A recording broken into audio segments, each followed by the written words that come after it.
good friend Altruism. I'm excited to see some more exciting Overwatch, and I'm excited to see some high level teams. Actually, one of these teams is extremely strong because they signed up with 3 GM players and made the Talon Cup admin's job very difficult trying to find a balance for them. So, yeah, it's gonna be an exciting game. I think a team we saw yesterday. We get to see how they progress, and a brand new team as well. So a nice balance of different experiences here.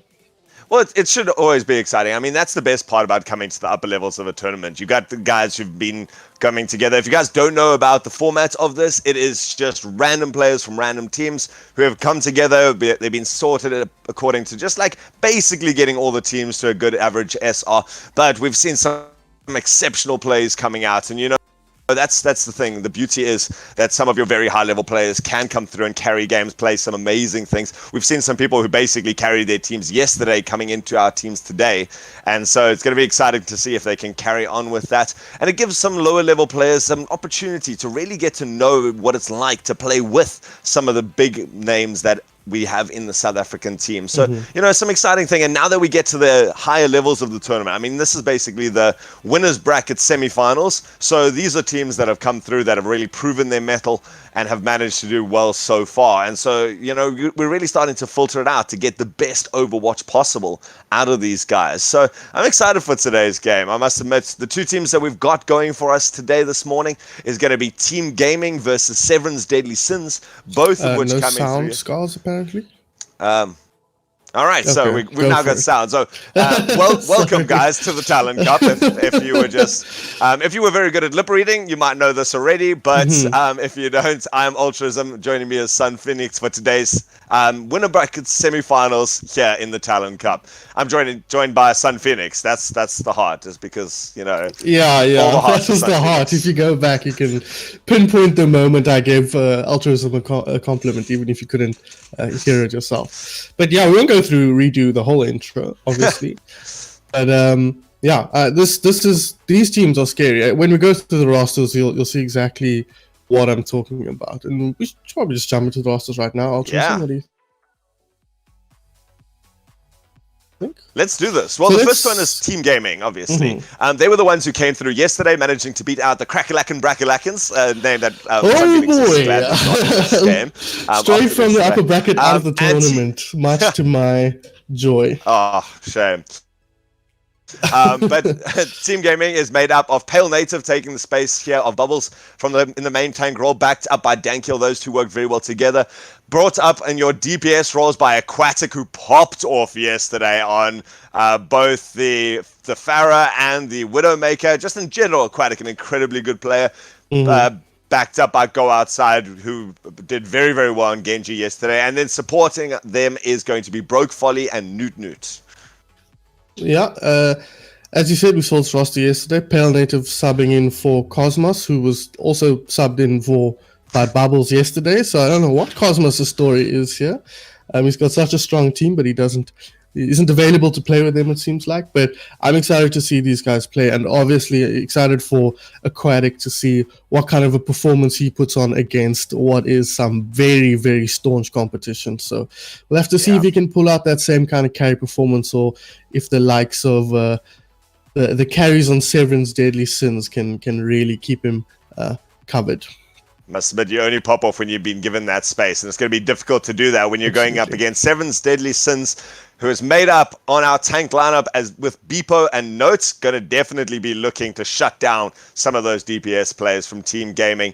They brought up by that amazing DPS combo, Mito and Soul Eater. Mito coming through in leaps and bounds yesterday, especially on the Sombra, and then Ugly Boy Adam and Mo Summer coming through as your support duo. This 1-2-3 punch of Beepo, Note, and Mito is actually disgusting, scary, and fair. A little bit unfair almost. Yeah.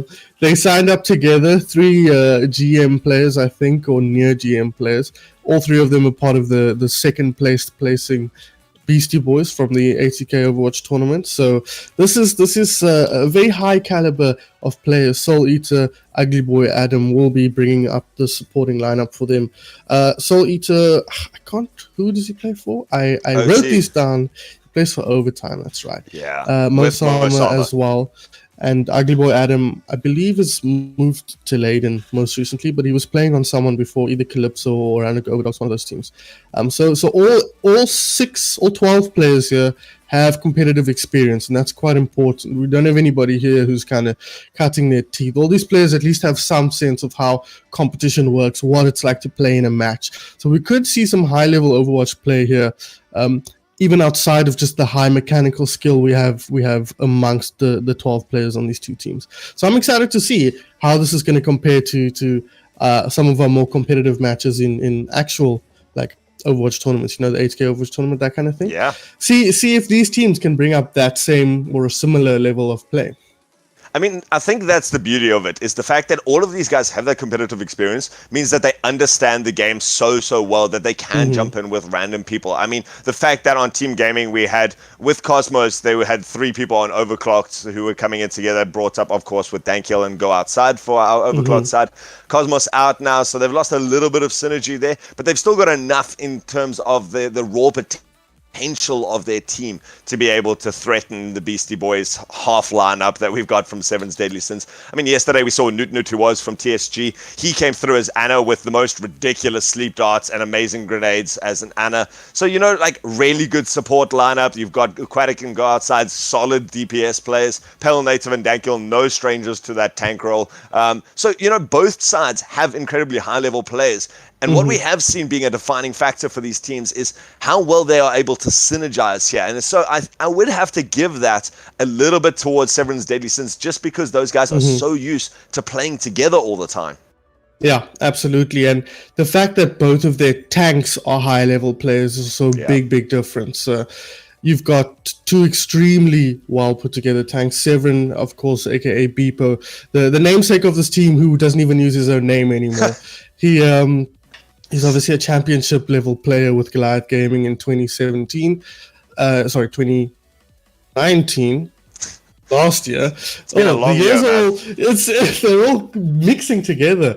And lost the most recent 8K tournament, of course, he made it to the grand finals alongside Mito. So this is some championship level tank play coming in, and it's going to Pale Native and Dankil not up to that level, no disrespect to them, but Beepo and Note are setting a very, very high standard that it's going to be extremely for Pale Native and Dankil to match. So it's going to be up to them to see if they can provide the space, as you mentioned, for Aquatic to thrive, and see if they can give him a better matchup against the likes of Mito and Soul Eater. But it's going to be tough because Beepo and Note are going to put a lot of pressure on Aquatic, try and keep him down. Guard side as well, no slouch on that DPS. It has to be said. We always look at Aquatic as the standout player, but guard side, as I mentioned yesterday, one of the up-and-coming DPS in South African Overwatch. So excited to see how he can perform alongside a strong DPS like Aquatic.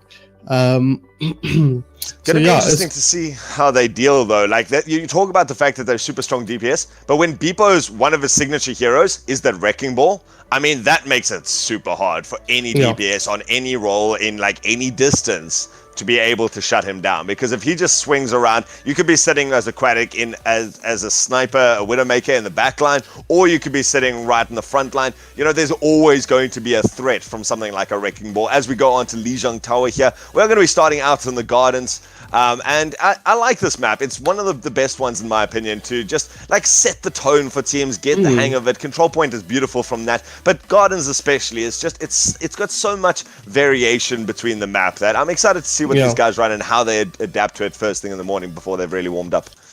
Yeah, well, we had a bit of delays here, so hopefully that's made enough time for the coffee to hit the bloodstream, and they're all nice and awake and ready to go. But I was just about to mention it.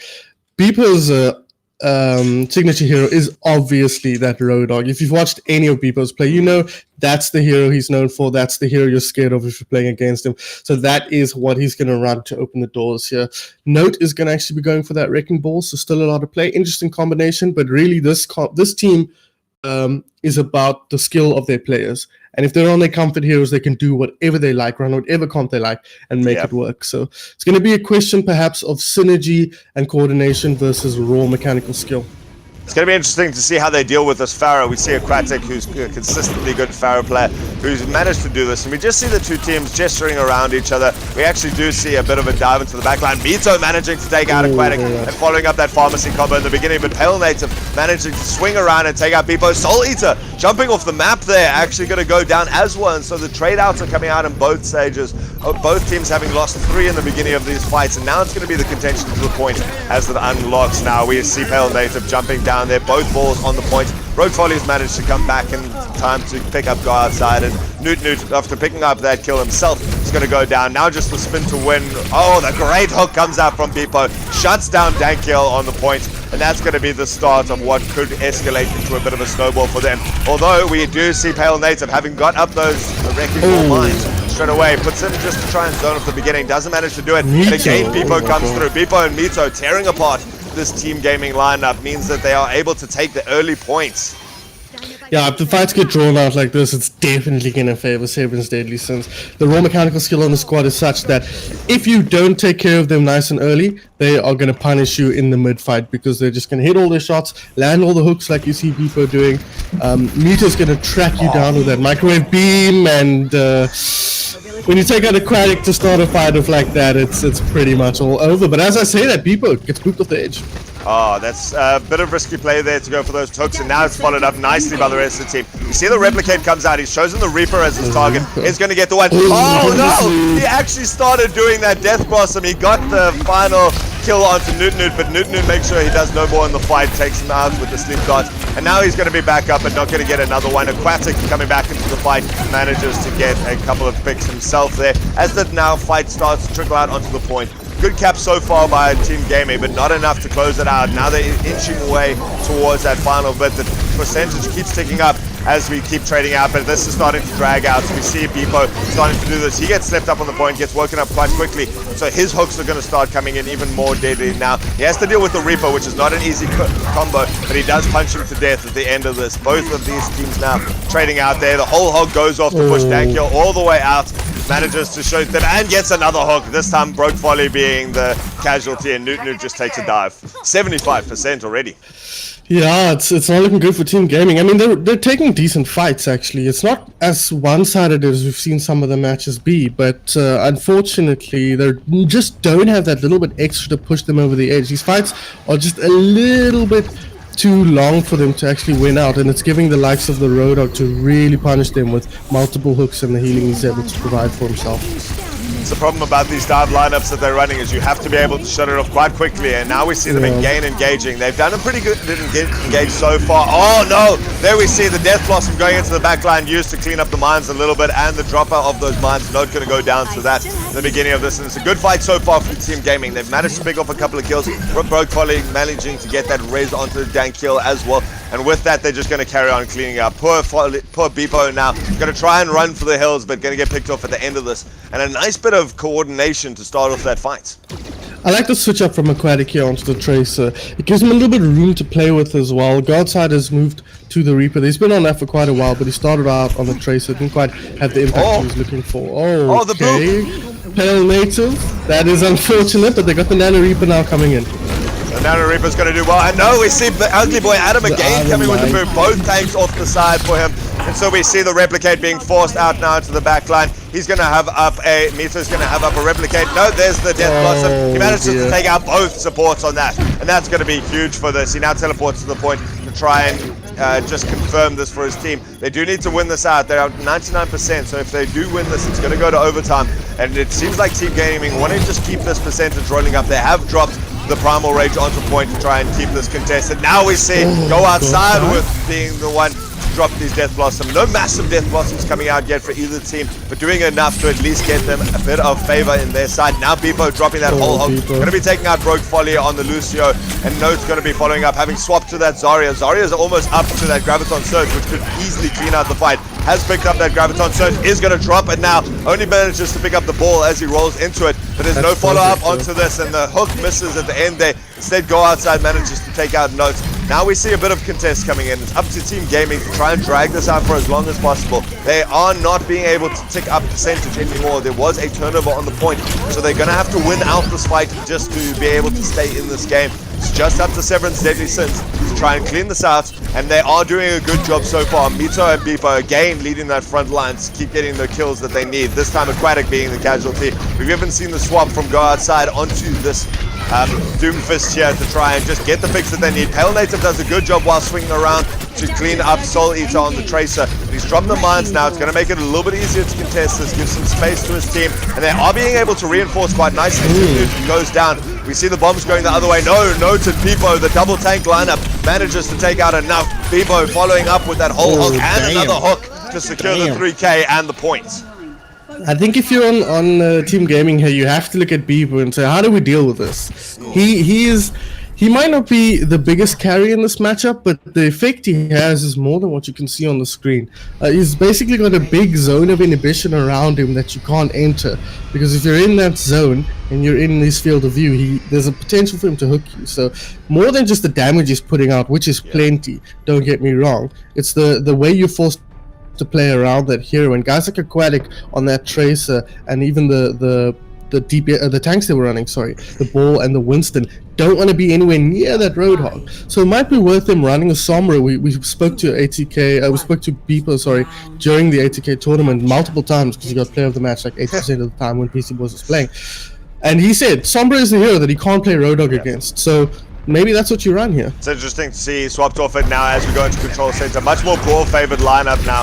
As we see the two teams going in for it. Soul Eater going to be the first casualty here on that Doomfist. Instead, Aquatic going to be going for that Junkrat. Both teams not actually going for the Reaper, only Go Outside on the Reaper, a very common hero that we see here on Control Center. But so far, Team Gaming looking quite happy. They have lost their main tank. They've got enough casualties on the side of Severan's Deadly Sins that they're starting to push them back. They managed to even cap the point at the beginning of this. And Severan's still posturing, still wanting to poke a little bit, get a bit of damage in there, not wanting to give up all sorts of positional advantage as they go. Here we see Aquatic has got the tie, he's dropped into the back line. Manages to pick up Soul Eater. It's not the biggest kill, not a huge team kill, but it's enough to certainly push them back, as now Severan's Deadly Sins just realizes they have to start getting some sort of grouping up. Yeah, I love this. I was just about to say, I love the Junkrat from Aquatic here. It's a fairly common pick on this point, don't get me wrong, but I think it's one that I'd love to see more teams make use of. It's a bit of a low skill hero in a lot of ways. You kind of close your eyes and spam chokes. At least that's how I play it. But it's a really powerful hero for zone controlling as well in a map with such tight chokes. But it looks like strong fight here from Severan's Deadly Sins. Well, there's your problem with the Junkrat, is he's got to hit those shots, and if they manage to push through quickly, he relies on a lot of spam damage. And when you've got Severan's Deadly Sins with such a nice synergy there, starting it off with the Coalescence, manage to push onto point, it means it's difficult to run backwards with that sort of lineup. Yeah, that's exactly what you mentioned, the speed that came through. They didn't really give him a chance to get set up on choke and start pushing the damage through with that Junkrat. They came through nice and quick. We're trying to do the same on the other side. Massive Graviton Surge comes out, countered quite nicely there by that Beast, but the Earth Shadow afterwards just does such a good job. It makes it difficult though, because no one can follow up. And even after suffering all those ultimates in their faces, Team Gaming pushing through onto points, they're managing to take this out. It's a poor little Mosama who's jumping around, eventually falls, and it is going to be captured the other way, so only 30% out of that last push. Mito's still messing around in the background here, but that was all the supports, man. That was Newt and Brokefile working together to keep the team alive there as the Graviton Surge comes out in the other direction. And this one's going to get a lot more, I feel. There we go. Go Outside just shoves his shotguns right into that Graviton Surge. Manages to take out both of the tanks, and there's no way for Severan's Deadly Sins to be pushing forward. Go Outside, in fact, chasing all the way to the choke, and they could actually use this as a good opportunity to set up. And they've look at this. We've got both DPS ultimates coming out here for Team Gaming. They're going to be very happy for this next fight. Aquatic, he might do the jump around the back shenanigan that we've seen him do in the past, but he's not going to go for it this time. Too much on the line here in the Talon Cup. Instead, he's just going to play it safe and... Again starting off with this Coalescence, and we see the beats coming out now. Go Outside is going to drop that into the back line. Aquatic and Go Outside both going to fall after popping their ultimates, neither of them getting a huge amount. And again, just starting off with that Coalescence is the key to success here for Severan's Deadly Sins as they manage to retake the point. I mean, that was a bit of a disaster. They use both DPS ultis and get nothing out of it, but they will be coming up towards, and Pale hasn't charged basically any of his grab either. That's a big problem that they need to consider. Note though, not near his either, so they can afford to push through here and not worry too much about any big ultis coming through other than Soul Eater's Death Blossom, which is not insignificant. Vito is in the backline here, so we need to be careful, but an early shadow is going to start things off. The Shadow's a good place to start, and I must admit they've got that nano boost. Oh no! Nunu not able to get that nano boost off at the beginning of the fight. He goes down too quickly, and it means that it's going to be a difficult fight now. Instead, it's going to be an impossible fight. Severance Deadly Sins doing enough of a job here, and again, Beepo swapped onto that Roadhog. He's doing amazing work with that to hook outside their Dankil and take out the Reinhardt. Yeah, that's a problem again now that you have to deal with. I think he's not as strong in this map because the zoning controls is not as good and the tanks are not as bad against him. Obviously the Winston Ball really struggled against that hero when compared to Zarya Ryan, but still, it's a tough hero to play into, but no shields on the side, so Dankil could have a field day once he gets a shut out. Now we see the Graviton Surge combined with Coalescence is going to be tearing through a lot of damage, but they've got that beat to keep them alive for a little bit. It's not going to be able to keep them alive enough. And now we see Aquatic desperately trying to find something with this Riptide. Instead gives away his life, and Soul Eater, to clean up the point, drops that. And after Team Gaming looking very strong in the beginning of that point, it is going to be Severance Deadly Sins taking our first control point, 2-0. Yeah, very, very typically impressive performance from Severance Deadly Sins from the likes of Note, Beepo, and Mito. I'm not that surprised to see how strong they are. I'm not surprised to see this man right here, Note, perform so well on a Zarya. Not like Cubic, he is a very adept DPS and Zarya player from Europe, so not that surprised to see him get this kind of value. Aquatic is just a gift. Even pauses there to consider his options and takes him out anyway, so I'm not that surprised with how this one is going. I'm quite surprised with how good Team Gaming looked, though. They actually look like they're putting up a fight here. They really can make something happen. Again, I'd like them to think a little bit more tactically about how they approach Beepo specifically. Now, you always have to be careful when there's a carry player on the enemy team that you don't put too many resources into countering the one player. There are 5 players on his team, and 3 of them are as good as he is, or 2 of them, sorry. So there's more to this equation than just Beepo, but I feel like the teams, when Beepo plays, he like I said, he affects the game in a very specific way, especially on that Roadhog. And if you can make sure that he's not having a good game, it goes a long way toward actually shutting down any team he's on and allowing you to actually push through and giving your team more space on the side of Team Gaming. So I'd like to see them do a little bit more of that, but I think the difference here for me is what the tanks are able to do in this series.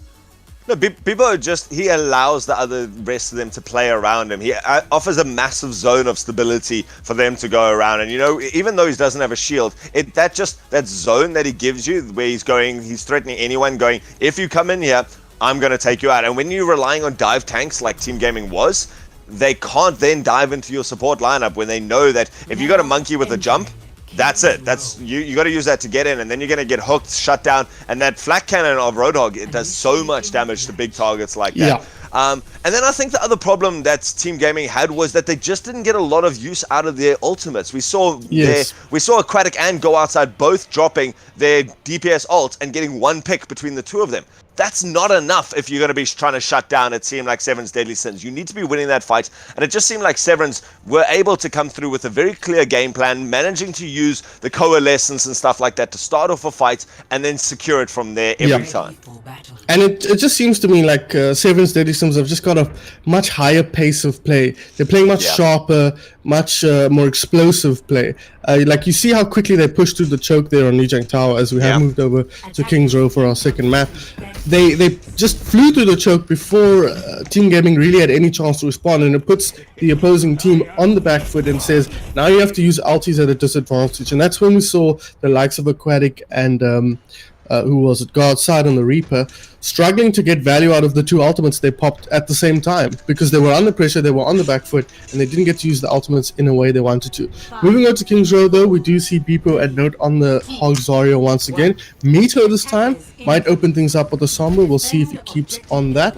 And we see Soul Eater defensively on the Torbjorn. On the other side, Aquatic on the Ashe, and otherwise Orion, Zarya, McCree. So the double hit scan composition here, rather unusual, but we'll have to see if they make it work, and that is not a good start. That's your big problem, is just, it's going to be difficult to avoid those hooks. Someone like McCree might be looking, oh, the hook comes through again from Bebo, he pulls him out of position. But Dangle's actually in a good position. Ooh, he was in a good position to try and support him there, but he gets hacked up by Mito, and Mito doing a good job already to get up to 50% on his ult, and it means that they're able to push away, and just, again, consistent hooks coming out from Bebo just offsets the positioning here from Team Gaming. Yeah, and just completely disrupts and disjoints their aggressive movement. You see, they were not moving that way, they were moving somewhere completely different, and suddenly they had to change direction completely to deal with Beppo, and that's what he does on that hero. So I'd like to see them switch off this double hit scan and do something that can counter Beppo, because you can't just let him do what he wants. He's gonna kill you, or he's gonna make space for his team. He's dead now, but they've already lost one player. Raised up though. Raised up Aquatic, so they've got a lot of people now still pushing it to this point, making good use of the shield. Mito target prioritizing well, being able to hook out that nice. Reinhardt, and there we go. Note's going to fall down as well. We've managed to get to the Aquatic.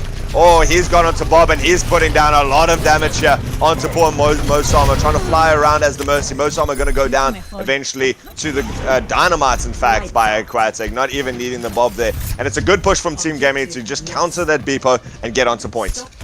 Yeah, a few good shots there from the hit scan. That's kind of the nature of this composition. If you hit scan, find angles and hit their shots, you can win team fights. But if they get drawn out for too long and they're under too much pressure, as we see Broke finally going down to Mito there, you're going to have a very, very difficult time. And now you see the aggression coming out of Severan's Deadly Sins. They're doing a good job to push forward now and try and secure this choke for them. Oh, the Reinhardt has been nanoed up into the beginning of this. He's far away from everyone and he gets slept up. So they're going to get no value out of the nano boost, but they're still getting good progression on that payload. Note's in a bit of a dangerous position now and being able to retreat back to his team. But that sleep, oh, now the massive EMP is there going to be a follow-up and the big anti-heal grenade. This is going to be big. Mito does go down, followed up by the Graviton Surge, maybe a little bit late after that, but he has been nano boosted up, and so Go Outside going to be the first casualty. Poor Broke Folly running for her life right now as she runs away. Notes cleaving through the team, and again she's now running for the hills. Broke Folly trying to get out there, and a nice bit of staggered ultimate still comes out on the side of Severan's Deadly Sins. Oh, that was messy though. Mito went in and his team were backing out. They were moving completely opposite directions there. Thankfully, Note comes around, yeets in the grab from across the map and lands it on one person. He gets the nano and just beams people down, but that could have gone very wrong. A very questionable use of the EMP now, and in fact, Mito's going to switch on to the hit scan Widowmaker. So, see if they can make a whip, but Graviton Surge to start off. Oh, massive Graviton Surge, picks it up, followed up by Newt dropping in that great anti-heal grenade. He gets rezzed up eventually at the end of the fight after being taken out by Soul Eater. But this is good momentum so far from Team Gaming. Yeah, absolutely. That was a very nice team fight to win on the corner. They can get nice and close to point and force an awkward engagement out of the side of Severan's Deadly Sin. So we have to see how much time they have. Okay, looks like the Royal 6 here. They're going to come in and start off with the multi-core. Soul Eater going for that multi-core in an aggressive position, gets taken out by the flash stun, but he's done enough to get onto that position. He even manages to take out Aquatic's Bob there, and now Mosama trying desperately to contest this, buy some time for his team. He's been reinforced by Beppo to run forward. Beppo doesn't have a lot of shield left, so they're not going to be able to contest this infinitely, but they've managed to push Severan's Deadly Sins, Team Gaming a little bit further back, so that, Mosama getting taken out again. Aquatic, just this double hit scan, so powerful. Oh my we have goodness. seen Mito swapping onto that Widowmaker, but it's no match for Aquatic there. Beppo, though, coming through with the big Earth Shadow, manages to pick up a couple, and they managed to stabilize with just 4.5 meters left. Now go outside looking for a couple of picks. In fact, does manage to find Notes on the end of that. Yeah, he did actually. That's a very nice pick. Of course, getting rid of the Zarya is worth more than just the kill. She has no charge, she has to ball it up, and she comes back into the fight. But look at my boy Beppo here on the Reinhardt. This is not a combo, a hero player combo we see very often. More known for his off-tank prowess than his main tank prowess. So, we have to see how his Reinhardt plays. So far, so good. We still Great Shadow, charged very quickly from him. So, not surprised to see him with a lot of skill on this hero, but not one we know him for, to put it lightly. It's going to be up to Team Gaming now to respect that Zarya ult. They've got a nano boost to come out with it as well. Now we see a High Noon phasing into position there, just using it as a bit of a zoning tool. Oh, they've been baited out though. Here comes the Graviton. It's on 4. The sleep onto Beppo means that he can't do anything with it though. It's been nano boosted up and now anti-heal grenaded, so he can't go aggressive on this, and it allows Team Gaming to push forward a little bit. Feet to try and secure this fight now. Comes out caught Severan's Deadly Sins, and they can start using that as the aggressive push that they needed. They're getting the kills that they want. Bebo gets the fire strike and the charge kill onto Dankiel. Mito following up with the final kill. So a nice bit of layering of ults. Great play from Mosama to secure that fight for them. From Mosama? Oh, yes. Yeah, sorry. he dropped the beats in that fight, and that's what kept them going. That was a bit of an awkward play, but shout out to Newt. He's been landing such critical sleeps. We mentioned it yesterday, Altruism, in their match against Crackalack and Brackalakans. He was a really big part of that victory of just controlling the way the game went out. And I'm impressed to see him keeping it up here as I say that he goes down. So a bit of a cost to cost there. Just pretend it didn't happen. He's back to life now. Thanks, Broke Folly, for saving. What are you talking about? Saving face for me there. But yeah, very impressive play from him. He hit the sleep on the nano boosted Rhino in the grab. That was perfect. And now a good start with Bob into a good position here. He's going to get knocked up into the air, but in a good position. Already manages to take out Mosama, and so that forces the rest of Severan's Deadly Sins forwards. But they've just been run into the side of Team Gaming, and that's all that they needed to do. I mean, are you trapped in here with me, or am I trapped in here with you? So now just poor Aquatic. Oh no, Broke Folly. Oh, he's lost his Aquatic's in such a bad position now. There, finally, Node manages to lob a grenade onto his face, and that's a good stagger as well that came out at the end of that. I mean, it doesn't so much matter the stagger since they're in such a bad stall situation here. The ball comes in, a nano booster Tracer in the mix. Maybe Godside can make something happen. We know he's good in the hero, but is he good enough to 1v6 pretty much? He's got a ball that's back up. The grab comes out. It's not looking good for Severan's Deadly Sins. I mean, for manages to get out the grab on the other side, and that's actually huge. That is massive with the anti-heal grenade on top of their Graviton Surge. Means that it is going to be Team Gaming managing to turn this fight around. On the deathbed, he manages to throw that out. Pale Native winning that team fight effectively from the grave for his team. Followed up there, and again, Newt coming out clutch with that anti-heal grenade. This is going to push it all the way through, and it's going to be interesting to see if Severan's Deadly Sins can even get back to point. They've got Mosama trying with Bebo to try and contest this for a little bit, but they might not know. The C9! They ran off the payload! Why? No, after that! Why did they do it? Why? I watched it happen. I watched every frame of it unfold in crystal clear Super HD detail. I watched them chase down Beepo and Mosama on the ball and the Lucio. I watched them vacate the point so aggressively, and I watched them just throw the biggest C9 I've ever seen in my whole life. That was terrible. That is after that is the karma right there. After the biggest clutch in the world, they throw down the biggest anti-clutch I've ever seen. That was terrible. Oh my god. That actually hurts a little bit to see. Oh, Jesus. How can you take such an incredible team fight, right? Pale Native throws down the Graviton Surge just before he drops the huge anti-heal, from Newt, who the only reason they were in that fight is because of the Nano Booster Tracer in the first place. Pale Native comes in, throws down the grab, big anti-heal, get all the kills they need to, start pushing the card forward, and then they just run off the card at full speed as fast as they can to chase down the last 2 kills. And I get it, right? You get those kills, you 100% secure the point. So there's value there, and this is the nature of the Talon Cup. We were talking about it yesterday with against Crack and Brack, right? With Toxin Socks, the way he was playing. You're forcing these uncoordinated teams who don't know their roles as well in this specific setup to push forward and to make difficult decisions, and we saw it there. Nobody's job was to be on the clock. And overtime clicks down so quickly. Now it's going to be up to Severan's Deadly Sins to try and push this out, and already a good start. They managed to get the double kill there. Newt and Guardside going to go down. Aquatic finds a kill of his own. Guardside managed to get one before his death, but Dankiel now pushing onto point. Oh, Pale Native dropping very, very low on this. He doesn't have a lot of healing. Finally, the Mercy Beam finds him. They managed to push it back, but a good start from Severan's Deadly Sins. Oh, Note's going to be taking out Broke Folly here at the end. He's taking a high ground of Zarya. Look at this flanking Zarya. It's great. What is he doing here? He's in a decent position to cause a lot of difficulty, and look how fast Severan's Deadly Sins are coming in here. Newt with the sleep into that window, though, means he's taken out for most of this. Soul Eater, in fact, manages to come out. Just a single tank there means that Severan's Deadly Sins exploits that and actually manages to take this. This was exactly what they needed for this. And now Note onto a huge bit of charge, manages to cleave through at the end and secure this. And it's left up to poor Ugly Boy Adam. He's going to cap this very, very slowly as this team pushes forward. His job is to cap. If only if only Team Gaming had a similar person whose job was just to be on the objective. But unfortunately, they didn't, and now they've got a lot less space to defend. And Seven Citizens are getting very aggressive. They're pushing them onto the back foot. This team fight very messy though, Ultra. I mean, that Earth Shatter came out through a doorway. I've never seen an Earth Shatter used in the bar like that before. It doesn't manage to get anything, and eventually the messy team fight comes to an end, and the rest of Seven's Deadly Sins finally rejoining the payload. And now it's going to be up to them to shut out with 4.5 minutes, a pretty short Streets phase. Yes, and the card hasn't really stopped moving. They took that fight quite aggressively, and it gave them time to move the card and get back before the contest happens. Dragon Strike comes through though.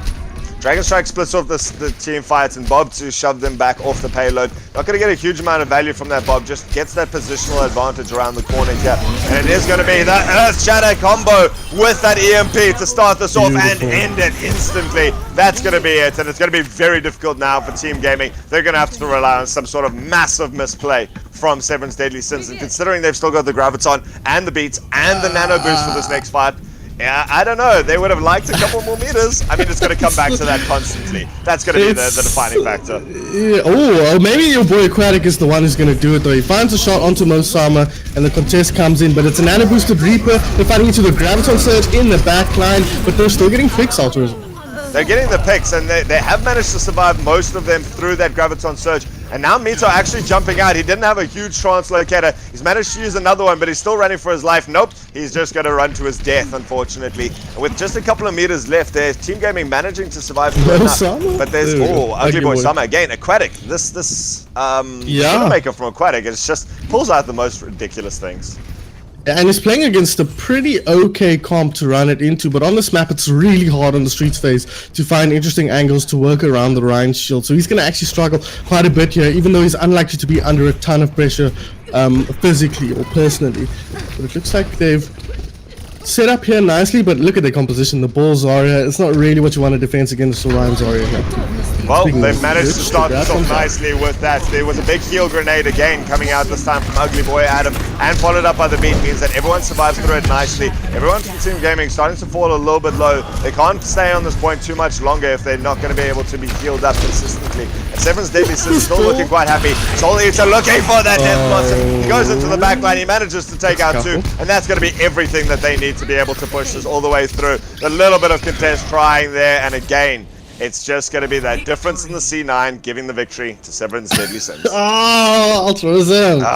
They had every opportunity there to push through with the biggest clutch, and they threw it all away in just a momentary error. But Mito and Severin working great together on the Reinhardt, and the this play right here was very nice. Shatter comes out immediately as the EMP goes down. So beautiful play from the two players who I think, name a more iconic duo, Mito and Severin. So really nice play from them, typically as we would expect. But it was a great defense from Team Gaming to actually get to that point and defend it in any capacity. But it left them on the ball Zarya composition, and it's so hard to play ball Zarya in that space specifically. You have so little space to work with, and you saw the way that Severin's Deadly Sins played around that. They just muscled through with the Ryan Zarya, just put their bodies on the card and just created this big zone around them that the side of Team Gaming couldn't come anywhere near. You saw the ball dropping so low. You saw them all dropping so low. They had no shield to stand behind, and they gave them so much room on the card that they just ended up pushing through, and then Team Gaming fell a foul of Soul Eater's Death Blossom. So a tough game for Team Gaming, but again, there's still something to play for here.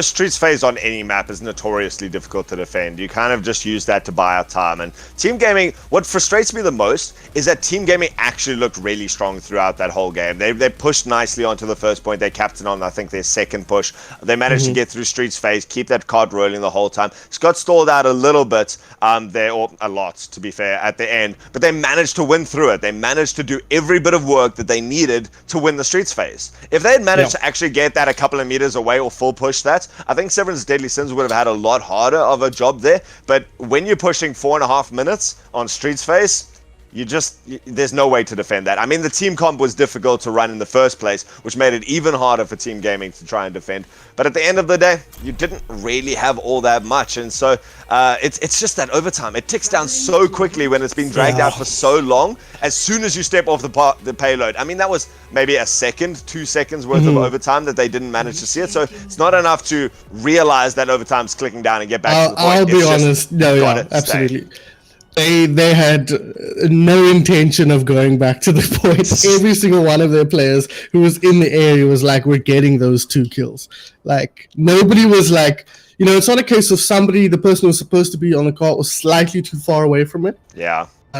It was a case of everybody in the area was like full steam ahead to get the kill onto Osama and Beepo. So, yeah. That was very unfortunate, but you're right, the card ticks are very low. By the time you've noticed with 200 ping that the overtime is ticking down, you've lost. You can't get back. So really unfortunate for them. But we do move now, Altruism, into Route 66. Interesting defensive setup here with the Sombra and the Reaper and the Ball Winston here. A very nice composition, a very mobile composition, tough to deal with if you're not careful. I suspect it's actually to deal with a potential Widowmaker out of Aquatic.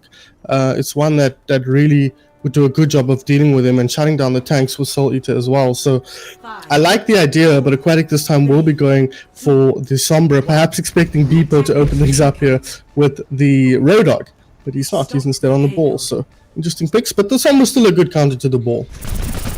Well, it's going to be interesting to see. It's all up to Team Gaming now to try and bring this back in. And a nice jump in from Beepo in the beginning of this puts a lot of pressure on Go Outside straight away. He has to retreat back to his team. And they're optimistic taking up that little container. Oh, Soul Eater going to jump in. The only target for the rest of the team to focus down. And after being hacked up by Aquatic, is going to fall very quickly. Now Beepo having to run for his life back to the team. He's going to go for that big health pack, managing to get it up, and they're going to be able to use that Sombra hacked health pack to their advantage with their very mobile comp to constantly work around that. Good payload progression so far as we see people going to the back line. He's going to be chased down, but with the mobility of it, they're just able to heal from each other very, very nicely. Payload's gone very far. They've managed to get all the way under Big Earls already, and the mobile comp doing well to now contest. They're able to just stagger one each other very nicely. The 2 Winstons just squaring off against each other around that Big Earl sign. And when that support came in from Go Outside, very nice. Note's almost up to his ultimate. Mito going to be up to that. Both Sombras, in fact,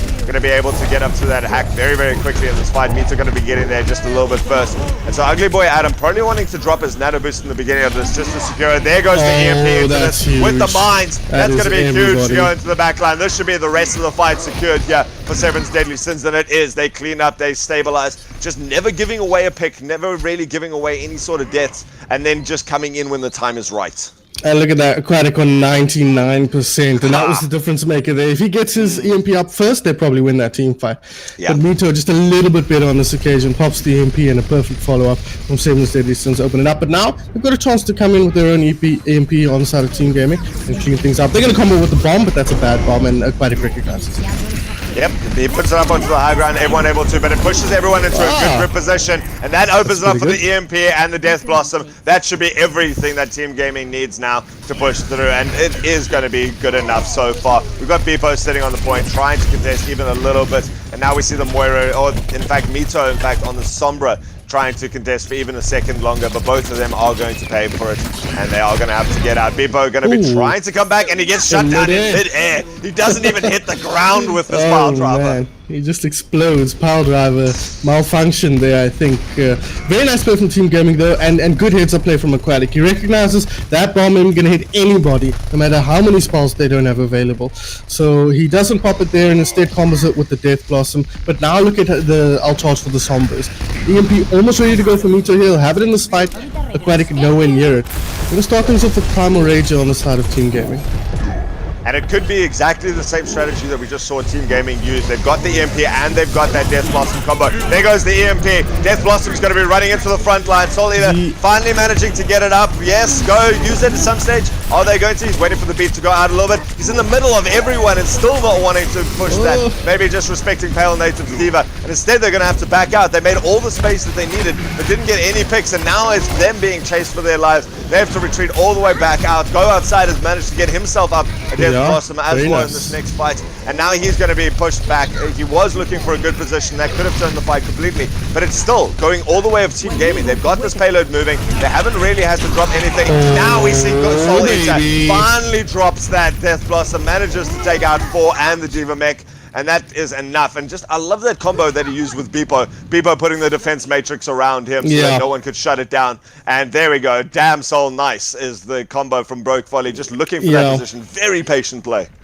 Very patient. I was also questioning not using the Reaper ulti earlier, but it was a good counterplay from Team Gaming. First, he didn't have it after the EMP. Second, the beat prevented him from using a Pale Native, going to start things off with a bomb. Again, doesn't find anything. We know him for big bombs. He's not had a good run of things today. Nito is hacked up here, and they do have the EMP Death Blossom combo of their own, and that's a good start. So it's just now a case of getting them all into position. We got to watch where Go Outside is going. He's going to be looking for a good position. Staying out of the team fight to a large extent. Now we see the base. And the instant cancel by the EMP. Now the bomb coming over the top takes out Dankiel. Broke Volley going to go as well. And so even though Team Gaming has all the ultimates that they need, they don't manage to use them. They don't manage to get them off. And just good heads-up play by Severance Deadly Sins to manage to dictate the pace of this. Go Outside still doing work on the back line though. Pushing that payload to within 4.5 meters. And so he could do this. Now we see the EMP, but where's the follow-up? Now we see this. Oh, that was sloppy. They just had nothing to go with it. They were so desperate for that last little tick. And now they're going to have to fight this out the hard way. Trying to stay on this payload. The loops are coming from Dankiel to try and shove everyone off it. And everyone's managed to reinforce quite quickly, in fact. And so keeping up this pressure may not have been the worst thing. They could have certainly cleaned that up a little bit faster. Certainly a little bit cleaner. But Mito going to try and contest just a little bit. Not going to be able to do any sneaky shenanigans. And it is still going to be Team Gaming shutting out here. Not the way I would have liked that, yeah, I'm very lost words there at that EMP. But I actually was watching that and thinking, if they just had a little bit extra, they could probably win this. They had the Reaper and the Sombra on the point, just fighting a 2v2, and the EMP comes out, and I'm like, I don't know, dog, if I would have done that. But they end up winning the fight, and Aquatic is certainly a better player than I am, so maybe I shouldn't be asking questions of him. But he's almost up to another EMP. He's now matching the other Sombra in terms of ult charge, so this could be all about who gets the first EMP and who actually gets to use it first. Well, Soul Eater going to pick off a good kill in the beginning here. That Coalescence going to be used to just shove back Severance Deadly Sins. They're going to have a Primal Rage now to stall this out. Now we see a big EMP. That's going to come out first for Mito. And it's going to be followed up by the bomb, meaning Go Outside not able to rage form away from this. Bomb goes the other way, though, just to zone it off. And does take out Ugly Boy Adam for Team Gaming. And they are staying on this position. They're managing to keep themselves quite nice and alive. And in fact, they're managing to get the kills that they need. Aquatic managing to get this. Aquatic still holding on to his ultimate. Maybe we're trying to hold on to it until Go Outside has got his Death Blossom. Go Outside doing a very aggressive teleporting to the front line. Nope, he eats in straight into the Counter Reaper. They're dropping in that Death Blossom. And I think maybe he was just worried about the Death Blossom coming the other way. But expensive fight for Severance Deadly Sins. Yeah, quite expensive, but you're happy to hold it there. And look at Mito's ult charge. He's almost up to another EMP. If he doesn't, if he's able to get in before the next fight starts, he'll get EMP in the next fight and be able to use it. So Aquatic and God Side need to get value out of the ultimate. So Aquatic's going to go here. Now we see the EMP starting it off, and here we go. There's the combo that we're looking for. Executed a lot better in this fight. 3 kills instantly here for Team Gaming, and they're going to be able to even secure the 4th. Mito going to have to jump out. He needs to stay alive to reinforce with this team. He's going to be the key make or break in this fight. If he can get that EMP up and start shutting this down, someone has to contest quite quickly, though, as we see them running out. Beepo having now swapped. In fact, there's going to be notes on that, and the EMP is going to be here. That's exactly what they needed to start this off. Everyone hacked up on Team Gaming, and they're going to start falling quite quickly. It's a nice stabilization coming out from Severance Deadly Sins. They're still trying to push the payload a little bit, but it's exactly what they needed. They realized where they had to win in this fight, and they do it with just 2 meters left. Yeah, very good play from Severance Deadly Sins, but they're coming in with a bunch of ultis now on the side of Team Gaming. So, Team Gaming, sorry. Everything to play here for them. They're going to use that bomb, I think, to open things up, and maybe Aquatic can build his ulti, and that's a great start. Getting rid of that Sombra is going to allow the supports of Team Gaming to actually have a lot more room to play with, and as I say that, though, Note comes up with the punish on the Roadhog. Well, we do see the Coalescence coming out, so that's still going to be enough healing to be able to support the team into this without that Lucio. He's going to be able to come back in soon enough with that speed boost. And they are pushing it. There's actually right on the point. No one's there. Again, this time the C9 going the way of Severance Deadly Sins. Oops. That wasn't quite a C9. Mito was in Pushed position, off but points. the monkey came in. Yeah, very nice play from Dankill, actually recognizing the win condition there and pushing Mito off the point and making sure they could come in. Admittedly, there were still like 4 other people alive, but let's gloss over that for a second here and give credit to my boy Dankill.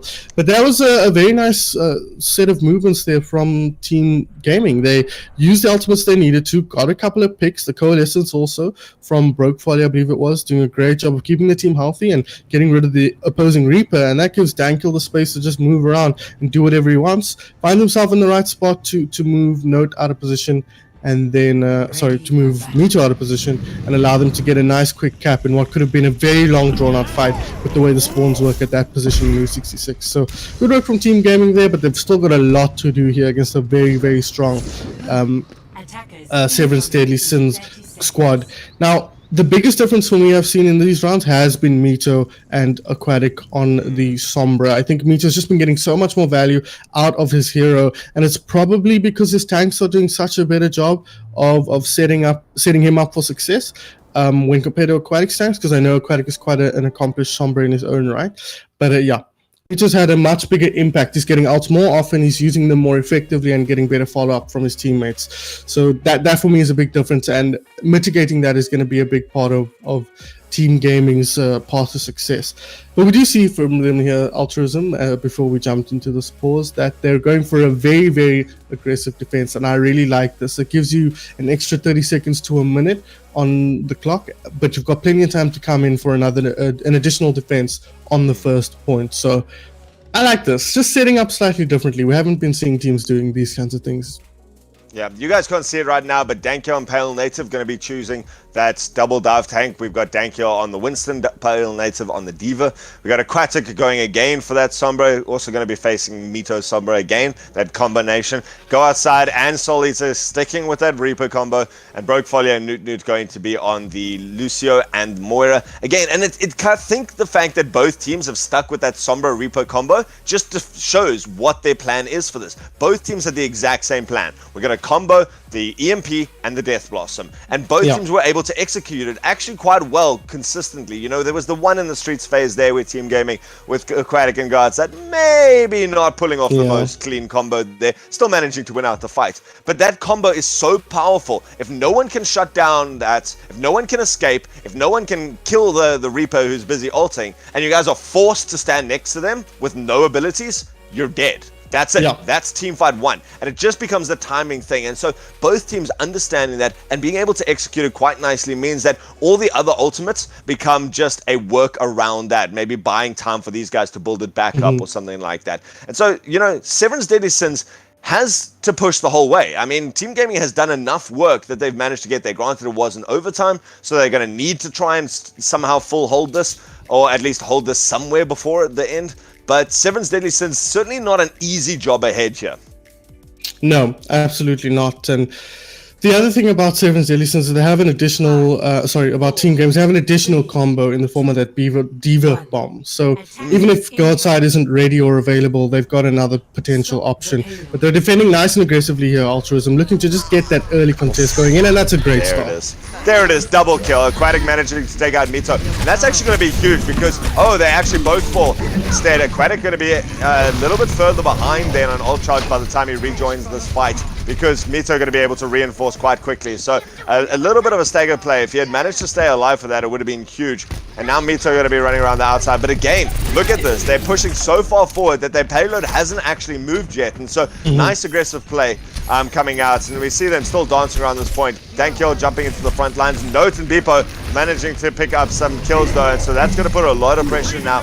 Severance Deadly Sins managing to get the picks that they need to. And so it might be time for Team Gaming to just back up. Yep, in fact, Go Outside going to be dropping back. Newt going to be staggered out quite late. And so it's going to have to be a late recontest now. A lot of this.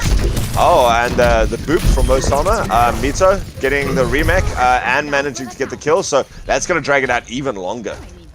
Yeah, that is a very nice play from Team Game. They'll be happy with that. Minute, 10 seconds off the clock. Nothing to scoff at, but they are now coming into an EMP, so all that hard work could be ripped away from them as Mito comes in with that ultimate. We'll have to wait and see if they've got a counter play. One thing we have to mention as well is both teams running a Lucio. That is a very good counter to the EMP if you get your positioning right. If you can position yourself in a place where the Sombra can't get you with the EMP and get the rest of the team, you can win the team fight with your team with the sound barrier. But of course we know EMP rips the sound barrier out of Lucio's hands, basically off the team, and here it comes. All six. That is massive. All 6 of them getting hacked up, and that means that we're going to lose 2 straight away. Go outside, a prime target for that in the beginning of that. That Reaper not going to be able to be in this for the fight. Considering Team Gaming's got an EMP of their own, they would have loved to have comboed that, but it's not going to be there. Instead, they're going to give away this first phase. Good defense for now to take off that time. But man, if you could have had Aquatic and go outside, come in at the beginning of that fight with their combo, I think that would have been a very different story. Yeah, absolutely. But that's kind of the nature with how they were trickling in for the first defense, is that that's not really a position conducive to getting ulti charge. So unfortunate for them there. Looking at the next fight though, my biggest concern is there's a couple of combo breakers here. Between the sleep from Ugly Boy Adam, Note with the EMP. Sorry, here comes the EMP. Here comes the EMP, and the beat comes out very early. That's what you were talking about in the beginning of it, being able to keep your team alive. Most of them are going to go down eventually, but I think it's enough here for Team Gaming. They do manage to get into it and forces the rest of Severin's Deadly Sins back outside of these doors that are going to close just as this payload moves forward a little bit more.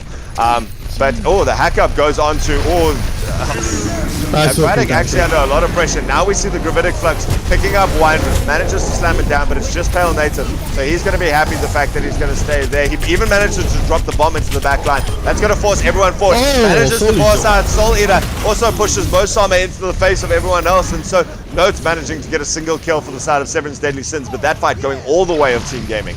Very nice play from them. It was a fairly expensive fight for Severin's Deadly Sins. They used Gravitic Flux. Wait, what's happening here? And now they're busy using whole. They're not wanting to give this up. Somehow they're wanting to recontest. Yeah, and they're getting the picks. Won the team fight. What? They got too aggressive onto Note, and that's not a hero you can kill if he's got any kind of backup with only 2 or 3 players, especially the ones on the side of Team Gaming. But they are coming back in with an EMP. This fight's going to come down to who uses the EMP first, and whether Brokefall can find a position to get that sound barrier off after the EMP, I think. So we're going to have to wait and see between the Lucio player and the 2 Sombras who gets the better engagement. Well, there goes the 2 EMPs at the same time. Soul Eater, though, going to have that Death Blossom started off, but he gets taken out straight away after taking out Newt. And in fact, it is going to be Team Gaming coming in with less ultimates, but using that beat to their full advantage to stay alive and just survive through everything else. And it means that a big costly fight from Severin's Deadly Sins using that key combo of this and getting nothing from it. That was all Aquatic. A huge EMP onto the opponent's team. Turns around, hacks Soul Eater in the middle of his ultimate before he gets any value out of it, really. So that was an incredible play from the main carry player for Team Gaming. We expect that from him. Looking at outcharge, neither Sombra really anything to work with, though. And Note, I talked him up all big, and then he gets picked off to start off the next fight. Aquatic managing to go down there, not getting the hook into it. And now the Gravitic Flux actually only going to pick up the Winston. That kill is going to go down at the beginning of this. And it is going to be a nice push coming out. Severin's Deadly Sins consistently picking off that and using that as a good go-ahead and a good signal to start this fight. So a really nice play from them. And Mito's up to 60% ult charge. And Aquatic's going to go down. That's going to put him even further behind here. We see Dankiel coming through there. But go outside. He's going to have an ultimate, but he might want to hold on to that until Aquatic can pick up a little bit more. He might not want to drop this Death Blossom with nothing to back it up. Yeah, maybe. We'll have to wait and see. If they know where Mito is and they can shut him down, he can go for it, and he does here. Alright, so I predicted that completely wrong, and he does get the value out of it. In fact, a huge fight to start that off, just managing to get that position right. And that was a very quick, clean team fight from Team Gaming to recontest. Yeah, and outcharge from Aquatic here means you could probably build up an EMP in this next fight and combo it with Pale Native, but they might open the fight with Pale just to buy a little bit of space for Aquatic to get that charge. So no big combo, but EMP you don't need a combo for. It's always nice to have that fight securer, but EMP is a kind of spell. If you throw it down, you can win the team fight. Here comes the bomb. That's big. Mito's gone down. Mito was on the verge of that EMP as well, so he's not going to be here for this fight. Now go outside, managing to fight it off against Soul Eater. Teleports in and uses a great shot there. And so Mito going to be back, and Aquatic has built up that EMP that you were talking about. That's huge as well. They didn't have to use it in that team fight. He's got it now for the next fight. Once again, it's going to come down to EMP versus EMP. This time, though, Seven Deadly Sins, they have the sound barrier in the bag. Mosom has done a pretty good job of keeping himself hidden. We're going to open it up, though. And there we go. We see the hack comes out, and it's going to be on a lot of Team Gaming. They're staying alive, though. Here comes the counter EMP. This might give it a little bit more. Mosom is going to go down without being able to use that beat. Instead, the whole hog's going to try and secure this payload. Both tanks there, but now it's going to be a coalescence coming in, or at least just people coming in towards each other. The true form of coalescence coming into the side, for the side of Team Gaming onto it. Here comes a proper coalescence in terms of Overwatch from the side of Seven's Deadly Sins. Going to try and cut down the dank kill in the air. Does manage to do it, and a nice gravitic flux is going to pull Pale Native into the air, shut him down. And there's still a couple of people to contest here. Go outside, going to be looking to build up that ultimate. If he can do that and drop a big ultimate into this fight, he might be able to do this. He does it, but he gets beeped away straight away. And then the drop from Mito hacks him up, manages to get him out, and it's so in overtime. Still a bit of a contest coming out from Team Gaming. Just the two supports left on this, and they're both going to get hammered down quite quickly here, as we see a little bit of a trickle. Constantly the Primal, that's going to buy them the space that they need. He's going to be knocking people left and right. Dankill's going to go down quite quickly. Pale Native's there. Pale Native does have a bomb. He wants to drop it on the payload here. Doesn't actually use it now. Probably wants to hold it. I like that choice. Oh, sorry. I like that choice from Pale. I think you don't want to throw it there. You can't win that team fight. He was the last in. He throws that there. He gets no kills, and now they don't have it for the next fight. And look what they've got else in the bag here. They've got Aquatic with the EMP. That's the big combo for the next fight. If you can bait out Mito's EMP for the next fight, you can win this one. You can take the last fight without EMPs. But the neutral fight has been difficult as Aquatic drops so early. That's a bit of a problem. Well, here comes the bomb. Not wanting to combo it. It's not going to do anything. That was the complete combo wasted there. Aquatic now has nothing to follow up his EMP, whereas now Severan's Deadly Sins has both Mito and Soul Eater up with their ultimates. There's the combo that they're going to need to shut this out with basically a single team fight left. They're fighting Note in the background. They do get it, but the card is moving forward here. They need to force this combo out early. Oh man, here we go. They finally managed to get back to the carts, and Soul Eater does go down, and so that actually is going to stagger it out quite significantly. He's going to have to get back into the fight. With 30 seconds left, it's going to be all up to Mito to find the perfect, but they've got Beepo's Gravitic Flux, they've got Ugly Boy Adam, both ultimates that are very good to start off a team fight. Just keep everyone going and start setting up the positions that they want. Aquatic has to come up big here. Oh, there that's a bad start. There goes Mito, that big hack. Aquatic manages to get a hack on the other way, and that's going to be Soul Eater. Soul Eater's going to be in there. He's got the massive Death Blossom. That's what they needed to start this off. The Coalescence used as well. And Beepo's even got that Gravitic Flux if they want to just lift people off this payload here at the end. With overtime ticking down, they have to get this. Is anyone going to even get in here? Danko has Primal Rage when he comes in, so there's a chance that they can make something happen. If Pale can get his ulti up as well, they could push them back here, but it's going to be a really, really difficult fight. That's a good start, though. That's going to be big. That's going to be huge. That's going to be everything. Team Gaming managing to drop everything that they need. Overtime's going to click down, and it is Team Gaming with meters to spare after losing the second last team fight. Come back with a vengeance. I told you they could do it, Altruism. I told you they could do it. That Primal Rage gives them the space to work with. The opening pick onto Mito meant they didn't have to worry about the Sombra, and they come in with the Altru's combat and perfectly kill everybody. Beautiful play from the team, and this is that big Death Blossom from Soul Eater here. Very nice play from him, but that was a game all centered around ult economy and how the two teams use their ultimates together and against each other. That was a very fascinating cerebral matchup that you don't usually expect to see in the Talon Cup, you know. And it really came down at the end of the day to just, I mean, I don't even know what it came down to. It seemed to be like Mito and his team were doing a much better job of getting value out of their EMPs, but some real tenacity coming out of Team Gaming meant they were able to burn down extra time and force them into a position where that last fight was really messy. They come in with the right ultimates at the right time just to close things out. So Team Gaming holding on by a thread there, but it's all that matters at the end of the day that we are 3 or 2-1 here, and there's still a lot to play for. Oh, huge. I mean, we saw Mito there. His stats, the end of it was 41 enemies EMP'd. And it's talking about that like game of inches that you talk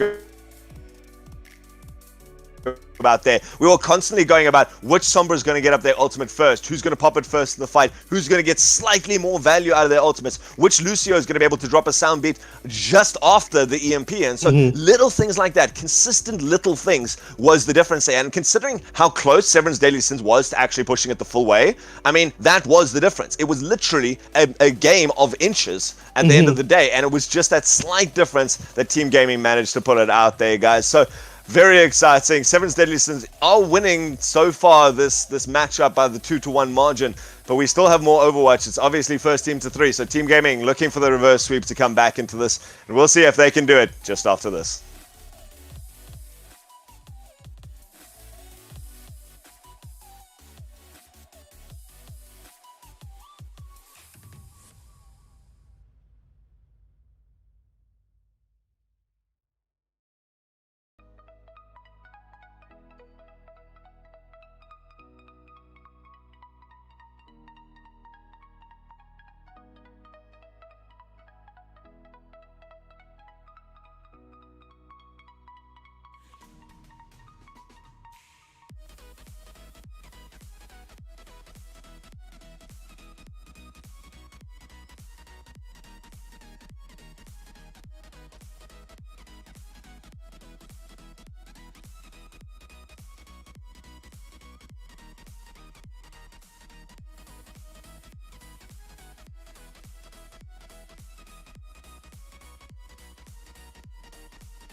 Welcome back, ladies and gentlemen, to our first match of the day, our winners bracket semi-finals here, as we're seeing Seven's Deadly Sins taking on Team Gaming.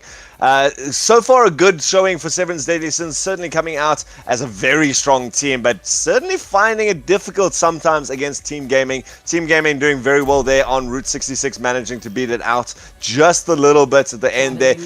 Maybe a little bit closer on Kings Row if they did not do the thing of which we don't speak. I am Ultraism. Joining me is Sun Phoenix here as we jump into our fourth game on Volskaya Industries. Yeah, I've been thinking a little bit about that last map and why it went the way of Team Gaming. And I think a big part of it is just the fact that Sombra's ulti is a big fight equalizer. If you hit that on everybody, you should be winning that fight if you have sort of a basic level of coordination. And these teams have good coordination. They are all people who have played competitively recently, who know how to work in a team and who can execute on those fairly basic out combos like the Diva Bomb, Sombra, like the Death Blossom EMP. They can combo those nicely. So it is really nice. I think that's a big part of why they look so good, because you don't need to rely on your huge neutral fight capability that Seven Deadly Sins is so good at, or your massive mechanical outplays as well. They can just look towards those out combos and win regular fights. And all it takes after that is a few key fights, some big delays, and you can put yourself in a position where you can win out team fights. And we were talking about it in the break, Altruism. The gulf between these teams skill-wise on paper is quite big. The fact that these three signed up together, Note, Beepo, and Mito, made it very difficult to balance the teams, and they're pretty strong, but I'm so glad that Team Gaming are able to put up as good a fight as they have been. It's going to be interesting to see what they do now. It's going to come down to a couple of key fights. That's the beauty of 2CP fights now. As we see it jump into the front line. Oh, Beepo going very aggressive there on the Zarya. And in fact, is going to get paid. Nice. Going to pay for it straight away. Mito getting hacked up as well. Means that he's going to go down, losing to Aquatic in that duel. And so Mito building up a bit of nice ult charge. And first fight goes away of Team Gaming. Definitely a nice start for them.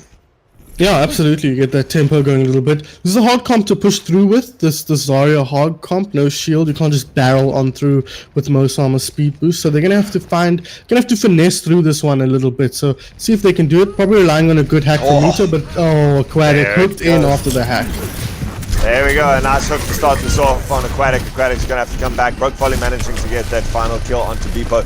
Note doing a good job as well, again, getting another good hook onto Go Outside, managing to shut him down. So a nice bit of opportunity now for Severance Deadly Sins to push on, and that's exactly what they're going to do. We're going to see them running forward. We see Mito actually almost up to that EMP already, up to 90%, 95%, 100%. This could be everything that they need. If he can get onto the point and get this EMP onto it. Don't even need it. Only Ugly Boy Adam being the one who's not there, but the rest of the team pushing onto point don't even need it so far. Note managing to secure that. And now they're taking a pretty good place on here. We do see the coalescence coming out here for Team Gaming. That's going to keep them alive a little bit. So you're not going to be keeping anyone alive through a whole hog like that, trapping people into the corner. In fact, gets the triple kill at the end of that, managing to knock Newt off the edge there. And it's up to poor Aquatic to try and just get some ult charge here, as it's basically a lost team fight for them already.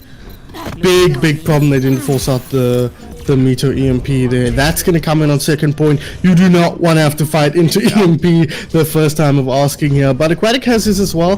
Both Lucios not quite at their ultis yet, and it's not the kind of one you can charge nice and quickly when you need to. It kind of just happens when you're not looking. So unfortunately, it's going to be a tough fight. It's going to come down again to which EMP is better. Well, we see the first EMP comes out. This is going to be Team Gaming dropping theirs first at the beginning of the fight, and that's a nice way to start it off. They have managed to pick up Beepo on that Zarya straight away. Not managing to get a lot else out of it. In fact, they do manage to take out Mito as well, but they've pushed the rest of Severance Deadly Sins back. But at what cost? 4 ultimates, nearly 5 up for Severance Deadly Sins, and they could win this out straight away in the next team fight. But now they have the sound barrier, so if Broke Volley can keep herself hidden in a good position and pop that as soon as the EMP comes out, after the EMP comes out, obviously, they can win that one out. I don't like Danko's Primal Rage there. I would have liked him to hold that and save for the next fight, but we're going to see they're coming very aggressively on the side of 7 Deadly Sins. Now we see a big bomb coming out into the front line. Doesn't manage to push anyone off the point or kill anyone. Now we see the big EMP comes out from Mito. That's going to be huge. There goes the sound barrier. Exactly what you were talking about. That's going to keep everyone alive, even through the hook. We see again the Graviton Surge though coming out there.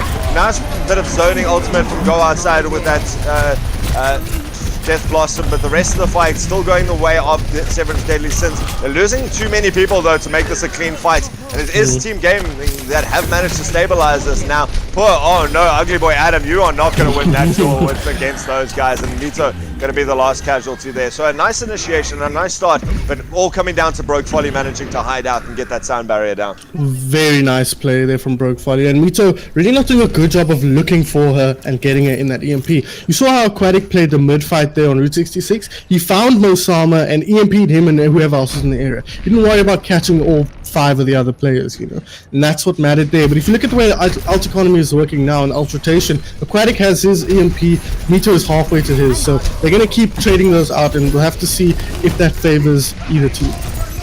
Well, considering it's going to be spawns favoring the side of Team Gaming, they just need to make sure that they don't lose the fight instantly. That's where Aquatic's EMP is going to be big. Manages to get this. They pushed everyone far back, and it is going to be the jump in. Dankiel following up very quickly after that. Go outside, even managing to get some picks as well. And so far, Team Gaming looking very strong on their defense. They've still got a lot of ultimates left for the next fight, and nothing really to combo for Mito still, even though he's managed to build up his ultimate. Yeah, I kind of don't like that EMP from Aquatic though. I think with the kill onto Ugly Boy Adam, they had that one quite comfortably secured, just forcing them back. You know they're not going to push through. As long as you don't lose any players, you should be fine just to sit back and keep the EMP for the next fight. But he uses it there, secures the team fight, and now they're fighting into Mito's ulti. And the other thing, if they'd hold that one off and use the EMP this fight, then Broke Folly has her ultimate. But Aquatic dropping early is a huge problem. Now we see a big hack coming out, but it's going to be Beepo actually Dankiel managing with that Primal Rage to split this up a little bit, and that's an Ice Bomb. That's going to be huge. It does actually manage to take out the Soul Eater turret. It doesn't manage to get anyone else off, but it does push them off point and allows Dankiel to rejoin the team. He's now going to be hunting for some kills in the back line. It's going to be Ugly Boy Adam that's going to be taken down by him. Just chase down eventually, use that jump, that phase out. And again, Team Gaming with quite a nice cheap team fight, in fact, only dropping the 2 tank ult and loot ult. They've still got all their key ultimates for the next fight. Yeah, EMP, Sound Barrier, and Death Blossom here for Team Gaming, so looking very good. Mito has switched as well. Very important to note, that changes the dynamic of the game completely. It's no more Sombra v Sombra. Aquatic will be uncontested on that hero now, at least when it comes to EMP. So it's gonna be, he's gonna have to get value out of that. We might see him use it here and switch. I don't think he likes playing the Sombra, but he's gonna go for the EMP. Well, now we see the big hack comes out in the backline. They've also dropped the Death Blossom, but it's not going to pick up too many. Instead, it's going to be still, thankfully, the side of Team Gaming coming out on top here after their big ult combinations.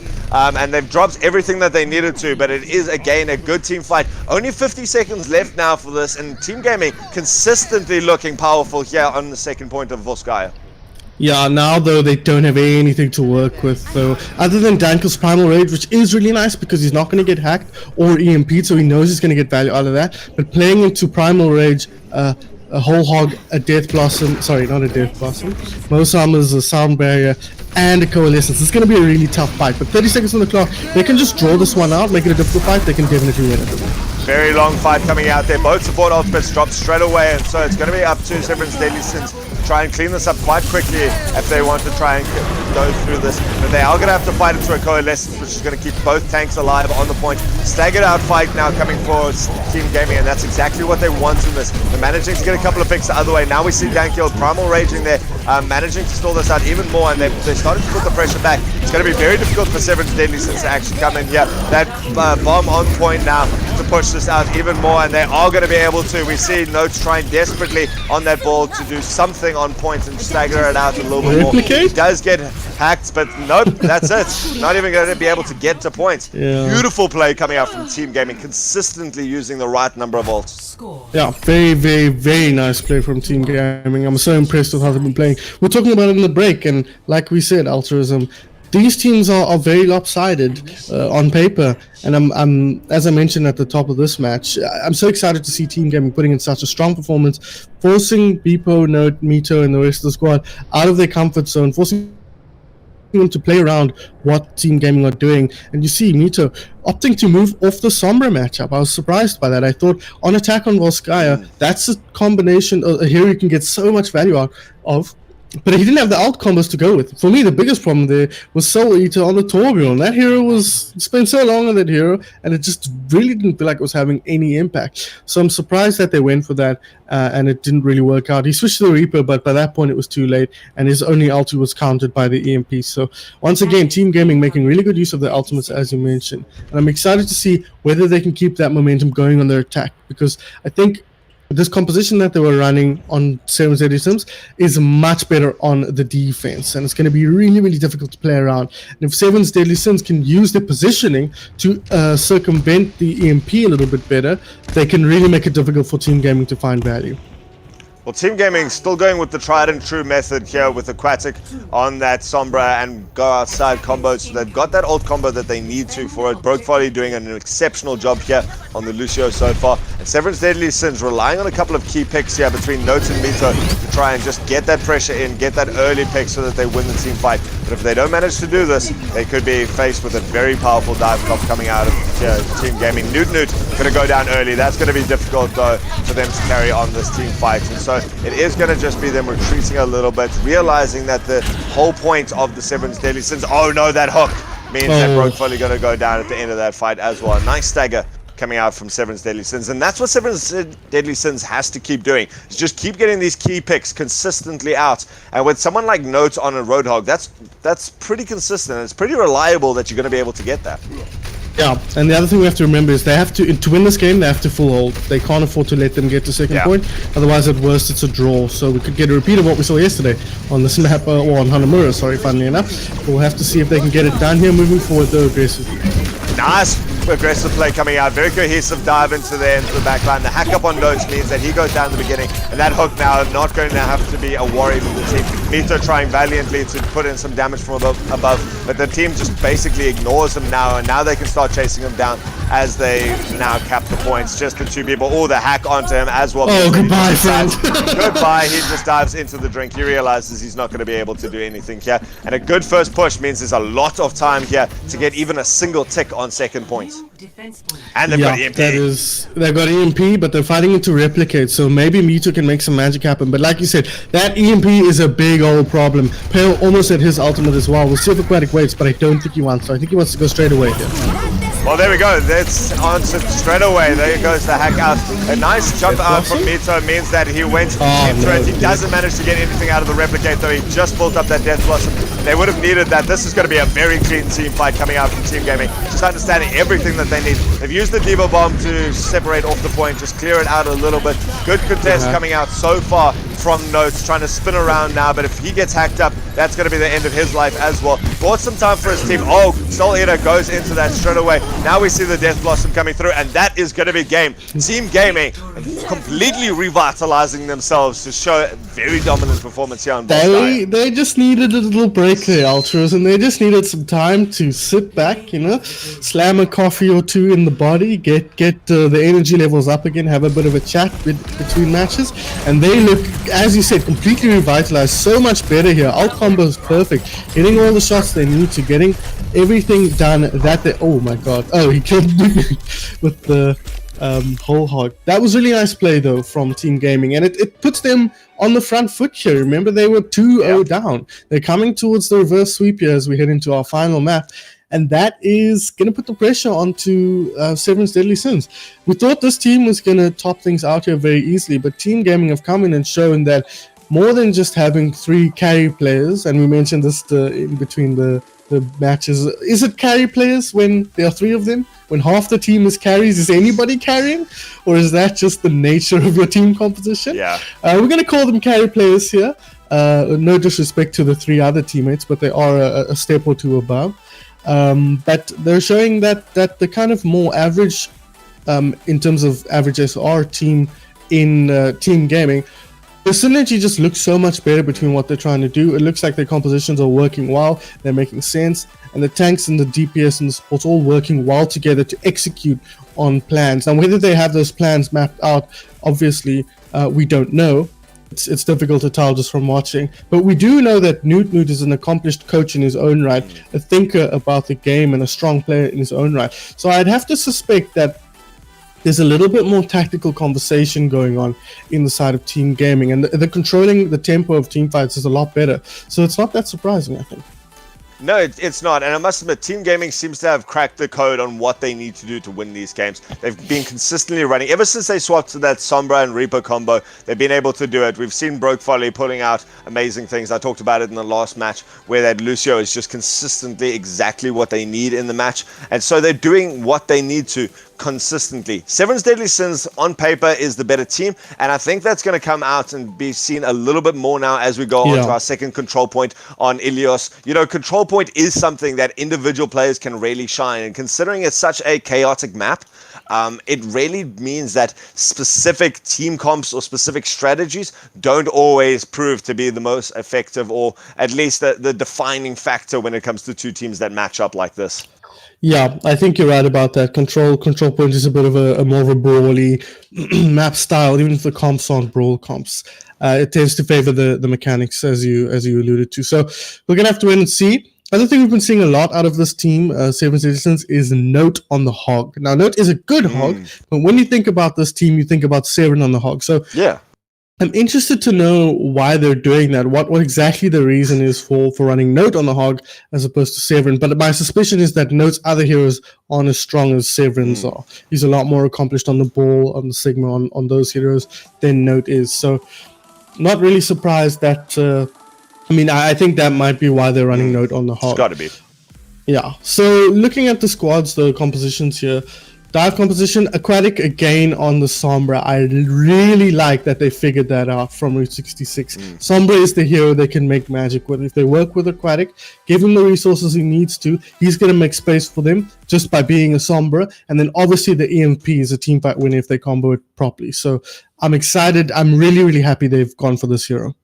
And you know what we talked about in the beginning, where they were really struggling against the Hog in the beginning, and they needed to find some sort of counter for the Hog, and so, that's going to be difficult for him to deal with. And they have managed to do that. Oh, that massive the Beepo bumps come through, and he managed to knock out Go Outside and Dankyo. That's going to be exactly what they needed to start this off, and it's going to be difficult for Team Gaming to do anything. They are trying to still contest here, but they're fighting into it. Now the aggression can come out from Seven's Deadly Sins. You see Beepo now starting to surround them. The whole of Team Gaming having to back up a little bit there. Aquatic up to 50% on his ultimate means that, he's going to go down straight away. Mito hasn't been getting a huge amount of value off of this Echo so far, but he's done enough in this fight to win it for them after that Beepo bump. And he's got ultimate straight away from that. Come on.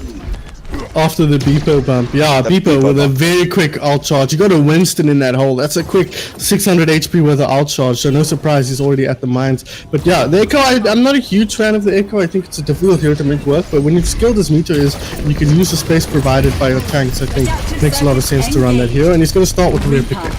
Replicate's a nice way to start off this fight, but he's not doing enough. Two of his teammates have already fallen. Soul Eater and Note going to go down straight away. Beepo manages to get the pile driver kill. Mito does get off the ultimate, but it's shut down straight away. Pale Nate's a very good heads-up play there to shut that whole thing down with the defensive matrix. And now it's up to Beepo. He's going to be hacked up, and this is just going to be free ult charge to the rest of Team Gaming. Yeah, as they do this, they even manage to take out Ugly Boy Adam at the end. And so a nice turnaround of points. Very, very quick recontest.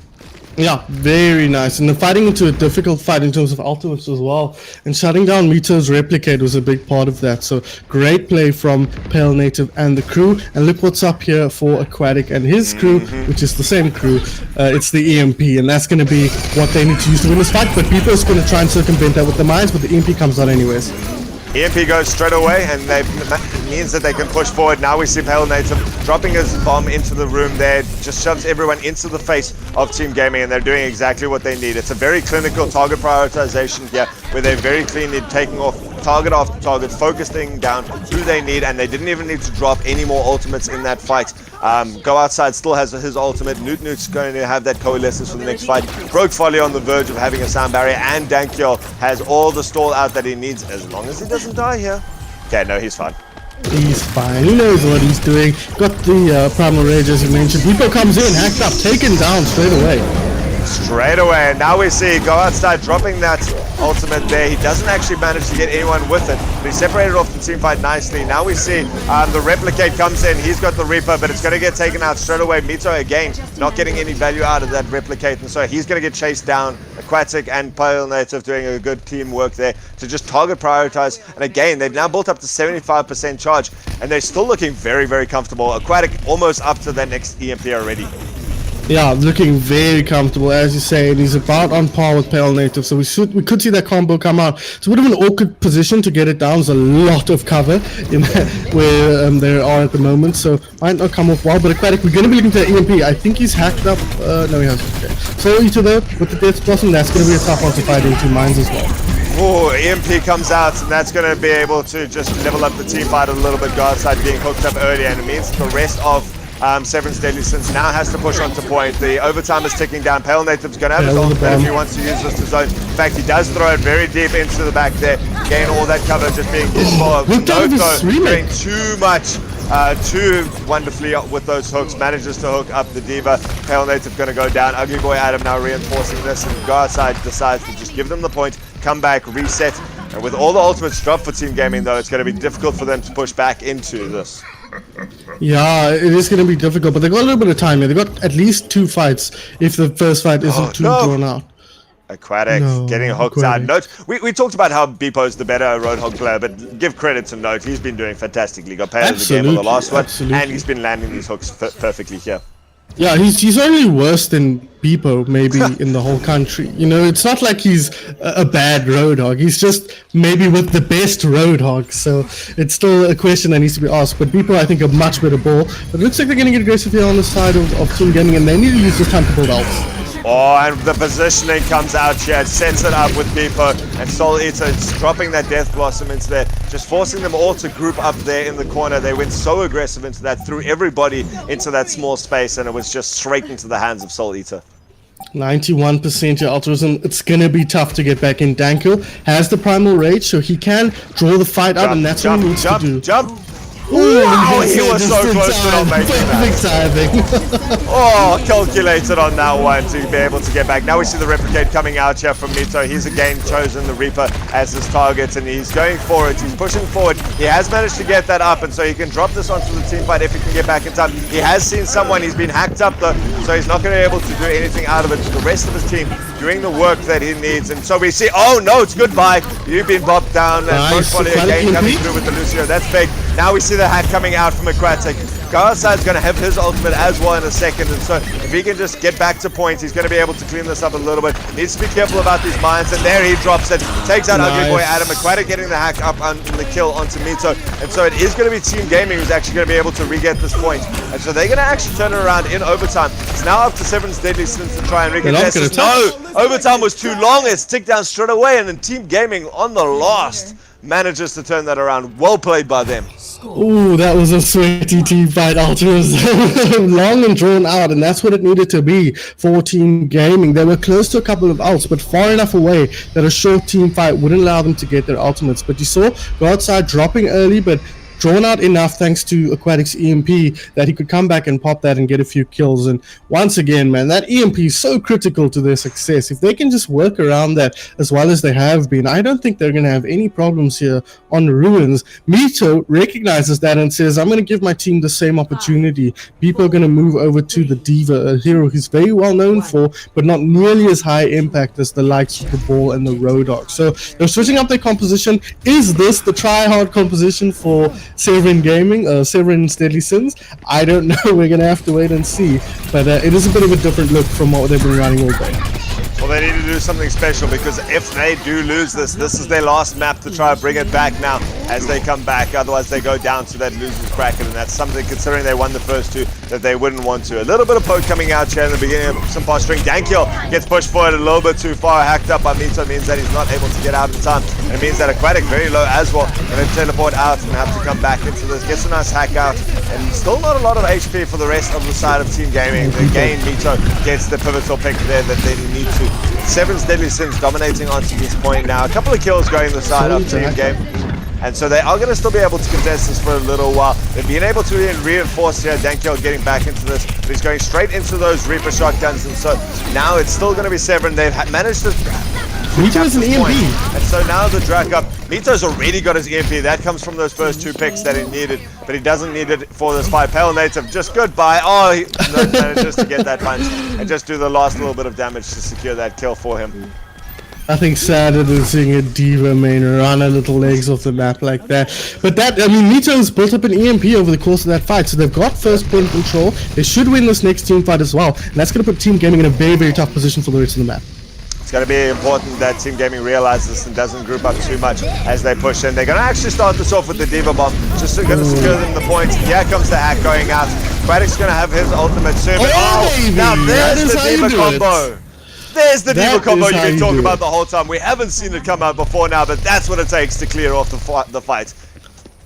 That, I mean, it's the kind of combo that looks great, but it's quite hard to pull off because most of the maps have a lot of actual natural cover that you can use to get away from the Diva Bomb, even if you're hacked. So he finds the good position there, Beepo, to get the angle alongside Mito's EMP, and that was beautiful play. Aquatic, though, with an EMP of his own and go outside close to his Death Blossom, so they could use that to good effect. They're going to start off now. It's going to do it, and they managed to pick up Mosama. Mosama doesn't have a beat to try and shut this down anyway. Broke Polly's still got hers, but she's not going to do this. In fact, both supports going to go down very low in this fight. Both wanting to hold on to their ultimates.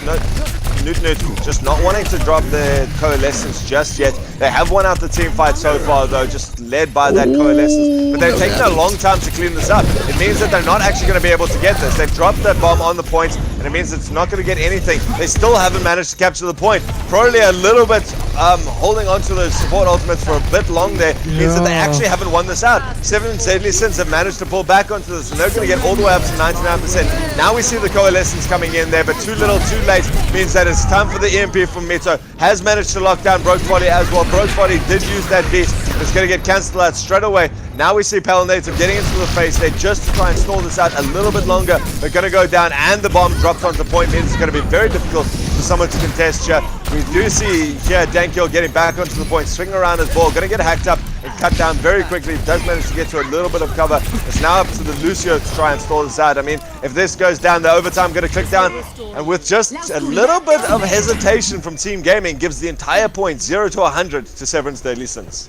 But that was the composition change coming out of Severance Deadly Sins. They set them up perfectly for that round. You can see I think this is their try-hard comp. The dive composition, Rito on the Sombra, Soul Eater on the Reaper. It's just, they're so good at making space, putting the backline under pressure with the tanks, giving Mito all the space he needs to pump damage into the opponent's tanks, get the out charge, and just win the team fight there. Use that momentum to just push them through the whole map, and just use their ultimates perfectly there. You saw the combo, Beepo and Mito. You're going to see a lot more of that if they keep on this composition, because they know exactly what they're doing on these two heroes. So it's going to be up to Team Gaming to see if they can combo break us a little bit. They need to win a team fight somehow, because at the moment they're completely getting shot out of the map with this new composition from Severance Deadly Sins.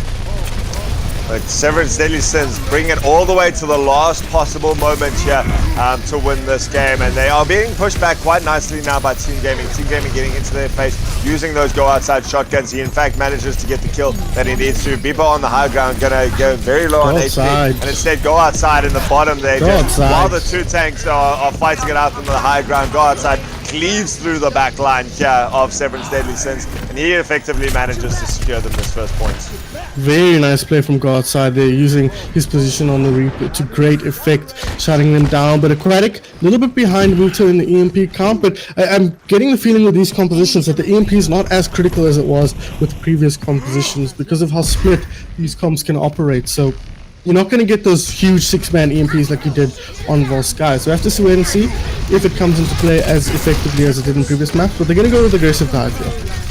Threaten onto the high ground, met with a solid wall of resistance here from Severance Deadly Sins, and now they've dropped down to the low ground. This is actually a great play coming in from the rest of Team Gaming. They've timed this perfectly. They've gone in, they've managed to get the kill onto Soul Eater, so that's most of the damage going down here for Severance Deadly Sins, and that just starts it off. They identify it straight away, and they go forward with amazing play, and they've now managed to pick up that EMP, and Mito manages to go down just outside of spawn as well. And as we go to a pause now, Team Gaming on the verge of victory on this. They're up to 50% already, and they've got 3 fundamental ults on the verge of 2 more.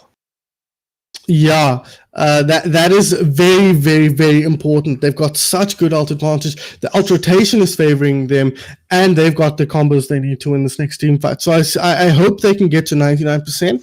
And then we'll have to wait and see if they win that last neutral team fight. Yeah. Because if they can, obviously they can just win. But even if they don't, they've got plenty of time to build up some good combos of their own and come back in with those. So they are really, really in the driver's seat here in more than just for the next team fight. So we're going to have to see if they can do that. They've got options here. Pale almost at his ultimate.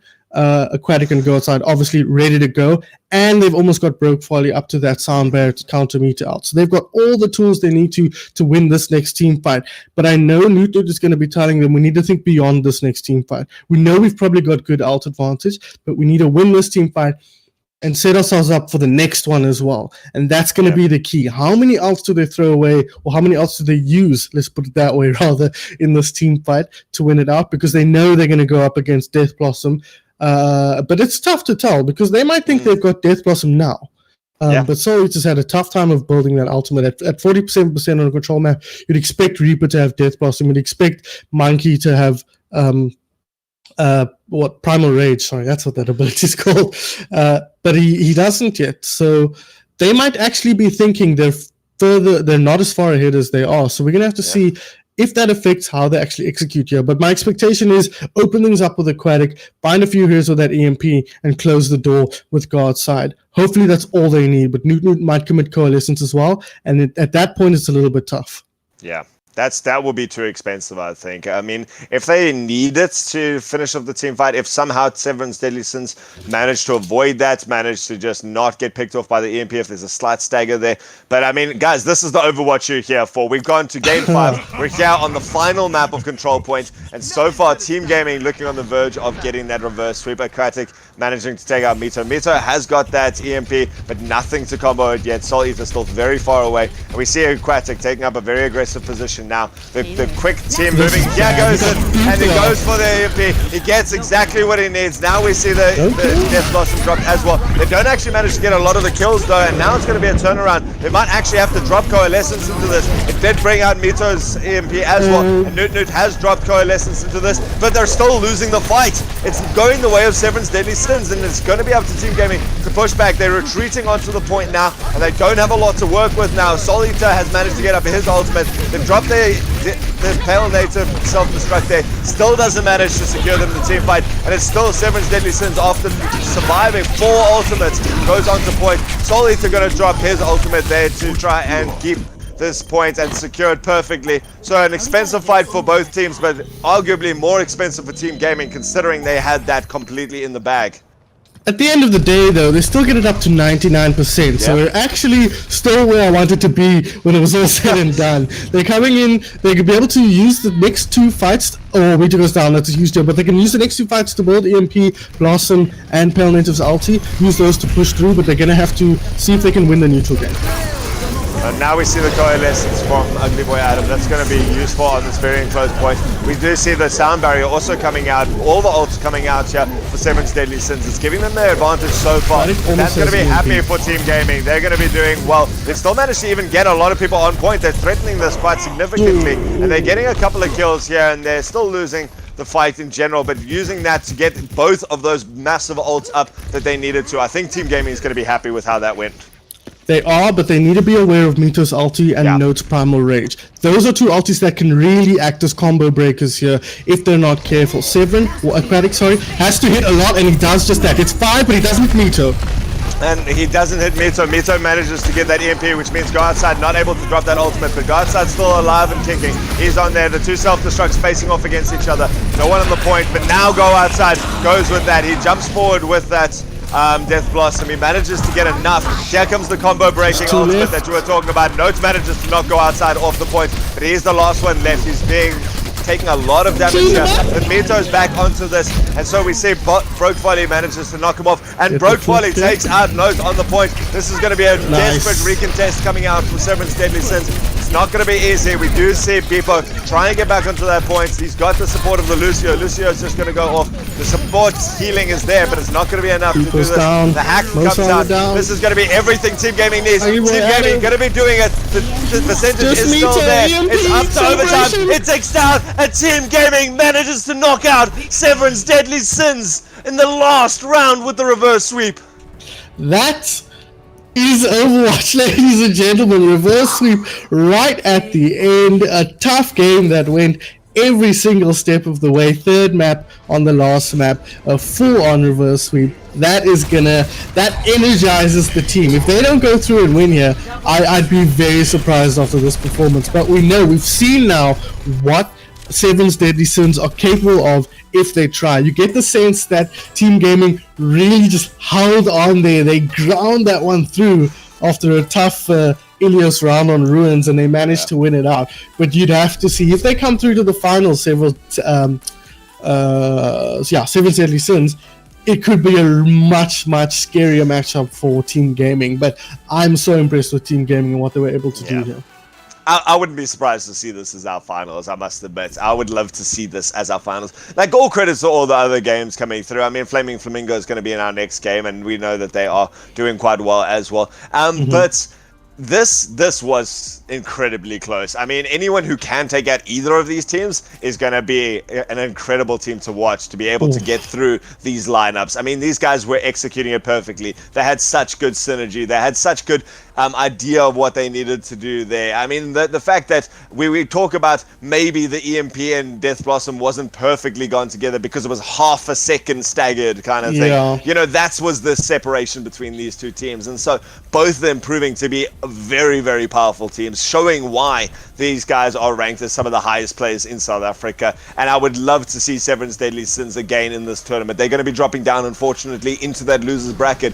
But all credit where credit is due to Team Gaming. What a way to play this out as we go through here. They secure themselves a position there in that upper bracket finals.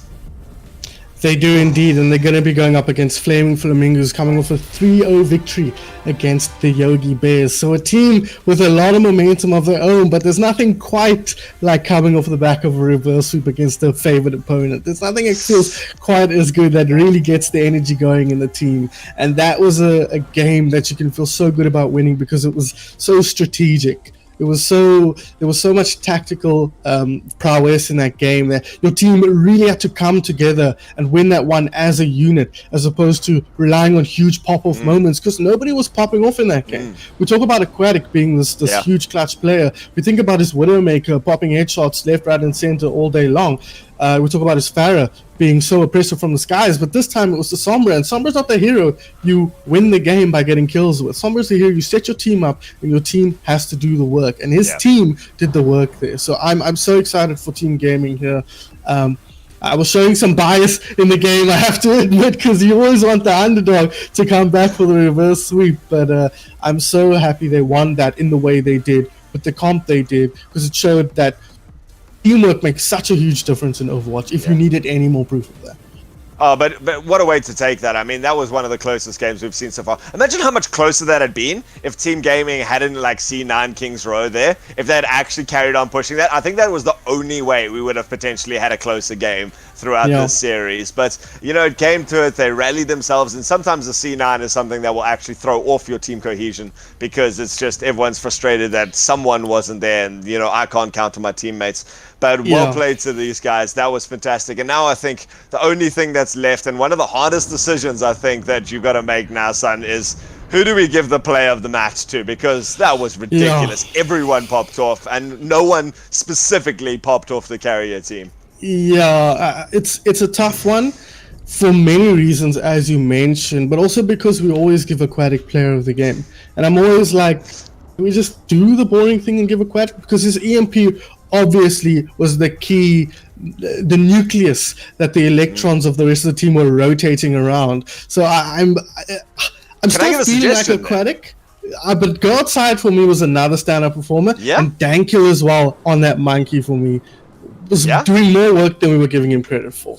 Exactly. Like they all played together. Aquatic and Go Outside had to synergize. So, like together, they made player of the team, player of the game, or something like that. But I think someone who deserves a massive shout out here because it was so pivotal, and it's a support player, and you don't often see the support players do amazing things. But Broke Folly understood the role of Lucio in these team fights so much. The whole thing was based around the Sombra play. And Broke Folly just understood, I need to sit in the corner. I need to make sure when I've got my beat up that I don't get picked off, that I don't use it too early and get it cancelled by that EMP. She held that position and she played so well and then had really good reactions. As soon as the EMP came out and sound barriered, covered the entire team and kept the team alive for so long for Team Gaming. And I think that just Broke Folly, even if it's not player of the game, deserves a massive shout out for that. Yeah, absolutely. And like you said, we don't give it to the main supports very often unless we've got the likes of Wallace doing some wacky-ish with the Lucio boops and getting some aggressive plays. We don't really think about the main supports contributing in big playmaking ways, but I 100% agree. I will give it to Broke Folly here because in a game where every cog in the machine that makes up Team Gaming needed to be working perfectly, I think you can pick anybody actually on the team. Yeah. But I'll give it to Broke Folly for sure. Because again, Nude I have to assume is doing a lot of the leadership in this team.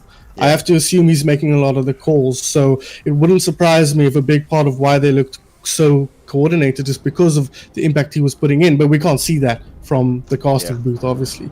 But I'll give it to Broke Folly here. We won't do an interview because we're a little bit behind schedule. But yes, Broke Folly, player of the match. Write it down. Put it in your books. You have decided that. It's so good to see a support player coming through with that. And it's just, they did exactly what they need to. And that's the definition of a support player, is just being there for what your team needs, giving them all the things that they need. Guys, that brings us to the end of this first round. I mean, I can't believe that this is just the first game of Overwatch we're watching today. We're going through. It's going to be a long day. God, Last game starts at like 6 o'clock tonight. We've got lots of Overwatch still to see for the rest of today. I'm excited to see what's going on. Son, do we have any idea what our next matchup is going to be? I don't know what the next matchup is going to be, but I can tell you who the next... Okay, it's Yogi Bears versus ATK. Oh, right.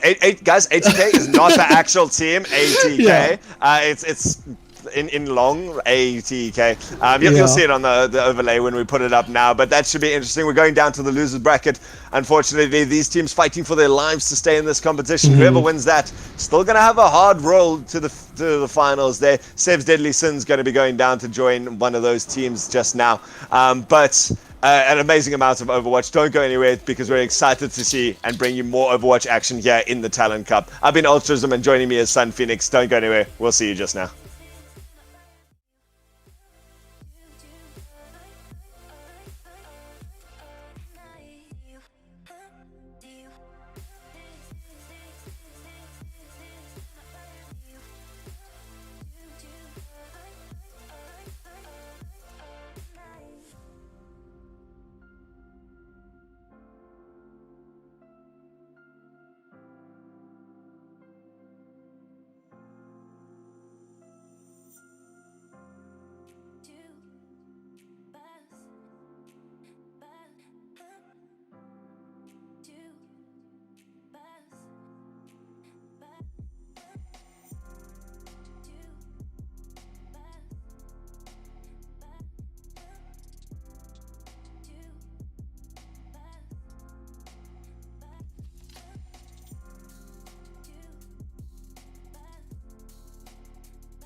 All right, what's up, everybody? I am back. We are back for the Talon Cup here, 2020 ATK. Not the real ATK, obviously. We would never allow that. They just sweep the competition. Even when things are very competitive, they sweep the competition. So imagine in the Talon Cup what they would do.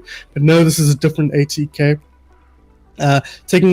Going up against the Yogi Bears, and my name is Sun Phoenix, as you should well know by now, and I'm joined by a new face once again, Zavania. Welcome. Hello, thank you very much. Yeah, it's my first cast, so let's see how this is going to end up going.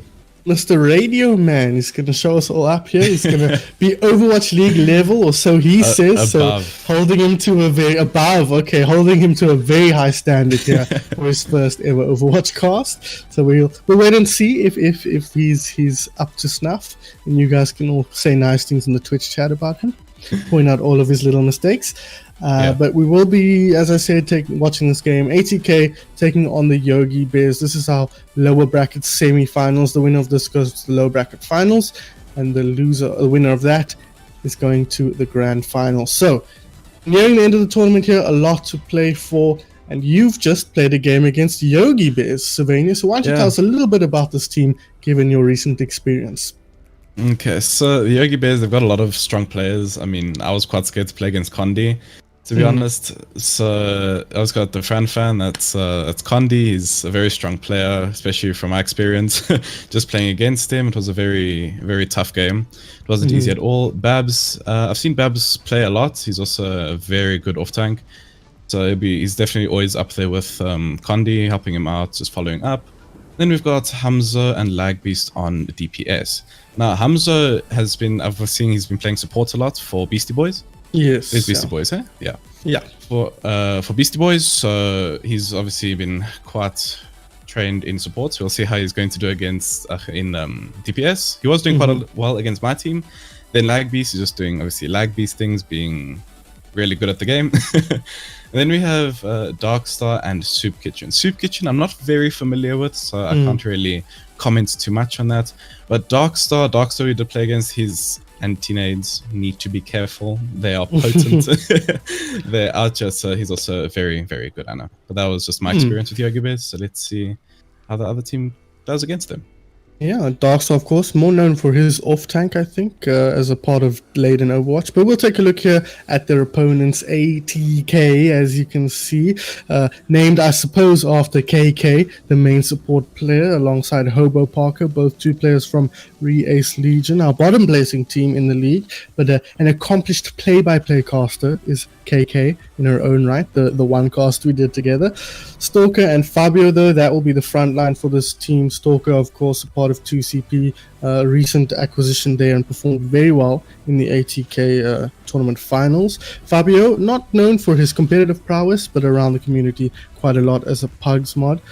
Terran Lord, of course, part of RQ Odyssey most recently as a sub and a manager for that team, and before that a part of the OG Konsugi squad as a DPS. On Diablo, speaking of OG Konsugi, part of that team as well, known for his Tracer and not Tracer, I think he's known for his Sombra, or at least if you listen to Defect, that's what he's known for. And then, as I mentioned earlier, KK and Hobo Parker to round things out. In terms of these squads, Ziv, do you think they're evenly matched, or do you think there's some heavy hitters on either team? I mean, I think they're pretty even. I mean, Stalker going up against Condi. We saw Stalker's fantastic performance, especially on his monkey during the ATK League. So that'll be quite interesting to see, because when Condi played against us, he did play a lot of ball. So that was quite fun to deal with. So we'll see how that's going to go up against each other. But otherwise, I think they're a pretty evenly matched team. Yeah, it's going to be a very long heavy hitters game on both teams for sure. You mentioned Condi, obviously. I mean, that's a standout performer on any team. Even on the Beastie Boys, he was one of the stronger players there. Second best team in the country, at least by results. And then on the other side, Stalker as well. Pretty strong main tank. So this could be a map about main tank difference. You know a little bit about main tank, Zavania, obviously as a member of the Overwatch Cubs, formerly and more recently TSG. So you'll be able to tell us a little bit of what we're seeing on screen once we get into the matchup. Our first map here, though, is Lijiang Tower, as we're well away by this point. We're starting in Control Center, a map where we tend to see a lot more brawly comps. Yeah, Brawl's very good on this map because there's nice tight corners. The Junkrat's also very powerful on this map because there's just a lot of small rooms and just a lot of funnels to get that spam damage in. We can see Yogi Bears here. They are running a season 15 or Narissa Hog. That's quite a potent combo, especially when you have Condi on that Hog. We are going to see a Nano Blade coming through from Yogi Bears as well, with Yogi Bears swapping out to a Junkrat. As I said, Junkrat's quite strong on this map. And then on ATK's side, so we do have around Zarya, more standard Brawly comp with Symmetra. So we'll see how... I think the Symmetra's probably going to become a Reaper. A Tracer. It's a very unusual pick for Control Center. I like the Mei though, not one we see commonly these days. A very strong hero on this map alongside the Junkrat. So hook in here, Stalker. He'll take a little bit of a hit, but not too bad. He's going to get aggressive instead. He's quite high HP still. Bubbled up. I'm going to just back off a little bit here. Good play from the 2CP main tank as he looks to put the pressure on. Now they move forward. On Diablo, that Tracer had question marks and now it has nothing but death in its future, unfortunately. Aggressive movement here again. They are a player down, but you wouldn't say it from the way they're playing as the Fan drops low, heals himself up, slaps the hook down. KK gonna hit the deck early on here. There's now they get aggressive on Yogi Bears, look to clean things up. They got that early man advantage. Good patient play from the boys in red here. And they're just going to get a quick first cap on Control Center. Yeah, so that was a fantastic fight from both teams. I mean, Red did come out on top because they really managed it well and they played patiently. They waited for Blue Team to make a mistake. They ran push it maybe a bit too far, just get a bit too aggressive. So they did a really good job here. Yeah, I couldn't agree more. Coming in here though, lots of ultimates to work with for both teams. Grab gonna open things up though. Fabio getting aggressive on Zarya. They pick up a quick double, make it a triple with the help of the Coalescence, and that, ladies and gentlemen, is that for that team fight. Couldn't ask for a cleaner execution. Fantastic execution of that grab. It was great timing coming through. They're all nicely clumped up. Ultimate wise, Blue Team does have, well, ATK, sorry, does have 3 ults coming up. They've got Beat, which can counter Hamza's Tire, which is very good. They got Round Shot and they got Mayfreeze. So we'll see how they're going to use those. Pretty sure that Mayfreeze can come out and yeah. Ooh, slept there in the front line. ATK, they've got a good position here, but they're going to try and circumvent that on the red team moving around. The shadow comes down. It's just Iron Hamza on the ground. Beat committed as well. May ulti as well. A lot going down, and at the end of the day, explosions abound, but it's the blue team that comes out on top. ATK going to hold firm once again. I've said that sentence many times in my life, and I never thought I'd say it in the Talon Cup. Wow, what a, some squats as well. No respect. Squats, yo. Wow. So red team, you can see they are quite stacked on ult at the moment. I mean, they've got quite a few ults. They've got that Nano, that Grab, that Tire. They've just popped Tire. On the back here, looks pretty big. It finds 3. The sound barrier comes out as well, just a second too late from Soup Kitchen. He's already lost 3 players. The Fan moving forward, getting rid of that pesky May as well. And that is efficiency, Zavania. Just 1 ult needed. Fantastic ultimate usage. So we can see, yeah, I mean, it's going not back much and to forth analyze there, right? Yeah, and it's just going back and forth. Ult usage has been great. Red team still got lots of ults coming up. Stalker does want to start charging up that shatter a bit faster. No, it's a bit hard with what they're playing, but they do. Stalker does need to get that shatter charged up so they can have a big, powerful ultimate.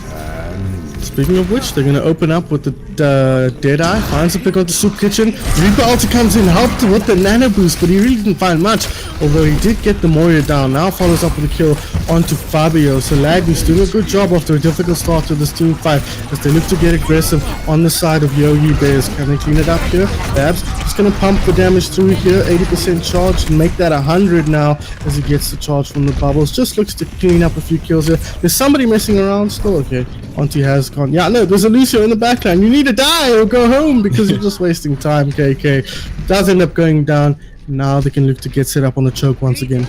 Yeah, unfortunately, it was quite a stagger of KK to go in there to try and contest it. So that could impede them quite a bit here, but they are coming up on 80%. Oh, grab combo. Nice work from Stalker to take down the Tire. Coming with the Shadow and the May ulti. That is an out combination. What an incredible team fight from ATK there as they move forward now, just cleaning up any stragglers that remain, and with 100% almost on the clock, they will get the flip to try and take this last fight. So ATK is looking a lot stronger on ultimate side. I mean, they've got the grab, they've got the Handu, and they're coming up on beats as well. So it's going to be really hard for Yogibes to push into this with the sustain that they have. Because Yogibes doesn't really have that many ultimates to take the fight. Yeah, absolutely right. And the ones that are on the side of ATK finding a lot of pay dirt here. Graviton Surge picked up a few, and now it's just the ball swinging around on the point. Scratch that as Condi goes down to Fran. Not going to stall this one out for any longer as the first point goes the way of ATK. Hate saying that. Hate saying ATK over and over again. Yeah. Yes, that was pretty back and forth. I mean, both teams got it to 99. That's really awesome. But ATK did just come out on top there. I guess they just had a bit better front line, especially with Stalker on that main tank. Yogibes didn't have a main tank. They had the Hogzario, which is a powerful, what's it called? A powerful comp. But against what ATK was playing, I mean, with the Mei and the Ryan and the Shatter and all of that, it's just, I think ATK just had a lot more sustain than Yogibes throughout that whole point. You could see they were struggling to hold that choke at the choke there. They kind of had to hold a bit further back, and ATK used that to their advantage, just barreling on through. But now neither team wanting to run a main tank here, as they both instead run. From Stalker here, not something we know him for. We usually think of him as the main tank, the Reinhardt Winston, but immediately finding value on the Roadhog. And speaking of value, that's a quick triple from the DPS as well. Talon picks himself up to make that 3 as I'm Going Hanzo goes down, and ATK are making this look very easy. Again, I say that sentence a lot. Yeah, we have been saying that a lot, especially in the last year. Exactly. But it wasn't really much to say about that fight. I mean, ATK just took that really aggressively, got that opening pick, and that just gave them the leg up to take that fight. Very impressive stuff here. Now they've got the ult advantage as well, as Terran Lord looks to pump damage in. There's a bit of a PP coming out here. I don't know who's in control of the lobby. It's not me for once, and there it comes out. So yeah, I saw somebody standing still, looked like Terran Lord, maybe having a bit of issues, and of course he's had a lot of connection issues over the last few days. Like I said, him and Blur must be on a similar internet connection in Makanda, because they both have terrible connections. But so yeah, we're gonna have to wait and see if he can rejoin without having any issues. As we look at ultimates here, those have not really anything to write home about so far. I mean, blue team, ATK, I keep saying blue team. ATK, these are higher on ults. I mean, they've got 4 ultimates that are above 50%, or almost at 50%, and yeah, red team just doesn't really, Yogibes doesn't really have much. I mean, it's been compositionally here though, who are you favoring? Which if you were on either of these teams, which comp would you prefer to be playing? I would probably prefer Yogibes comp, to be honest. I mean, I prefer that Zarya, the grab opportunity. They do also have bomb on the side of ATK. Fran is coming out with the pick. Oh, Terran Lord over the top finds that pick after Diablo drops early. The res comes out, brings Hamza back into the fray here, but Stalker getting rid of Baz with the hook in the other direction now, as Fabio finds himself at close quarters with a Roadhog, something he never won, but he wants to be close to his Anna, gonna hit her with the gun and take her out, but he's losing teammates in the backline here as the Fran finds himself a whole hog. He's probably not even gonna need it this fight, as I'm Going Hamza finds the kill on Diablo once again. So Kitchen dropping solo here on the Mercy behind the Fran as he looks to keep him alive, but Justice comes in from behind. Terran Lord finds a quick double, and they're still in control of the point. This could be a disaster for Yogibes if they don't clean this up, and I don't think they will, with I'm Going Hamza executing himself, ending his own life there rather than dying at the hands of ATK. Babs dropping low, taken down by Stalker, who's back in the fray. Darkstar as well, and somehow, some way, ATK have held this one off. Yeah, ATK really did bring that back. They were looking like they were fading a bit there, losing a couple of people. So they did bring that back really well. ATK does have Pulse Bomb and Valk coming up on Lucio beats as well. It's going to be very good for sustain. And Yogibes coming up on that Barrage and Visor. So both of those are very high damage, high output damage ultimates. So we'll see how they're gonna use those. Those very near. Stalker out of the game. Lagbeast now commits his ultimate as I'm Going Hamza looks for the angle with the sound barrier. It's just a Lucio in his sights at the moment, and he gets rid of him at a moment's notice. It's got Terran Lord in the sky, looks to win this Farah v Farah, but I suppose the other Farah's not fighting back. Not really the hardest 1v1 to win, and they do clean that up. So Yogibes will finally get some purchase on the point here. Yeah, so it took a while for Yogibes to start getting some momentum and win that team fight. It really looks like they've gotten a lot of momentum now, especially with this point as Stalker goes off the map. So yeah, Yogibes is looking a bit stronger on ultimate side. They do still have that grav and that barrage. That's very high damage. That's definitely a team wipe capable ult combo. So we'll see how they can use that. 80k is also coming up on their barrage and their bomb. And they do have both support ults, which both are quite good for sustain. Yeah, absolutely. On Diablo, trying to make himself a bit of a nuisance here. Ooh, dodges that sleep. A very adept play from him there. Looking at this Graviton Surge though, as you mentioned, comes down, only finds one. Barrage not really needed, and they find the kill inside that Stalker. Not contributing to this fight anymore. And Nano Farah, not very commonly seen, but gonna try and make it work here, is I'm going Hamza as he looks to take the duel versus Talon with 1 HP. Not even gonna need to get that kill. His teammates will pick up the pieces. Sound barrier committed here by KK. Not so sure about this one, as the team is really just on the retreat, so don't really need to cover the retreat of the sound barrier in my humble opinion, but perhaps our analyst will disagree. Stalker finds a kill onto Soup Kitchen. Apologies, as Fabio finds one as well. So back and forth fight here, but points in control of Yogi Bear, so they can do this all day. If you get one pick all day, they will win the game. So Talon still making nuisance, 10 HP. He needs to be careful not to kill himself with a rocket here, and as I say that, Hamzo does it instead. So does meet his end at the opponents, but the point is flipped here somehow. Barrage coming in over the top. I'm going Hamzo finds the pick onto that, and the rest comes through as well. So Babs back in the fray as well. The sights comes through from Laggies. Can he find the picks he needs to? Finds 2 picks. Can he find any more? As Talon works back to the wood. Yes, he finds 3 as back. Laggies might just have done it for his team with the tactical visor. They get the kill from Babs onto Talon, so no Pesky doomed the stall, but they've still got the ball to deal with here. The hamster being a nuisance in his own right, taken down eventually though. Soup Kitchen decides he'd rather be off the map at On It as he finds his way into the abyss, but somehow they hold it on Yogi Bears. That was a very intense fight, back and forth picks, stalls coming in, all of that. So, but Hamza and Lagby's just holding their ults for that long just was not allowing 80k to get aggressive as they wanted to. That's a bad start, Civ. Terran Lord finding the wrong end of the hook from Defran fan here, and that's going to open things up nicely. He finds another one, Auntie killed by the hook as well. So it's just Stalker and Diva on the point at the moment, backed up by supports. No DPS left in the fray. One support short now as KK goes down. Stalker swings around the point here, 101 HP is 101, 102 might have been better, but unfortunately that is not what he have, and he does end up going down as the Tracer comes in now looking to buy space for her team, but Auntie not going to be able to hold off here as the overtime ticks down and Yogi Bears make a game of King's Row. Nope, this is not King's Row. Next one's King's Row. Li Jiang Tao. So I found that a really good point. I mean, I see Yogi Bears has started to get a bit into more of a rhythm. And definitely showing much better team coordination and just focus. And I'm liking how Hamza and Lagbeast are holding their ults for quite a while, and that's just denying 80k the privilege of being aggressive because they're such high outputs ultimates. So I guess it's also quite a very good thing that Hamza did. But otherwise, I'm glad to see Yogi Bears getting into a rhythm and giving 80k a bit more of a fight. I'm glad to see 80k dropping some maps here. Not something we're used to seeing, of course. But this map is still ongoing here as we move on to Night Market. Compositionally, very similar from both teams.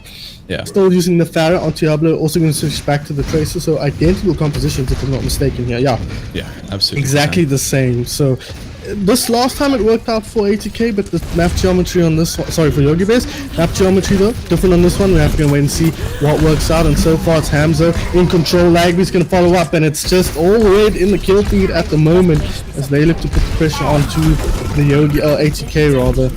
We're going to get D-Mech here hooked in, taken down, and unfortunately for 80k, not up to scratch on this particular team fight.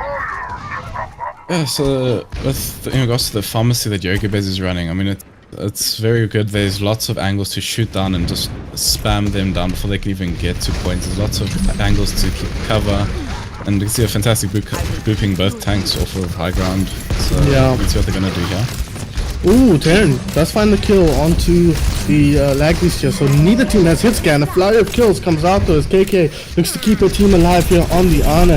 Can they find anything else here? Yes, they find the opponent's Ana there. Fabio securing that kill with the micro missiles, and so far looking very good for Yogi Bears in this team fight, but the sights might stop that in its track. As I say that, the Stalker tracks him down and takes him out. So good work from the main tank, off-tank hybrid player here as they look to clean up now. Yogi Bears, they're losing players here. Hobo Pocket down. Talon feels like he needs to commit his ultimate. There's a Graviton Surge on the ground as well from Babs. Not finding much, but who is finding something is the Fran fan back in the mix here. He gets his whole hog cancelled straight away by Sleep, but he's looking pretty healthy, more healthy now that he has the Nano Boost. Nano Boosted Roadhog shooting it out, but the anti-heal from Darkstar gonna make quick work of Stalker as somehow Yogi Bears again in a long drawn out fight, they managed to hold.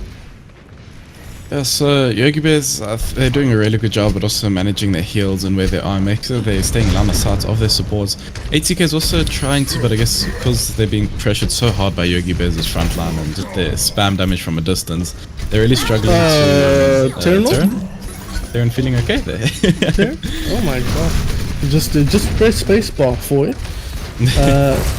You can't win a fight, and this is the last fight, Sylvania. I wasn't paying attention at the time, but they need to win this fight. Whole hog coming through, forcing them back from the fan. Looked in though, he's gonna pay for this with his life potentially. No, gets out, uses the heal, full HP once again, but the point is ticking down. Can they get in? They do just barely get the touch. Good work from Fabio, securing a little bit of space for his team now with the ultimate as well. That self-destruct, finding no kills, but allowing them to get a little bit of setup on the pointer. Hobo Parker dropping low, still alive, needs to be careful. This positioning makes me cringe a little bit, but it should be okay. Nobody's taking him down. 1 HP goes for the Riz, but does get taken down. Taylor has already hit the deck, but otherwise it's looking fairly good here for ATK. Stalker once again getting the nano boost, but he's not going to get taken down. Looking very healthy, almost at the whole hog. Now getting aggressive onto the Fran fan. Hook comes in, but the hog that uses hook first, but no! Goodbye, Stalker off the map. The Fran fan putting the work in for his team, but the point has flipped, and ATK are going to start building that percentage. Yeah, so finally ATK did get control of the point. They had to switch things up. I guess they swapped off the pharmacy in favor of that Doomfist, which is quite a strong hero, especially on this map. There's lots of close walls which you can really punch and get them to connect there. So yeah, I'm happy to see ATK coming back a bit here. Yeah. They were looking a bit weak. They were indeed. Who comes in there to secure that kill? Kill's going both ways here. Messy fight as the whole hog committed here by Stalker. He's dropping so low. The healing not quite enough from Soup Kitchen there. So, oh sorry, not Soup Kitchen, Hobo Parker. So we'll have going down. Sights come out once again. The hook in to prevent the defense matrix. Can't block that. Unfortunately, self-destruct available here. He does end up popping in. Needs to be careful not to drop straight away. He might get hooked there if he's not careful. Yes, he is. Taken out of his remake animation and executed in kind by the Roadhog there as the Rocket Barrage comes out to clean up the two supports. It's looking very good here. Stalker hiding on the corner. You don't think of this one as a stealthy hero, and he isn't as he gets forced back. He does get onto point now, buying a little bit of time for his team, but is there anybody else who can touch? Slip on the precipice there is Fabio. He does manage to burn the overtime just a little bit more, but unfortunately no one else is able to follow up, and Yogi Bears bring back Legion Tower to give themselves a 1-0 lead. Yeah, so that was a really intense map. Like, it was a lot of back and forth action. Teams were getting to 99.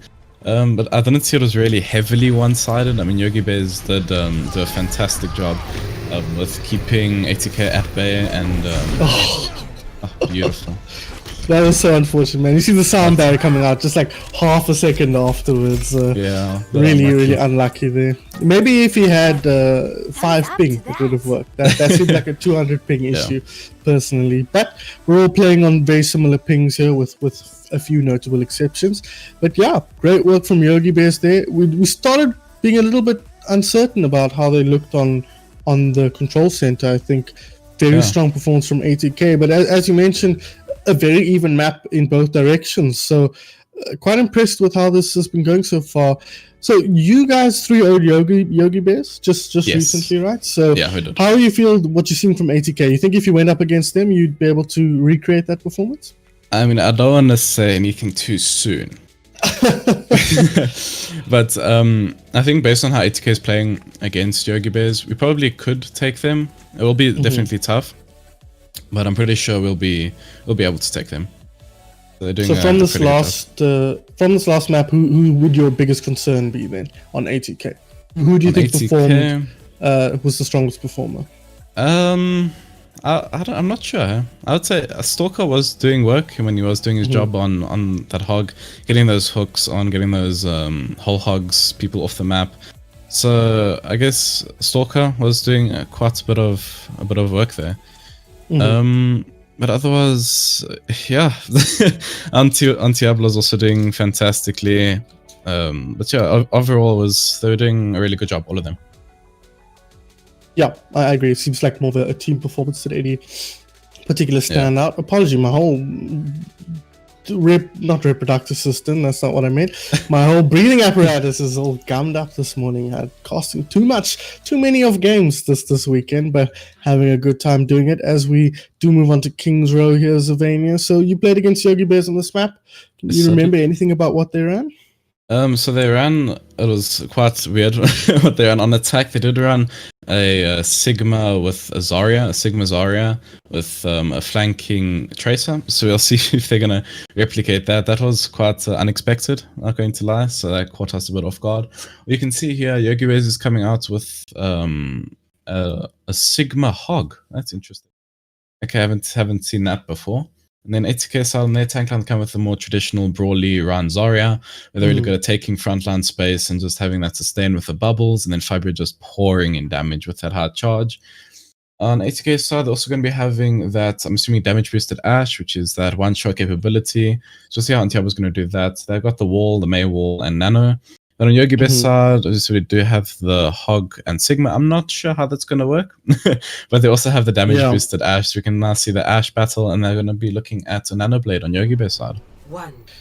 Yeah, we've actually been seeing Severin's Deadly Sins running a lot of that. Well, they ran the Hog Sigma on Route 66. I don't mind. I'm like you, I'm unconfident in that lineup, that tank lineup. We'll have to wait and see how it performs here. That Dynamite just going to delay things slightly here for the side of 80k as they look to move forward onto the point now. Start to get the gap up. An aggressive charge doesn't find anything, but the Fran finds one instead as the May will hit the deck here. They found a tick though, so not leaving empty-handed even if they do lose this fight, as now Stalker gets aggressive, but he's losing teammates left, right, and center. He goes for a all-in charge, and he doesn't even end up finding the pick onto Babs there, unfortunately. But did get a tick out of that, so you can't be too dissatisfied, Zavina.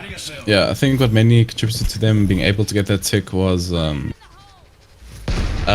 was I gonna say? Rough. Oh, only wow, you that can just tell me that. vanished. Cool, we're going into the next part now. See what's going to be happening here. But on the side of 80k is coming up on that Shatter, which Yogi Bears doesn't have anything to really block it besides the Sigma shield. That can be pretty fairly baited out, so we'll see what they're going to do here.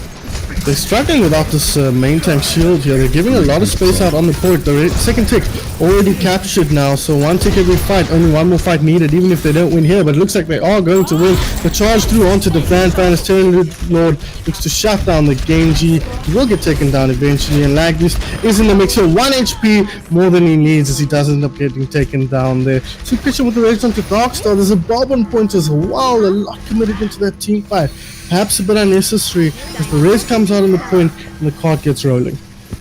Yeah, like that was a very fast bob from Lagbeast. You can't fault him for that. That was quite impressively. Those dynamites were absolutely fantastic. Western Yogi Bears coming up with a Nanoblade here. 80k doesn't have anything to counter it besides. Okay, they do actually. They have grab. They can solo grab. They can shatter.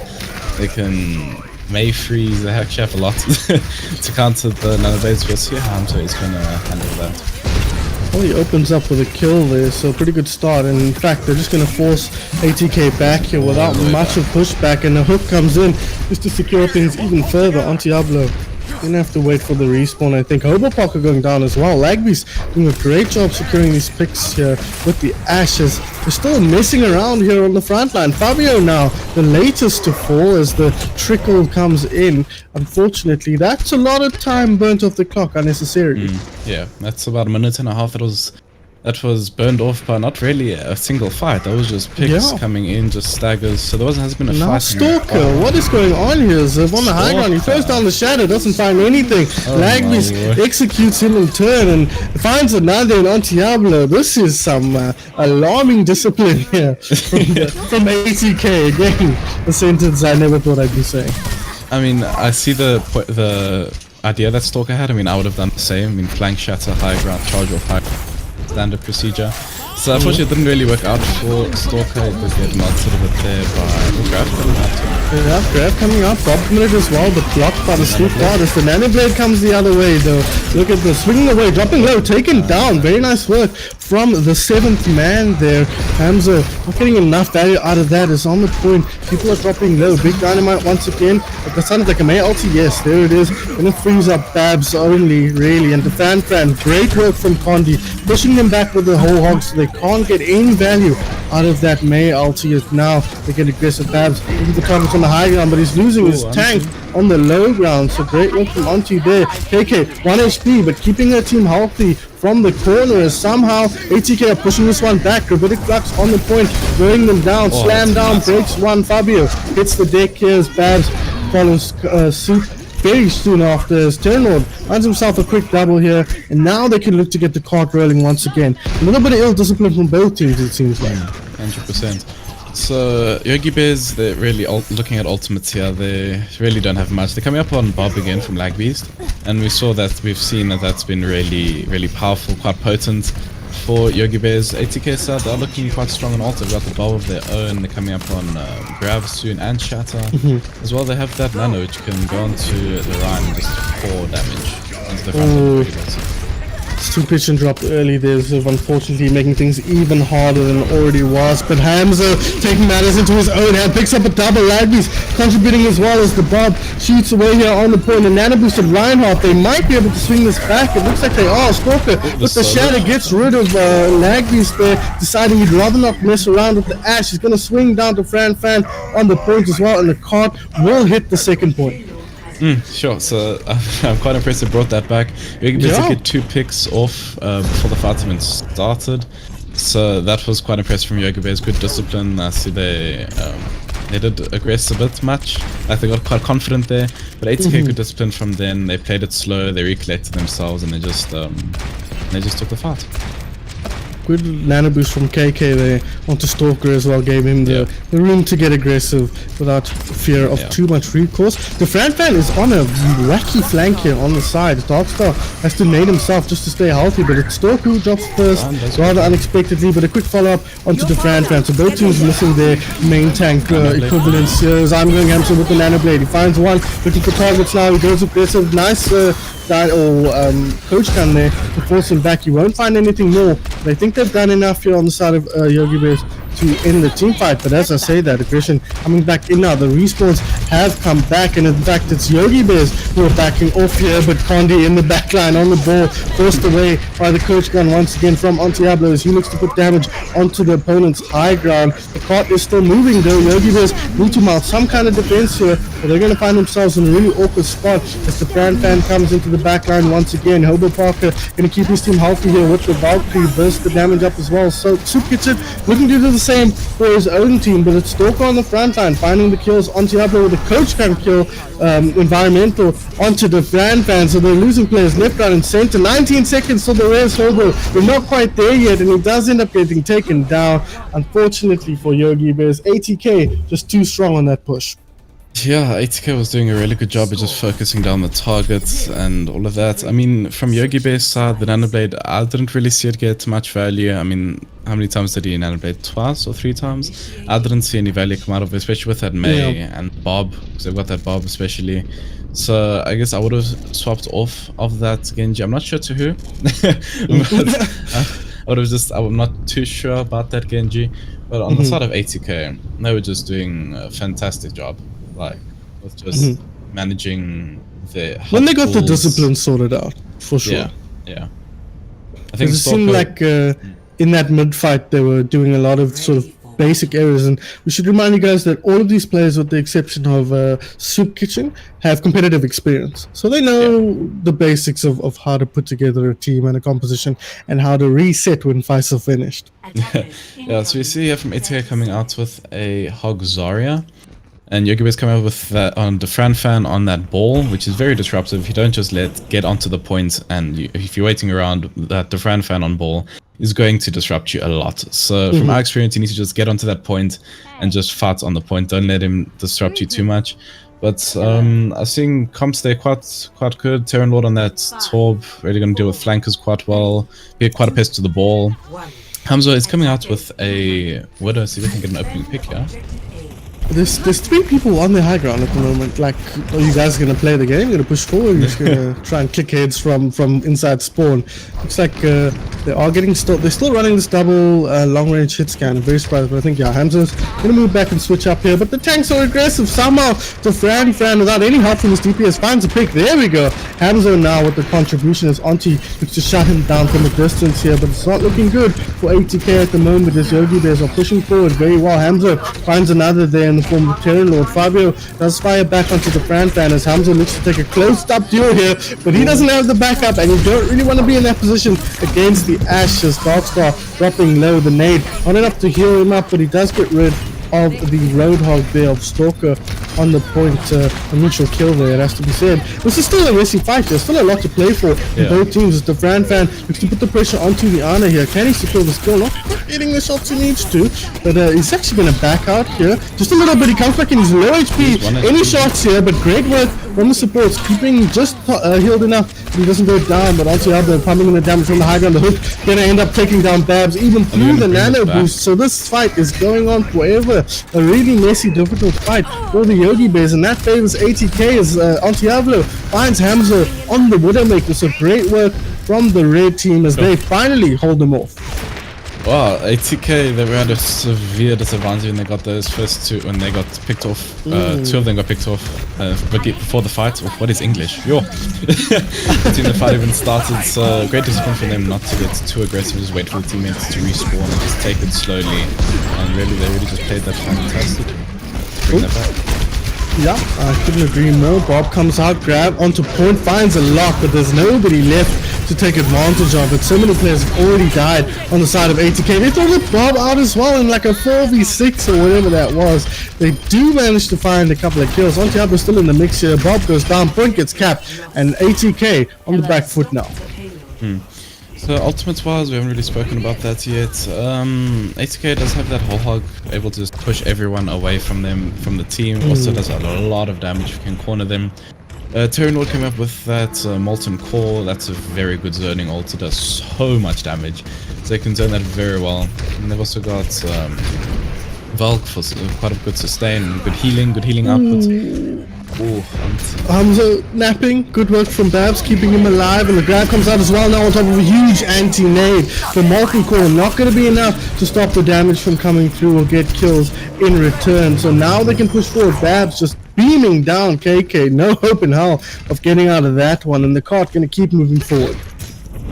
Yeah, that was a really good fight from the side of Yogi Bears. I mean, they only used one ult, it was just grab, right? If I saw that right. This is one ult to just, yeah, just to group everyone together and just pour damage into it. So it was really good for them only using one ult. They do have that nano coming up, so it can be quite good on one of the tanks, or even on Reaper. They can nano that Blossom. So we'll see what Yogi Bears planning. The fan gonna get aggressive here. Let's see. Disrupt the opponents a little bit. Of Stalker has access to that whole hog. He has for a while now. Hasn't found space to use it, but it's the Death Blossom. The Beyblade in the background picks up a double. The hook comes through, but it's just a quicker way for Stalker to die as Hamza picks up 5 in that team fight. Make it a 6. Give him the full wipe. Full team wipe from Hamza. Fantastic job of planning that Nano Blossom, and that was a really good opportunity there. Everyone is grouped up. They have no shield. I mean, they've got defense matrix, but I think Fabio was out of mech. I'm not too sure. So yeah, they're all grouped up. There's nothing really to counter at all besides sleep. That's also fairly difficult to hit. So you can see a raise coming up here from Sukic. I'm not to lag these. Evening the fight, lag beast is down again. Straight back to life and sent straight back to the grave. The soup kitchen gonna get taken out by the Bob as well. Lag beast did throw his Bob, is also committed some ultimates to that fight. Ends up going down. Nothing really in it for Yogi Bears here as they get howled on this corner. Fabio gonna just jump off the map for the reset. So we can see the Fran fan here is on his ultimate. Mine's fantastic zoning ult, so he can be looking to get into the backline and just ulting behind them so they can't retreat back. They have to take the fight. or retreat into the mines. We'll see what he's going to do here. Yep, there we go. It's behind him. He does indeed. So very awkward position, but Talon throws down the Molten Core, so both teams getting zoned away from their teammates. Kitchen going for a raise there. Unfortunately gets taken down by the whole hog as well as Auntie finds the kill onto his opposite number here, and that's going to allow AZK to just push on forward and keep a firm hold here on this third corner. Yeah, so we can see Yogi Bears here. They are swapping it up a bit. They swapped off that hog and are going. Were they Oh no. ball?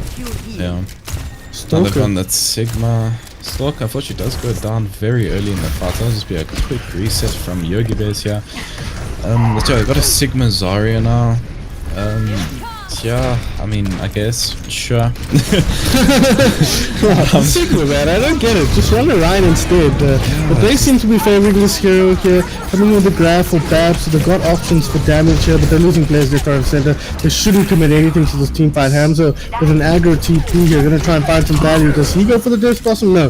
Hooked in and taken down before he can find anything with that. So still, lots and lots of time both of the clock here on this corner. Yeah, I mean, who's defending?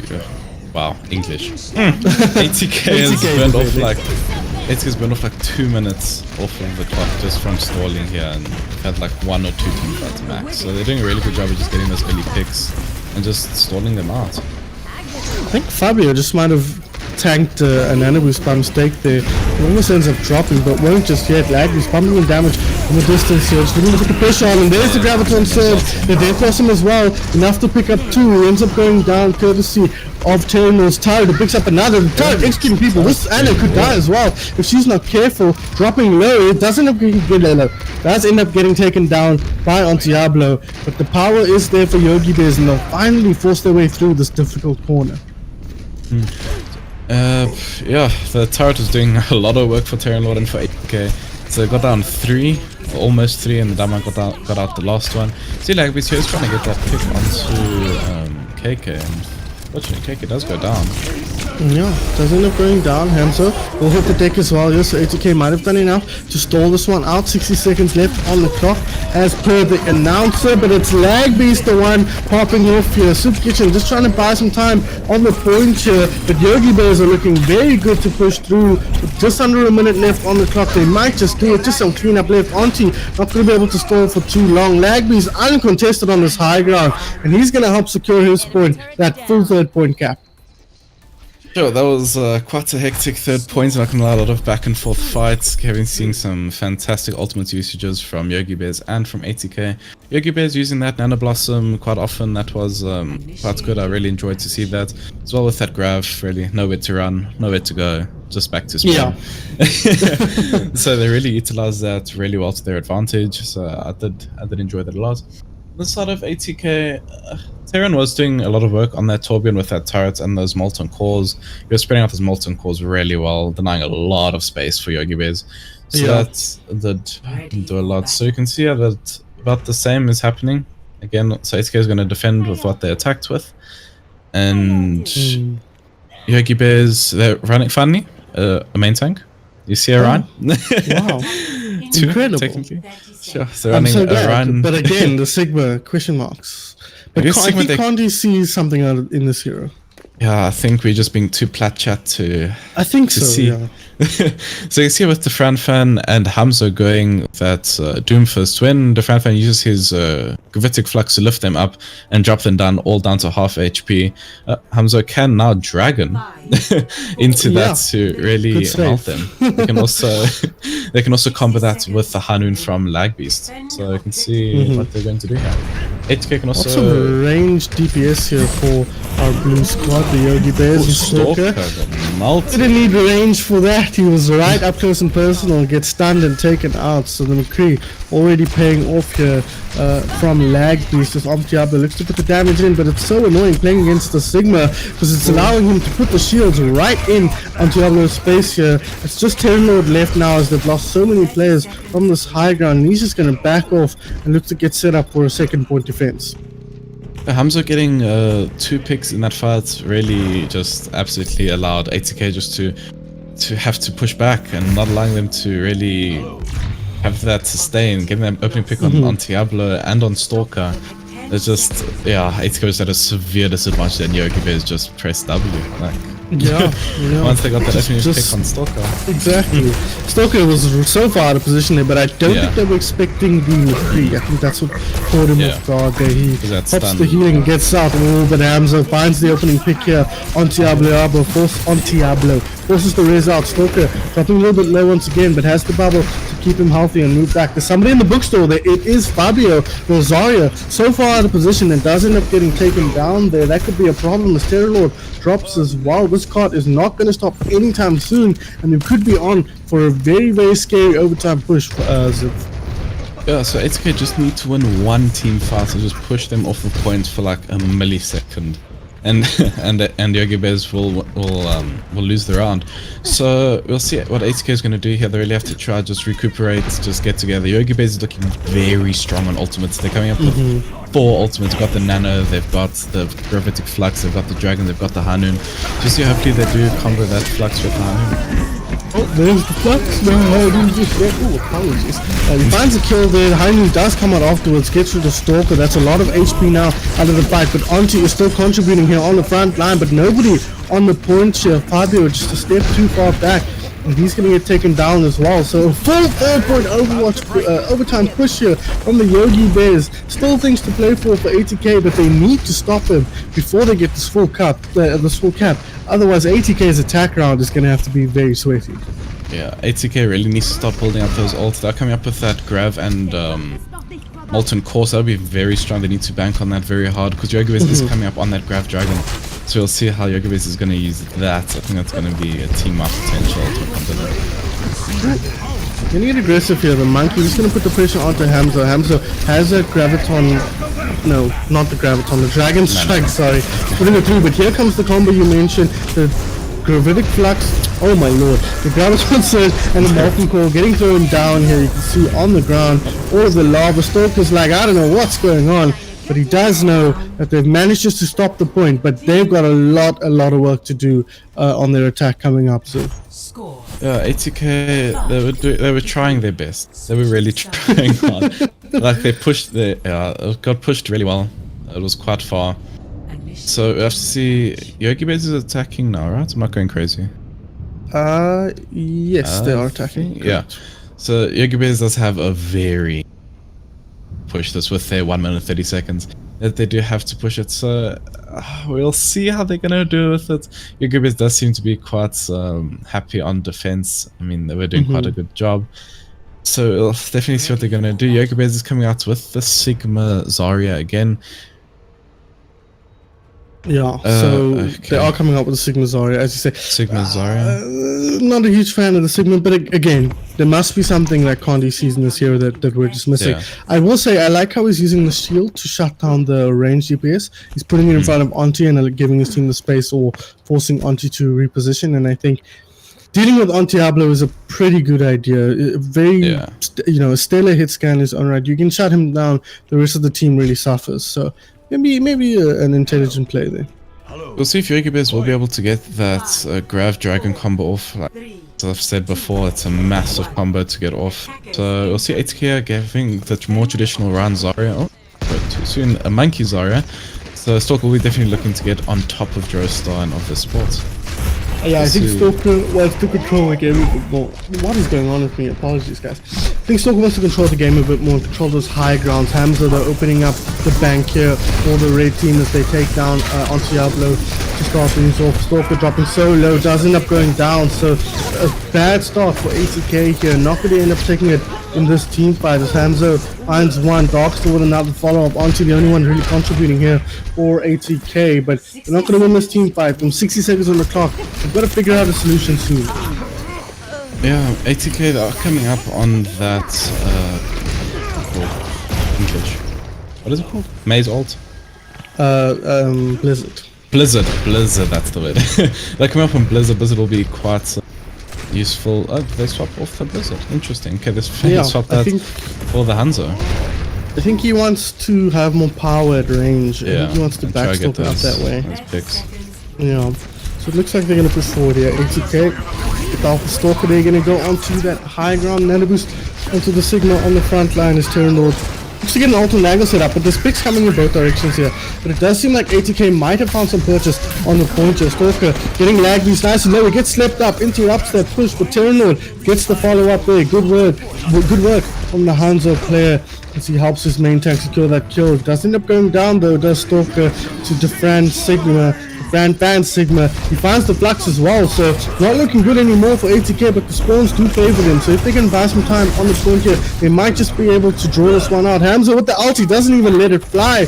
Interrupted, killed before it leaves the bow, and ATK coming back in now. The Primal Rage buying time, disjointing Yogi Bears enough to give his team time to come in. Capital Surge goes down though. This could be the end. This could be the nail in the coffin here for ATK. Yogi Bears, Babs finds that double kill. Bob committed now by Lag, who's gonna look to just clean things up here as Auntie finds Babs, but he's taken down in kind. Lagby's finds another, and ATK not up to the task on King's Row. Yeah, so that was a fantastic fight from both teams. Yogi Bears, they did come out on top here. You can see, I guess they were just doing Yogi Bear things, just being really coordinated, well managed, well alt managed. Look at this one. Over the top. The Nano Boost was an extra present, not even really needed. Yeah. Picks of everybody here with a full on 6k. Very nice work from Hamza there. Alright, so we will be going to a short break soon. Yeah, we can head into a short break here. After this third match, we will be jumping into our next map is Route 66. So that could be an interesting one. But yeah, guys, don't go anywhere. We're just going to go into a short 2-minute break.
All right, welcome back, everybody. The Yogi Bears taking on ATK in the Talon Cup 2020, our lower bracket semi-finals here. My name is Sun Phoenix, and I'm joined by Zavania once again as we head into Route 66. I should tell the teams we are ready. It's been quite an interesting series so far. Dominated is perhaps not the word I would use, but at least controlled by Yogi Bears with their 2-0 lead. What do you think of the game so far? Yogi Bears, you're at Sun Phoenix. Dominate isn't really the word. It's been fairly even. Yogi Bears has just come out on top a bit. So, ATK is going to look at what they've been doing and how they can counter what Yogi Bears has been doing and where they've been going, and try to maybe find a flank around, or maybe not just be in front and just head to head with Yogi Bears. Because I think the Fan is getting a lot of those opening picks and just giving Yogi Bear so much space to work with. Yeah, absolutely. I think space is a big part of it. Discipline as well, I think, has been a question mark for both of these teams, but definitely more ATK. We've seen Stalker on occasion be a little bit too gung-ho in his play style, perhaps finding himself aggressively positioned or going for some deep charges when perhaps he shouldn't. But at the moment, Ziv, it looks like he's going to be on the Winston here. So compositionally, a little bit different to what we saw in Kings Row. Yeah, so ATK is going running a dive here, a fairly good dive. They're running the Mercy Echoes. That's quite a good pocket here. ATK is running Stalker, Monkey, and you're the Diva. We know Stalker's quite proficient on that Monkey from what we saw in the ATK league. We'll see how Yogi Bears is going to deal with that Stalker and try and shut him down. Yep, that could end up being quite a key here. On the other side as well, the fan on the ball could be a key target to deal with as well. We'll have to wait and see. Talon going to be on the Echo. I've seen him play this hero quite a lot, so I know he's proficient on it, but we haven't seen him have that much success, even in the hands of the likes of Nito. So there's question marks around this hero for me. We'll have to see if they can make it work, but that's a bad start for the blue team there. Stalker finds the opening pick. They get rid of the turret as well. There's the fan on the point here, as you can see, dropping very low. Gonna get that mega and try and work his way back around. Just buy some more space for his team. Looking to group a few players off the edge of the map. Not gonna find anything there, but they're finding kills now. All the Yogi Bears.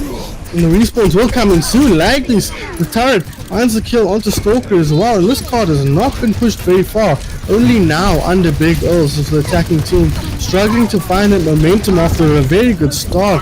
The fan doing a great job disjointing and disrupting them as Fabio drops down last year on the point as Hamza picks up a quick double towards the end of that, but that's going to close things out. Yeah, Lagby's turret is doing wonders for Yogi Bears as well, just denying Stalker on that dive. See if he's also seen Anthony Soft off to the Hog Diva, so you'll see what their plan is with that. I mean, it's quite drastic different tanks. One's very high mobility, one's just meat shield. So we'll see what they're going to do. Oh, Lagby's down. Yeah, struggling to find value. Fabio has also lost his mech. Oh, the Rez not coming off there. I think she was a little bit low, Soup Kitchen wasn't able to get it off, but the Yogi Bears are getting so many kills here. On Diablo pops his ulti and immediately taken down by the Hanzo, like you said. So great work from Yogi Bears. This is domination so far. So far we've seen the fan off the oh no, stop. Unluckers. So the fan, it's a very good ball pick here. There's lots of places you can swing around, boo people, manipulate them. So I can see, as you can see, he's doing a fantastic job at just disrupting them and moving them around. He does have mines here, so he could use that as they engage, just to disrupt them a lot, or in the damage window.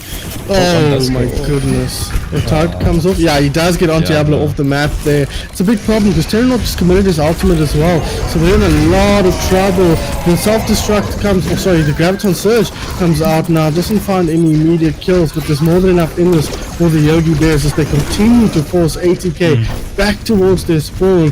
Hamza does shop late kills, so there might be something in this as he works his way back in from spawn. But yeah, ATK is struggling to find any inroads. Yeah, Lightbeast with his Molten Core on the floor, then have a lot of space for ATK to move around. Like, that's to be very step in that because it does a lot of damage. So, see the fan again just absolutely disrupting everyone. Just doing funny things. Yeah, the whole coming out to push switch the front fan away. Yeah. Make a little bit of space for them here, and they really need that space, but they also need to get rid of Condi here on the ball. He's doing an incredible job of being that annoying ball that you hate to play against. Doesn't find any value with that particular power drive, but he's got Galti now. He's going to pop that down as the Dragon Strike comes through. Doesn't find anything but Bab's ball on the Zarya. So, healing limited now for ATK as they look to push forward, but Hamza finding more picks on the front line. There's a Sombra in the back there, not going to find anything. Hobo Parker respawning here, not going to be able to contribute to this team fight. With 10 seconds or less left on the clock, they are really in the doldrums here are ATK. Can anyone even touch? There is someone on point, so that's good. Talon going to buy his team a little bit of time as Stalker will look to do the same on the ball. Sides comes out, Auntie finds one, but he's grabbed up in the corner now. Is anybody on point? There is someone on point, but Headshot gets rid of Auntie Abra. He finds too much value with that ultimate. Now Sigma getting the value on the point with the nano boost. KK just going to make sure that somebody is touching point. Going to try and keep her teammates healthy, but that anti-hero going to mean that she can't keep Babs in, or Fabio rather, in this one. She will end up getting tracked down by Condi as well, who finds a second. Talon is back here on the trace, as you can see, but Flagbeast gonna delete him out of the game pretty much, and it's looking very bad for ATK here. They might have to look for a full hold of their own if they're gonna end up taking this one, because this team fight is not going their way. The Fran with the mines to secure things, and Yogi Bears will full hold ATK on first point. Oh, that was a stellar performance from Yogi Bears. ATK, I mean, they were trying their hard, but I just don't think they had the ult utilization for it and how they were using it. So also Lag Beast on that Torbjorn, as I said, it's just causing such a distraction for ATK. Yeah. That they just have to focus it down while Yogi Bears and just pour damage into them. Hamza getting those picks in the backline while ATK has to focus down their turret because it's just doing so much damage to to ATK's backline. Yeah, no, very oppressive is a word I would use there. That's a good word there. And I think the fact the seventh man as well, the Torbjorn turret, just making it so that positioning is incredibly difficult for ATK. You know, safe spots on the map are at a premium between Condi, the turret, and the 5 other players on the team. So incredible work from ATK, and it's quite an easy to execute composition in many ways. Sorry, from Yogi Bears, in the sense that you kind of just let Condi do his thing and the rest of you stay alive. Yeah, see, ATK has swapped onto the Sombra, probably to try and help deal with the Fran because the Fran is just causing such a distraction and disruption to ATK that they can't really just group up and go into 6 because yeah. So I guess that hacks are going to need to come off onto Fran and ATK is going to need to focus down that ball to get him down. Yeah, but it's going to be a tough ask here. You can see where the yellow box of victory is. It is very near to this corner, just under Big O, so not a lot of space to work with. Surprised you don't see them go for that aggressive play. But as you said, Sombra already paying off a hack onto the Fran and they get rid of him. He might switch up here once he sees that's in play, and he does do exactly that. Goes into the signal, but Stalker once again playing too aggressively. An incredible headshot from Lagbeast there. No more for his Lucio than for his hit scan, but showing up here nonetheless as ATK. We're getting forced back a bit though.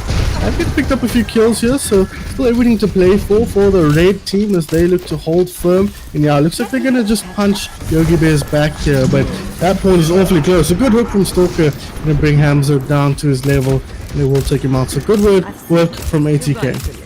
Yeah, Turndle did swap off of that Sombra as soon as the Fran did swap into the Sigma. So it was definitely to counter the ball. You see Turndle can get quite a lot of picks in the backline as uploads and clicking heads all day, every day. Yeah, I mentioned Lagbeast, but I think Auntie a bit more well known for his head clicking capabilities. They're still holding on here a little bit, managing to keep Yogi Bears at arm's length. You can see the difference not having Condi on the ball makes for the Yogi Bears. Yeah, because Yogi Bears a lot more space to. There's a lot less space to work with. Stalker's just beautiful from Stalker there. And these constant picks are just making it so difficult for them to get any momentum here. Babs getting close to the Graviton Surge, and that could be the key. Laggy's taken down, but they have found Hobo Parker, and that's the go signal. The Nano Blade, the Nano Boost onto the Gravitic Flux here. No kills found from that, but the Fan did manage to pick off one as he sets up on the high ground here just to push them down. KK does have the Nano Boost available, but no! I'm going Hamza from the flank, finds the headshot. She spotted him out, looked for the sleep, but he was quicker on the draw and took her out. The Taylor, though, on the point, doing great work. It seems like as Fabio taken down before he can remake, and the Fan finds another. It's looking good for Yogi Bears in this messy fight. They have the spawn advantage, but if KK can get back with the standard boost, they might still be able to hold this one as the point moves on closer now, inching ever further towards that yellow box of victory. Does ATK have anybody in position to, yes they do, to contest? They've got multiple people on the point, but a big anti-mule and an even bigger dragon takes down two. Darkstar, the only one falling for Yogi Bears here as Fabio looks to buy time for his team on the point. Terranord in the mix, but is taken down, so no healing on the point for the Yogi Bears, but it's not going to matter as ATK just don't have the power to push through the dominant Yogi Bears squad on this map. Yo, that was a very intense last fight. You could see ATK was really just trying to get everyone on points and just really just try and win that team fight. Unfortunately, they didn't come out on top. It's a fantastic, brilliant play. Hamza just clicking heads with the Hanzo logs. The Hanzo logs are, oh no, that one. That was unfortunate, man. Into the attack visor. It looks like the attack visor could have got decent value, so Hamza might have just bailed his team out in a big way there. So stellar performance from I'm Going Hamza there, helping his team get a quick 3-0 victory here after a difficult 3-0 loss in the last match to Flaming Flamingos. So they're going to be happy to get some of that momentum back, and we will say goodbye to ATK and the boys here. ATK and the boys, just ATK is the name of the team. Unfortunately, they're not going to be involved anymore in this tournament, and Yogi Bears will move on to face. Do we know who their opponents are yet? I doubt it because this match is very quick. So. Yeah, so it'll be either Ramen Noodle or Severin's Deadly Sins, and given what we saw in the last match, it's probably going to be Severin's Deadly Sins because they looked pretty much unstoppable, stopped though they were by Team Gaming. So that's going to be that, guys. Before we go anywhere, those of you have to give me a player of the match. Who do you think stood out today? Yes, there were a lot of stellar performances from both main tanks, Stalker and Condi. Supports, I was actually looking at the supports. They were also really doing a good job at keeping the tanks up and the DPS up. So yeah, DPS, they're all doing really well. Like it's 12 fantastic players. So it's gonna be a hard one for me. It'll be between Condi and, in my honest opinion, KK. To be honest, because I know it's a bit of a weird pick to have a support, but she was doing a really good job at keeping her team up. There were some questionable ults, but I guess that happens. For me, it'll be either Condi or KK. Okay, so you have to pick one. If between those two players, would you think bearing in mind that Yogi Bears won the match? I'd say Condi. Huh? Condi was just doing making just all the space for Yogi Bears, and Well, then we'll give it to Condi. We won't do an interview here just because we're a little bit pressed on time, quite compressed rounds. So it is going to be next match. Our next match here on stream will be Team Gaming taking on Flaming Flamingos. That'll be our upper bracket grand finals. That should be a stellar game. We'll see Ziv in action there, doing his best from the front line to keep his team in the game. But that Team Gaming squad, man, they look well put together. Okay, and you're going to have to deal somehow with Aquatics Widowmaker. So good luck with that. Or a Sombra, which looked even better in that last series. Good luck with that. So looking forward to seeing that. Thanks for joining me as well. It's always fun to have some new faces. Hopefully we see more of you here in the Castles booth. But guys, that's going to be that. We'll be back hopefully in the next 10-15 minutes with our next match. So don't go anywhere.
All right, ladies and gentlemen, welcome back. Talon Cup 2020 action here once again, taking a look at Team Gaming, a team I was very impressed by in their match against Severin's Deadly Sins. But this time they're taking on the Flaming Flamingos, the team we saw in our first match of this weekend. Should be a fun game. My name is San Felix, and joining us once again, Talon Lord, you were here yesterday briefly. We caught a glimpse of you before your internet kicked you off. But yeah, welcome to the broadcast. Thank you. I'm really happy to be here. I'm really excited to see this game because I think these are two teams where it's going to be very interesting to see how they play out. And Team Gaming have been a lot stronger than I think a lot of people expected, and have kind of looked really solid across the board. Yeah, I think that is the key there. Across the board looked very solid as opposed to some of your more top-heavy teams. We've got one or two standout players and the rest of them are kind of being carried. And there's nothing wrong with that in the Talon Cup. That's kind of the point. Weaker players get mixed in with some top-tier players and get that experience. So it is pretty exciting. So why don't you take us through then the Team Gaming roster, Terran, so we can see exactly what we're working with. Yeah, so I think we look at Team Gaming in terms of their tank lineup of Dankyu and Cosmos. These are two players who have played together for quite some time now. They've been on the overclocked roster. Then you also add into that Go Outside as well, another one of the players on overclocked. Then Aquatic, another DPS role. He's been a player that we've known for a good couple years now. He's been really strong in their hit scan and one of the strongest hit scan players in the country. And Newt. Yeah. Probably one of the smartest players. He was the coach of the ZA Overwatch World Cup team. He's been on ATK, he was their coach. He's had a lot of experience on multiple different roles. And then probably the least experienced player coming in here is Brokefire. She's been on Risen for the last few months and is very new to the scene in comparison to a lot of these other players. Yeah, I definitely agree. Quite a solid lineup across the board, as you mentioned, but definitely Aquatic. He's the tippy top, the peak of the table mountain that is this team. So it's going to be interesting to see how they come up against our next team here, the Flaming Flamingos. We'll take a look at their roster. It's going to be Ziv. We just heard from him on the broadcast, doing a very good job in color casting. He's going to be on the main tank, Lorena on the off tank. Don't Be Toxic, unfortunately, hasn't been with us for most of the weekend, it feels like, because once again, his role will be replaced here by Visions. Of course, we know Visions very well as the captain and what was the main tank of the Beastie Boys he's been playing as. So we'll be playing that DPS role in this matchup. Maestro, Evo's former main tank master, going to be on the other DPS role. And then you've got Von, formerly of Vanguard, and Kyra Donkey, a new player to the scene, will be rounding out the squad as the support line. So heavy hitters here in the form of Visions, but a couple of players on off roles here in terms of Von and Maestro. We know Von more as an off tank if I'm recalling correctly from towards the beginning of this year, and Maestro obviously more known as a main tank, but he's shown in this tournament that he can carry things through on the DPS. And just to remind you guys, the first time we saw this team was against Codename APW, where they did take a 3-0 victory, looked very strong in that matchup. So here in the upper bracket finals, we're expecting a pretty close matchup too. Yeah, no, definitely. I think once you get to this stage of the tournament, it starts getting towards those teams where, as we said, there's not really many of the heavy hitters with more of these unknown players that we don't really know. A lot of the rosters are pretty solid across the board. And because of that, now we're starting to see, okay, which teams have gelled together better, and also maybe those one or two individuals who we do expect, someone like Aquatic, someone like Visions, how well can they pop off essentially to get that victory for that team? Yeah, I think you're right about that. Our first map here will be Lijiang Tower. We will start off on Gardens. Now, Gardens, a map with a lot of verticality, Terran Lord. You know as well as anyone, given the match we just saw of you a few moments ago. You performed very well on the Pharah on this map, so I imagine we'll be seeing a lot more of that here. Yeah, no, I'll be very surprised if we don't see a Pharah or at least an Echo. I think this map notoriously has always been strong for any kind of flying heroes. You've got a lot of, you've got the tower that you can kind of just hide behind, and there's a lot of areas that you can spam into. Even if you go into the white room on the left or right, depending where you're coming from, you're going to take a lot of damage there. And then on top of that, if you want to go over the bridge side, you have to worry about the Pharaoh booping you off the map. Yeah, no, makes perfect sense. Last question, Terran Lord, for you. As we go into the pause here, no spoilers, but did you watch the GSL yesterday? I have not yet, no. Have you been keeping up with the GSL? Do you still watch StarCraft? I do, not as much, but I do. Okay. I watched the first game of Almani versus Zest, and Zest looked bad, so there's a spoiler for you right there. But enough StarCraft. I know maybe we're the only two people, maybe one of three, that actually care about StarCraft in the whole community, and I don't often get to talk about it, so I'll use this moment of pause to scratch that itch, if we put it that way. But looking at the compositions here, Terran, we have some information to work with. Aquatic on that Sombra. I love it. I think he performed so well against Severan's Deadly Sins in the previous matchup, so I'm looking for more of the same from him. Go outside on the Reaper. That leaves him with not much to deal with Maestro's Pharaoh, which is a bit concerning, perhaps. Yeah, I think we're looking at the comp from Team Gaming. They basically are trying to run down. Like, they find the tanks and kill him, because this is a very, like, 6-man dive S. You all go together and try and delete basically anything that you see. Obviously, the Pharaoh is going to be a bit of a worry, but if the rest of the team is dead, then the Pharaoh shouldn't get too much value. Yeah, that is definitely the prevailing wisdom on how to deal with Pharaoh. Just kill the team, forehead, and the Pharaoh won't be able to contribute much. But aggressive play here from the main tank as Aquatic just to put the damage down on the Sombra. Visions on the Tracer, very similar hero, but a little bit more DPS and less utility. He's using that here to good advantage as he takes down Nude. A bad start for the red team, the Flaming Flamingos, or sorry, for the blue team. I don't know, for one of the teams, as the blue team in control at the moment. Maestro on the Pharaoh, just raining in the damage from above. Not at the moment though, he seems to prefer his feet on the ground. He looks to get aggressive. But yeah, good start for Flaming Flamingos here. And Maestro almost had his ulti, jeez. Yeah, no, it's really important the way Maestro is playing. They're putting so much damage in that even by the time that you look at Team Gaming getting that pick onto the Winston, their entire team was low, and the Moira has only so much healing that she can give out. Lucio is not really well known for having a lot of healing, so they just ended up dying before getting any more picks. Yeah, I think that is a good point right there. Maestro, okay, I thought he was going low to come high again, but he just ends up dropping off the map instead. Marina finds that pick onto Dankill, and again it's all blue in the kill feed. So far, Aquatic and the boys are struggling to find a rhythm here. Team Gaming solidly trounced in the first two team fights. Yeah, I think even though we saw Maestro lose control of his boost and not really get back up, they seem to not really be moving as that cohesive unit to burst down. They switched to the McCree and now back to the Reaper, so they seem to be a bit undecided of how they want to deal with the comp that they're facing.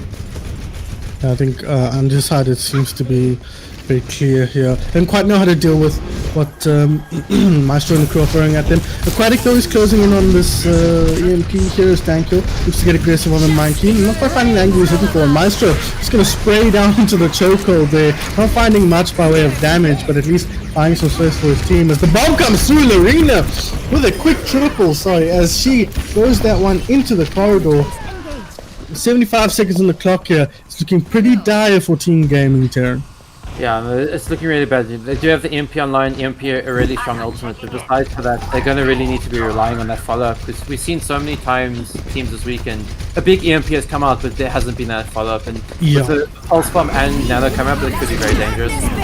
Ooh, there's the EMP to start off, finds a couple, and the kills are there. So far, they've taken down Maestro and Lorena's mix, so a good start here is go outside, using the space created by that EMP to good effect as Kyra Donkey tracked down there by the Bunny Blast of Cosmos, and her life has been ended. There's a hacked up Monkey here on the point. Not long for this world, but Primal Rage was committed. An expensive fight for both teams, but at the end of it all, Team Gaming will secure the point and a pretty healthy alt economy lead here. Yeah, I think that you've got to be very happy with that, the fact that you're on your EMP, but also forced out pretty much every ult they have. So yeah. They can't just come back into the fight and say, we Barrage or Nano, whatever it is, and just win.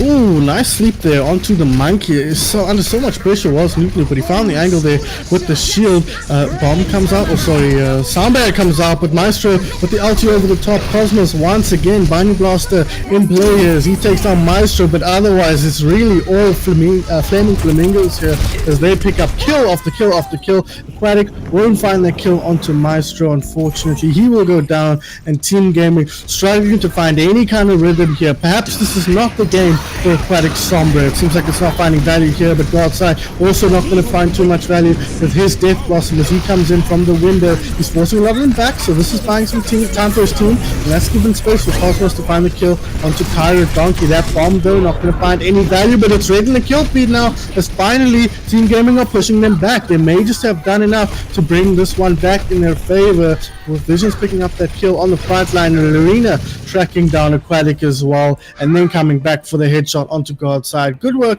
from the off-tank player, and that secures Flaming Flamingos the first point. That was really good play there from Flaming Flamingos. I think on that retake there, getting that dive onto Newt very early on, punishing and forcing those cooldowns out meant that they had to give up so much space, and then that allowed Maestro to get into the position, get the damage done, get Barrage out, and that put them under so much pressure that they didn't really have much staying going on into the next one, even though they had that sound barrier. Yeah, that sound barrier also seemed like it was a bit far back and cut off by a couple of walls. I didn't quite catch how many it caught, but it seemed like a pretty difficult position to find a lot of value on the barrier there. Looking at the compositions here though, Terran Lord, Maestro and Von going to reprise their roles as the pharmacy, but Aquatic, he's decided he's not going to run that Sombra anymore. Instead, going to try and counter out Maestro with the Ashe. Yeah, I think I really like that choice. I think, you know, the Sombra can work, and especially on Gardens, but yeah, it's a bit harder to get that value out of the Sombra, so the Ashe is a much safer pick against the Pharah.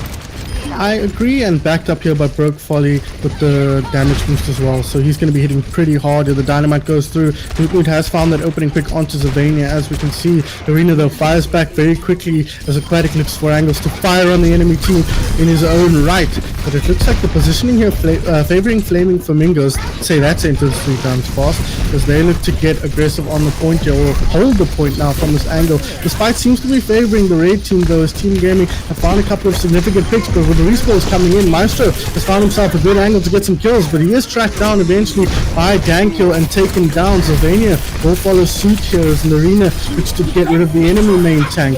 As oh, look at that, go outside, tracks down Kyra, takes them out with the pulse pistols. He finds the second support, so no supports left in the game. He's going to use the Bob as cover here as the Baby Diva will hit the deck, and Team Gaming finally found some rhythm here with Aquatic on that Ashe, and they'll secure a point recap.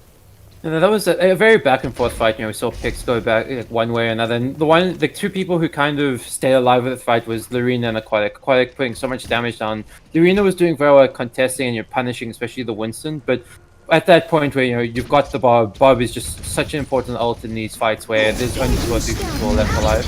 Yeah, exactly. Not really much you can do to counter it at that point.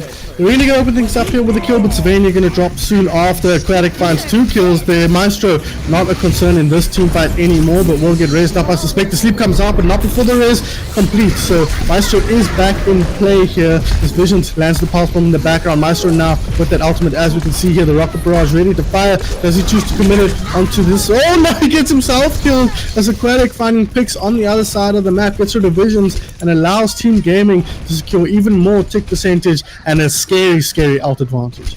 Yeah, and you know, as you were talking about going into this map, maybe the Sombra wasn't the pick for Aquatic, and now the fact that he is on this Ashe, he really is delivering it, getting those picks time and time again, putting that damage in. It's putting a lot of pressure on Maestro to get that value out, and Aquatic just seems to be free at this point. Yep, seems like they're struggling to punish him and go outside with the kill on the pharmacy, the pulse bomb. I'm sad we didn't catch that on stream because I'd love to see what exactly happened there. Maybe we can spare the game, we can see it anyways. But look, Aquatic under pressure a little bit now. Gonna just relocate a little bit, look for an angle to put pressure on the back line. Now focusing his attention onto the enemy Ana as the res comes out on the low ground here. Point is uncontested at the moment, so Team Gaming still sitting pretty here. as they look to control things out and take us to control center after this. But they're still going to get through this, and that Bob doing a great job of shutting down Team Game or Flaming Flamingos here on the point. But Ziv is in the mix now with the Primal Rage, trying to buy space for his team to get the kills they need to. I think he jumped over that sleep dart. That was pretty incredible. A nimble hero is this monkey. You wouldn't say it from looking at him, but unfortunately for his team, they are dropping like flies. Comes back in here, Barrage goes down, doesn't find anybody, at least not yet. A good defense matrix keeps the team alive, and Team Gaming will send us to a third point on Lijiang Tower. No, that's a lot better from Team Gaming. I think they realize, okay, let's rather try and play around the Quadic, play around the hit scan priors that we know he has, and try and keep them away from as much as possible. Maestro, once they were in control point, he could not get on top of them. They tried to dive him towards the end fight, but by that point, he already got the value, and they couldn't put pressure on him the entire time. Yeah, I couldn't agree more. And now he's going to switch it up, I think. Wouldn't surprise me to see Aquatic play the Junkrat here. Yeah, there he switches us up. Maestro will match him on that. Otherwise, it's matched compositions here, almost identical. As I say that, I realize 3 heroes are different, so not identical at all, it has to be said. But the supports are slightly different here. That's the only difference. So, based on what you've seen, who do you think this comp favors? I favor the Moira here just because she has so much more healing in this kind of situation. In a very tight situation, and you see immediately Zerg drops early. Extra healing perhaps making a difference, but the damage being dealt by Visions here. So a good comeback from the Flaming Flamingos as they push forward now onto Team Gaming, forcing them back, and that's going to secure them the first point cap so far.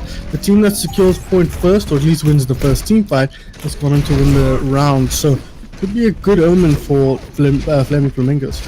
Yeah, no, definitely. I mean, whenever you look at control point, it's not really about like controlling the point first. It's more about getting that first team fight win because you get that advantage. Yeah, absolutely. And Flaming Flamingos have done a great job of that here on Control Center. And there you go. Another pick, 2 picks, 3 picks, 4 picks. A quick couple of kills here for the team, or for the Flaming Flamingos rather. As Aquatic unlikely to make his way out of that one either. So this is getting a little bit challenging for Team Gaming. And now they can control the choke here on the side of Flaming Flamingos. Yeah, and I think something that Team Gaming need to look at is shutting down Visions. He's getting so much more value than his counterpart. We saw Guard side was around 40% win situation. Now Visions coming up on the Death Blossom, they need to try and shut him down. Yeah, I agree, and look at that sound barrier. Oh, sorry, Earthshatter comes down. Sylvania says, Visions, you hang out here, I'll take care of this team fight. But Aquatics, he's taking matters into his own hand with that double kill. Now the rest of them are looking to get aggressive here, but they are limited on numbers. But that Doomfist making Visions life so hard, he gets the melee kill. Go outside, helping alongside Aquatic to secure his team a couple of kills here, and they can push forward with the Coalescence, courtesy of Meat. He's dropping low, but he's going to keep his team healthy as Maestro hits to take. The Shadow comes out, doesn't find anything. That's a boost here, I'm pretty sure, if my eyes do not deceive me, and Von uses that to good advantage to get rid of Go outside. It's just the Anna left. Von, what are you doing? Relax, he gets 2 kills. Vision's now in the mix with the Death Blossom. He finds another one. Von picks up his third. Relax, my boy. You got DPS for a reason. I mean, Nano Lucio, just like get that boost here and get the picks. And it was a bit of a tough fight here. Aquatic really came in clutch with that tire. It was looking a bit dire with that shatter, but they forced a lot of ults, so there is a possibility. But going against this tire and grab is going to be very tough. Yeah, it is going to be tough. They do manage to get the touch, so at least there is something to play for here. There's Narina now moving forward, looking for that grab. Grab comes out the other way first, though. She might hop in there, throw her own down. She does just that. There's a pulse bomb. She's so low, gets taken down by Aquatic, who has switched onto that Tracer. But Zeb with a huge shatter on the front line, puts a couple on their backs. But the follow-up isn't quite there. But this man right here, Taylor, you mentioned in Visions, doing such an incredible job of shutting down the opponents. He's really just that zone of inhibition around him, just pumping damage out onto the tanks, onto the DPS. As you can see, go outside. Revenge for earlier, courtesy of Visions. Aquatic still messing around here. That sound barrier could make a difference as the respawns are coming through, but Visions has the Death Blossom now. He gets rid of the ball there, looking to get rid of the Moira as well. If he gets rid of the Diva, he'll pop that Blossom. If he manages the the defense matrix there, you could pop it as well. But this is looking pretty dangerous for Team Gaming. But they're coming in one by one, slowly building up the numbers in the punch. Immediate cancel on the death cross and perfect play from Go Outside. They tracks him down, and now Cosmos follows up for the kill. So this is suddenly looking very good for Team Gaming. They forced a few ultis up, observe swinging away on the point here. He picks up a quick double, and all of a sudden it flips back on its head as Kyra returns with the nano boost. That could be a big difference maker. The melee kill onto Godside going to make things even harder now. So if he was hitting hard before, he's hitting even harder now. 97%. Earth Shatter up and ready to go. Power Driver won't even hit the ground. Shatter just a celebration at this point, as it's just Lucio left. Does he get the catch? Yes, he does. My man Sylvania with the prediction. Can they close it out? They do just that. Flaming Flamingos will take our first map here on Lijiang Tower. And that was one hell of a fight, and we saw. I mean, I don't even know how many times that flipped back and forth. Maybe 4 or 5. And Yeah. two players that maybe we didn't really look at in those first couple of maps were Visions and Von. You know, they didn't they obviously they did their jobs, but not really coming to the fore. But in that final map, they came in clutch with, Visions putting in so much work in that beginning, pumping out the damage, and Von. We said Boostio, maybe it's a meme, but in that fight, it really came in clutch. Well, I mean, shout out to Von for recognizing the advantage he had there. He got the boost, and he was like, I'll make this look like we planned it. And it really did look like that was the play. They were like, Von, here you go, make plays. And he went in and got a quick triple there with the help of Vision. So very impressive play from Flaming Flamingos there, making use of a difficult situation. But we do head into King's Row now. Now, even in the Talon Cup, all of these players will be very familiar with this map and how to play on it. So do you think Flaming Flamingos are going to be looking forward to this map in terms of what we saw on Lijiang Tower? Or do you think this might favor Team Gaming just a little bit more? So I think in the past, you probably look at King's Row being that very Boral-centric map, the Rhine Zarya. So then when you look at that, Control Center, that was in favor of the Flaming Flamingos. But with the way King's Row has been changing in terms of the way teams have approached it, Dive has seen a bit more play. We've seen Spam as well, like this kind of hug play. And I think it comes down to what these two teams come up with. I think in the Brawl Mirror, you're probably looking at Flaming Flamingos so far to be at an advantage, but anything can happen. King's Row, it's their bread and butter map. You understand the map so well. Any comp you can come up with, I'm pretty sure will work. Yeah, I definitely agree, and teams will be comfortable with whatever comp they think they need to run here. So that synergy not going to be such a huge issue on a map like this, where we've all been playing this map since 2016, since the game was released. And if you scrim in South African Overwatch, you've played it 3 or 4 times as much as any other map, because it comes up in every scrim.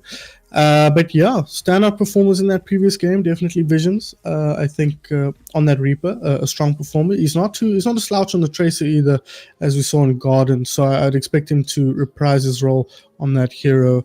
And then Aquatic, obviously on the other side, the big playmaker. We didn't see as much of him in the previous match we watched against Severin's Deadly Sins, because he was on that Sombra so much. And not quite the hero that has as high of a role, so we could see a bit of a stronger performance here in this next game. So yeah, interested to see that. Any other standouts we haven't spoken about much? Of course, you mentioned Von earlier as well. I think someone who's kind of flown on the radar is Ziv on that main tank. He's got a lot of value on that Winston on the Rhine, especially. I think that's where we've got to look at. If we do see that Rhine Mirrors, can Dankill match up to Ziv, because he seemed to have the better of him in that case. Maybe we look at he has more of the focus healing from the Ana as opposed to the Moira, where that's more of the healing throughout the team. But we'll have to wait and see what happens here on King's Row. Yeah, I think shout out to Ziv there for sure. He really put a strong performance. Control Center especially, he stood out on that Reinhardt. And if we're going to have a brawly composition once again, that's going to be a key, is that Reinhardt matchup, as you mentioned here. And it does look like one team will be favoring the brawl. The attacking team, though, Team Gaming, going to favor more of a dive composition, and I think that makes a lot of sense. Make space for Aquatic, allow him to split the opponents up a little bit, and allow Aquatic to get those headshots and get in. Interesting to see the Zen pick here from Newt. I doubt we're going to see that come out of the door, but a very aggressive dive if they do choose to go that way.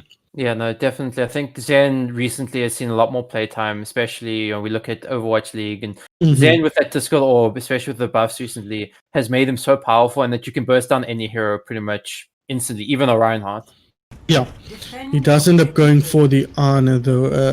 He's been really favoring the Ana these last maps we've seen of him, so that doesn't really surprise me. Pushing forward here though, our team gaming ready to get aggressive. Visions, how did he manage that? He's so low though, he might pay with his life, and the spawn advantage clearly in favor of the red team, the attacking team, but unfortunately not able to get that kill. One goes down, but Aquatic, the much bigger head to get, but maybe not. As Visions gonna drop as well, go outside, finds that kill, but Maestro on this Hanzo, with not enough credit perhaps for giving to this man as he finds that pick onto Newton. This hero already up to 71%, again a strong start from the former Evo main tank.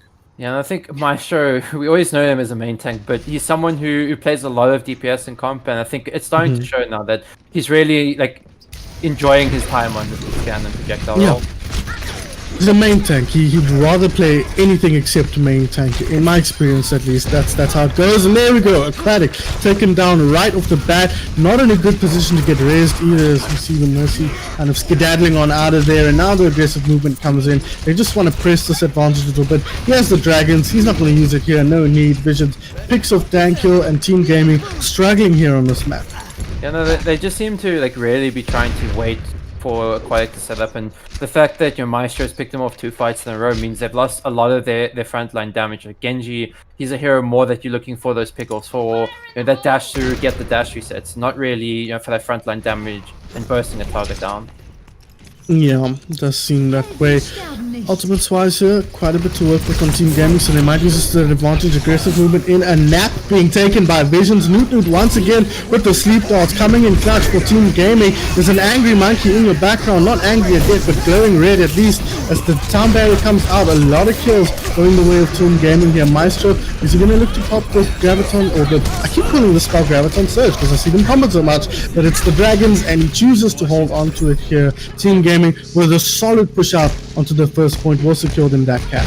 Yeah, I think that it's really important you look at this fight that they came in with the ultimates and they used them. Yeah. And it's it just, securing first point is probably one of the most important for King's Row. Third is a bit harder, but as long as you can get into the street phase, it becomes a lot easier from there.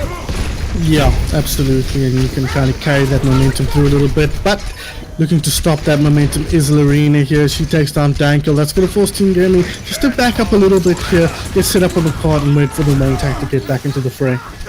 Yeah, no, and I think looking forward, you're probably looking at Flaming Flamingos with the advantage in this fight. They've got their Grav, the Dragons, the Death Blast, and the Nano as well. So coming to this fight, they're going to need to be proactive.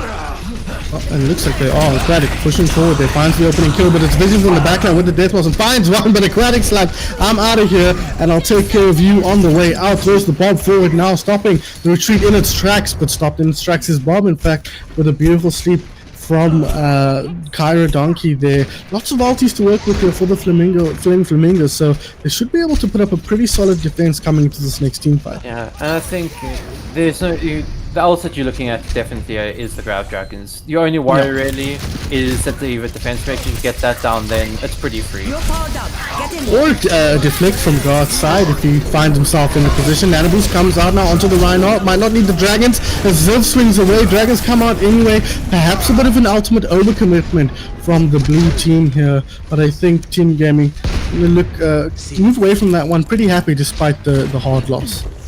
Yeah, and I think they burnt a lot of ults there. The only ult they really have coming online is that Shatter and this Silent Barrier, but is that really going to be enough, especially with you have Nanoblade coming up, the Primal Rage, and even Valkyrie can really put a lot of pressure onto the team, even with damage boosting that monkey in the front line. Yeah, for sure. Moving forward now, Team Gaming with a few odds to work with here. The Primal Rage ready to go. Pops out straight away as Visions puts pressure on the back line. Nano onto the Genji Blade, taken out as well, but Vision still dealt with, finally taken down in the back line. There's a Dragon in the front line here. Swung, taken out. Zerv finds that kill. Does he choose to move forward and look for the Earth Shatter? He might just do it. It would be a ballsy play given the state of the team fight. Backing up. Zerv, can you do it? Zerv? No, he's just going to back up. He's going to burn safe here. That's probably the right choice to him. Yeah, no, definitely. I think looking at the next fight, they still only have the Shadow. Yes, they do have the Death Blossom coming up, but Shadow Death Blossom combo can be really clutch. When everyone's knocked on the floor, there's no one to look at the Death Blossom. Maybe the only person you look at who doesn't get Shadow J is Aquatic on the Ash, so he's got to make sure he's on the high ground. Well, there's the Shadow, no Death Blossom needed. Maestro with the Storm Arrows, gonna take down 2 all by his lonesome, picks up a 3rd in the form of Aquatic, and that was a pretty efficient team fight from the red team here, the blue team, sorry. Yeah, I think the red team got a bit overzealous. They were still regrouping, waiting for their Winston to come back all the way from spawn, and they didn't realize that blue team were going to really push aggressive, and Zerv realizing, okay, we've got 3 or 4 people here, let's shadow them, get the cleanup and get the stabilization. Looks like Visions here on the higher ground. You can see him there in the corner of your screens. He could be a big playmaker here. Dragons come through, split the teams up. Visions drops down, pops a Death Blossom, finds one. Not gonna find any more, but a kill from Maestro and Marina might just have secured this one for Flaming Flamingos here as they force Team Gaming back once again. Yeah, I think we're starting to see Flaming Flamingos especially getting that ult economy going, or using 1 or 2 ults per fight. And for defending 3rd point, that's one of the most important things. And now you look at Pro Team Gaming, we say, okay, let's try to force out as many ults as we can, build up our own ults, and then go from there. And possibly, because we do have the Hunter Ash, get those picks as well. Yeah, I think that makes perfect sense. Just play a slightly slower game until we get a little bit of ult economy here. Big anti-nade here in the mix though as Wildside moves forward on the Hunter, looking for some picks, looking to pump the damage down, but Svain is coming in from the flank, charging, he finds the Mercy, a pretty big pick, and they've committed ultimates to this fight, have Team Gaming, so they can't afford to lose this one, but it looks like they've been sent packing without much of an inroads. Maestro even gonna get a glancing blow there on Wildside, gonna send him back to spawn the quick way. Yeah, no, they seem to be just trying to force these fights too much, trying to get these ultimates out, but it's not really working in their favor just because the ult economy is doing so much in Flaming Flamingo's favor here. Yep. Oh, jump forward here. Nano boost as well. Shadow from the backline. There's a Vania classic right there. Allows Visions to follow up the charge once again onto Breakfall. He sends Aquatic into the hole, but probably just touched him and then he jumped into the hole to reset. But that's going to give the Ziv the charge for that. It's already up to 40%, and it's now looking extremely dire for Team Gaming here, Talon. Yeah, extremely. You look at Primal Rage is the only thing coming on. Possibly Dragon Strike in this fight. Dragon Strike not the best ult, and when Yeah. or anything. Whereas you've got the bomb, you've got their own Dragon Strike, a possible shatter in this fight, and also the Death Blossom. It's very scary for Team Gaming. Very scary indeed. Visions might not even need the Death Blossom to put the damage down. That looks like a big bomb. Won't find anything, but Vision still messing around, but he gets taken down. The Dragon Strike finds a pick as well, so kills going in both directions here. He raises in play. There's one loot. Back up to finding shape here as the red team looks to get aggressive on the point here. Team Gaming, do they have what it takes to push this one through in what would be a fairly difficult overtime push towards the point? They take down Zerp, but Maestro fires back immediately. Death Blossom in the background. Vision finds 2, finds 3. It's a one-man army here in the background. He's going to take down the Diva as well. He gets rid of the monkey. Visions the team on his back. He secures the 3rd point hold for Flaming Flamingos.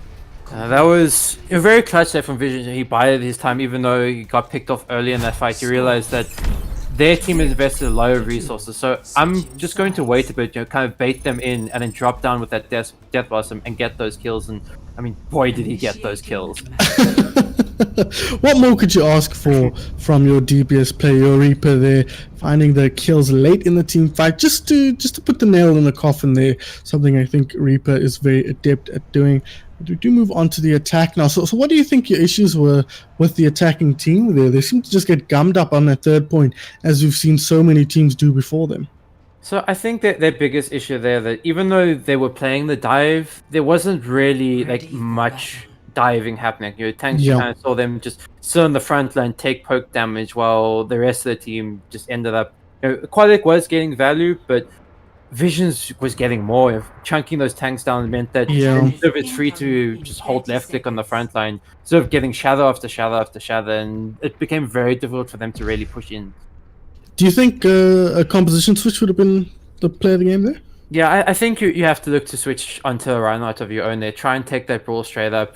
Punish Ziv, because he is a very aggressive main tank. Maybe you look at bringing a Mei into the fold there if Aquatic or go outside is is comfortable on the hero and punishing Ziv for overstepping his boundaries. Yeah, I think the May is an interesting call there that I think could have made a big difference. But it looks like for now they're going to stick to this dive composition, heading into the brawl comp on the other side. Maestro on the Widowmaker for now. We might see him switch up once he doesn't find value rather. Moving to the hotel here, very aggressive movement. Different Maestro's not anywhere in position. Now he finds himself a good spot to get set up and pump the damage in, looking for angles on the squishy targets. He finds the honor. Nuknud hasn't seen him, and Maestro will take advantage of that. Can he find the Reaper in the backline? Go outside to suspect, not long for this world. There he goes down. Von, the DPS Lucio, chases him down and gets rid of him. Meanwhile on the front line, Zavania picks off the Diva, and that's going to secure things for Flaming Flamingos. And again, we're looking at this brawl versus a dive. They are mirroring the Reaper now, but even though the Reaper got more or less the same value, you look at the main tanks, Ziv 71%, Dankyo only 26%, and it's very difficult for him really to get that cleave damage when there's just a Reaper and Reinhardt just chunking him down the entire time. Yeah, 4 spawns here for Aquatic and Broke Volley. They got picked up quite late in that team fight. Broke Volley, go outside, sorry, wins the 1v1 duel there against Vision. So that's going to set them up nicely on the side of Team Gaming for a chokehold here. But they're not really set up. And the Streets phase, it's so hard to play dive here. Yeah, no, definitely. I mean, even generally, you look at the archway as one of the strongest points to hold. But because they're on dive, it's a lot harder to hold here.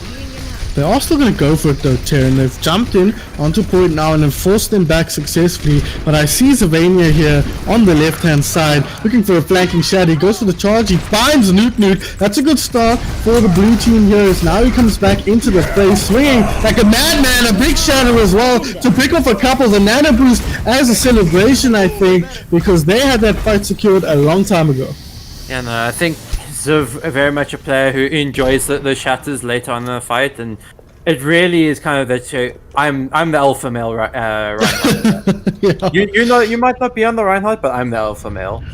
He's doing his best Nuknud impression actually. We've seen Nuknud play that style of main tank quite a lot this year on TSG, but unfortunately, and they're actually on a team together as a Nuknud, or at least they were at the end of last year. They come in with Artis though on the front line. Maestro looking to put the damage down, but he is surplus to requirements here, as Visions is the one putting on all the pressure. He doesn't get that shot on, but I don't think it's going to matter. They've already picked off 3 on the side of Flame Flamingos, and they are setting a very quick time here as they push towards the second point. And now at least, you know, if you're on Team Gaming, you do have the ult advantage. You've got your Primal Rage, you've got the Death Blossom at Nano and Bulk. So you come into this fight knowing we very likely should win this. We use our ults and we get a stabilization. That's the key here, is making sure that they stabilize. Yeah, they got to stop that momentum and get set up for a 5-minute defense here. The yellow box of victory right in front of the cart at the moment, and now the aggression comes through. The nano boost onto the monkey bomb in the backline finds nothing. Cosmos though off the map, seems like all by himself. At least according to the kill feed, Dankyo is going to put the primal rage here. Going to try and just push them back, force them into the comfortable spot, but Maestro is untouched. He picks off 2, including Aquatic. He picks off 3 with the help of his team there onto Dankyo, and now the cart is just moving forward. The shadow from Ziv puts one on his back. The Death Blossom from the outside, not going to be enough, and Team Gaming are not up to the challenge on this occasion. The Flaming Flamingos just too strong as they push themselves forward to a victory on King's Row here. The stall will come out, but it's not going to be enough, and they will take the 3-0 victory and secure themselves a spot in the grand finals. That was really impressive. Like, I think even though that Flaming Flamingos came into that fight with that ult disadvantage, they weathered the storm of those first initial two.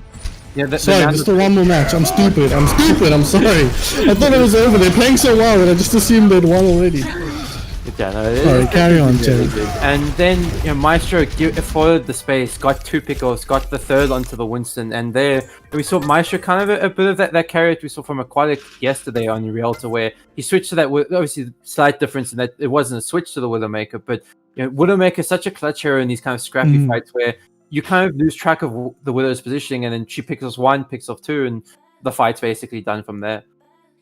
It's kind of Dankyo's job to take care of that, though, right? He had the Primal Rage going there, but didn't seem able to track down Maestro in that moment. I mean, when you're in the backline with the Primal Rage going and the Widow still gets 2 picks, you got to, ask some questions of Dankyo in that moment, perhaps not really recognizing the threat that Maestro posed in that moment. But good work from Flaming Flamingos there. They do secure themselves a 2-0 lead, not a 3-0 victory just yet. Apologies. Jumped the gun there, got too excited. Kings Row just, gets me going. I love that map so much. But we do move now onto Route 66 here. But Flaming Flamingos in the driver's seat. Worried a little bit for team gaming here, Taryn. Yeah, definitely. It's always a worry going down 2-0. One thing you have to worry about, especially when these players haven't really played together, is that mental. One player isn't exactly feeling up to it, then it kind of pulls the whole team down. Whereas if you're more used to each other, kind of how to feed off each other. If one person's down, you can pick them up pretty easily because you know ways to do that. But with these 6 individuals, it's going to be a lot harder to pull it off. But going into Route 66, I think I favor them a bit more. We've seen them lean more heavily on that dive style, and dive definitely a lot stronger on Route 66 compared to Kings Row. Yeah, absolutely. A lot more space to work with, a lot more verticality to take advantage of on Route 66. So both defensively and aggressively, I think the dive a pretty solid strategy on this map. So maybe that's going to favor team gaming. I asked you at the beginning of the last map, do you think this one favors Flaming Flamingos? And you said yes because of the brawl composition, and I think that is exactly how it played out here. So do you think we're seeing different philosophies clash heads here, and at the end of the day the brawl is just a bit stronger on the maps we've seen, or do you think there's more to it than just the nature of the compositions?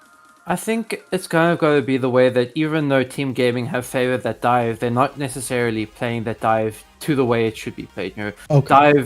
Dive and brawl, it's a bit of like a weird one because you want to be up close with dive, but then that puts you in a position where brawl can be strong as well. So it's kind of making sure that you're diving that backline, cutting them off from that Reinhardt, denying him a lot of value. If they Ana can't heal the Ryan, then the Reinhardt's just going to die, or the Ana in turn, and then from there the Reinhardt has a lot less healing.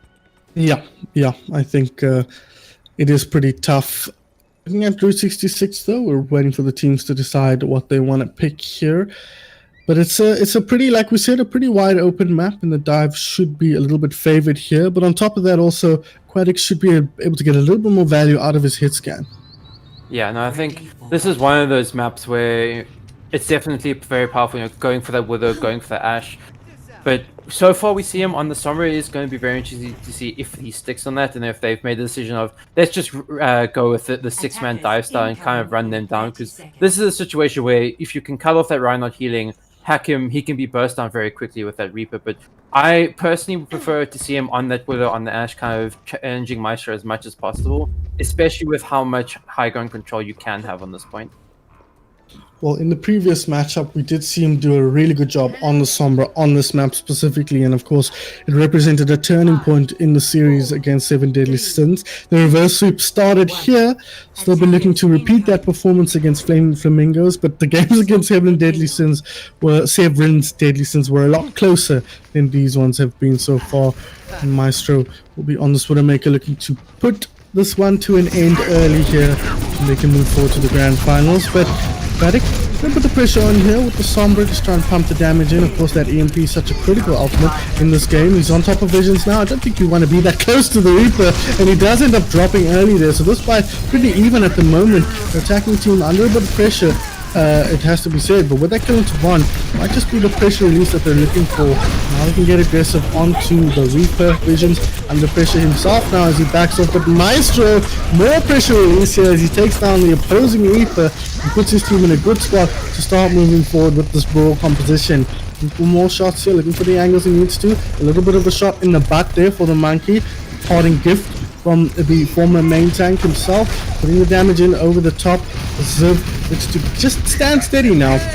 Seems to have let the enemy team get a little bit of momentum here. Visions though might just put a stop to that with a kill onto one, a kill onto another. Preserve as the coalescence comes out. There is a coalescence, I promise, we just can't see it as Aquatic though stops Visions in his tracks. That Death Blossom not finding nearly enough value. Self-destruct over the top, not finding anything. As I say that, Driv does end up going down in the arena with a self-destruct of her own. Should she choose to commit it, but her team is behind in this team fight. As I say that, the DPS and the AWP tank put in, or the Flexible put in the work here.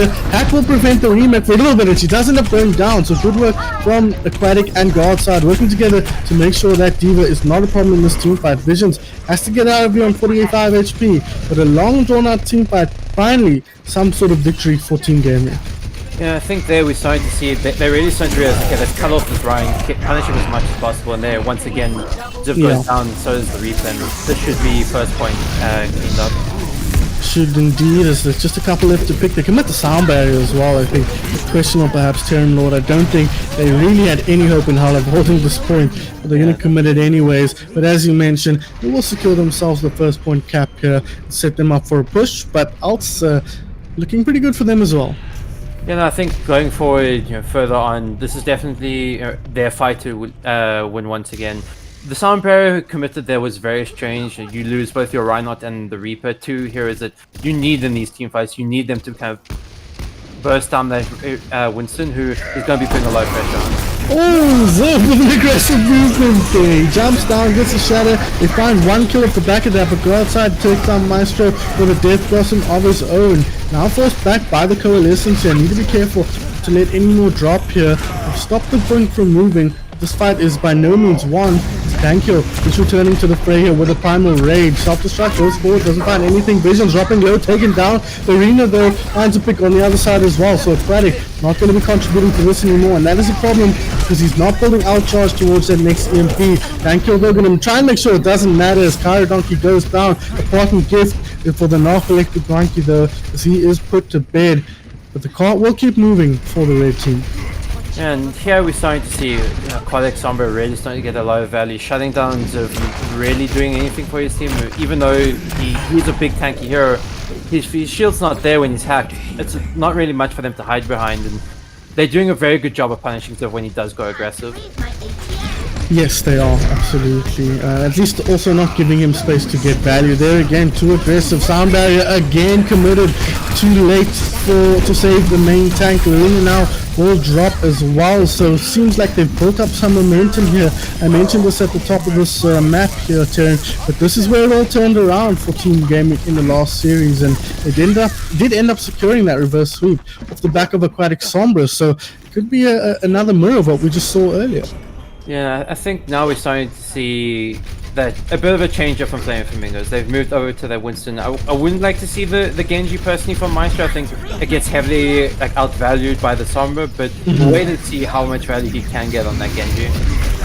Self-destruct goes in and does find Dankyo on his retreat, so a good start here for Flaming Flamingos as they look to prevent any more momentum from carrying through. Go outside, force back here. He's got the Death Blossom available, but just going to back out here and look to get set up for the next fight. So a good work from Flaming Flamingos to stop the momentum as we get a pause here.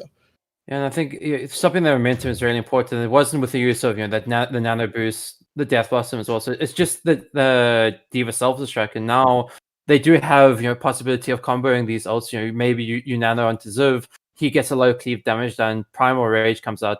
That can stall for a time, even if it's not necessary to win the fight. But their biggest worry now is definitely Aquatic on that Sombra, building up to another EMP. Von not even close to his sound barrier, so very likely not going to have that for the EMP. Yeah, and throwing that one away in the previous team fight might end up really being a problem for them as they move into the next one here. Broke Folly almost at her own, and she might want to save that for the Nano Blade here. So you mentioned a little bit you prefer the Sombra over the Genji. I don't disagree, but can you just elaborate on that a bit more? Yeah, so I think with Genji, a lot of the time, obviously we've seen him generally with dive, but in the dive mirror, he struggles to get a lot of value, especially when you look at the enemy team comp, Winston, D.Va, Sombra, Reaper, Moira, Lucio. The only target that you can really lock down easily would be something like the Lucio or the Moira without a fade, but if you're trying to Nano Blade, a sound barrier could just counteract, and Lucio sound barriers, he just zooms out of there. Moira can sustain a lot, then fade. Reaper can pump out a lot of damage, and he has his fade. Sombra translocates, and then you look at the tanks. Both tanks can sustain pretty well. D.Va 600 HP, Winston possible Primal Rage can be very difficult to deal with that blade. Yeah, I can definitely see the logic in that. Otherwise, Vision's still on that Reaper. He's still having value, but it seems like they're doing a much better job of shutting him down. And I suppose, again, in large part, a large reason for that is Aquatic on that Sombra. That hero is overpowered. If she was a little bit more self-sufficient, I think we'd hear a lot more complaints about her in public comp. But because you kind of have to work with your team, she seems a lot weaker than she actually is in a competitive setting. So I like that we're seeing Aquatic lean on this hero, but and try and make it work in the Talon Cup here, because like I mentioned now twice already, it's what won them the game against Seven's Deadly Sins. So I'd love to see them use it to good effect here. We're just waiting for Newt. I believe he's had a few issues with his connection. 400 ms, he says. So hopefully he'll get that sorted out soon. And of course, you need your. I mean, he doesn't need to aim Terran Lord. So what's his problem? He's playing Moira. You should just hold down left click and yeah. I think more of the issue there is the fact that he says like his teammates are standing still, or, like jumping around, so then it's a bit difficult to track them, even though you don't necessarily need that aim.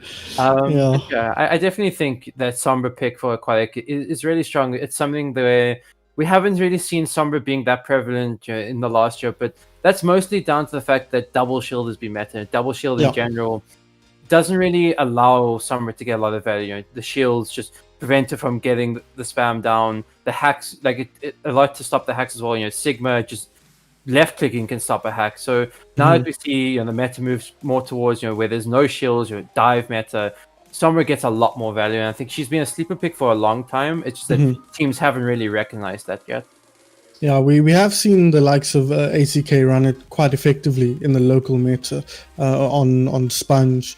And they've really shown what the potential strength of the hero can be.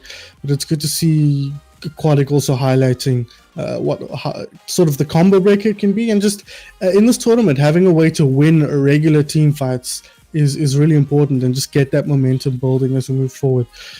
Still waiting for Newton a little bit here, so just a little bit more time, hopefully. If we take a look at the alties, though, here, Terran, not on screen at the moment, but we can regale them for you. Visions has that Death Blossom, could be comboed here with Kyra's Nana, and then on the other side, Cosmos with the self-destruct. Death Blossom will go outside as well, and Newt does have that Coalescence, so perhaps he could use the ping to track better with his ultimate. Yeah, no, I think it's a very even fight in terms of ultimate we're looking at. Kyra Donkey with that Nano, even though he's probably wanting to keep it for that blade, it is still quite some time before that blade, so I think using it on either Visions for that Death Blossom or Ziv just to build up that Primal Rage is probably the play here. And then on the side of Team Gaming, you're looking at them, you're trying to go in probably with the Death Blossom with Coalescence. Coalescence can be very good in terms of keeping that Reaper alive. A lot of the time, he struggles a bit in terms of keeping himself alive with that D.Va defense matrix, but if there's a Coalescence on him, he's almost unkillable. Yeah. Wait, who's this? Sorry? I zoned out. Yeah, go outside on the Reaper. Oh, on the Reaper, yeah. If he's got room to actually use his guns, he'll definitely heal up. I mean, he'll definitely be almost unkillable. So we'll have to wait and see if they do put all that energy into go outside. With the Aquatic on the Sombra, it kind of makes a lot of sense to put your energy into your other DPS, or even perhaps Dankill on the main tank. That's one of the benefits of Sombra as well, is that she's quite a low resource hero. She can keep herself. She's self-sufficient in the sense that she's not going to die a lot. Yeah. She's just not going to get many solo kills, which is a bit of a downside. So I think you agree with that, Terranord? Yeah, no, definitely. I think Sombra, it's very rare that you see her get the first pick off in a fight. Maybe the only time it's a headshot from a Hanzo, damage with the Ash or Widow. But generally, Sombra can get in, get out, and because she has the potential to hack health back, she can use that to sustain herself and not rely on healers to heal her. So the healers can put more emphasis, as you said, into that Winston, into that Reaper and the D.Va. Yeah. And no real good counters on the other side as well to catch him out. Kyra Donkey would have to hit a pretty sick sleep, or you'd have to get caught out in a close range 1v1 against Visions. Otherwise, no one-shots available, no serious stuns either. Yeah, no, definitely. I think, and you mentioned like the one-shot from Visions. We saw that earlier when Aquatic did try to 1v1 Visions, and I think now he started to realize, okay, then we rather stay away from that. And my only worry is, let's keep track of when that Honor has sleep dart. Okay, Honor as you sleep dart, I have pretty much a free hack, free alt farm until they put pressure on me. So, guys, this is our upper bracket finals here in the Talon Cup 2020. Team Gaming taking on Flaming Flamingos. As we can see, we're just waiting to see if Newton can get his internet sorted here. Having a brief pause. Other matchup going on right now, as we are now at the top 4, is Severance Deadly Sins taking on Yogi Bears. We saw them in each of our previous 2 matches. So should be an exciting. That should be a very exciting matchup. Either one of these 2 would have been interesting to watch, and we ended up going for the upper bracket matchup. So just to remind you of who's on that squads, as I sneakily try and navigate my way through this Discord, which is just so filled with channels that it's very difficult to navigate when you can see every single one of them. But just to remind you, on Severance Deadly Sins, of course, it is Beepo, Note, and Mito. Soul Eater, the other DPS there, Ugly Boy Adam, and Mo Sama on the supports for them. And then for the other side, it is Defran, Fan, Babs, I'm Going Hamza, Lag Beast, Darkstar, and Soup Kitchen, which we just had the pleasure of seeing with quite a dominant performance against what was it, ATK. Yeah, so should be a very interesting matchup. Who do you favor in that matchup between Severance squad and Lag Beast squad? I think it's a really tough one because you've got some really heavy hitters on all sides. I'd say the favor has to go to Severance Deadly Sins, mostly because Mito and Beepo or Severin have been so strong for so long. We looked at them on BC Boys, 2 players that during those grand finals really came in clutch, and I'm pretty sure here, regardless of the heroes they're playing, a Hog, possibly we even see the Toll from Mito, they can pull it out. Yeah. They absolutely can. And then on the other side, you've got the likes of Condi doing really, really well. So say it again, Scars? Sorry, producer's talking.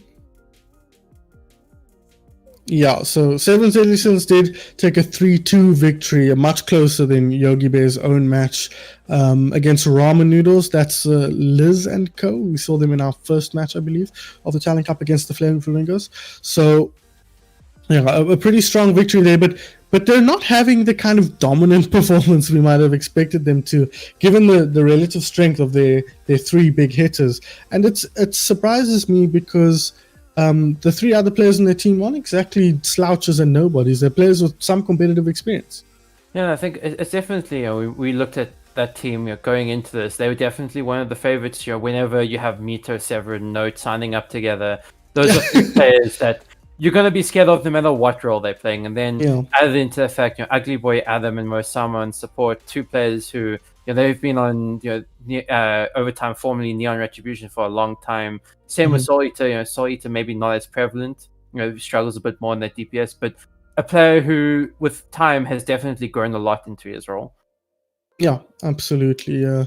Should be. So, like we say, I'm surprised they're not just dominating proceedings in an ATK-esque manner, but Team Gaming, or Gaming Team, as they're called in the lobby here, I think, they showed us exactly how you beat them. You run Sombra, Mito Sombra, while good, doesn't seem to synergize that well with the rest of what they want to do on the side of Severance Deadly Sins. So Aquatic really highlighting again the strength of that Sombra. I know we're harping on about the Sombra a lot, guys, but she's one of those heroes that is so broken on paper, and yet her win rate is so low and people don't play her.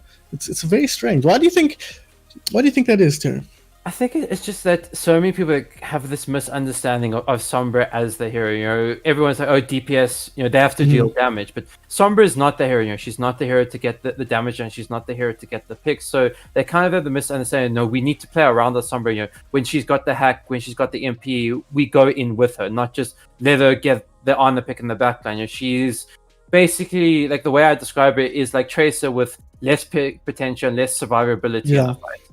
Yeah, much more utility though, which is, as I mentioned in our very first map here. Newton has rejoined the lobby, so hopefully his internet issues are sorted and we can jump back into this one on Route 66. But just to remind you guys of what else is happening today, at 4 o'clock, we'll be joined by Altruism and somebody else. I will be getting a well-earned break, in my humble opinion, because I've been casting solidly since 10 a.m. Looking forward to that, but then we'll rejoin you guys for the grand finals at 6 o'clock. Myself and Altruism will be bringing you that. It will be potentially one of these 2 teams. Well, guaranteed to be one of these two teams versus whoever makes their way through the lower bracket finals. And it should be a fascinating matchup. Excited to see either of these teams, but so far you have to be looking at Flaming Flamingos as the favorites to take the whole tournament. But we are getting back into it, guys. Finally, we seem to have sorted out the issues here. Loot has thrown his coalescence in the disconnection bin, unfortunately, but at least he's back in the game and ready to go. Yeah, I think Coalescence, it's one of those ults that you're happy to kind of lose because it is quite low value. Yeah, I mean, if you had to pick one, yeah, you wouldn't be so sad with losing that one. But aggressive movement coming in here, Visions, gonna boost it up, gonna put the pressure on. Death Blossom comes out, picks up a quick 3k. That is that, all said and done. Team fight over, but no ults committed on the other side. Yeah, no, I think that's a fight that even though you ended up losing on Team Gaming side, you're happy with it. It's 2 ults invested into that fight. You're coming up to that EMP, the Death Blossom, EMP Death Blossom. It is very powerful. No cooldowns to use on it to keep that Death Blossom away. Means it should be a free Death Blossom. We'll have to wait and see. Now there it is. Death Blossom comes out comboed with the EMP. That is exactly what you were talking about. The only 2 ultis needed. They hold on to the tank ultis, and that means they've got a lot to work with as they look to close this one out. And I think those tank ults are going to be very important. The Primal Rage really can stuff them into a corner where it's going to be very difficult for them to get value, and then on top of that, Diva Bomb can be so good when teams are forced to move on to point. There's a cool little bit of tech there that I've never thought about. You stick the translocator on the platform and let it take it wherever and use that to get into the fight.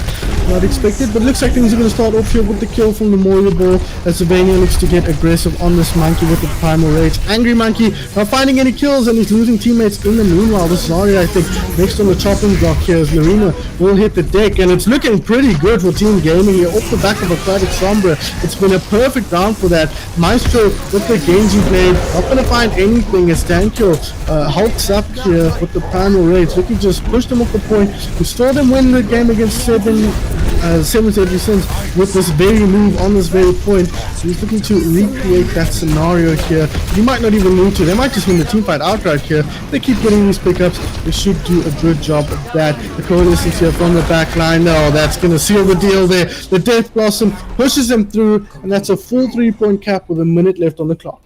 Yeah, I think you've got to be very happy with this Route 66 in general. Maybe a map that you do cap, but usually not with a large time back. If you get a 4-minute time back on Route 66, you really are rolling a team, and a minute you can be very happy with. Yeah.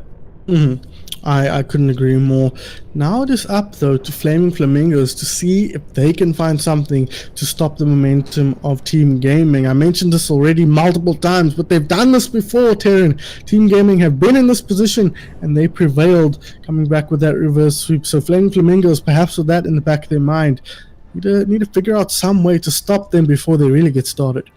Yeah, I think definitely you've got to make sure that you're shutting down the Quiet Sombra. Not necessarily getting him picked in a fight, because as we've mentioned before, it's very difficult to do that. But maybe looking at a pick like a Torbjorn, just that Torb in general, denies a lot of value from that Sombra. She wants to look to go for that hack. The turret just keeps gnawing at her for that little bit of damage. Means that maybe she doesn't get the hack off. She loses 5 to 10% ult charge in that fight. Means next fight you won't even have that EMP, and the more fights that you don't have EMP for, the worse it's going to get for you. Yeah, I think that's about the whole equation when it comes to Sombra. How often do you get that EMP really is a big part of how you play that hero. Compositionally here though, Terran, nothing out of the ordinary. Once again, Aquatic on that Sombra. Maestro though on Soldier. You think that's a good choice here? I think against what we've seen, Team Gaming run, Soldier's not necessarily the best hero. He's got a lot of the kind of spam damage completed at range, but it seems to be working out for them. He's starting to win a lot of value.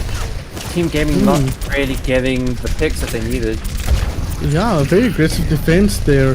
Not really paying off. It started off looking pretty good, but now they're going to have to back up. They lost the Diva Mech and the Reaper and decided that they'd had enough of this conversation here. Moving back in now, the just look like they're going to try and get some kills. Tankyo going to drop early doses. Swinging away on the front line. No problem for him as they pick up kill after kill here. Go outside, as we can see. The only one finding anything, but it's not going to be enough to help Team Gaming hold that choke. Yeah, I think we started to see a bit of an adjustment coming out here from Flaming Flamingos. They've realized, okay, they're going to be playing a very aggressive, dive brawl style, but let's rather just play our own Brawl Star and run into them. And Winston doesn't really do as well against the Reinhardt if he's just swinging on them, and the Sombra hasn't been getting too much value on the Ryan. Ooh, speaking of Ryan, getting aggressive here, he's got the shadow, that looks big, it hits 5, 6, 7, I don't know how many will it hit, but what it did too is buy Maestro a ton of space to pick up a quad kill with the attack via an expensive team fight, but they'll be happy to secure that first point with a lot of time on the clock. Yeah, definitely. I think something going into this, I was questioning the soldier pick, but because of the way that Flaming Flamingos have been playing this, they've been forcing them to fight kind of on the front line. Maestro has just been sitting back, pumping in damage over and over and over again, and they just don't really have enough to sustain how much damage he's been pumping out. Yeah, it seems like they're struggling to stand up to what he's pushing out there. Set up on the high ground now, though. This is a pretty good point forward dive. You've got a lot of options, but Sylvania's like, I'm not giving you any chance. He comes in with a charge in the back line, go outside, meets his end in that fashion, and now he gets on the low ground and swings away. Does Sylvania, but this coalition's trying to keep the team alive. Team Gaming struggling here, getting barreled over, and getting flashbacks to King's Row here, Terran, as Team Gaming are struggling to stand up to what Flaming Flamingos are throwing their way. Yeah, and again, we're starting to see now the Sombra not getting that value that we saw on the first attack. That possibly is, if that's, we don't know if it's looking at Aquatic to maybe be a bit more defensive and hack that Reinhardt, or for the team to play around that Sombra more. Ooh, charging Maestro, putting the pressure on here, almost as a tactical advisor once again, but Dankels recognized him as a significant threat, but unfortunately Cosmos uses the mech right off the bat, but they trade that. Oh, here comes the Death Blossom over the top. Visions finds one, go outside, finds one as well, but at the end of the day, Visions gets the much better of that trade as his team pushes through here. Flaming Flamingos, let's see how much is left on the clock here. 5 minutes, Terran Lord, once again, to hold this third point. Yeah, this is looking very scary, because now we see, we're wondering how can Flaming Flamingos stop the momentum from Team Gaming, and on the flip side, how can Team Gaming stop that momentum? They don't really have the ultimates. The Diva Bomb is going to be really important here, and maybe it gets a pick off, but coming up against a Shatter, Grav, and also Attack Visor is going to be very difficult. Oh, self-destruct though is the first thing they have to deal with. Sylvania on the flank here, gets a charge through, does he catch the Diva? No, he does not. Gets pushed back instead, but he's looking like he's in a good position to Earth Shatter. He might not even need it. He gets taken down as he throws it out. So, no, okay, he didn't throw it out, so panic averted there, crisis averted rather, as finally Team Gaming gets some kind of chokehold on this point. Yeah, no, that was a much cleaner fight. Gage with the bomb. They split up, the side of Flaming Flamingos there. They really struggled. The Reinhardt going on the flank didn't really get the value that we've seen him recently, and because of that, they didn't really have that front line. Oh my god, he's just gonna shatter them right in the face there. No counterplay available, no shields ready, and just a whole bunch of people on the low ground. Zidane is gonna eat that one up with the thanks, and he pushes his team forward now. Arena has the Graviton Surge, so we could be looking at the end of the game right here, Terran. Yeah, no, this is very scary. 3.5 minutes left. 4, 5 ultis, oh my god. Just told me else to deal with. The EMP though, notorious else for denying those ultimates.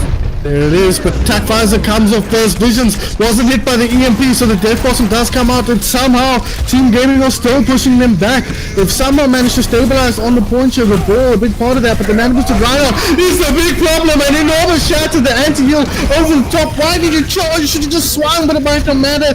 As Sylvania putting the team on his back here, but the spawns favor the defenders. Team Gaming, if they can just hold on, they might be able to push this one back, but the grab is coming back into the mix here. Sound barrier over the top. This might be the end of the game right here if Marina chooses to throw this one down. She's struggling to find targets on the point. Just throw it down. There it throws it. Finds so many. The Death Blossom is counterplay. And no, it's not over yet though, Terran Lord. There's still a bomb, but the kills are coming out for the blue team. The red team are stalling it out, trying to build ultis. Aquatic almost towards another EMP here. Dankyo pops the mines over the top. That could be what they need to stall things out even further, but no. Point is through. Again, I'm like, really, like, want this game to be finished apparently, eh? Yeah, apparently. He's like, get a break, have a chill, wait Yeah, for I'm ready to have a lie down. My body is so sore. Yeah, no, but there we started to see that they realize, okay, Sombra gets a lot of value as the fight goes on, so let's just make sure these fights are as quick as possible. And I mentioned before the fact that Sombra not getting that EMP as quickly, getting it to maybe a fight later, loses her a lot of value, and that's exactly what we were seeing. Yeah. Do you think it's still the pick here, or do you think you lean on more of Aquatic hit scan? I think now we start you see Aquatic leaning towards more of the hit scan, the Ash where there's not really much to contend him. If they run that same composition, the Ryan Zarya, Reaper Soldier, the only thing you have to really worry about is tension a Lucio on your face, which if you have that Mercy backup isn't going to be too much. And a Soldier at range, Ash just wins out that duel. If the Soldier can get close, perhaps he gets more value, but I don't know, they seem to be sticking to the Sombra Reaper. It's a tough call, right? It is. They are looking better on this map than they did on King's Row. So you can kind of see the logic behind keeping the Sombra going. Maybe Aquatic is just feeling comfortable on this hero today, and we saw the strength it had in the previous matchup. Not over yet, though, even though I like to pretend as much. Team Gaming still with something to do here. There's lots to play for. Comment. I don't know about that one, Scars. Not sure what you have to say, but you can tell me after the game, maybe, as they look to set up the defense here on the side of Flaming Flamingos. They've got the ball comp now set up on the high ground. Aquatic trying to find some sort of angle to put the damage down, build his way towards that EMP. They do not have a lot of time to waste here. Yeah, 11%. That's not really what he's looking for, but he's got a translocator in the back line. That's a good start, finally. Team Gaming with something done. And the hack onto Zylvania here, not even getting punched. What is this teleportation? What was that? Go outside, it's like, please, kill me faster. I'm like, son, I've had enough of this game. As Maestro finds the pick onto Dankyo here, and all of a sudden, it flips on its head with 15 seconds left on the clock. Team Gaming, backs against the wall. Yeah, now you're looking at the Sombra not really paying dividends. You're 43% ult charge in a fight where you needed it coming up, and they come up against a Shatter, potential Death Blossom. It's very scary for Team Gaming. Very scary indeed. They get that touch. Overtime itself is scary in its own right as they come through now. A nice power driver, but there's an ultimate there, and that is it, ladies and gentlemen. I think it's I lied. This full impact, right? Yeah, I'm stupid. I'm so bad. But it looks like they're gonna get the full hold here on first point, and Team Gaming have a 2-minute and 25-second hold to pull off of their own. Yeah, no, it was really good play there, I think, from Flaming Flamingos. As soon as Aquatic came out of visibility, we saw Vaughn instantly. He's on that Sombra, making sure he doesn't get the hack off. He only gets 11% ult charge. Yes, he's in the backline, then gets the hack. They do get a pick off, but because the Sombra hasn't really got too much value yet, the rest of the fight just kind of capitulates around him. Yeah. He only ends up getting additional 30%. No EMP for that final fight versus a Death Blossom Shadow, which just cleaned up. Yeah, no, seriously not finding the value that time. So I wonder here, he's going to stick to it. 2 minutes and 30 seconds. Enough time to build an EMP, don't get me wrong, but you rather think you might want something a little bit more consistently valuable. Yeah, I definitely think so, considering that you're pretty much in one fight territory for the entirety of your defense. You want to make sure that you're guaranteeing that you win every single fight. And Sombra can be a hero that gives you that, but if she's not getting the value out of the hacks, not getting the EMP quick enough, then you might as well look rather to that Ashe where she can just get that one pick off, or even the Widowmaker. Very difficult to contest it if they are going to be running that Ryan Zarya. Yeah, but Widowmaker struggles with the angles here against the Reinhardt in itself, so maybe it would have been. He's not feeling it today. They are going to go for this aggressive defense once again. I think it makes perfect sense when you have so little space to work with here. They move forward, but Dankyo dropping early. They need to be careful.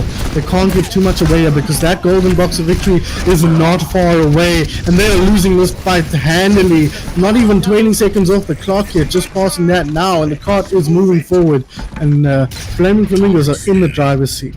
Yeah, now, as the Team Gaming, they have to fight into the brawl. Not something you ever want to be doing. Again, Aquatic only getting 24% from that fight is going to be very difficult coming in. Oh no, Dankel stepped up. Is he going to get taken down? He is. Now they need to get in and contest. Guards have an aggressive TP. He doesn't have much chance this time, much choice this time, but he does get the touchdown. The team is all here, minus Dankel of course, but they are struggling. Team Gaming might not have what it takes to put themselves through to the fourth map here. A flurry of kills for the blue squad, and Flaming Flamingos have almost finally done it. Dankel's gonna let this one go on for just a little bit longer, buy some space for his team, hope that something can happen, some clutch play can come through, but Visions with the celebratory Death Blossom will seal the deal for Flaming Flamingos. I'm Taryn, correct me if I'm wrong, but I believe the series is now over because I apparently have no idea how an Overwatch series works after casting 3 today. I think you are correct. I think we can say that this is definitely Flaming Flamingos win. A very dominant showing. This map was probably the only one you're really looking at as it could have gone either way, but once it got to Flaming Flamingos on that attack, they just seemed to take all that momentum that they had built up, on that attack from the side of Team Gaming and just threw it out the window pretty much. Aquatic getting shut down on that Sombra time and time again. They realized that, okay, we just need to make sure that someone looks out for that Sombra every time he comes in, deny him that hack, deny him that extra bit of ult charge, and it really paid dividends. Yeah, and there's something we didn't mention as well, they were doing a lot of spy checking. I know Maestro specifically was just spamming down the angles, trying to see if they could spot Aquatic before he found any value. And at the end of the day, he really didn't find any value. But guys, Team Gaming are not out of the tournament just yet. I think we'll see them in our next matchup, actually, where they take on the winner of Severin's Deadly Sins and Yogi Bears. So don't go anywhere. But before we go, Taryn, before I let you move on here, who's your player of the match? I think it's a really tough one here in terms of you've got to be looking at Visions, Maestro, and I think Ziv on that main tank as really your standout performers. Probably overall, you're looking at Visions as your strongest, kind of contention for that. I think Ziv had some moments where he maybe let the team down a little bit. Went on those bit of weird flanks, losing those team fights. Maestro, I think, had some really good moments, but Visions, he had those clutch moments. You look at King's Row, that Death Blossom from above just ended that team fight.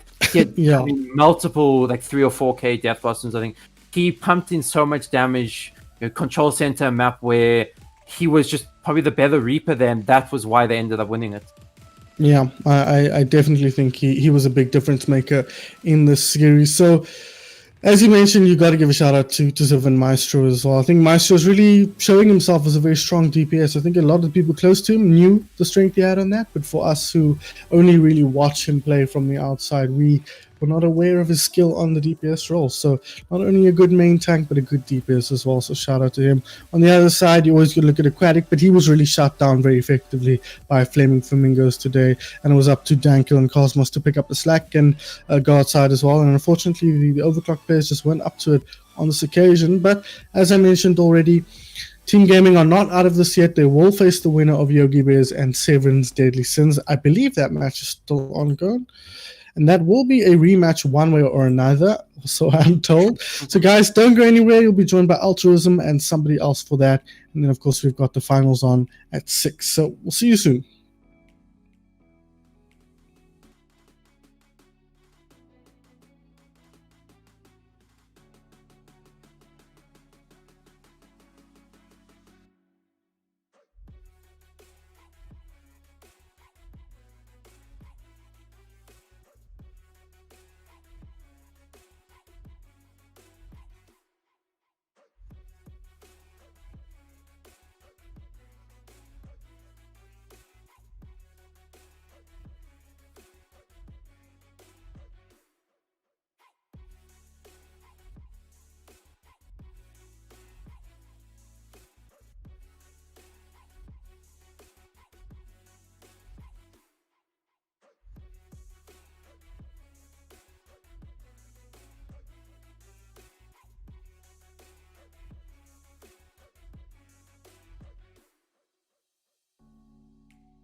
Welcome back, ladies and gentlemen, to more Talon Cup action here as we're seeing a rematch of the game I managed to cast earlier, Team Gaming versus 7 Deadly Sins. It's going to be an exciting round. That first one certainly was. This time, instead of Sun Phoenix, I'm joined by remaking her casting debut, is KK. How are you feeling about this?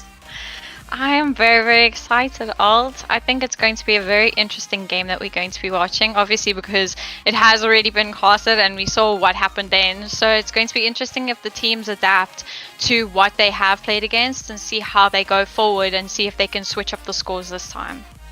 And that's the thing is, once you've played against the team, you've figured out sort of where your strengths lie that you were able to dominate. I mean, Team Gaming managed that reverse sweep in that first round, just kind of cracking through the 7's Deadly Sins lineup there, figuring out exactly what they needed to do to win, and then pulling it off. It still wasn't easy, though. So are you expecting a similar sort of matchup? Are you expecting the same sort of scoreline? Or do you think now that Team Gaming has managed to crack it, they're going to go through with this with a little bit more confidence? Well, obviously, because of the players on Severan's Deadly Sins, they are quite familiar to the Overwatch scene. So I think that they can definitely switch up what they were playing and actually throw Team Gaming for a loop. But at the same time, if they don't manage to switch it up and kind of stick to that same play style, then Team Gaming could definitely have this in the bag. Oh, that switch up is so important when you talk about that, because when you've got such a extensive hero roster and you're so good on so many heroes, it makes it a lot harder. I mean, that's the question. Do you swap up something that was effectively doing pretty well? I mean, 7's Deadly Sins came really close when they were countering out that Sombra Reaper combo that we saw from both teams earlier. Do you swap it up from there, or do you actually try and just make what you know worked to a certain extent work better? It's what do you even start looking at when you're going, okay, they are running the Sombra Reaper. How did they beat us, and where do we go from here? Is there any insight you think that could maybe counter that out a little bit more, or are you just waiting to see how this is going to go? I'm just waiting to see how this goes because obviously, as I said, these teams are now used to playing against each other. So we might even see a switch up on Team Gaming side to kind of build rapport with 7's Deadly Sins. So I guess this is just going to be a wait and see matchup, eh? That's going to be interesting to see. And as far as the team lineups go, we're pretty much static from what we saw last time, especially on 7's Deadly Sins. We saw them previously with Note and Beepo running that main tank lineup. We saw Beepo playing Roadhog very well, but we also saw some amazing Roadhog coming out from Note there. In your DPS lineup, we've got Mito and Soul Eater playing really well together. They're playing that Sombra Reaper combo that we saw, and they comboed really, really nicely together. They certainly had really good synergy between the two of them. And then Mo Sama and Ugly Boy Adam coming up as your support lineup. Yes, I think this is going to be... I mean, this team, when I saw this team's roster in the beginning, I was thinking, oh my goodness, these guys are going to be an intense matchup against any of the other teams. So I think we're going to have just a phenomenal time, and I'm really, really hoping that the teams push it to the limit so that we don't see just the random 3-0 sweep, that the teams actually give and they adapt and we just kind of go with that. I must admit, I can't wait to see this. I'm very surprised to see both of these guys here in the lower bracket. Guys, we're in the lower bracket finals. This is it. This is where these guys are fighting it out to see if they can get back into that competition to go take on Flaming Flamingos up in that final bracket, that finals that we've got coming up just after this game. But it's hard to see both these guys. I thought this was actually going to be our final game, but I'm excited to get to see them again, regardless of the context. It does mean, though, the stakes are so much higher, as the losing team here is going to be knocked out, and you do not want to get knocked out in third position. Now, as we look at the Team Gaming lineup, a little bit of a swap-up. Cosmos coming back in for Pale Native. Pale Native playing an exceptional sub there, especially on the Diva, to just make sure that Go Outside and Aquatic had a bit of an easier time. So Cosmos going to be taking up that reins alongside Dankiel in your tank lineup. Go Outside and Aquatic, both outstanding players. Go Outside, one of the greatest up-and-coming players here in South Africa. And then Newt, the exceptional Anna that we've seen so far. And Broke Folly, who was our player of the match from this previous lineup. Yeah, I think, honestly, these two teams just are so well matched. I mean, with Go Outside and Aquatic we know being an amazing hit scan. Go Outside just being able to pull the most random heroes out and just dominate. And then the support lineup just really keeping those DPS and the tanks alive. And I'm just really excited for this game. It should be interesting. You know, the one thing that Team Gaming has on their advantage, they are the slightly worse team on paper, theoretically, of course, because they did come out ahead in that previous matchup. But Broke Folly and Newtnu just seem to understand exactly what their roles in the team were. Broke Folly hiding around corners with that Lucio ultimate to be able to come in and counter out the Sombra ultimate. And it's certainly going to be something for Severin's Deadly Sins to be aware of. They should have identified it at the end of that and go, right, we cannot afford to pop that EMP when we have not found Broke Folly and taken care of that threat so far. What's interesting now is the fact that Cosmos is back in the lineup. It does mean we have the triple overclock roster coming through here between Dankiel, Cosmos, and Go Outside. Those three constantly play together in a team. And so how do you feel like that's going to change it up? You know, Pale Native, a great player, and certainly coming through in that previous round. But how do you feel like swapping to a team that actually knows what they're doing together is going to affect Team Gaming? I think it's going to make them definitely a team to be reckoned with, just because we saw how powerful Overclocked was as a team and the synergy that they have. And so obviously 3 out of 6 is half of your team that basically know each other's play styles, know how to communicate, know basically of one mind because they were playing together in a team. And so I think that might give them the slight edge over Severin's Deadly Sins. It certainly will. I mean, especially when you've got your 2 tanks working together. We've seen such prevalence of the dive meta recently and today. You know, this tournament has been no exception to the current meta. So having 2 tanks that are so synergistic there and have gotten used to playing together, where they go, wait, right, 1, 2, 3, let's dive. You have such faith in your teammates to be able to come through and just be like, all right, I know that there's a guy following me up, and being able to make space together and then Go Outside. It also gives him a lot of confidence that he's going to have the space that he needs to come through and take that out. Obviously, projectile DPSs sometimes don't need as much space, but you know, whether he's playing the Genji, whether he's playing the Reaper that he played earlier, it's just so nice to know where your tanks are going to be at any stage. Yes, I completely agree. Like, you could just see the trust that Go Outside puts in his tanks, because he just knows, okay, this is what the game plan is, this is what they're going to do, and so they're going to obviously go from there. And in Severin's Deadly Sins, obviously we can see that there are some players that do play a lot together and that are friends, but you know, team gaming, team synergy is so important. And when you've been such a successful team, like we all know Overclocked was, that I do think that Severin's team is going to kind of just need to step it up and keep that communication open and going, so that they can get that synergy to mirror team gaming. Yeah. I mean, let's be fair. Severin's Deadly Sins also has their synergy going there with Beepo, Note, and Mito all coming from Beastie Boys. And if you ever wanted a team to basically half take on this tournament, taking those 3 from the second best team in South Africa is the way to do it here. As we go on to Lijiang Tower, our first control point, this went the way of Severin's Deadly Sins the first time, 2-0. So quite decisive way here. But considering what happened in the rest of it, I think they're going to definitely want to try and secure the first map for the team as we go here into Lijiang. And we have a pause. Of course, we got to pause. These guys just keep forgetting to turn off their VPNs at the beginning of this. I mean, considering this has been an entire weekend, you'd think that these guys have got the hang of just running with these are the steps we need to take at the beginning. I mean, they spent like 20 minutes now talking about schoolwork. So I'm glad. As a teacher, it's nice to see these guys taking their schoolwork seriously. It's good. But as we go into this game, the servers are right, the heroes are right. And do you expect to see us straight from the beginning, seeing the Sombra Reaper matchup from both teams? I think Lijiang is a very, very prominent map for those heroes. And so I think because it worked so well last time, that it can come out. But I mean, as we already see, Go Outside is switching it up, and Aquatic's already gone onto the Widow. So, I mean, both teams already running slightly different matchups to what we did see, but we can see that they're both kind of in that dive because obviously Lijiang is is a very good map for the dive heroes that are so strong.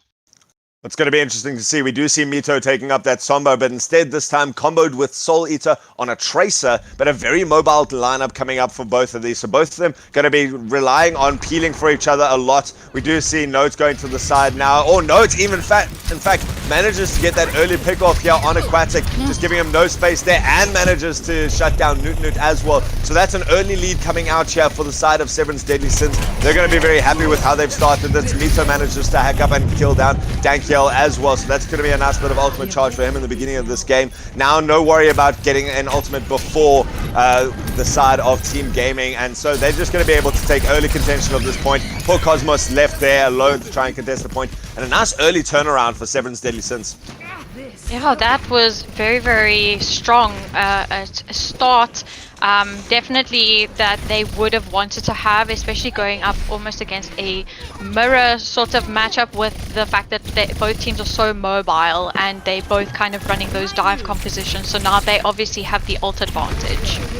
Oh, now we see Aquatic realizing that the Widow is not going to get any space against this very mobile lineup, has swapped onto that McCree, and it's already given Go Outside a lot of ult percentage towards that Pulse Bomb. But the big ult is coming out now. Mito has managed to get that EMP, and with the fight's not decided, there goes that EMP. It's managed to land on 4 from the side of Team Gaming, and they've already lost 2 at the beginning of this. 2 of their most mobile heroes there in the Tracer and the Wrecking Ball, and so that's going to force the rest of Team Gaming to back up a little bit. Really nice use of quick ultimate in the beginning, and a couple of ultimates building up for both sides, but a great way to ensure that first 50%, as we now see Mito and Notes not wanting to let up on this pressure at all. And we do see, in fact, Go Outside just trying to secure some possession of place here with dropping that Pulse Bomb. It's going to build up quickly again, but certainly not getting anything out of it just yet. Yeah, that was unfortunate from them, but obviously they had to know that they were fighting into that Sombra ulti, and I mean, she's already back onto 65%. So I think that they're going to really need to kind of focus on what are we going to do about the Sombra, because those hacks are so important.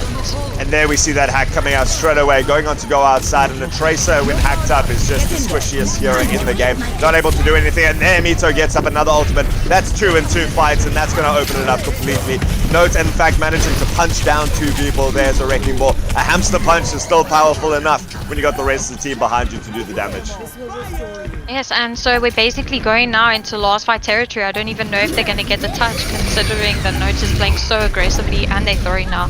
There's a Diva Bomb into the mix, and there we go. That was that. And I really do think that they're going to need to focus, and another pause, they're going to need to focus on that Sombra, because, I mean, you're playing heroes that really do require their abilities in order to actually, you know, just maintain that pressure and take those fights to Severan's Deadly Sins. And because they're being hacked up the whole time and Mito's basically popping out an ult every fight, then there's nothing you can really do, and that's why we can see that it was 100% to 0. Yeah, 100%. Like, Go Outside there on Tracer struggled so much there. Tried to get across the point there and start harassing the backline. But when you don't find Mito straight away and you can't get the damage on it to cancel out that hack, it means that Mito can just hack it out. And when you don't have the blinks away, you got to have such quick reactions to be able to recall out of that. That Mito was just basically farming Go Outside there. And Cosmos as well on that Wrecking Ball really did struggle to get anything with it, because it's relying on that mobility that you talked about. As soon as those hacks come out, and it's going to be interesting to see if Team Gaming now swaps back to the Sombra. We did see Aquatic swap there at the end of the game. A lot of hero changes coming out from Aquatic to see, but I'm wondering if Team Gaming is just like, all right, we tried to swap it up a little bit. Maybe we need to go back to what was tried and true. I mean, it's first map, Lijiang. I mean, it's first to 3, so you can always try something different. But we can see that it definitely, unfortunately, just didn't work. I mean, you can see Berg Folly died with ult, and even though they threw out a few ults here and there, it wasn't game winning or even team fight winning, so that they could get a tick. And so I feel like in this situation where there's such high stakes, you kind of need to go back to what is tried and tested, and then if that doesn't work, then you're going to have to just try and go out of the box completely.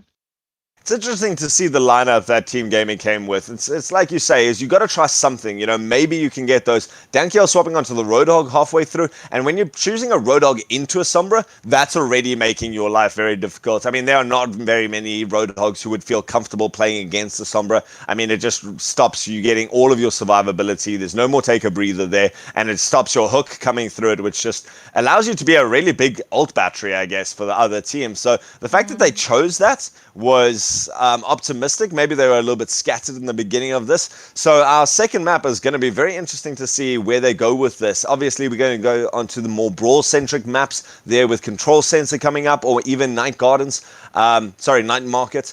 And whether they carry on with this dive comp, it didn't work in the beginning. They were just a little bit staggered. And when you're jumping in and you're staggered and you're going into a hack, you're just jumping in to die. Yeah, basically that is what it is. You are the ultimate ult battery, especially for a Sombra. I mean, we saw Sombra used ult, and then because there were such easy hack targets on the ball that can't do anything when hacked, and on the hog, then like after a fight and a half, back up to 65%, and then the next fight you have to now preempt, okay, there's going to be another EMP coming up, because basically you're just we can see Aquatics kind of changing up his heroes, because kind of seems like the team is not as synergistic at the moment as Severan's Deadly Sins, but I feel like they could definitely bring it back with this next map, as it does require different heroes. So we'll see if they do keep the Sombra, and we'll see kind of how they play. And see, there we go, we can already see they did switch to the Sombra Reaper, which is tried and tested. There we go. That's the exact lineup that we saw coming out from Team Gaming earlier. Dankiel swapping back onto that Winston, realizing the Hog's not going to get too much.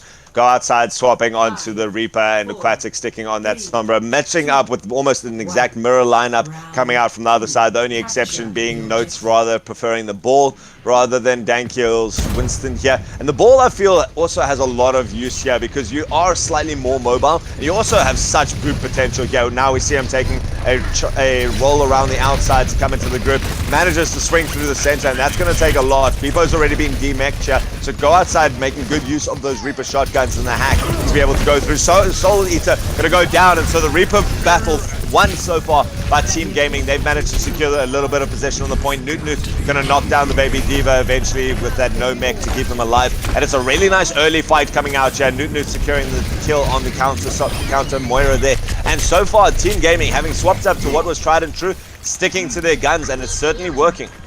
Yes, I mean, we saw immediately just what the team looks so different, just because now they're like, okay, this does work, we kind of know the structure. And you can even see Aquatic in the back lines going, okay, cool, I know how to do this, I know how to play this type of style, and so the engagement is going to be great.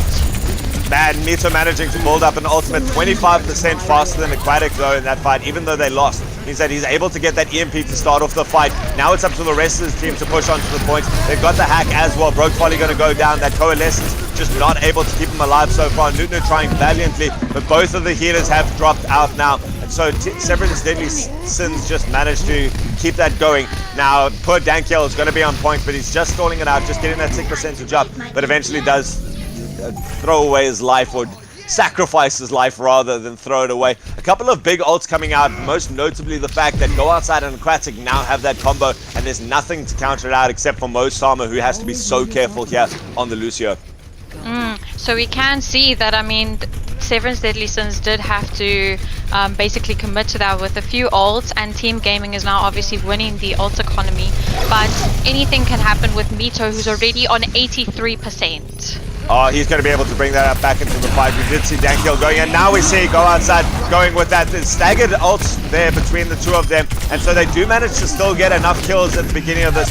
Debo trying to fight out in the corner, actually does win that duel with the help of Soul Eater to take out Go Outside. And so the staggered ult's just not the synergy that we saw earlier. Normally you want to lead with that EMP at the beginning of it, and Mosama not even having to drop out his ultimate. Mito going to be up to his, and Soul Eater going to be there. So 4 ultimates for the side of Severn's Deadly Sins, and they still won that out with the big ults drop that came out from Team Gaming. As we now not wanting to actually give this away just yet, now comes the big ult. The EMP is there. It's even going to be followed up by the self-destruct. Doesn't manage to get anyone with it, so that ult combo is not going to go. Soul Eater's going to be there looking for this fight here. Mosama's dropped his beat into the middle of this, and somehow Team Gaming actually has pushed onto the point, so they're going to be able to start ticking it up. We see the dive coming in from Notes. He's going to give away his life quite quickly. Pico also hacked up, and so there goes the tank lineup from the side of Severn's Deadly Sins. Cosmos even manages to find the baby diva with his self-destruct, and it's all going the side of Team Gaming. Mito dropped his ultimates, and everyone dropped their ultimates for Severn's Deadly Sins besides Soul Eater, not managing to secure that fight.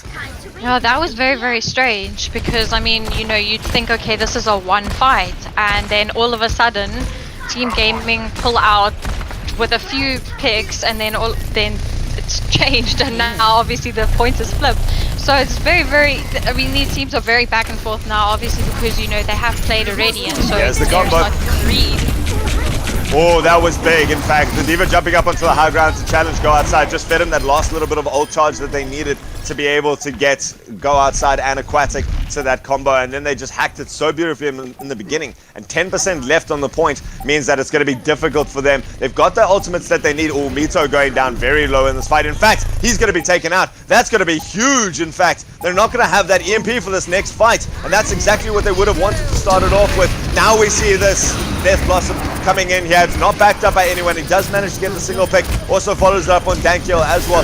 Just backed up by that Coalescence to keep him alive, but they've thrown everything into it. It's not going to be a very clean fight, and now we see Go Outside Aquatic building towards that. The hack comes out. Finally, Mito gets the point and is able to support his team, but the follow-up isn't that close behind. They've got enough people to start making something out of this. Team Gaming's trying to contest for a little bit, and here we see the overtime. It's going to tick down very quickly, so there has to be a constant trickle of support and contention here from Team Gaming. The overtime manages to turn around, and so Team Gaming has one more fight to come back into this. Goodness gracious, honestly, all of these team fights could go either way, because you're expecting now they're using ultis and you're like, okay, no, this is definitely a one fight, and then the other team comes back with just that really strong potential. Oh, the bomb goes onto Aquatic. Aquatic was so close to that ultimate. He would have definitely wanted it for the beginning of the fight. So certainly not the Sombra battle going to be winning this out. Now the Coalescence comes out from Severn's Deadly Sins, and he's going to keep his team alive. This could be terrible for Team Gaming. Go Outside being hacked up now. He's going to go down very quickly. No, he's managing to stay alive. He's built up his ultimate. He's going to be looking for this. He's got to get a massive Death Blossom. He tries for it. He desperately pops it, and the hack there was just too late. He wasn't able to get it off, and it means that Severn's Deadly Sins managing to close out this point here. A little bit scrappy from both teams, but Severn's Deadly Sins taking Li Zhang for the second time in this matchup. I mean, what can I say?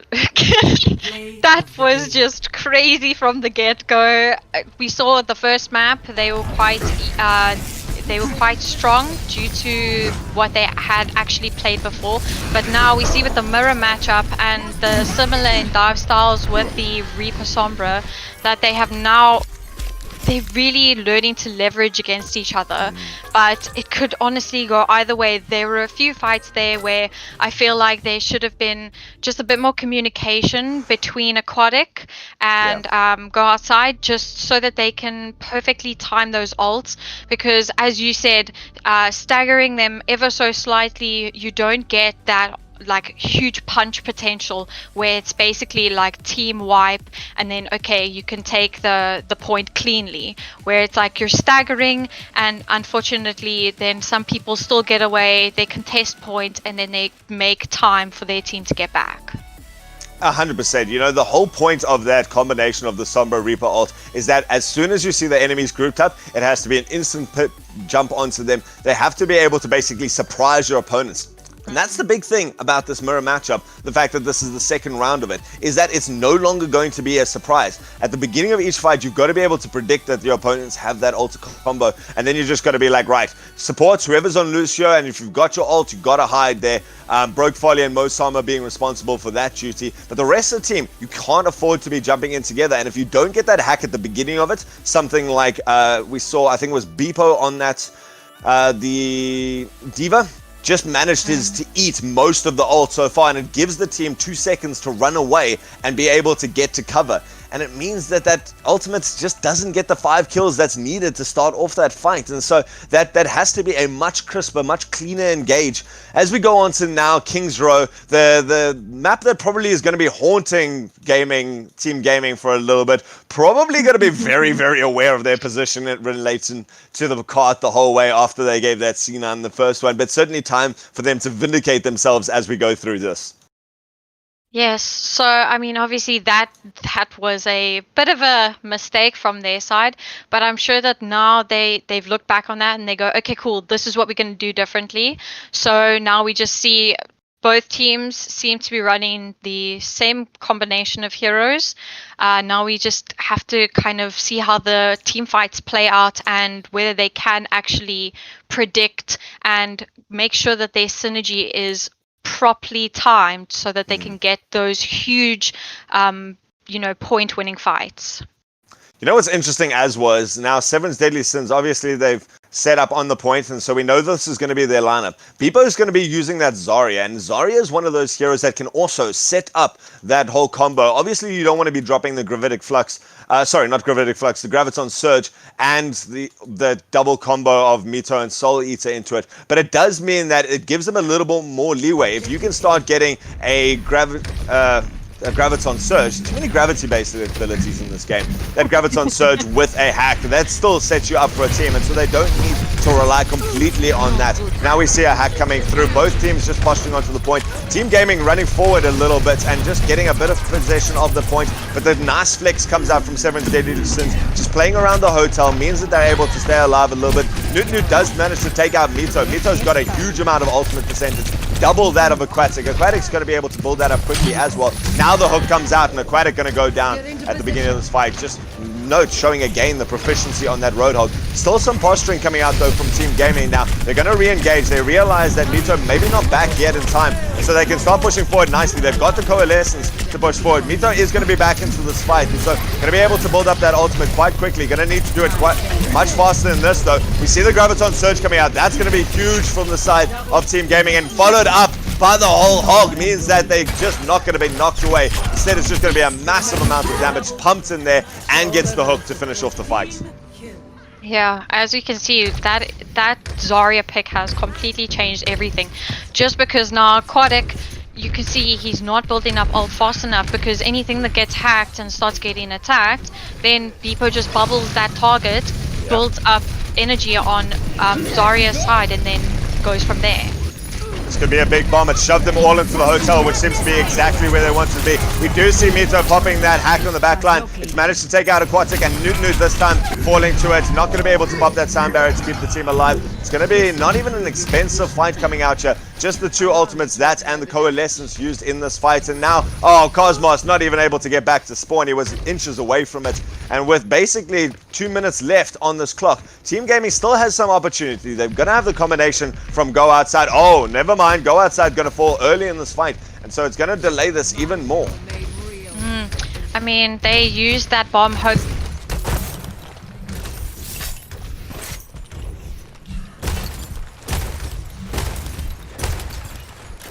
Set this up. Soul Eater doesn't have anything to really combo with in this for his next ultimate. He's going to have to use the element of surprise. Now we see the hack comes in. That's going to be a big EMP, and that's going to be a big...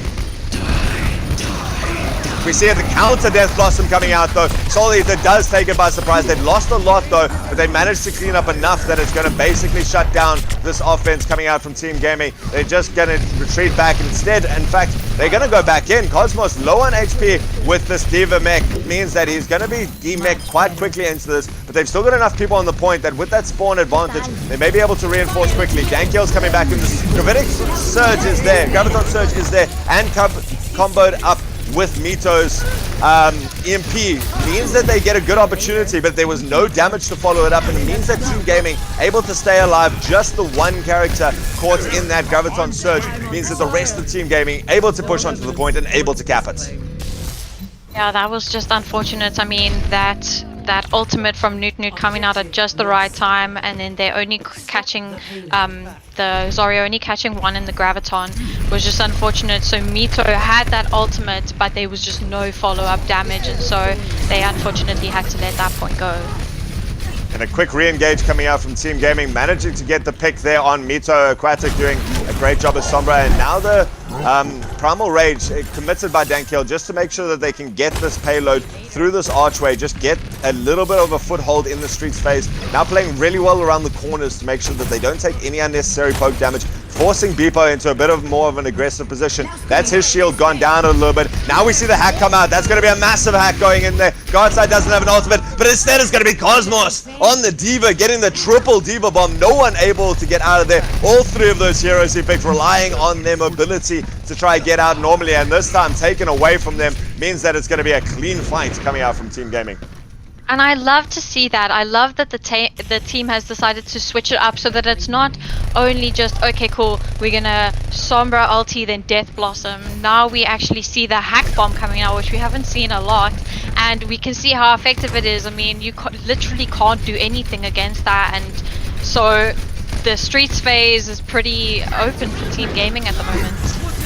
They need to take this quickly though. Mito and Soul Eater not up to their ultimates just yet. Now we see the Death Blossom. Who needs an EMP when you can get a double kill at the beginning of this? That's two big picks. A lot of damage going down now for Severn's Deadly Sins. They're going to be hard fought to try and hold this as we see the payload contested 3 meters away, and it is actually going to get pushed even a little bit more. Mito's managed to build up his ultimate quite quickly, and so it's not fast enough yet from Team Gaming, but who needs pace when you can outlast it? Now managing to come through and get all the picks that they need. Their fears are aside now, PTSD cured as they've managed to push into this foundry.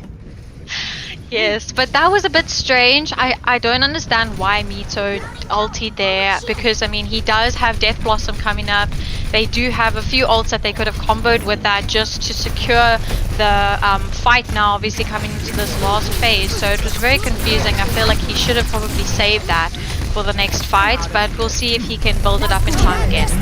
Now we see the big hack coming out again. Diva Bomb's going to be up very quickly. Is he going to throw it into the back line? No, he decides to hold it. Instead they force out that beat, and Note's in a very dangerous place here. He's run forward instead, away from the Diva Bomb. The Diva Bomb actually did manage to knock Ugly Boy Adam off the perch there, and so he's going to go down. A little bit of value out of that Diva Bomb, shoves the fight aside and splits it up, and it does mean though that Severn's Deadly Sins using their mobility to come out and escalate that, and with two big ults committed in that fight, it actually goes the way of Severn's Deadly Sins.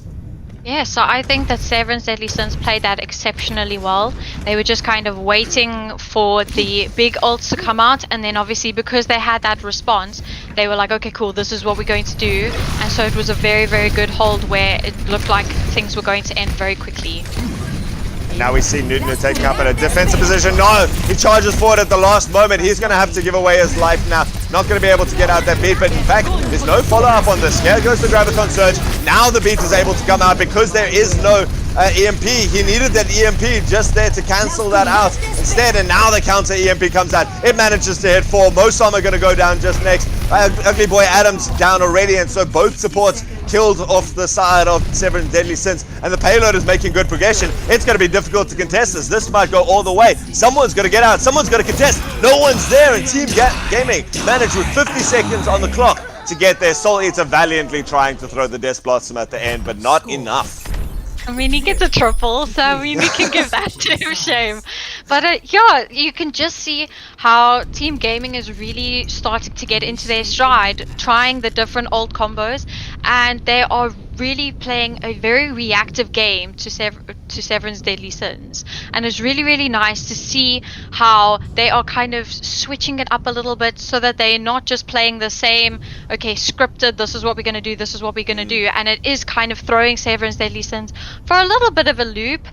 We can see Mito, it looks like there's a bit of miscommunication in the team at the moment because he's just throwing out his ultimate like, you know, it's Christmas.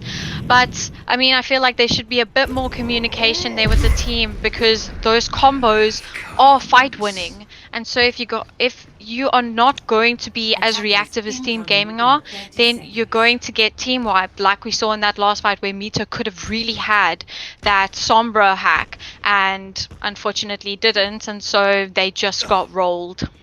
I love how you phrase that. Just the fact that Team Gaming seems to be taking each fight and assessing it consistently, just being able to constantly go, right, are we actually winning this? Should we be throwing out these ultimates? Whereas Severn's Deadly Sins certainly seems to be trying to make that cookie cutter mold on every single fight. They seem to be trying to just smash a square peg into a round hole because they're like, all right, this is what we got to do. Now we see Bebo taking an aggressive position. Again, basically the same composition coming out for both of these. And an aggressive push forward comes out from Team Gaming to try to hold this, and it's working for them. They've managed to get double killed so far and go outside. Bebo also in a bad position. He's going to get booped back towards the rest of the team. And Bebo does manage to get the kill on Newt, but eventually going to pay with his life as they collapse on him. Newt, one of the most mobile heroes in the game, also going to be able to come back quite quickly. And it means a lot of ult charge built up for the side of Team Gaming. I mean, we don't normally expect to see that kind of aggression, but I mean, they're positioning there, the crossfire, and then when they got that hack onto the Roadhog, unfortunately, they knew they could just push the advantage, and that's why we can see now that they are just in such a good position with their ults. And now a nice bit of collapsing again, just timing their attack so well. Again, Dankyo and go outside, coming onto the kill feed there as we see them collapse onto the side of Severn's Deadly Sins. And it just seems that no matter where they want to take the fight, they're doing it right. They're splitting off their attention a little bit. They're coming around from off angles and they're managing to get in there to be able to take the fight exactly on their terms. A quick re-engage coming out now from Severn's Deadly Sins, looking to poke it out a little bit. In fact, it's going to group up just a second. They're going to make some roads into the side barrier there, the hotel. A nice Diva Bomb comes out. Ugly Boy Adam caught out there, and it also made Soul Eater have to use his Wraith form to just avoid that. He was never going to be able to escape it, and so just enough, one single ult committed to that, so that they've now got Go Outside and Aquatic on their respective ultimates.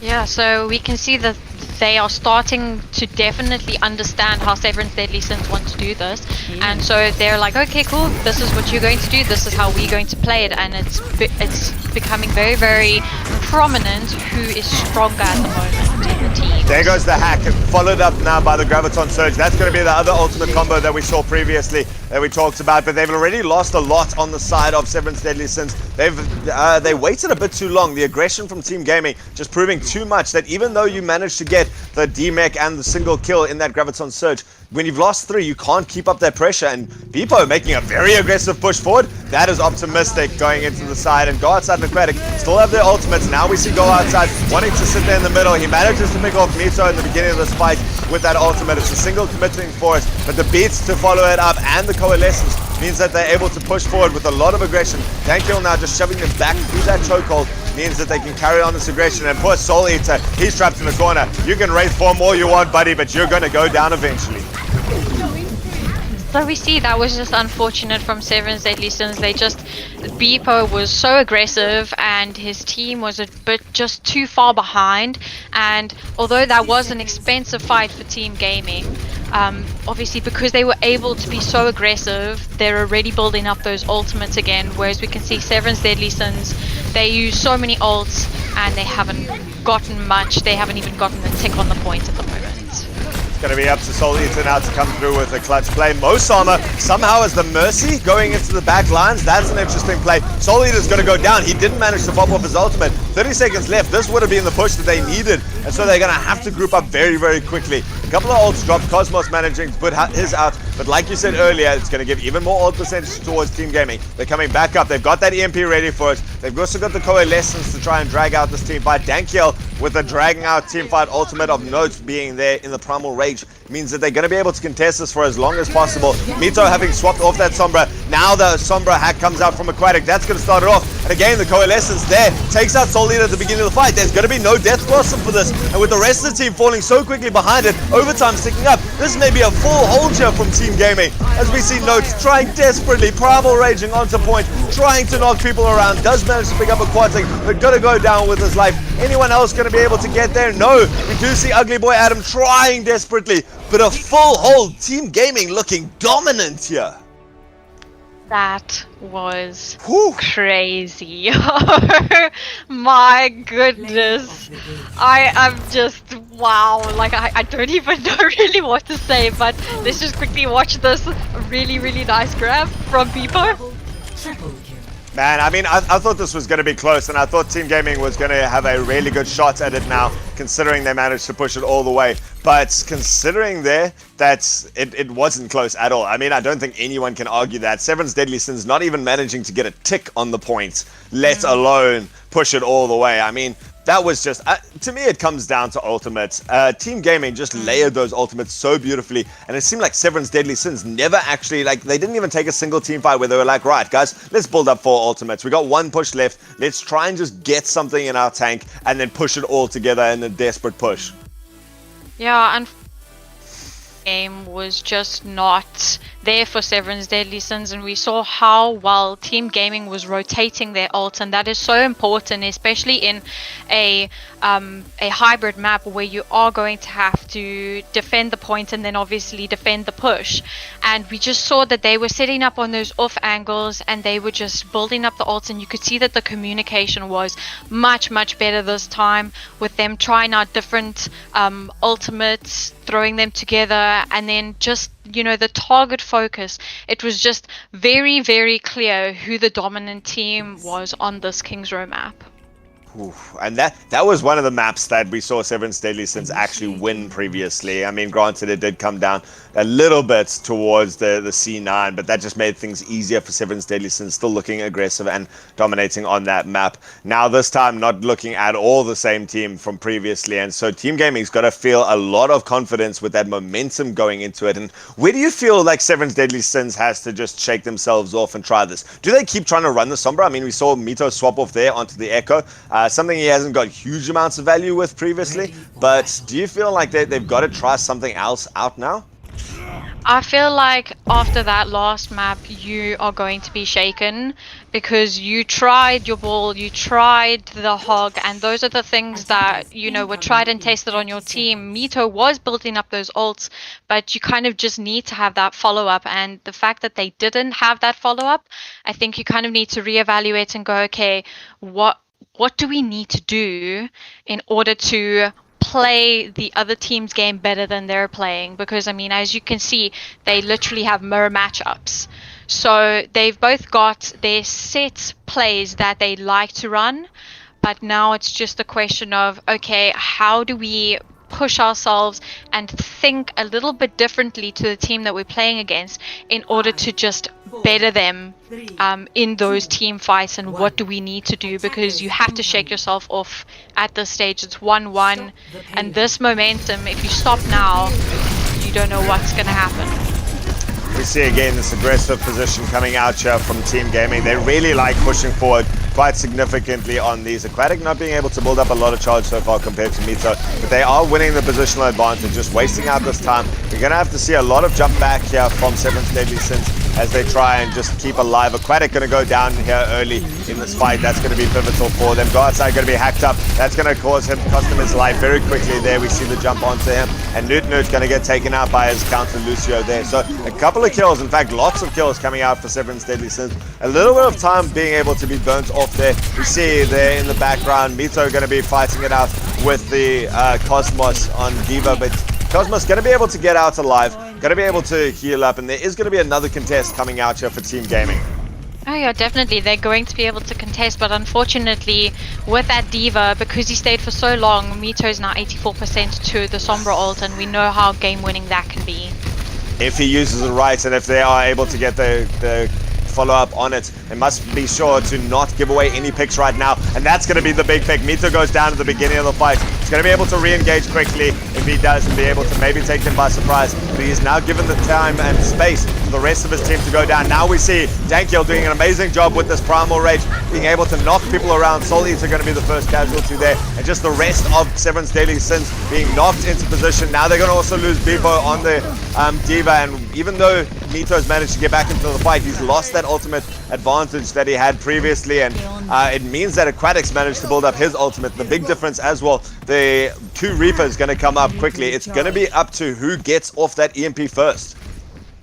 I mean, you could see the target focus there was just on point for Team Gaming. They saw the hack on Mito and they were like, we got to get this guy because he's going to be close to ult. And obviously because they were able to set that up, now they're pretty much even on ult economy, and that could be so important coming into this point 1 defense. Well, there goes the EMP. It's going to come out straight away, and the Diva Bomb over the top. Huge. Beautiful combo. Big expensive fight for them. They also dropped that Death Blossom into the middle of it, but it's done exactly what they needed to. They managed to get all the kills very quickly, very cleanly, and so they should actually be able to push this all the way. So, you know, I think that Severan's Deadly Sins has certainly got a lot more respect here for Team Gaming, where they definitely realize, okay, we can't actually throw this away. In fact, there is going to be a recontest. In fact, the Aquatic comes out, he manages to get a big hack, and that allows the rest of his team to come in here. Now we see Cosmo dropping that bomb from above. It makes everyone from Severan's Deadly Sins run for cover, and they've still got the beats, they've still got go outside on that Reaper to come in. Now he comes in with this. Swallowed up completely though by the Diva. Great play by Beppo to try and mitigate that. Nutnut's now dropped his beat for this, and with a minute left on this, it is Team Gaming managing to take free control of this point, and it's going to be difficult now. Severan's Deadly Sins doesn't have an ultimate to re-break this, so it's going to come down just purely to the mid-fight here. Dankiel's managed to build up his ultimate again, going to be able to disrupt the team, but at the stage he's using the Tesla cannon. Now he starts knocking people up. Mito's going to get hacked up. Mito could fall down very quickly. In fact, no target priority on him. Instead, Bebo going to get the kill on go outside, and it gives Mito the space now to re-engage, get that EMP on the whole side of Team Gaming, and this could be it for Team Gaming. They may have tried to contest this for as long as possible, certainly dragging out the time, but they are all starting to fall down. Severan's Deadly Sins starting to clean up, everyone on point, trying desperately, and with a really good contest in terms of time. They've taken it all down to basically overtime. It is going to be Severan's Deadly Sins at least managing to cap that first point. Goodness gracious, that was just expensive fights for both teams. I mean, obviously we saw ults coming out from both sides, basically everybody using their ults just to keep that fight going and just to keep that recontest. And I mean, I don't know how much I would have suggested that, because now you're kind of like scrambling and you've got to do the poke damage and you've got to get those heals up so that you can get those ultimates online for this next phase to try and get point 2. But if you look how quickly Team Gaming built up their ultimates again, Aquatic already had his, and he followed up Dankiel so quickly on his dive into the backline that it does allow the rest of the team to get in there, and they are managing to get some kills. Node's going to be able to take out Go Outside though at the beginning of this. It has split off quite nicely there. Diving Note into the back line of their team though means that Team Gaming going to be put on the defense. They went very quickly into the front lines. Now we see a bomb coming out. It's going to separate off the points, and it does manage to demech Depot, but it is still going to be Severan's Deadly Sins looking the more powerful team here as they're going to try and clean this up. We see Note and Depot working together to try and shut down these people. That's the point of the tanks, and a good contest again coming out from Team Gaming. They did throw the EMP and 2 tank ultimates into that, but again wasting those ultimates, maybe just getting the value for the time on this, but it has allowed Severan's Deadly Sins to build up 5 ultimates now. No, so I mean, I don't know how Team Gaming's communication is at the moment, but at the moment it just seems like they're going, okay, cool, you've got ult, use it on point to try and stall, where it hasn't been as clean as we've seen it in, for example, King's Row.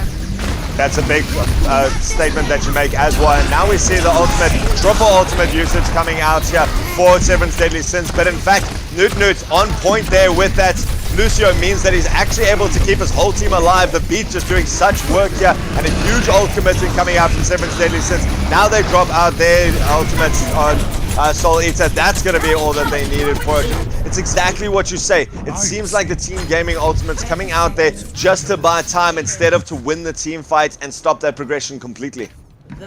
and you need to see that kind of composition where it's like, okay, these are the ults we're going to use, because that was such a strong part of their team fight, was the rotation of those ultimates. But now we can see, because they're just throwing out ultimates left, right and center, I mean, there's no like real, it doesn't look like the team is as succinct as they were before. I love that. And now a good recognizing that Mito has gone down, so there's going to be no hack to back up the rest of Severn's Deadly Sins, and they do manage to finally take possession again of this point. They're going aggressive again. We've seen the aggressive be one of the trademarks here for Team Gaming, and now they've gone maybe a little bit too aggressive, managing to get back, heal up nicely, managing to build up a little bit more ult charge, and Mito nearly up to that hack again means that he may be able to do this. It's going to be up to Team Gaming to try and combo these ultimates. Aquatic does have his ultimates, but whether he wants to try and commit this, to try and just stall it out. In fact, it is going to be Mito dropping his ultimate. Ugly Boy Adam managing to get the first kill in this fight. They do lose Mito at the end of that. Soul Eater going to be trying this. Now we see a big Diva Bomb goes into the back line. Doesn't manage to get anyone, but does force the rest of Severn's Deadly Sins to go back. And now it's going to be Team Gaming pushing forward. In fact, doing a great job without even expending ult to just delay this card for so long. Only 40 seconds left, so it's up to Team Gaming. They just need to win a single fight, and they've set themselves up with the ult economy that they can do it. But there's still ults coming out from Severn. Just been completely back and forth, but I mean, we keep going back to it. Team Gaming, they are comboing sometimes, but it doesn't look like they are as together as they were last fight. Again, this ult combo usage is being very questionable from Team Gaming. They led it with a Death Blossom, which actually got nothing out of it. In fact, just cost them their lives as Go Outside falls down early in that fight. And now there was still, Aquatic has to swap off of that Sombra onto the Doomfist to try and stall this out of the game. We are in overtime, so a single fight will do this, and he's been hacked up. That's the problem about running a Doomfist into a Sombra. Mita making short work of him. They've also swapped onto the ball to try and just contest this for a long time. Go Outside again, also going to be there. He in fact does get hacked up and going to fall down quickly. So these hacks coming sequentially after this just means one after another these guys are falling. Now it's going to be Dankill's turn to get it hacked up and turned around. We do see Soul Eater dropping that Death Blossom, and again the trickle comes through. Just not a single one team fight coming out from Team Gaming. They're trying to make this work by brawling it out, but it's not working. You can't trickle in, and now we see the bomb dropped onto the point. This is going to give them a bit of possession. It's going to give them some space, and with that hack eventually, it means Severn's Deadly Sins in overtime does manage to full push. So basically what we saw there was what we've been commenting on the entire game.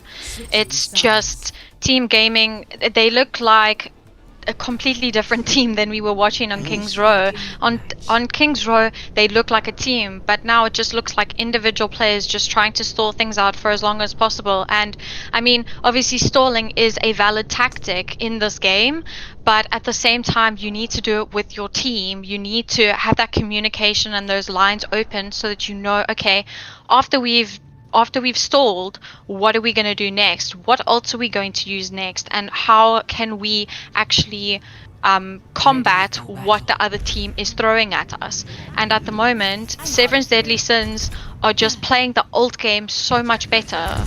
And they are just throwing their ults out at the perfect times after Team Gaming has expended random ults for, it looks like, no reason. Oh, 100%. You know, it's all great to be able to buy 40 seconds for your team by layering your deaths and using your ults to buy time. But the problem is, you're still all dying, which means that Severn's Deadly Sins is using the ults to win the team fight, but they're also building up their ultimates again afterwards, being able to use those so that they're just getting more ults out. And if your entire point is to stagger it, it's not going to work. As we see them lining up now, Aquatic, in fact, not going to be going for that Sombra. In fact, he's gone for the Hanzo, maybe just to scout this out a little bit. Go Outside on the Bastion. Oh, please tell me that he's actually wanting to run this as a legit strat going forward. Maybe just realizes they're going to take an aggressive position. Now going to put in huge amounts of damage. He's got the two tanks to charge ahead and be able to go for this. Cosmos nearly getting DMX straight away. Aquatic manages to take out Notes, and so Aquatic was just using that as a scouting Hanzo. But Go Outside, sticking on this Bastion. Is he going to make this work? Are we going to be seeing a push with the Bastion? Let's do this. Go Outside. Nope, he's going to go down straight away, and so that's the problem with going into a Sombra. Mito is going to be looking for that hack target constantly, but it's still going to be Team Gaming looking for this fight. They're doing a great job, and now they're going to be staggering it out very, very nicely, managing to get Beepo out. And so, go outside he is still staying on the Bastion. Let's do this, guys! I love this, honestly. Okay, no. I mean, for that first push, I completely understand and I back that fully, because you know that Severan's Deadly Sins are going to kind of mirror what you're doing and they're going to be aggressive. And so the fact that he could just put so much damage in, even though he died, his team got the picks and now they've been able to do a substantial push. Oh, and then comes a big hack out, which is nice from Aquatic, managing to build that out early in that fight, and that's going to be the kills that they needed. They didn't need any other ultimates to win this one out, and that was going to be important because they had lost the ult economy battle in the beginning of this. That's the problem about running two heroes for Go Outside. Go Outside now managing to get up to 30% on his ultimate means that he doesn't lose too much. Soul Eater, though, still has that 40% advantage, so maybe still underestimating the importance of these ultimates. There is going to be a recontest here. We see Note setting up around the corner, waiting to come back in. He's looking for a bit more support. The rest of his team's quite far away, so he's probably just going to feed his life now as we come out. And in fact, he does stay alive. He even manages to get the beat coming in from Mosama now. A bomb over the top coming out from Cosmos. Doesn't manage to get anything. Manages to push it out a little bit further. Now we get the counter hack. Mito going to be going through there, and the bomb thrown out this time by Beepo. Again, not managing to find anything. This time, Newt being the one to drop the beats to keep his team alive. And again, timing that so beautifully after the EMP, manages to keep the rest of Team Gaming alive, and they do push the payload all the way to the first point, and in a much better time. I absolutely love that reactive gameplay from Newt. I mean, he knew Mito was going to come in for that recontest, and being a very, very good Lucio player, you know you're going to have to sit in the back lines, and so that is what he did. He sat far back when you know you're going to want that speed, you're going to want that extra heal, but you know he did what needed to be done, and so obviously that's a much, much better time back.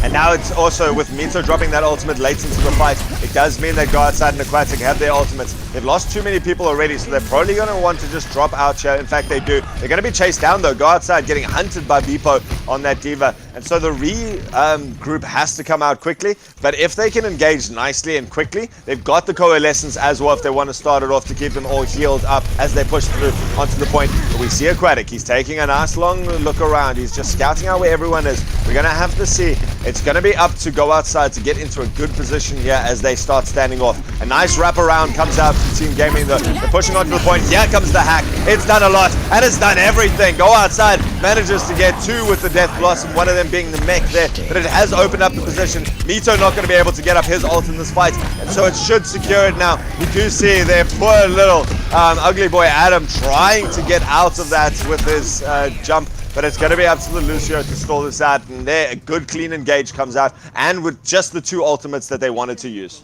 And that is what we want to see from Team Gaming. We want to see them actually taking that time to position and go, okay, cool, what ult are we going to use? And obviously because Mito did use that ult, they had nothing to counter it, and so I like the fact that we are now seeing, okay, they're more comfortable on attack, they are playing more reactively.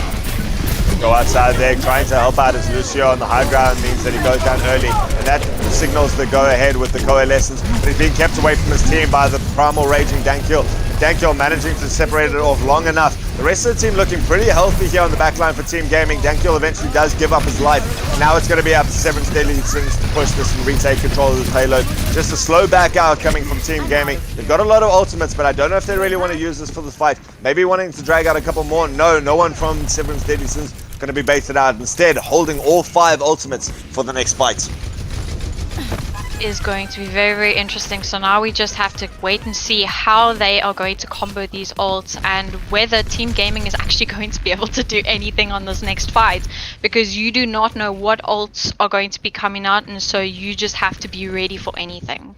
So it's going to be on these teams to react properly. Oh, here comes that bomb combo. There we go. The EMP bomb manages to shut down Broke Folly and Go Outside again. Both of them being baited with that into using their ultimates. No, we see Newt. That is not the right play. He even gets booped off the edge there, and so I don't think he even managed to hit his team with any of that sound barrier. They would have liked to just pull up those ultimates together. They've already lost the fight. Now we see the hunting Diva trying to go through. Cosmos going to get staggered very late, and with a minute left, I would have liked to have seen them, in fact, pull out all the ultimates that they could from Seven's Deadly Sins, use that, and then capitalize on that ultimate advantage, but not going to be able to do it just yet. Yeah, it was just unfortunate from Newt, but I would have liked to see them actually keep that ulti. I mean, you know, you've already lost so many people in that fight that using that ultimate just to keep the last few alive, it just seems like now, because you've only got, what, 30 seconds remaining, you would have needed that ult, because obviously you're now fighting into a death blossom. Well, we see now Soul Eater going to the backline. We do see the EMP coming out very quickly, but it doesn't manage to find Mosama. Mosama being the superior Lucio this time, managing to just stay with this team. Soul Eater needs to be respected as well, though. They've lost 2, and he's still got that Death Blossom. If he times this correctly, he might be able to do it. Instead, he decides to hold on. Just gives them the point, rather keeping it for the recontest. Go Outside's got a Death Blossom of his own. They're going to need to use it now to finish off this point. It's going to be up to who can get the better value out of that pivotal ultimate.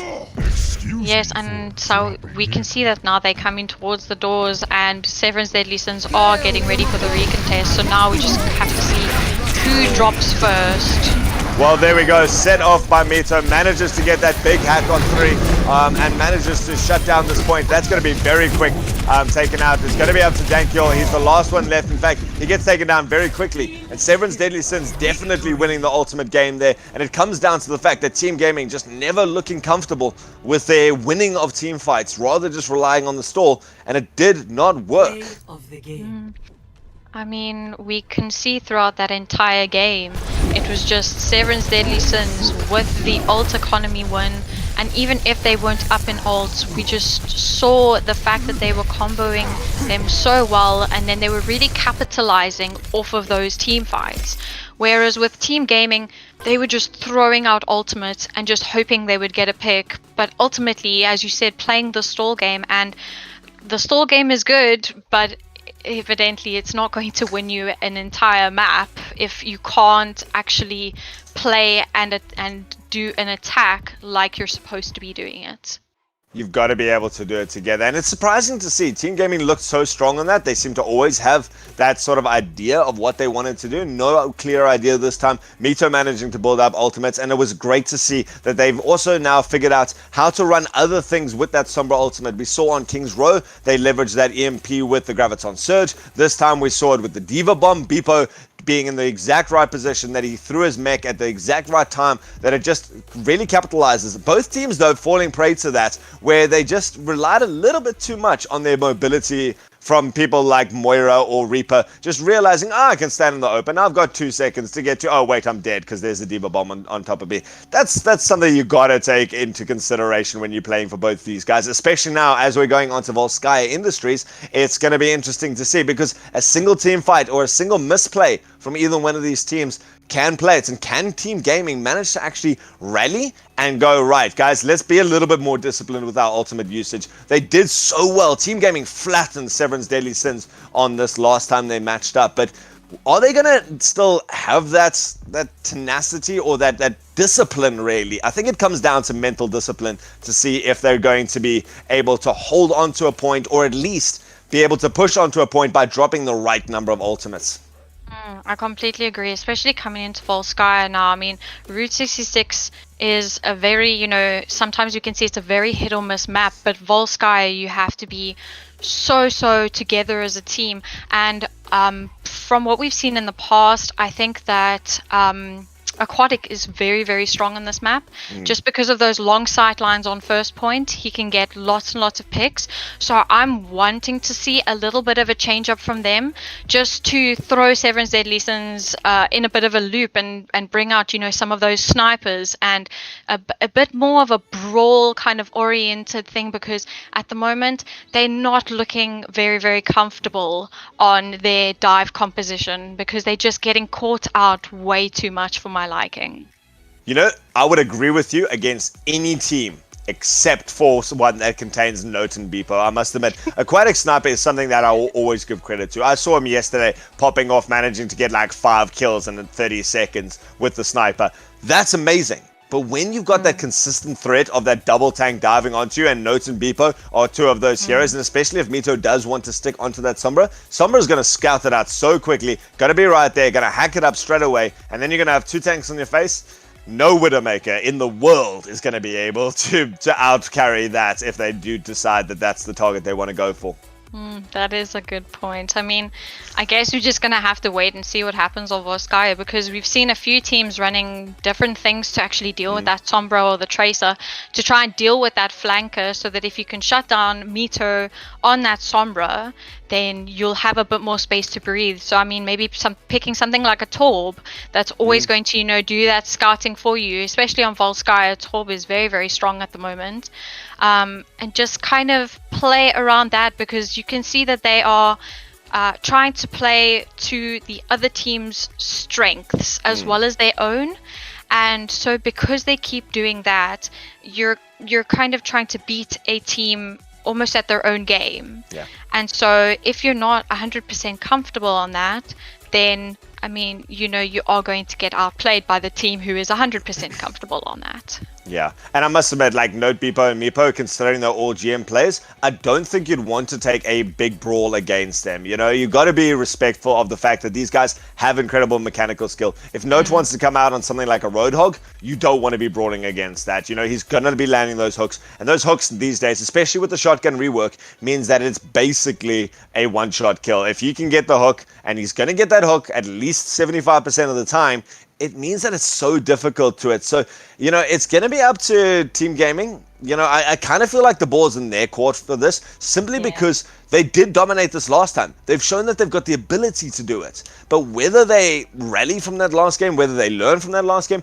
maybe they got a bit comfortable. You know, Kings Row was an easy play for them, and maybe that just set them on the wrong mentality for Route 66. Route 66 is a map you've got to be able to do it, and especially when the other team has managed to full push you, you've got to be respectful that we can't actually afford to throw away too many ultimates. And so it's exciting to see if we can go into this. Now we're going to be going to Volskaya Industries. I'm excited to see this. I would love to see Team Gaming rally a little bit and play what we saw them play in the first round earlier, but I don't have confidence after that last game. Yeah, I'm not feeling so sure as well, but that's the thing, like, you never know with the teams. They could pick themselves up and go, okay, no, that's fine, we maybe got a little bit too comfortable, and so now they're going to go into this one going, okay, this is it, like, if we lose this match, then that's it. And so we've got to, you know, pull something out of the bag, whether it be just playing the same matchup even better, or switching it up on second point. You really have to kind of get into that focus mode where it's like, okay, we've let ourselves down a little bit because we were just throwing away ults and the team just didn't look very together. And yeah, so I guess we're just gonna have to see if Team Gaming can actually just brush themselves off, because the mental game is so prominent in esports. And so if you're down and out on yourself mentally, then that affects you, and that affects your entire team. So just gonna hope that they can kind of just steel themselves and go, we can do this. You see the mirror matchup. What do you feel about this before we get into our first fight? Do we think that Team Gaming should have swapped it up, or do you feel like this is going to do well for them? I feel like maybe for Volskaya, you should maybe try something different. You don't have to go hectically different, but I feel like because you're mirror matchup with a team who knows how to play this to a fault, as you can see, you've got to try something different. Well, it's trading out both ways now. We see Aquatic going down early in the fight. So the hack going to be not there for the rest of the fight. Still managing to take out one of the supports, which is going to be big. Mito already getting up to 50% of the ult, but it's still going to be Team Gaming. They're actually doing very well to get the picks that they needed, and they've got a little bit of a spawn advantage here, which means they're going to be able to get into this. We do see Aquatic managing to rejoin the team and does get there just in time to get a great hack on it. Mito going to go down there as well, and it's going to be a first point. Actually, they're going to take it on first point. That's exactly right what they wanted to do, and they've built up some good ultimates, the most notable there being go outside, and Mito has got that EMP if he does need to slow it down on the next push. But a great first push coming out from Team Gaming. This is what I like to see. It was much more clear that the team knew who they were going on, they knew what their objective was, and you can see that the communication there was much more clear than it has been in the past. And you know, obviously now we just kind of have to see how they're going to play their ult game, to cap the second point, because we know 2CP maps can be very unforgiving if you're not all together. Well, we see the big hack coming out straight away. In fact, it's going to be led by Mito. He is going to try and want to get this out. But the rest of Team Gaming looking pretty healthy so far. Cosmos going to get out of mech there at the beginning of the fight, but he's not the one that would have been they wanted to find. Mito going to go down now, and that opens it up. Aquatic and Go Outside have that combo. If anyone tries to contest the point here, we do see the beat coming out from Newt to keep the team alive, and they're going to already get the first pick onto this point, and they're already building up towards the second. They do get the second straight away. They've still got that ultimate, so it's going to be a very difficult recontest. Here comes the hack. That's going to go out straight away. We see the Death Blossom as well, but Pipo was out of that, so his defense matrix is going to be able to do everything for it. But look at the point. It's almost contested. It's almost completely captured. This cannot afford to go any worse for Seven Deadly Sins, and it has. They've lost everyone, and this is actually going to tick up straight away. 4 minutes 33. Instant push by Team Gaming. Oh my goodness gracious, and that is, you know, 2CP for you.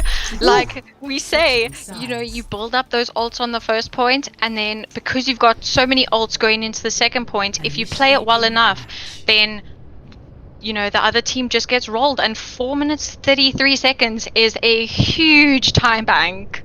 So, I mean, okay, I take it back. Team Gaming, I apologize. You guys did very, very well with your composition, and that was so much better than we saw on Route 66. We can just see, you just see the difference in 1 or 2 tiny adjustments, and that is how it goes. That's how the game goes. It's just completely different.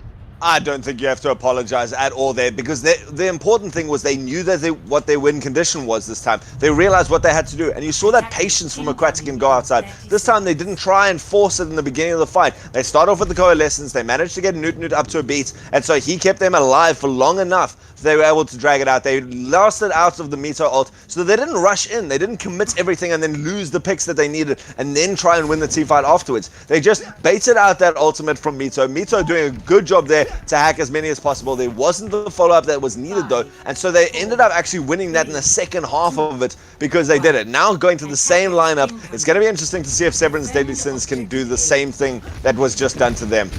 I would really like to see huge time banks on both sides, but I guess just time's going to obviously tell. Ooh, and this aggression again comes out straight away, and that's paid off very well here for Team Gaming. They've managed to pick off 3, and that's won them the fight. Just such aggressive play, just running in, not giving them the choke, not even waiting for the poke battle to take place. They get in there, and then Mito doesn't have any time to get a job done. I feel like that completely threw off Severance's Deadly Sins, because they were expecting, okay, cool, we're going to go all the way around, we're going to hack, but the aggressive positioning from Team Gaming is honestly just doing them a world of wonders.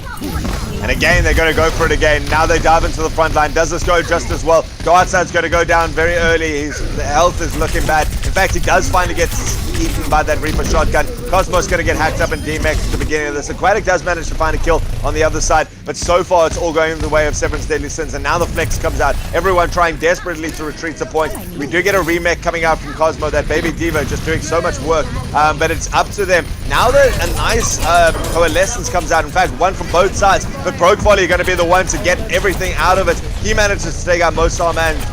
So it's Ugly Boy Adam saying my coalescence is just as powerful as yours though, as he pushes in. Now Mito's going to have his ultimate for this next fight. He's also got Soul Eater to combo with if he really wants. We see Go Outside teleporting to it, but they are going to give up this first point. So second attempt is much better than the first for Severance's Deadly Sins, and they've got all the ultimates that they need, but they're also going to be going into a lot of ultimates here for Team Gaming.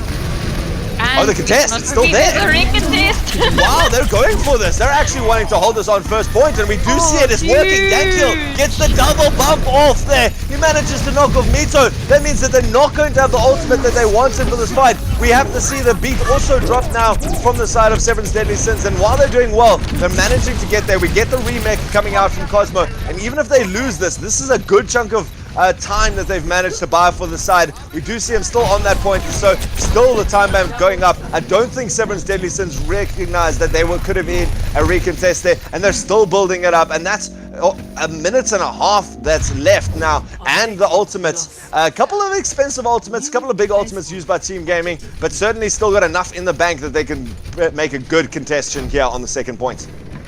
That was crazy well played from Team Gaming. I mean, I wasn't even expecting that recontest, but we can see, I mean, Severan's Deadly Sins are already going into it, hoping to kind of get that time bank almost as high as Team Gaming. And we've seen the ultimates go out so far, and there we see Go Outside dropping with his ultimate onto the point, just trying to contest that a little bit longer. Instead, it's going to be the big ultimate from Soul Eater coming out instead. And so it looks like Severan's Deadly Sins going to be able to cap this up quite quickly. They've got to contest with Dankiel. He's still very high health, and so there's a lot of ultimates coming out now. We in fact do see him going all the way off. They need to contest the point. They've got someone on there to contest for a little bit. Now we again see both tanks reinforcing here. So again, this time bank going to be ticking down a lot. We've seen Go Outside. He's even swapped to the Bastion. He's going to be coming in from the side. He's putting in so much damage. He's being able to reinforce his team. He's doing enough with the Bastion. They've actually managed to push them back. Severan's Deadly Sins having to run for the hills as they just didn't predict that. And so a great hold. A single tick goes the way of Severan's Deadly Sins, but they would have liked that to be way cleaner. Oh my goodness, that is hilarious. I love the fact that Go Outside, when he feels like his team is under pressure, he's willing to go, okay, cool guys, I'm just going to sacrifice some ult charge, let's get these guys. And just with that Bastion, because nobody's expecting it, it just puts in so much damage, and they only got one tick, expending all those ults. And now we see again the aggressive nature of Team Gaming coming out there. They lead it off with the EMP. They didn't need anything else. They just coordinated so well there that they're able to jump forward. And with that single ultimate, they're buying some time for everyone else to start getting up ultimates as well. And they have managed to push them back again. 2 minutes 40, already a 2-minute time deficit between these two teams. And still, there's lots of work. That's assuming Severan's Deadly Sins can even come back and take this point. I mean, you can see that the ult economy is going the way of Severan's Deadly Sins, because obviously Note's going to be close, Mito, Soul, and they're going to basically have their full roster of ultimates, whereas obviously Go Outside switched off onto the Bastion and now back onto the Reaper, so that's going to be, I think that could probably be the game changer.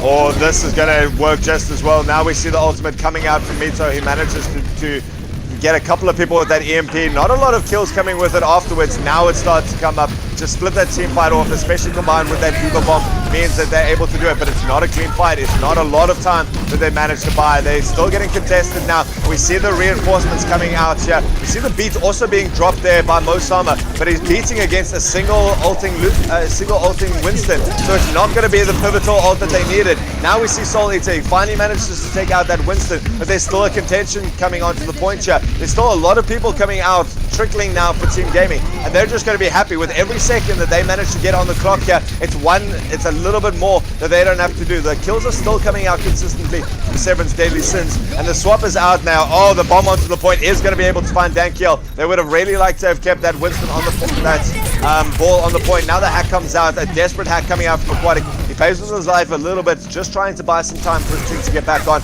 And there is still a little bit of contention coming out here. They do manage to get it with a minute 5 left on. It's still a 3-minute time bank deficit. So great play from Severan's Deadly Sins to set that out at the end, but not the clean engage that they would have wanted.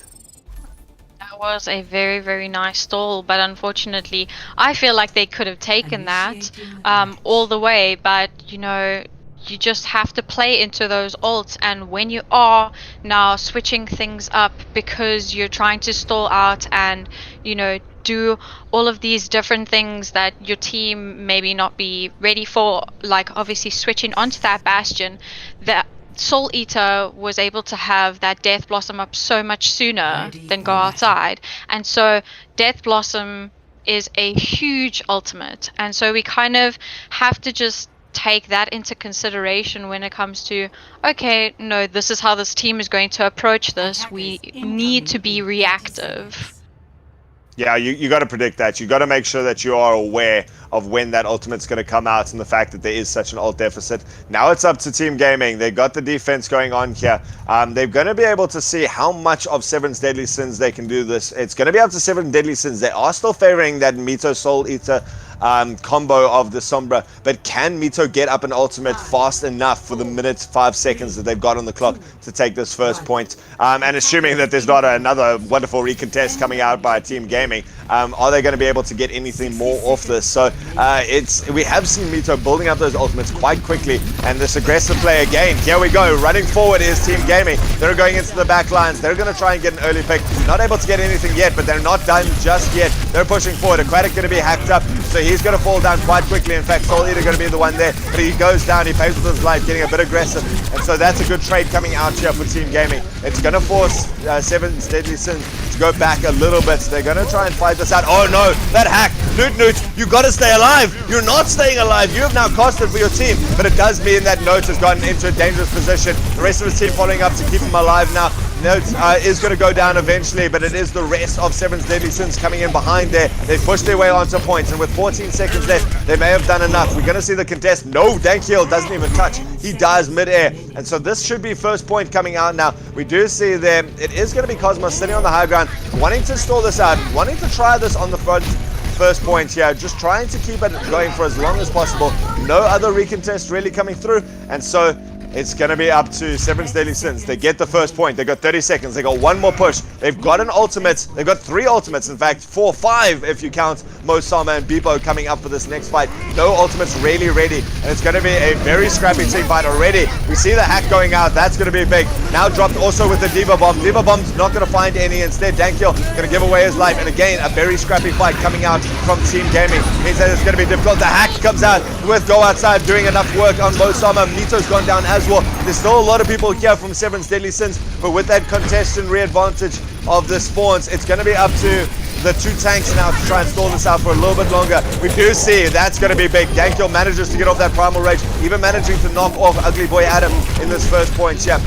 On the second point, stops the contestant just before it gets to that first tick, and so the cleanup is coming out. Very nice cleanup, very good prioritization of their own lives. That's 1 tick here for Seven's Deadly Sins. This is way more than Team Gaming would have wanted to give them. They do get the recontest at the end there. We do see Cosmos going back onto it, but there's too many people dead. They're going to go all the way. They managed to cap both points.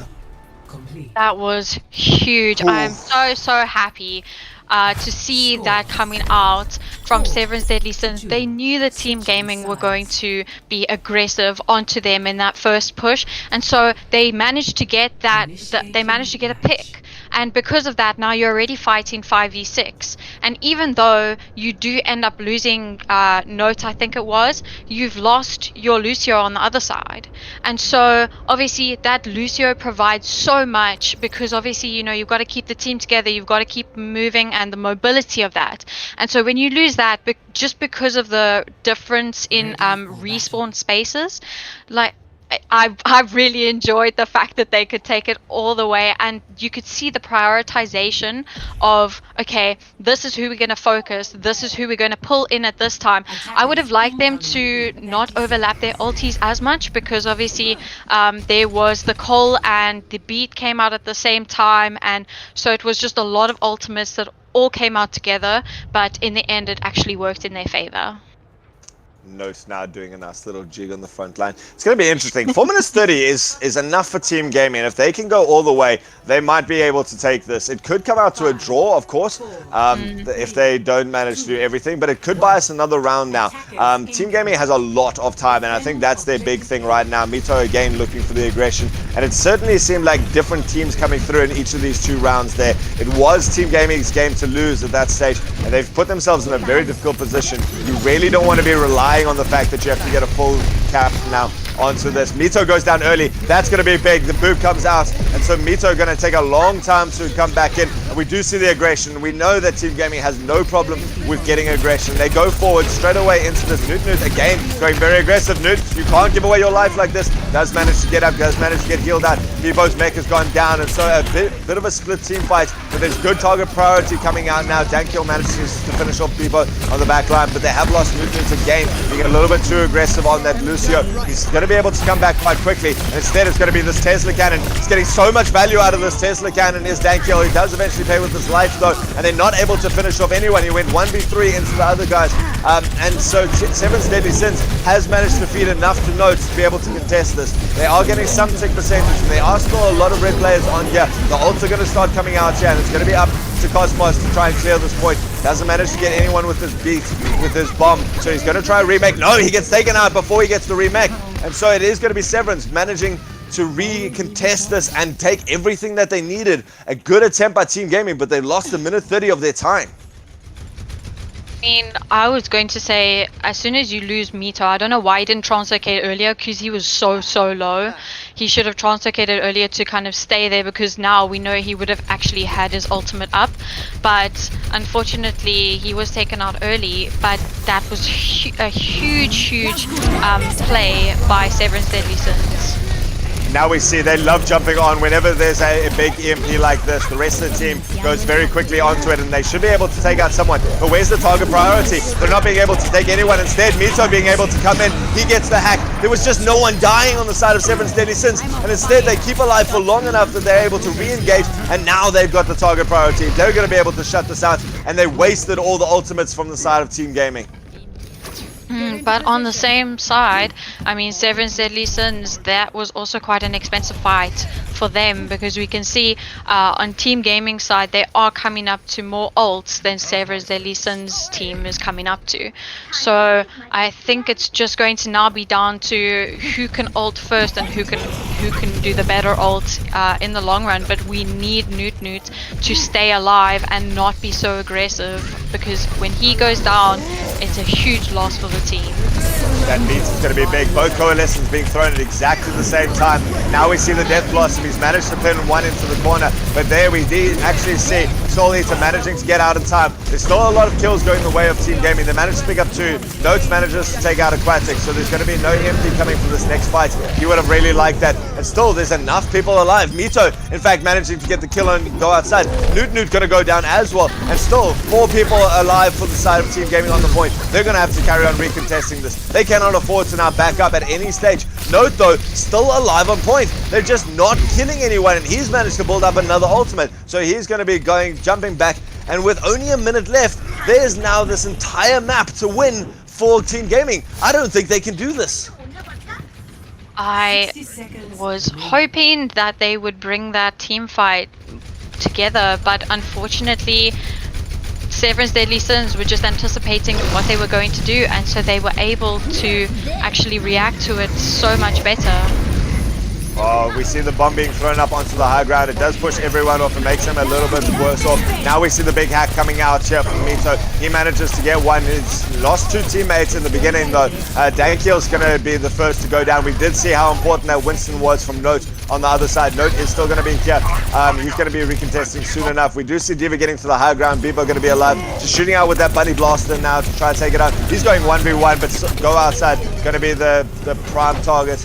And going to be able to take it now. We see Mito going down onto the low ground. He should go down. He manages to get the D-Mech, but it's finally going to be a contest. No, the recontest comes in. They bought enough time. There's 4 people coming back from Severance Deadly Sins. This is going to be it. They've got far too many on the point for Team Gaming to try and compete with. Now we see the Death Blossom. It's going to take out Broke Folly. This is everything. Dankiel ends up off the map, and it means that Severance Deadly Sins, it ticks down to overtime, and with 4.5 minutes not enough, Severance Deadly Sins manages to win this, takes this map 3-1, and Team Gaming, after looking so strong, is going to be knocked out of this Talon Cup. I am just very shocked at how that turned out. I mean, we were expecting them to cap easily. I mean, with 4.5 minutes, they were so strong. And if you just look at this play, I mean, they still had 4 minutes 40 on the clock, and then obviously they're capped. But, you know, Severance Deadly Sins just playing their game that little bit better. And even though they were losing one or two people, they weren't focusing down. Say, for example, they weren't focusing Note. Note stayed alive for such a long time that unfortunately in 2CP maps you have to be calling the correct targets, and everyone needs to focus on that target to get them off your point. Otherwise the recontests come out and again and again and again until 4 minutes and 35 seconds are gone and you've lost the map. You know, it's exactly that. It's that target priority. I felt that Team Gaming had a clear game plan. Even if they didn't have the combo of ultimates, when there was the EMP, you saw a very quick follow-up consistently. And it's something that they started telegraphing. And it meant that Team Gaming went in and they got the hacks, they got the jump, they got the initiation that they needed, but that seemed to be where their gameplay ended. They didn't have a clear target after that. You got to go for the squishies at that stage. Please get rid of the Moira, get rid of something like the Lucio or something like that, that you can now win the team fight out. Get rid of both of the supports and you win the team fight, guys. That's simple Overwatch 101. If you can take out both of the supports, especially with such a long respawn, they're not going to be able to get back, and you're going to win every team. You can start recontesting, you can start even trickle fighting from that point onwards, and you're going to be able to do it. And Team Gaming just stopped target prioritizing for there. It was something that was disappointing to see from them. They played so well. They certainly had some good plays. They certainly gave us a hell of a show there, managing to take that first matchup between the two of them, but now letting themselves down a little bit, I feel, in that second matchup. And Seven Deadly Sins managing to come back. They won. They were 2-0 up on the first matchup when these two teams met for the first time, and this time just managing to take it all the way. So well done to Seven's Deadly Sins. They're going to be going through to the finals now to take on Flaming Flamingos. And I definitely think with the way that they're playing now and their pure mechanical skill and the way that they have figured out the comps that they want to be running and their flex, I think they're going to be able to give them a very, very good showing. I think we're going to be...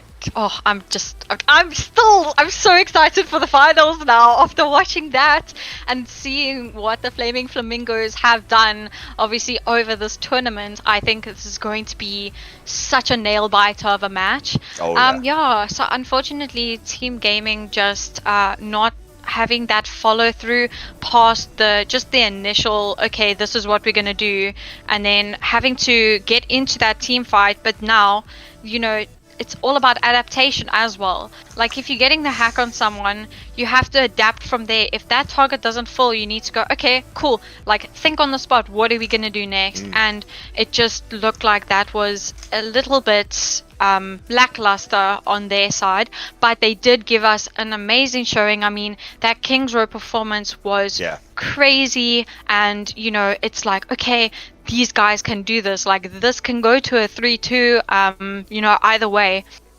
But just the Route 66 got a little bit lax, and then now with Volskaya just not being able to kind of get any sort of follow through. I mean, as you said, you know, if you jump onto that Moira and you hack her up, she can't get away. If you hack the Lucio, he can't get away. And that's your healing and your mobility gone. And so then you can focus on the rest. So, well played to Team Gaming, certainly coming very far in this, taking home the third spot in this tournament. Would have liked to have seen a little bit more of them, at least a little bit more Overwatch here. Seven's Deadly Sins, it's interesting to note that Seven's Deadly Sins now managed to take this 3-1, and Flaming Flamingos managed to beat Team Gaming 3-0. So, you know, both teams on paper, quite close between the two of them. I could see that going anyway. The last question that we need to answer for today, and Kay, I'm going to ask you for this one. Who do you give our player of the match to? I mean, I think we have to give it to Mito.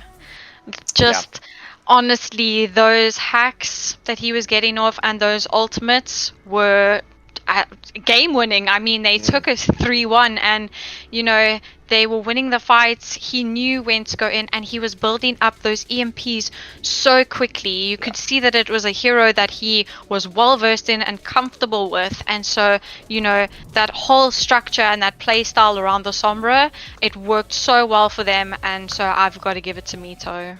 100% agree with him. That was fantastic to see, and just the team rallying around him constantly on. I think the real key was how fast he kept building up those EMPs. So well done, Mito, taking home our player of the game for this one. It's going to be a little bit of time for them to rest now, guys. We're going to be going into our finals at about 7 o'clock, so please make sure you join us for that. Give Seven's Deadly Sins a little bit of time to recoup, maybe shaking a little bit after that. Certainly a high-intensity game for them to play through, and a very mental game for them to play through. They're going to be wanting it. They're going to get some time now to sit and think about what they want to do and how they're going to approach this, and we'll be right back. I've been Ultrasm. Joining me for her second cast was KK. I'm sure you guys can appreciate what an amazing job she's done here today over this weekend. Give her some love there in the chat if you are busy watching. Definitely want to see more of UK in the future. Thanks, Ult. Yeah, it's been such fun, and we hope to see you guys later. Do not be late, 7 o'clock. We'll see you then.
Welcome back. Oh, it's busy smoking and everything. I was like, oh no. That's funny.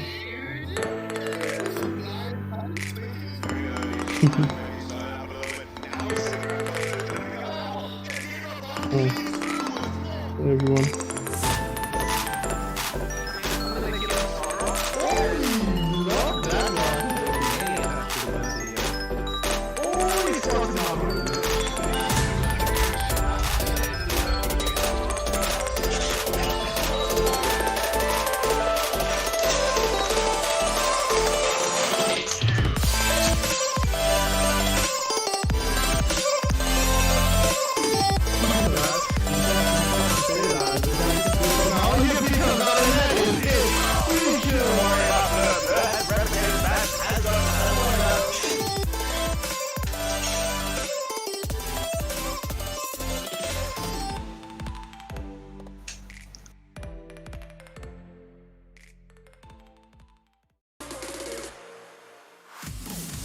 Welcome back, ladies and gentlemen, as we get to what it's all been building up for this entire time. Here we have the Talon Cup Grand Finals here, where we see Severn's Deadly Sins fighting up through the loser bracket into this final matchup here against Flaming Flamingos. I have the honor of bringing you this game. I am Altruism, and with me is the one and only, my good friend, as he always says, Robin Campbell, otherwise better known as Sun Phoenix. Oh man, my real name, jeez, real name. I'm not really basis. giving That away makes anything. me- It's on stream, so. I know, but it's weird to hear it said on broadcast like that.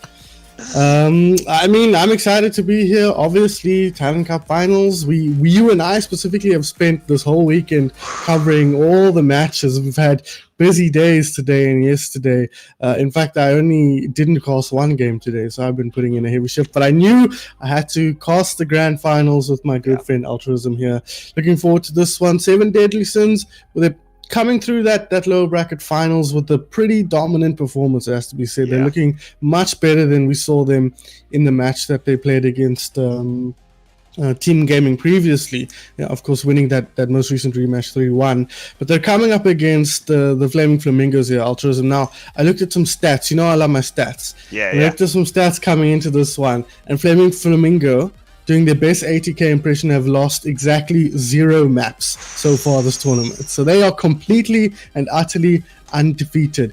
But if anybody can take games of undefeated people, we know it's the likes of Bipo and Mito. They've beat 80k in the past as a part of the Beastie Boys, so they should be up to the challenge.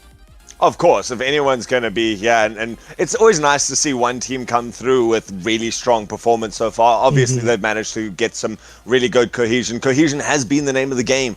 Well, it's actually been Overwatch, but it's been the defining point of the game for this whole entire weekend. That's the beauty of a community cup like this, is that guys have to come in with new people, really get some new synergy going together, and what a way to do it if you're going to be coming to the end like this. Flaming Flamingo is doing an exceptional job so far, but when it comes to a team that you're going to still have to respect the whole way through, and it's never going to be an easy job, it's got to be Severn's Deadly Sins. I mean, these guys, we've talked about them. We've gotten to see them on stream a couple of times, and what a dominating team they have proven to be. I mean, Bipo, Note, Mito, bring up that Beastie Boys front lineup into the front top, and Soul Eater, Mo Summer, and Ugly Boy Adam certainly filling in those roles that they need to with such aplomb that I would still have a lot of respect for these guys, regardless of what history you've got in this tournament. It's not going to be an easy finals. No, absolutely not. It's funny you mentioned domination, because it's been anything but that for Seven Deadly Sins. I think every single match, except the most recent one, they won 3-2 in the bracket stage. So they've had a really rough go of it. And I think we might have to ask the question of exhaustion, how that's going to come into play here, because as long as a day we've had, the players have had an even longer day, because we at least get occasional breaks, but many of these teams have had maybe one break over the whole weekend, so it really is a tough work. But I feel like since it's the grand finals, we should just remind you guys how exactly the Talon Cup works. So it's a pug-style tournament. You sign up in groups of 1, 2, or 3, and then the Talon Cup admins put you in a team based on the average SR of the team. So when you have three players like Beepo, Note, and Mito who are all high masters, low GM, then they get put with people who are not so skilled comparatively. So the average for all the teams for this Talon Cup is about 2.9k SR, so high plat. And we've got a little bit of a different look from these two teams, as we've seen in the past as well. You've got Seven's Deadly Sins with 3 high level players and 3 lower level players. On the other side, you've got the Flaming Flam, so the much more reasonable mix of relative SRs. So pretty interesting to see how this plays out, but the Flaming Flamingos have looked completely unstoppable so far, as we've said. We've seen them twice already, and we'll take a look at their roster here. Zavania on the front line, aka no name / apostrophe, as you'll see in game when we get there. Arena on the off tank, Visions and Maestro, the 2 DPS, Von and Kyra Donkey bringing up the rear as the supports. And of course, we know Ziv very well. Quite an aggressive main tank. We saw him going on a lot of flanks when they were playing against Team Gaming in the upper bracket finals. But it worked out for them, and they looked extremely dominant there, as they have looked throughout the tournament. Lorena, a relatively unknown, I believe it's a she. God, I've been calling her she the whole game, so I hope it's a she. I believe they have been around the scene for quite a while, but have not really played competitively that much. Visions are well known, been to the grand finals of every major tournament in South Africa. Of course, captain of the Beastie Boys and of the championship winning Goliath Gaming before that. Very well known for his support play, but here choosing to run that DPS, but he's been doing an incredible job so far this tournament on that role. Actually a sub for this team, but he's played in every single game, so at some point we have to stop calling you a sub and have to start calling you a part of the main roster. Maestro, Evo's former main tank, known very well in that role, is quite an aggressive player, but here running the DPS, and he's been doing a very good job of that as well. One, formerly of Vanguard, where he played off tank, but has taken a bit of a break since then, leaving that team maybe the middle of the year-ish. So coming in on the support role here, he's been doing a stellar job, playing a lot of that. Lucio and then Kyra Donkey has been playing a lot of that flex support. As far as I know, has no competitive experience. So an interesting mix of teams here, and also a couple of players who are not really that well known. It was surprisingly enough here on this very dominant team. Yeah, definitely. People coming through with, even if they have competitive experience, not in their main roles. I love to see that personally. I mean, this is the point of these tournaments. These guys must be so sick and tired of playing something like a Lucio or a Reinhardt that they just like, no, give me someone to click. I can do this, guys. Just put the faith in me. And what a way to put faith in these guys. They've certainly proven their worth coming into this, not dropping a single map. That's the way to prove that, yeah, guys, I mean, they're going to go back to their original teams and just be like, guys, we're going to swap things up. I have a different idea about how we're going to be running this from now on. It's going to be interesting to see. You mentioned the fact that Ziv was super aggressive on that main tank role, and that has actually proven to be a weakness of Severan's Deadly Sins coming into this, where we saw Team Gaming, where they really actually struggled with the fact that Team Gaming kept jumping onto the front lines there, really started initiating into those team fights, but certainly adapted at the end to be able to flex back and just withstand that first initiation and then win the team fight out in the second half. So it's going to be interesting to see how Flaming Flamingos deals with that, and if their version of an aggressive prime tank there can break through this lineup. And what a lineup it is as we go here onto Severan's Deadly Sins. We've got Beepo and Note running that main tank lineup, obviously playing very, very well together, favoring the dive tanks and the very mobile lineup that they have been doing so well on so far. Mito and Soul Eater bringing up your DPS combo. Mito, obviously, the other player from Beastie Boys, him, Beepo and Note, very well versed in playing with each other and around each other, so should be able to do a lot. And Mito and Soul Eater together as the DPS lineup, coming in with a lot of strength in what they favored as that Sombra Reaper combo. Mo Sama and Ugly Boy Adam, two of the more inexperienced competitive players from this lineup, but doing such an exceptional job on those supports, just being able to stay alive, understanding their roles in the team, being able to never get too aggressive. You know, we've seen great patience coming out from both of them in the lineup this weekend, and being able to really just bolster that victory and enable the guys to play as aggressively as they want and play around the very good shot calling that has come out from the rest of Severan's Deadly Sins. And you've mentioned Ugly Boy, Adam Osama, and Soul Eater. And obviously, we always look to the top three in this team, the three Beastie Boys players, to be the carries of the squad. But really, Soul Eater, Ugly Boy, Adam, and Osama have really kept up their end of the bargain, making sure that they are able to back up the three big boys from Beastie Boys and make sure that the team can function effectively. And they've been doing exactly that. One thing this team have been tested at, that Flaming Flamingos hasn't been, is that resilience. They've gone down many maps throughout this tournament so far, but they've always come back and managed to grind out a victory. So I'm excited to see if that resilience is going to pay off here today in this best of 5, or whether Flaming Flamingos are going to carry through this momentum as we head into Lijiang Tower. Lijiang Tower, a map that we've seen such diversity on, both in terms of the way that people are playing and the team comps that have come out. Seven Deadly Sins being unafraid to throw people like the Roadhog into the mix. Both Beeper and Notes can play an incredible Roadhog and be able to use that to brawl out some of these control point maps that we've seen, especially stuff like Control Center.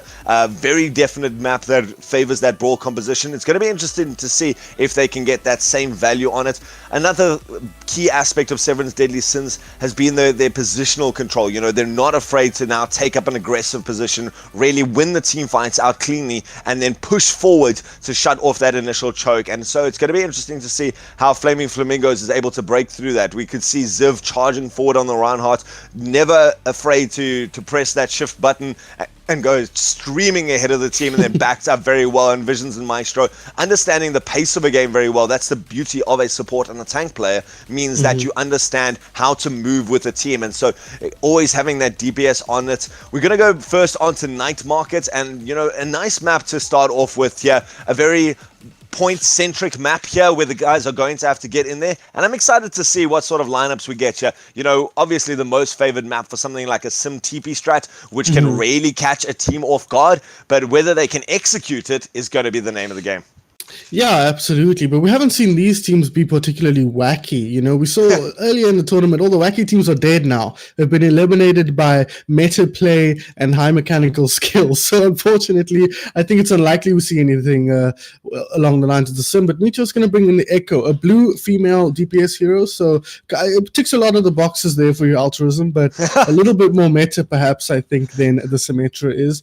And it looks like an equivalent hero there on the other side. Maestro going to be bringing in that Pharaoh, so quite common visions on that DPS. Otherwise, dive tanks for both teams here, but Note's going to be running the ball instead of the Winston that we see on Zerv. And Mito actually going to go onto the Sombra. Now, Sombra's been an interesting hero altruism, specifically against Aquatic and Team Gaming, and we're going to have to see if the same kind of dynamic plays out in this match.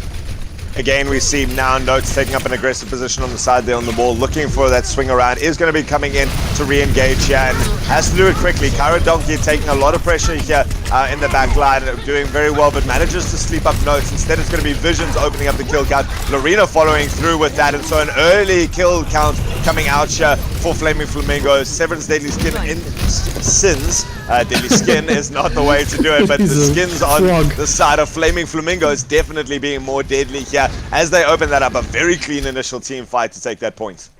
Well, we were a bit worried that they'd be too dominant, and so far so good for the Flaming Flamingos here, as they looked extremely untouchable on that point. But you got to look at my man Mito. You always got to look at the purple Mexican DPS. That EMP is a team fight winner, and he's almost at it. On the other side, there are lots to work with there. Visions and Maestro both close to their ultimates. Von and Kyra Donkey as well. So this could be an explosive team fight if it starts to get drawn out. But Note in the backline is going to try and make a little bit of space, like we saw Kondu do a bit earlier in the day, to great effect.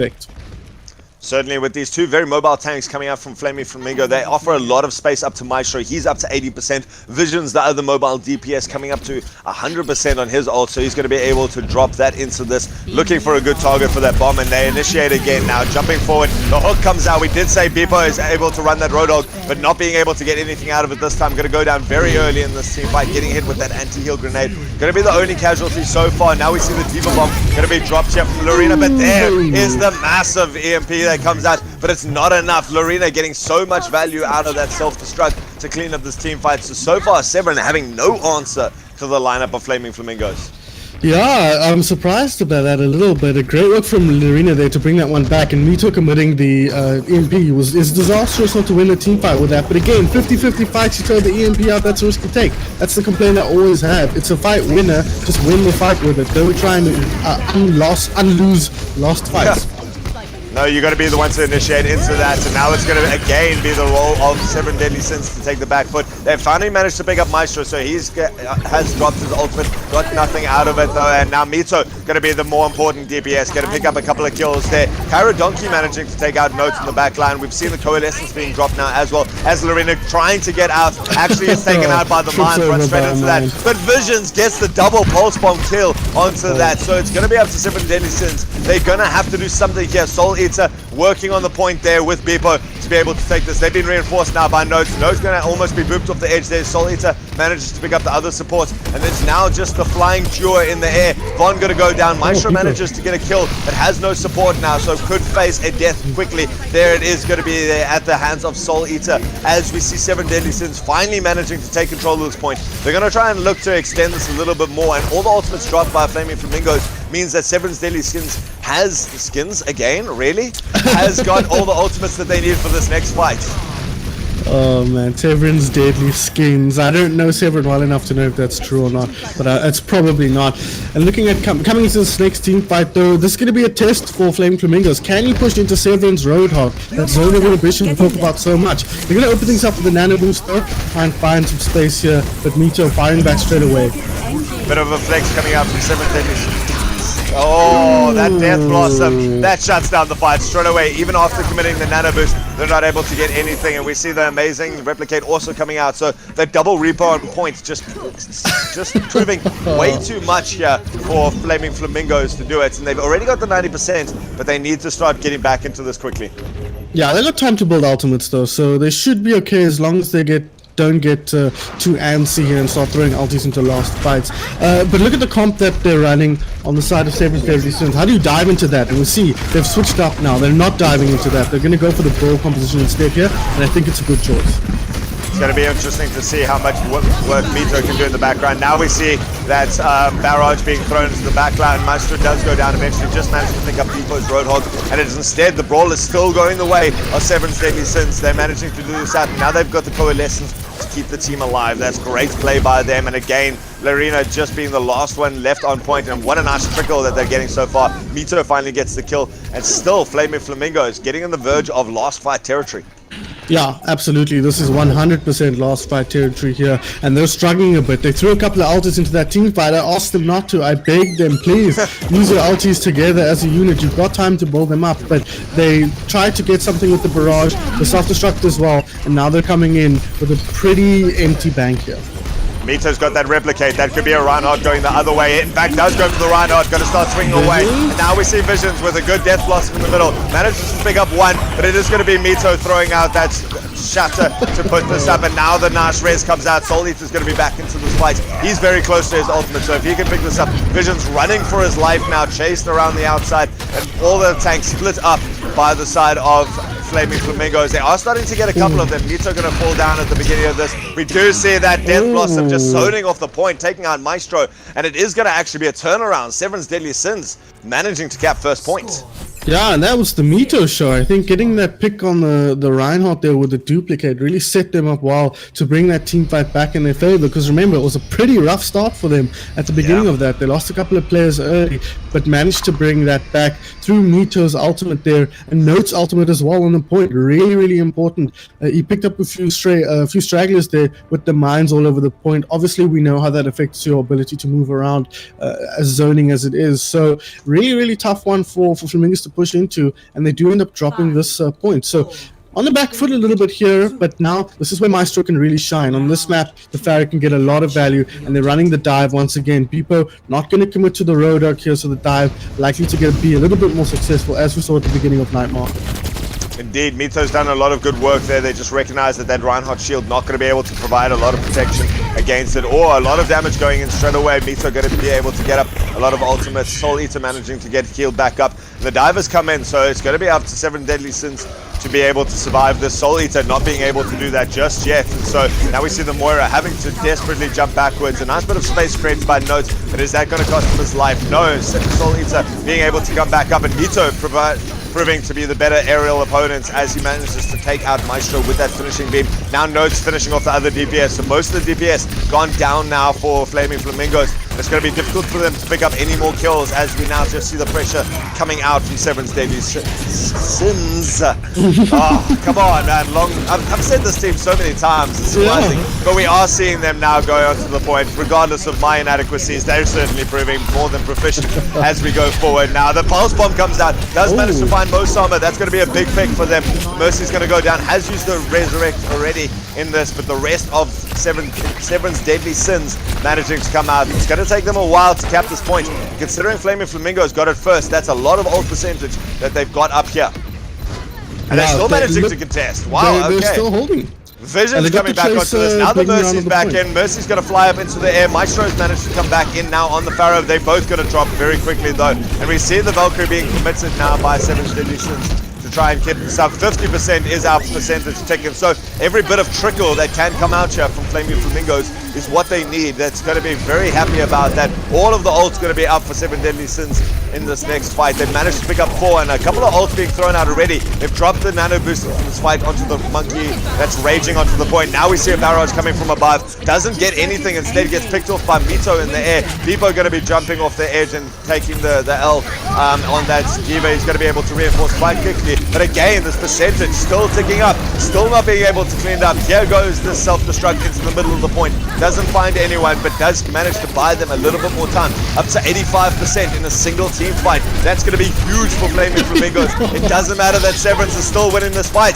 They're still managing to clear it out, and finally they managed to take down the last person, but 92%. Altruism, that might be the longest team fight I've ever seen in my whole life. They got 92% off a while. Rip play-by-play there. Glad I'm on color for this one. 92% in one team fight. Perfect trickle and a great start now as we head into the next fight. Altruism get ready to talk some more because these teams are going real quick.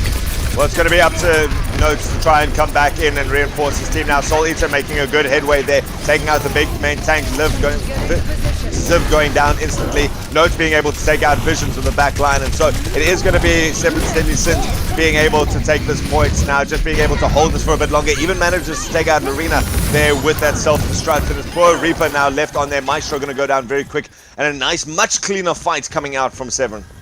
Yeah, and this time obviously it doesn't behoove Flaming Flamingos to draw that one out at all. But 47%, they're starting to get the ticks going. But Ultimates are really favoring the blue team here if they can draw the fight out. Maestro can get towards his ultimate. He has switched off the Pharaoh now onto the Reaper. Lorena and Ziv can also get onto their ultimates as well. So Locke coming into this one could be in a very explosive affair here. But initiation is going to be key. If Ziv can get onto someone useful and get that kill, he can open this one up for his team. But it's going to be tough.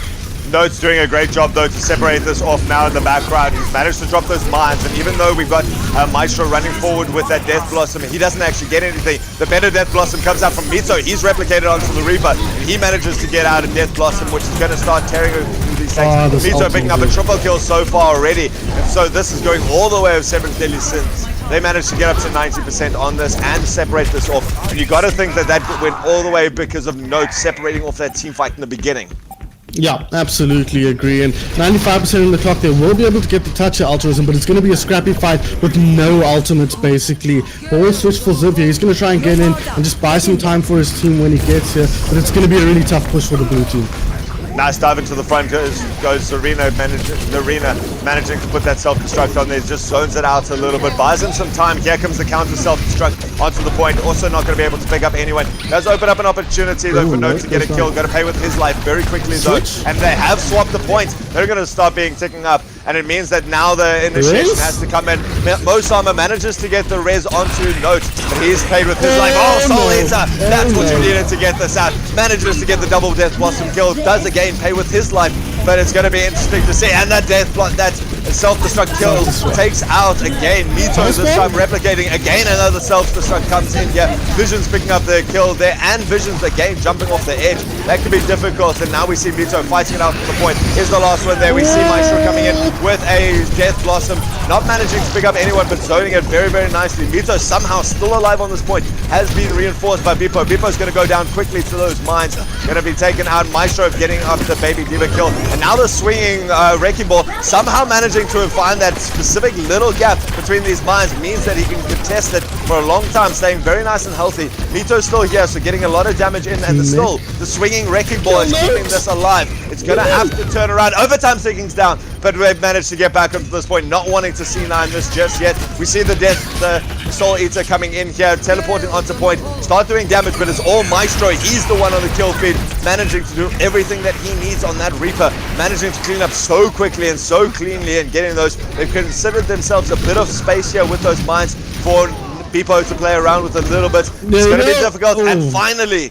we take it over. That sneaky little contest by Flaming Flamingos to turn the point turns out to be what they needed at the end of the day. That was a rough round for you, Arturus. That the teams really just didn't want to stop fighting. Endless fights going on there. A little bit of, extremely drawn out engagements makes it, but that's Reaper's playground. We saw the first fight, Soul Eater getting kill after kill after kill, but they weren't in control of the point and they couldn't clean it out quickly enough. On this one, it was Maestro. Once he got in the mix there, just grind them up as they come in one by one. He's just going to pick up the kills as he needs to. So Reaper, really the name of the game there, and it might be the name of the game on this map as well. We'll have to wait and see. No switch ups here. Vision's likely to switch onto maybe a Junkrat, something else here, although it looks like he's coming out with that Symmetra. Yes, he is. Okay. Yeah. Here's the Symmetra you were asking for.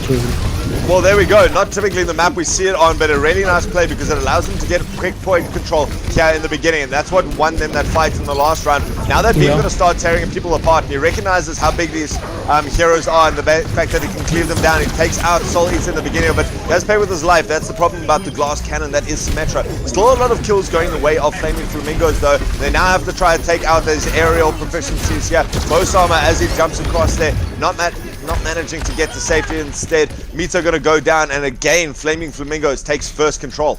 Yeah, point control there, absolutely the name of the game. They got in position and they were just able to hunker down with this brawl composition and get the picks they needed to. No main tank on the side of Severin's Deadly Sins here, so they're relying on high DPS as opposed to a slower, more patient style, and taking lots of different angles and flanking. Just pump down the shield and get the hooks on note. And there you go, Lorena taken down to start things off. Man, Mito just landed such good sticky bombs into there, meant that he was able to do a lot. We do see Mito now managing on that Symmetra, weirdly enough, to come through. Gets up at a wall of his own, and it means that they've got some position, but they're not pushing onto point. The two walls basically intersecting, meaning that neither team can really push past them, and neither one wanting to. Now Von drops the beat on this and manages to even get the boop on Notes off the edge. That's going to be critical, and we see Soul Eater pushing forward, but there's not really anyone behind him. He does get a double kill, and that's going to get him much closer towards his ultimate. In fact, doesn't get out at the end of it, and so still this long drawn out fight coming in from Flaming Flamingos gets them up to 60%. Absolutely does, but unfortunately they lost a couple of players here, so they're not going to be able to hold the choke like you'd often see teams do here. They're going to have to hold back on point as they stream through. That hook just breaks their Maestro, getting away with the murder. Lucky not to be taken down there by the enemy Roadhog, but now they're set up nicely. Lorena almost towards the ulti, but she needs to be careful of Severin's D-Matrix there. He pops that ulti out. That's going to be a real big problem going forward. 81% on the clock, not a lot of time for Maestro and the boys to get things done. Well, Maestro's not going to be there for this fight. He gets taken down early by Mito. Note's going to be going down the other way, trying to pop that whole hog, but doesn't get anything out of it. And now we see a good push coming in here from Seven's Deadly Sins. Debo's going down very, very low in this mech. In fact, is going to get demeched at the end of that. And Vision's doing so much work with that big cleaving beam. And so someone does manage to get a touch, but it's just going to pull this out to overtime. They're going to have to, again, go for this wild contest here as we go into this. Now Maestro drops that ultimate. Doesn't manage to get anything out of it. Instead, there's going to be a couple ultimates going the other way. A nice little graviton Surge there manages to pick up some. Now we see Mito going for that replicate onto it, gets slipped up, gets taken down very, very quickly. Instead, it's going to have to be the work of the coalescence here from Ugly Boy Adam to try to do this. A nice big bomb comes over the top from Beepo with that self-destruct, and now it's going to be Soul Eater dropping that Death Blossom. Manages to pick up Kyro Donkey. No sleep out there, and it's just going to be the tanks left here. Maestro going to be trying to do something on this Reaper. Gets taken down eventually, and finally Severan's Deadly Sin might have found their doorway into this, but they've got a long fight ahead of them with 99% for Flaming Flamingos. They do have a long fight ahead of them, and they've had long fights behind them, Altruism. It's long fights everywhere you look, because this one is getting drawn out. Every engagement, not so clean, and I think these teams are just struggling to get those closing kills that they need to. We saw great resilience there once again from Severan's Deadly Gaming, and they started that fight off awfully, but drew it out long enough for Mito to get his ulti, and a couple of others as well. They're coming to this next fight pretty naked, unfortunately. They're going to have to make big work with the mines here, and he's capable of exactly that. And he's dropped in the backline. That means that the rest of Flaming Flamingos has to keep going forward. But that seems to be what they want. They brought visions out on that Mei. He's managed to freeze up a good target on Beepo. Beepo's gone down early in this, and now we see Mito again choosing the Reaper and making good work of it this time, managing to get that double Death Blossom kill on the front lines. And so Severan's Deadly Sins making good use of very little ultimates in the beginning, but we see the sleep going out. Now Von gonna take that jump while Ugly Boy Adam takes a nap. And so far, Seven's doing everything that they need to, but they are very naked for the next fight. They are indeed, but both teams not much to work with here. So they've got an opportunity to build up towards his Earth Shatter if he is able to, but he's struggling to find space to put down the damage. The comp he's playing against is not the kind of comp that stands around near Reinhardt for him to swing. So he's going to struggle to build that ulti up. Visions though, switched onto the Mei, we haven't mentioned it, and has his ultimate available. So the Blizzard here could come into play in a big way, but also needs to be careful not to let it get eaten. Well, that's going to be huge. They've already taken out Beepo and Soul Eater, so this is good. Game Pro League just going to be a long, drawn-out defense. Here comes that ultimate from the Mei. Oh no, you cannot swing through that Mei ult. That's not the way to contest the point. He's going to get frozen up quite quickly. It's going to be up for the rest of Mito and Mosama. Well, just make that Mito. He's going to be left alone here on point, trying to contest the shot. Just keeping this percentage here, ticking up nicely, up to 96%. So we are in last fight territory as these two teams have to go out. The two tanks from Severan's Deadly Sins going to be onto point. Now the Graviton Surge thrown out, but it's only going to pick up nodes. That might be all that they need now to clear this point up. They've got that bomb. That bomb's going to be big. No, it's going to be blocked off here by that shield. Great work by the Reinhardts, and instead now comes Maestro. Maestro's been doing such a good job here on the Reaper, managing to get off the single kill on Mosama. So not a lot of support here left on the point for Severan's Deadly Sins. Just fighting it out. Nodes with a double pile driver kill. That could actually turn this around. They've managed to get the Mei up in the icicle, and now they just have to get it out. They managed to get off the point. Severan's Deadly Sins takes this. Oh man, first map loss here for Flaming Flamingos, and boy was that a brawl and a half, Altruism. Neither team able to take it cleanly, and at the end of the day though, the more resilient of the two squads managed to pull it out. Very impressive play from them. I'm sorry if there's a lot of noise in my background of people wandering past my room at full volume, which is always very cool. But yeah, really nice play from Severan's Deadly Gaming, and we're going to see something different here. We're going to see what Flaming Flamingos can do playing from behind. We haven't had to see that yet. Didn't realize that until we looked at this match. And they're gonna have a real test here going forward. But we know the likes of Visions, the likes of Zivania, the likes of Maestro. I mean, Maestro from Evo, he's used to playing from behind. It sounds like an insult, but it's not meant that way. We saw them put up extremely strong fights against the likes of OG in the ATK Overwatch tournament finals, and so we know he can do it. We know Visions, of course, a strong head on any team he's on, so they will be able to push this one back as we head into King's Row. But it's gonna be a question of whether they can deal with Severan's Deadly Sins, and I'd like to see both teams clean up their initiations a little bit, because it seems like they're struggling to get value out of those initiations. Maybe they get a pick here and there, but the picks are always forthcoming the other way around as well. And that's what's causing these fights to get so long and drawn out. Now, we kind of expect that. Talon Cup coordination is not at a premium here, but we've seen these teams do a lot better. So hopefully they can clean it up going forward. It's going to have to be important that now, as we go on to the more mobile maps, you know, the hybrid map and the payload map, it's going to be important that they can win team fights quickly. I mean, it's going to be the difference about being able to shut out a last point or not. You know, both in this case, both spawns are very, very even. And so, you know, there's no respawn advantage. As soon as you bring in something like respawn advantage, these long fights are not going to be able to drag out this long. One team has to clean it up quickly. Whether you're taking a point or defending a point, you cannot afford to be giving away picks on either side, because it's going to force you to now reset, re-engage, or if you're on defense, maybe potentially even give away the point. And so, you know, maybe the time bank's going to come into it. If you can drag it out on defense, sure, that works nicely for you. And so you got to give that to Flaming Flamingos and the tenacity to be able to hold on to this. But certainly, both Reapers actually coming out to be the exceptional plays in both of those, cleaning up the points, getting the picks that they needed. Some big Death Blossoms, but otherwise, really nice positional advantage from both of these teams. And so, as we see this, it's going to be interesting to see which team can defend a little bit better and drag it out and maybe stall it out to a point to put a lot of time pressure on the other team. Yeah, that could end up being a key here. But I'd really prefer not to have these teams play that way. I'm always a much bigger fan of clear Overwatch.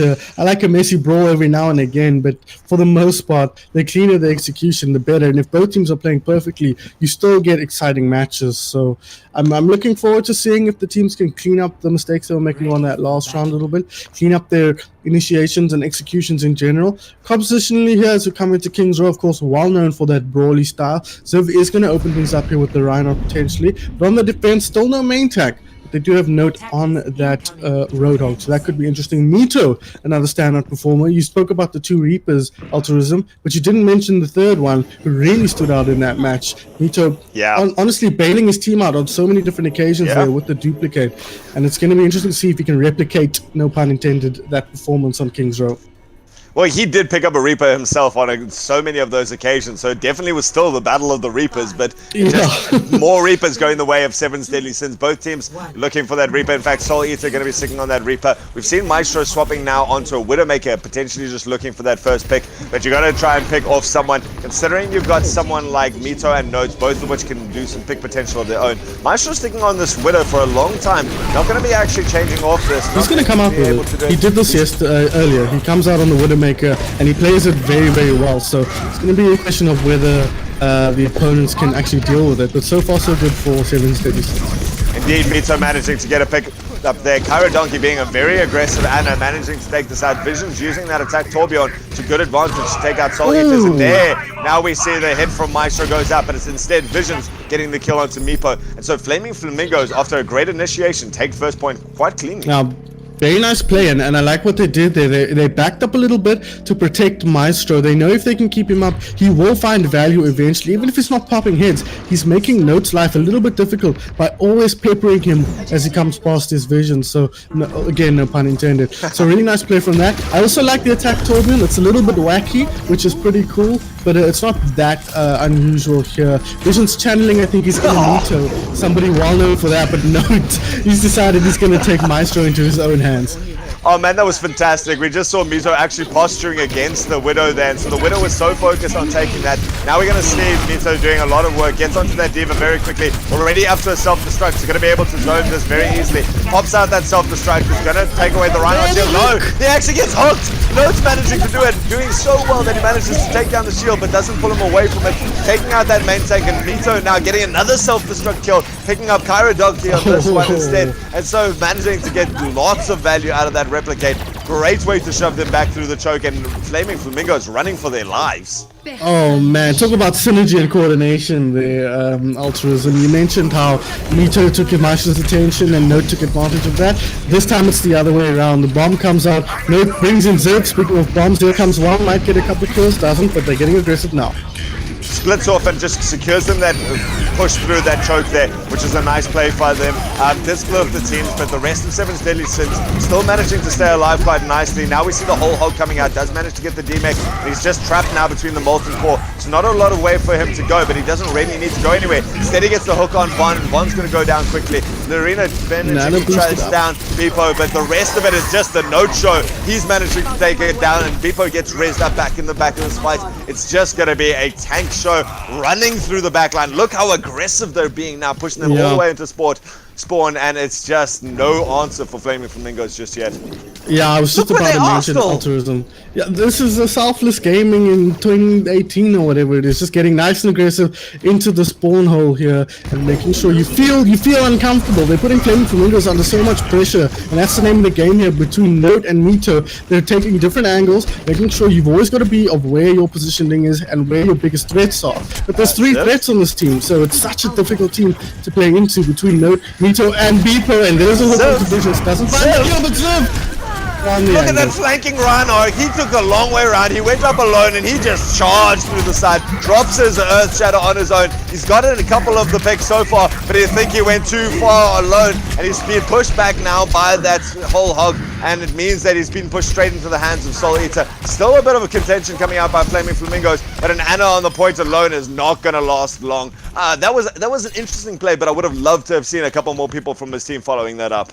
Wow, that's a communication thing, you know. He goes on that flank, as surprised as we were to see it. I'm sure his team was surprised as well. Suddenly Ziv in the back line, no backup anywhere, and you can't really do that into a Roadhog. He will punish you if you don't kill him straight away, and you cannot solo kill him as a Reinhardt, even with Shatters. So, yeah, unfortunate play there. I like the creativity, but a little bit more communication, I think. Now we see a very definite slow play coming out here. We saw those bombs drop the into the back line, and then the replicate comes out from Mito. Mito managing to pick up the Reaper, but not managing to get anything out of it. But they've separated off the fight quite nicely. Now the anti-heal goes out onto Soul Eater, but it's game. They've managed to win this fight so far. Nice aggressive race comes out by Mosama onto Mito. Mito's going to be looking to get back in this fight. None of this has been popped, and so finally Ziv going to be able to push forward with this, being able to swing around. Managed to get up another Reaper. Reinhardt ult swings through Soul Eater to take this. Managed to build up an ult, and so lots of ults going to be here to secure this last point. A bit of an aggressive play coming out here from Maestro. Pulling back now, does actually manage to get back to safety. Maybe posturing a little bit with that ultimate. Now Beepo looking to just contest this point a little bit, putting himself in a very dangerous position and is going to pay with his life. Can't do that against the McCree, who picks up the double kill. Yeah, the McCree's a nice switch here off the Torbjorn. It allows them to control Condi a lot, not Condi, sorry, Note a lot better, but the shadow comes out from Ziv, and that's a beautiful follow-up cleanup here. Just Mito left in the background. He's not really contributing that much without his Mercy on his back, so nice recovery here from Severin, or Flaming Flamingo, sorry, and they're working with so many ultimates coming to this next fight. And just a point on the Echo, she's relying a lot on Mosama to back her up. That's what's giving Mito all the space to work. Why is getting his ultimate so quickly and getting so much value out of them? He's got Mosama on his back, keeping him healthy, and you see how far Mosama is willing to go to bring him back to life, even if he does go down. And a nice bit of storm comes out. We do see the High Noon going out, and with the replicate, we do see the beat committed there. We see the Earth Shadow also come out, but it just meets the fellow Reinhardt shield, and so Ziv doing a good job there. Now the counter bomb comes out on the other side, manages to even pick up Mosama, just the Mercy not being able to get to cover by now, and Mito picks up a good kill there, pays with his life, and it is going to be a very scrappy fight. That hook off the edge by Note, though, a very heads-up play, takes out the big Reinhardt, and that's going to be very useful. Manages to pick up his ultimate with that as well. Going to go down, does take out Maestro on the death, and instead it's going to be the rest of Flaming Flamingos to go back. Now they're fighting it out with Severin's Deadly Sins. The sleep is good. It's going to separate off the team, and no one managing to follow through with it, but it does do enough pressure that Flaming Flamingos has to run and regroup. That was a very important team fight win for Severin's Deadly Sins. Yeah, this is where you want to stop the momentum. You want to hold them here where you can use the high ground to your advantage and they can't. It's really important. And the hook from Node, not able to get the Diva off. And now he's under a little bit of pressure, but he has the whole hog if he can stay alive. But they're boxing him in there, Altruism. But now the rest of Flaming Flamingos boxed in there. Oh no, Maestro, he says, I'm not boxed in here. I'm going to jump out to the other side. Manages to get a really nice kill. Bebo manages to hit that, and he gets off the bomb kill onto Kyra Donkey. And so between him and Soul Eater here on the back line with the Reaper, doing a good job of contesting for now, but they have to contest a little bit longer while they try to get this out. We see the High Noon being popped out. Just going to zone everyone back. They are hiding behind the payload though, so probably not going to get any value out of this. They want to re-engage, so they pop that sound barrier. Going to get everyone back onto point, allows them to also heal up that little bit of damage that they took before. Bebo slept up in the back line. He's going to get taken down. That's a great sleep, and this payload keeps moving forward. Node's going to take the hook. He's managed to get, oh no, he nearly got the right off the edge, but Reinhardt's off on a charge. Ziv leaving his team to die with Maestro in the background, and they've C9. No, the plays come through. Question mark? Question mark? Yeah, Vaughn put the question mark in the chat there, and I have to agree with him. They were playing so scared of the payload. I don't know what they were so afraid of. Maybe Ziv and his big hammer swinging, but their whole point, they were staying so far away from the point. This big zone around Ziv where he was just completely uncontested, and we saw there were still plenty of heroes alive able to contest that, but they just let the point get pushed so far. I just want to point out a big play from Visions there as well. We saw that High Noon not really getting any value, but what it did a great job of zoning the Seven's Deadly Sins back, and that gave the two players who were dead a lot of time to come back, get in position, and once the Deadeye went down, Visions didn't even fire with the Deadeye. He just put the gun away and said, cool, ready, let's start moving forward now. They did that very well. The self-destruct on the high ground from Lorena zoned Mito and Mosama out, and that allowed them to push forward. One pick was all they needed to win that team fight, and that was really nice, clever play from Visions, which is something exactly what you'd expect from a player of his caliber. Yeah, definitely. It just we've been seeing Seven's Deadly Sins where they're not scared to capitalize on something like that and then push back some pressure when they're on defense. And so great play by Visions to just stop the pressure in its tracks from Seven's Deadly Sins. We saw Note busy popping the whole hog there, and it was difficult for them to then go forward at all. And so I mean that fight would have been so different if Note had managed to hook Ziv off the edge there with a nano boost. That was so close that he managed to do it. He's going to need to get some important hooks here as they've now to push this entire direction. They've got some, they managed to get the time bank down quite nicely to just 22 seconds, but they're going to have to try and take this first point quite easily. Very aggressive play coming out from Maestro, going into their face. Kyra Donkey going to get taken down though, managing to get that, and Maestro instead on the Sombra gets a nice sneaky play around the outside, takes out Mito on the back line, and so Mito maybe wanting to switch up instead. Lots of damage going the way here for Seven's Deadly Sins as they manage to get into the back line. Soul Eater gets the important pick on the Reinhardt, but pays again with his life. Now the hook comes out, Note doing exactly what he wants. Soul Eater going to come back in, and Mito rejoining the fight, gets the headshot onto Visions. And this could be everything that Seven's Deadly Sins needs to take this first point. Yeah, Ziv needs to be careful there with his positioning and his HP. Without the shield there, everybody is just Note food. He can hook whoever he wants, and you know, if he's got the angle, if he's got the space, exactly. If they've got the angle and the space, they're gonna hit the shots. Mito there, you see Karadoki going down. Now Ziv gets aggressive, trying to save this fight. I don't know if that was the play though. He's just spent all of his HP there and forward, and while it buys him a couple of seconds, we do see a bit of contest. We do see Flaming Flamingos. They love this long drawn out fight, but it is just giving ult charge now to the rest of Seven's Deadly Sins. They're going to be able to win the next fight here. Getting a couple of extra 30 seconds onto the fight, doing a nice job so far, and it's going to be interesting. I don't think anyone else is going to contest, and so it's lots of ults coming online for Seven's Deadly Sins. And again, the Mexican DPS there, the purple lady, that's the spell that matters. That's the ability that makes all your abilities mean nothing. So if Maestro can get an aggressive initiation here, as we see the hook come in from Zavania, I don't like the Roadhog here when you're playing into Widowmaker and Roadhog. I think you're putting yourself in a very tough position. You're relying on your teammates to have incredible positioning, and that's a very, very tough ask in a tournament like the Talon Cup.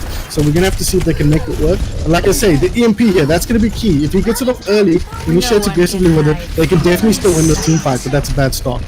Note's getting the good hook. He realizes everyone from the side of Flaming Flamingos had taken up some space there in the library. Now we see a good aggressive... the EMP! It shuts down everything. That gives Lorena everything that she needs with that Diva Bomb and manages to get it out. The hook to follow up on Mito means that Flaming Flamingos dropped everything that they needed to win that. But again, quite an expensive fight. 3 ults down there and only Mito's ultimate coming out from the side of 7. Yeah, very expensive fight, but you kind of, this is what you want to hold if you're Flaming Flamingos. You really don't want to give away this position. If you can hold here, this is where you can bring out long story fights. You can control the chokehold. You can feel pretty good about that. There's a Roadhog in the back there. I think Ziv dropped off the high ground, and Mito going to get rid of him, but Skill's going the other direction as well. And that is a big play. That nano boost onto Vision just gave him all the survivability that he needed to carry on running forwards, and that's great play by the two of them. They know he had his ult, they pushed him forward, and even though he didn't drop the Death Blossom at the beginning, it just allowed him to run forward consistently. And while Seven's Deadly Sins has got the ultimate advantage, they need to be using them at some stage. Yes. I think we're looking at Beepo here to just get aggro with that Graviton Surge. Of course, he needs to be careful of Lorena and her defense matrix, but they've got to use these ultis, as you say. They got them off the first team fight. They haven't had an opportunity to use them yet. We're going to go, yeah, there we go. Nice early grab and a huge antidote to follow up.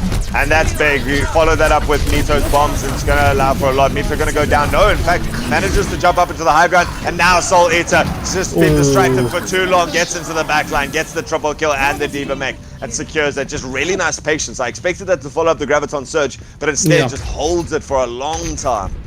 Yeah, I think he might not have been in position. That was quite the long yeet. You know, a guy like Beepo knows exactly where the defense matrix is. He recognized he had an opportunity to throw it down there, no problems, and he did just that. And it was a good call in the end, and like you say, Soul Eater to close things out. I'm a bit concerned about Maestro, though, on the Sombra. This EMP is taking a long time to build this time around, and that could end up being a problem if they're not able to use it in this team fight. Oh, and now we see the double Reaper coming out here for 7's Deadly Sins. They're going to have to go against that sound barrier. In fact, not managing to pick up anything just yet. Mito going to drop that Death Blossom, but not managing to pick up anything. Instead, the hook comes out here from Ziv to manage to take out Ugly Boy Adam, and now very aggressive play. Lorena just chasing everyone down with that beam into the front line. It's going to be Notes to fall the last man, and with 4.5 meters, a nice hold by Flaming Flamingos. Very nice hold, and I just mentioned that EMP, and now look, ready to go alongside Vision's Death Blossom. That's a combo we've been seeing all day. Altruism, Team Gaming, the progenitors of that one in the Talon Cup, and we've seen 7 Deadly Sims respond in kind in the series they played together, both series in fact. On the other side, it's really just Note. I think we're looking at Beepo to build up that grab, but with 1.5 minutes left, they can't afford to dilly-dally in this team fight. They're either going to have to win the neutral game or lose this team fight quickly with enough charge on Beepo to use in the next one. I think it's going to be difficult. 7 Deadly Sins relying so much on that beat, but not going to have a beat this time. Soul Eater getting hooked up because he was EMP, and this is huge. This is going to be big. Visions hasn't even dropped his ultimate yet, and you talked about them losing the fight quickly. They have managed to do that, and so they are going to have another opportunity. Now, no combo for Visions, but he does have one important thing. He's got the nano boost, and we saw how important that was previously. And if he can just track Note's hook, he doesn't even have to worry about anything cancelling him other than Ugly Boy Adams. So he's got a lot of space to work with here, and we might see him do the same kind of patient play we saw from Soul Eater. Just wait the fight out, and when things are really not concentrating on you anymore, when the enemy is focused on your teammates, then you come in with the ultimate and get a big cleanup ultimate. But he needs to be careful here. He's going to get hooked in, not taken down. He's just going to man up. He's being spotted out, and they really got into a good position there. Now he's been nano boost to get him back. He's running forward. He's doing everything he wants. No one's contesting him. There's nothing that's stopping Visions from just running forward. 20 seconds left on the clock, and it's going to be difficult to even touch this. It is going to be difficult to touch this. They don't really have good heroes to do it. Maybe Mito, maybe a TP from Soul Eater. Mosama switches up, Note switches up. Not going to bother with the whole hog here. This one's going to come down to Mito. Can he get value on his ultimate? But it's going to be a hard one to get, and you need to obviously watch that that defense matrix. Here we go. Switch, sorry. Nope, Visions just realized exactly what they had to do. They had to run straight at the payload, and he was just waiting on the wings there, managed to drop down, and as everyone desperately comes in to contest, presses Q, wins team fight, and effectively wins the game for Flaming Flamingos. So they level up the series. Much better game from both teams there, I have to say. You mentioned how we wouldn't see those kind of long drawn out fights, and you're right about that. That is a bit of a control point special, although maybe I'll regret saying that when we get to Sky Industries later on. But yeah, really nice play from Flame Flamingos there. Ult control, very, very good. A lot of times where they could have thrown some extra ultis in, but they weren't. We saw Visions hold that ulti right at the end, the Death Blossom, and we saw he just closed up the game with it. No need for any conflagration. So really nice play from Flame Flamingos, and we asked the question, could they come back from a deficit? And they've done that very effectively here. But question marks around 7's Deadly Sins, a little bit of discipline lacking. You look at that C9 that ended the first push there from Flaming Flamingos, and you've got to ask what could have happened if they'd held that, if they'd ended up holding that for a little bit longer. The tone changes inside the team when you see 9 like that, and your opponents get their tail up a little bit. So you don't know how things would have been different if they had managed to get a bit of a more effective hold there. At the end of the day, though, Flaming Flamingo is just too strong on King's Row. I think it's exactly that mental game that you talk about. If we look at the way 7's Deadly Sins played, the one thing that they really struggled with was their initiation. When do we take a team fight? They held on to 4 ultimates. They had the ultimate game the whole time through that straight phase, and then they just didn't push it. They didn't go in and take the team fight. We wanted to see that Graviton Surge coming out from Beepo, but it just didn't. And eventually when it did, they did manage to win that team fight. But I would have loved to have seen that two team fights previously. Instead, it was up to Vision's nano boosted, running forward on the Reaper, dictating it, and he did it twice to them. He was just uncontested there, where they were able to say, no, this is our team fight, we're going to initiate, we're going to start this off. And so Severin maybe needs to just shake that off and go, we need to dictate the pace of this game, we need to use our ultimates, we need to have a clear plan, and we need to take the fight to Flaming Flamingos. When they do that, they have a much better shot. Yeah, but as you said, it's the same thing we saw against Team Gaming early on in the day. They struggled when Team Gaming just turned the wick up and got nice and aggressive up in their face. It seems like that's not a play style they respond well to. That's the game they want to play. So I agree with you. Turn up the wick on your own and get aggressive. But the comps they're running are not really good at that. The Diva, Roadhog are kind of a little bit more reactive in a lot of ways. You're looking for hooks, you're looking for people out of position, looking to punish bad play, but they're struggling to do that a little bit here. But like you say, when you have those ultis, I mean, at that point, Seven was on the Zarya, obviously. You really just want to go in with that and use those aggressively and force your opponents to play at your tempo. So we're going to have to wait and see if they can fix it up. I like that Route 66 has become the Sombra map here in the Talon Cup. We've got both teams choosing to run that hero. Maestro did a great job, if a little bit slow to charge his ultis, and that is a big part of Sombra. So we're going to have to see if he can stand up to Mito's ability to charge the ulti, which is better even than Aquatics. So it's going to be a tough ask for the Sombra player here. Otherwise, very similar compositions for both teams, although they're looking to run the dive here, which I think is a response to what we were just talking about on the side of Seven Deadly Sins. I like this from Seven Deadly Sins. They've changed up to a composition that worked so well for them against Team Gaming there, where they were able to combo that. They know what the win condition is, and they're able to do it. Now we see Mito jumping into the back line, already getting up to 25% ult charge.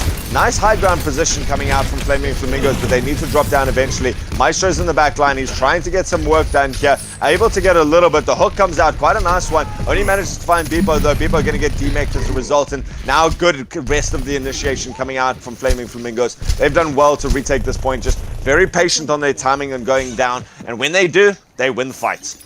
That was beautiful coordination. You saw how they knew exactly what their plan was. Card gets here, we go down, all waiting for the call from whoever's shot calling here, and say we're going to drop down as a team and focus that target. They chased them deep, they got the kill they needed to, and got a few follow-up kills as well. So that was really, really well put together, coordinated play from Flaming Flamingos.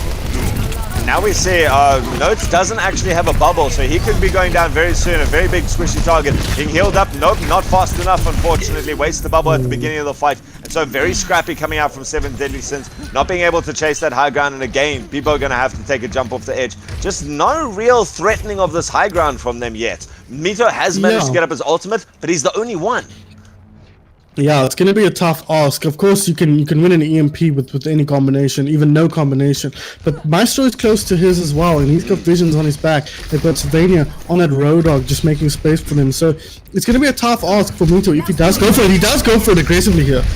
And a nice follow-up. Now they need to target prioritize. Vision Bond going to actually take out Mito. They have managed to get the support down of Cairo Donkey, so that's going to be big. The beat comes out though. Nice reply coming out from Bond to keep the rest of the team alive. And it allows Visions to now push forward. He's managed to do this. He has been supported well by the EMP, but in fact not well enough. He gets taken out very quickly into his ultimate, and it's given Seven Deadly Sins a good opportunity to take this out. Lorena being pushed out beside the team, and it's just going to be the Roadhog who's going to be the left one. So finally Seven Deadly Sins actually managing to, off the back of a really good initiation from Flaming Flamingos, take this, and they may be able to go all the way through. Vision's going to get the nano boost straight away, going to run out, shut down quite nicely by that defense matrix. Note being able to again take out this Anna on the back line. Anna has popped her ultimate though, so it's been enough, and so now Vision's going to start dominating this. He has to carry a lot more weight though, as there's still a lot of people alive here for Sevens. And Note not going to be able to do enough. The whole hog combined with that Graviton Surge is going to be able to get up a couple of kills and push people off, but we do see the Baby Diva Depot going to get taken down. There's still enough though for Seven Deadly Sins. They won the beginning of that fight, that even the good combination not able to do it. Poor Cairo Donkey left alone there on the point, and even with now Lucio coming in, long trickle fight coming out here, but again just not being able to do enough. Vision's optimistic to try and hold this, and a good first push here coming out from 7 Deadly Sins. A good first defense as well, though. Only 40 seconds left in the clock when it's all said and done. So I think they're going to be happy with that on the side of Flaming Flamingos. You don't really expect a full hold on this map against the competition of this caliber. But that was all neutral fight, right? At the beginning of that, they went in with the EMP. They didn't really get much value out of that on the side of 7 Deadly Sins, and then just ground out a team fight victory with pure mechanics and coordination. That was really nice to see, in spite of the fact that the Altos are so heavily favoring their opposition. So you need to be careful of that. Do the other team, but this is a combo. Don't think it's going to get much. Oh, nice. Gets enough, but unfortunately they were all trapped up on that high ground, so not a lot of reinitiation coming in here. We do see the teleport coming out from the Reaper. He's looking for that ultimate. Soul Eater looking to get this, but so far good positioning by the side of 7 Deadly Sins. Manages to get them a lot of kills, and they've split this up quite nicely, and with their mobility of their comp, they're going to be able to do a lot, and they are starting to clean up kills. They're even going to be able to stagger out Cairo Donkey. Cairo Donkey being juggled around now by the nicely raging monkey. He's being battered left and right across this. Big anti-heal grenade could actually open up some opportunity. Somehow Cairo Donkey's still alive. Somehow alive and gets back to the team. Visions are going to go down, and Cairo Donkey back up to full health. That note not being able to take him out at the beginning of that, and it has opened up a little bit of opportunity here for Flaming Flamingos, but not enough. They've been too scattered, and now the target priority is coming on. The little poor Maestro is eventually going to get taken down with the hack, and it is going to be a nice quick streets phase, and this is exactly what 7's Deadly Sins needed after that initial hold.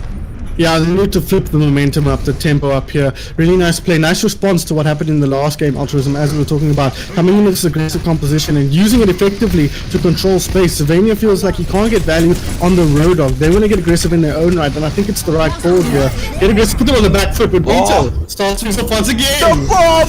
The bomb finds both of the support heroes, and that's going to mean that this fight can drag out as long as 7's Deadly Sins needs it. Note's going to be starting to Tesla cannon people down. Soul Eater takes out his representative on the other side, and that's a nice thing. They even throw just those two ults, and it was something we talked about previously. You don't just have to combine with the Reaper, you can combo it, and Beepo just alley-ooping that into the far ground means that they can win this out. A good contest comes back in, and now the counter EMP. That's going to be quick. The Pete comes out. Very nice play by Mosama. They've already lost Note, but the rest of the team going to be staying alive for a long time. And it's going to be up to Solid to now try and get quickly to his ultimate. I don't know if he's going to be able to do it now, especially with the aggression coming out by Flaming Flamingos. They've got a lot of ults that they want to use, and they have pushed it all the way out.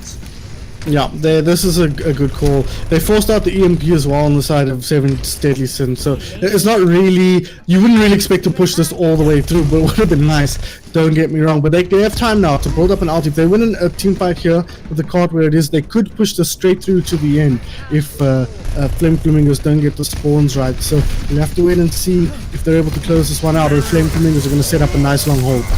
Bit of aggression coming out now. Notes realizing he's got that primal range, means he can get into the backline. He's going to be targeting into the support line here, while the rest of Flaming Flamingos keeps pushing forward. So that's going to be a difficult fight for them to win. It's going to be made a lot easier now by that beat. Means that Visions can go very aggressive here. He doesn't actually win out that duel. Now the Graviton Surge comes out. That's going to be what they needed to win this. They've managed to pick out 2 from that Graviton Surge, and the rest of it going to try and just get back now. Again, 7's Deadly Sins not managing to get anything out, but they've built up enough of an ultimates. They've got the 4 ultimates for the next fight. Yeah, they do. Now they need to be careful though. They're fighting into an EMP. Maestro done a great job building this particular EMP. One team fight pretty much is all he needed to get the AoE hack up and going. So this is identical combos going in each direction, but the difference is the support ultis. Coalescence versus Nano Boost. I'd rather have Coalescence here compared with an EMP, but here's the start. And there's the big ultimate that comes in the beginning. It's going to be able to get that, and they've got all the picks that they need. They didn't even have to drop Vision's ultimate. That's going to make them very happy about this next team fight. They're going to have the Nano Boost and Nano Blade coming through for the next fight. And 7 Deadly Sins just being initiated on, but again, still lots of ultimates on hand for them. And maybe the combo they're waiting for is Beepo, not Soul Eater. So now that they've got that, they can go. But with the card, with positions where it is Altruism, winning this team fight is not enough. You're going to have to grind out a neutral fight after that, right outside your opponent's spawn. So 7 Deadly Sins in a tough position, but Mito going to open it up once again. Here we go, Beepo launches into the background with Mito on that EMP. Doesn't manage to pick anything out of this. It's going to be up to Soul Eater. Soul Eater goes down instantly. He gets nothing out of his ultimate. This is going to be so difficult for them. In fact, they're losing people left, right, and center. And this could be all that they wrote for Seven's Deadly Sins. Have the ultimates. They've got everything that they needed, but they don't make it work. Instead, it's now going to be a hacked up Diva. He's going to fall very, very quickly. And unfortunately, Beepo not going to be able to stall this out for any noticeable amount of time. Overtime clicks down. In fact, they do get one more chance at this. They're going to go back in. Nope, Soul Eater going to get cut down instantly. The support's now coming in, trying to recontest this a little bit, but there's no kills going the way of the red side, and so they're just going to get taken down on note. Now falling again. Beat comes out from Flaming Flamingos, and that's going to be it. This is going to be a long attempt at a contest, but I don't know how much they're going to be. There's going to be no ultimates that's going to turn it around again. Visions clearing off the points. Really good hold at the end by Flaming Flamingos. Very nice hold. The tempo, the alt tempo just flipped on its head completely there. They were in total control, using the ultimates perfectly, getting so much value, but also using them aggressively, something we criticized Beepo for specifically in the last round. And you can see the difference it makes. Maestro uses his ulti there to open up the one team fight, and he has it by the time Mito has his next EMP. So really, really strong, aggressive, well thought out play from Flaming Flamingos here, and that comes even from the first round defense.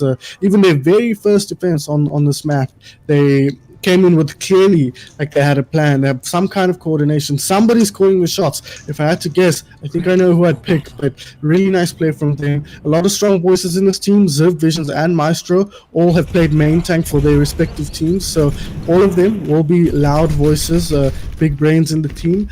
But it's going to be a question of whether Seven Deadly Sins can turn the momentum around. When they could grind it out on control, we saw how good they were. But as soon as the coordination becomes an issue, where you need a plan, you need to execute your ult economy perfectly, they seem to be struggling a little bit against the likes of the Flaming Flamingos.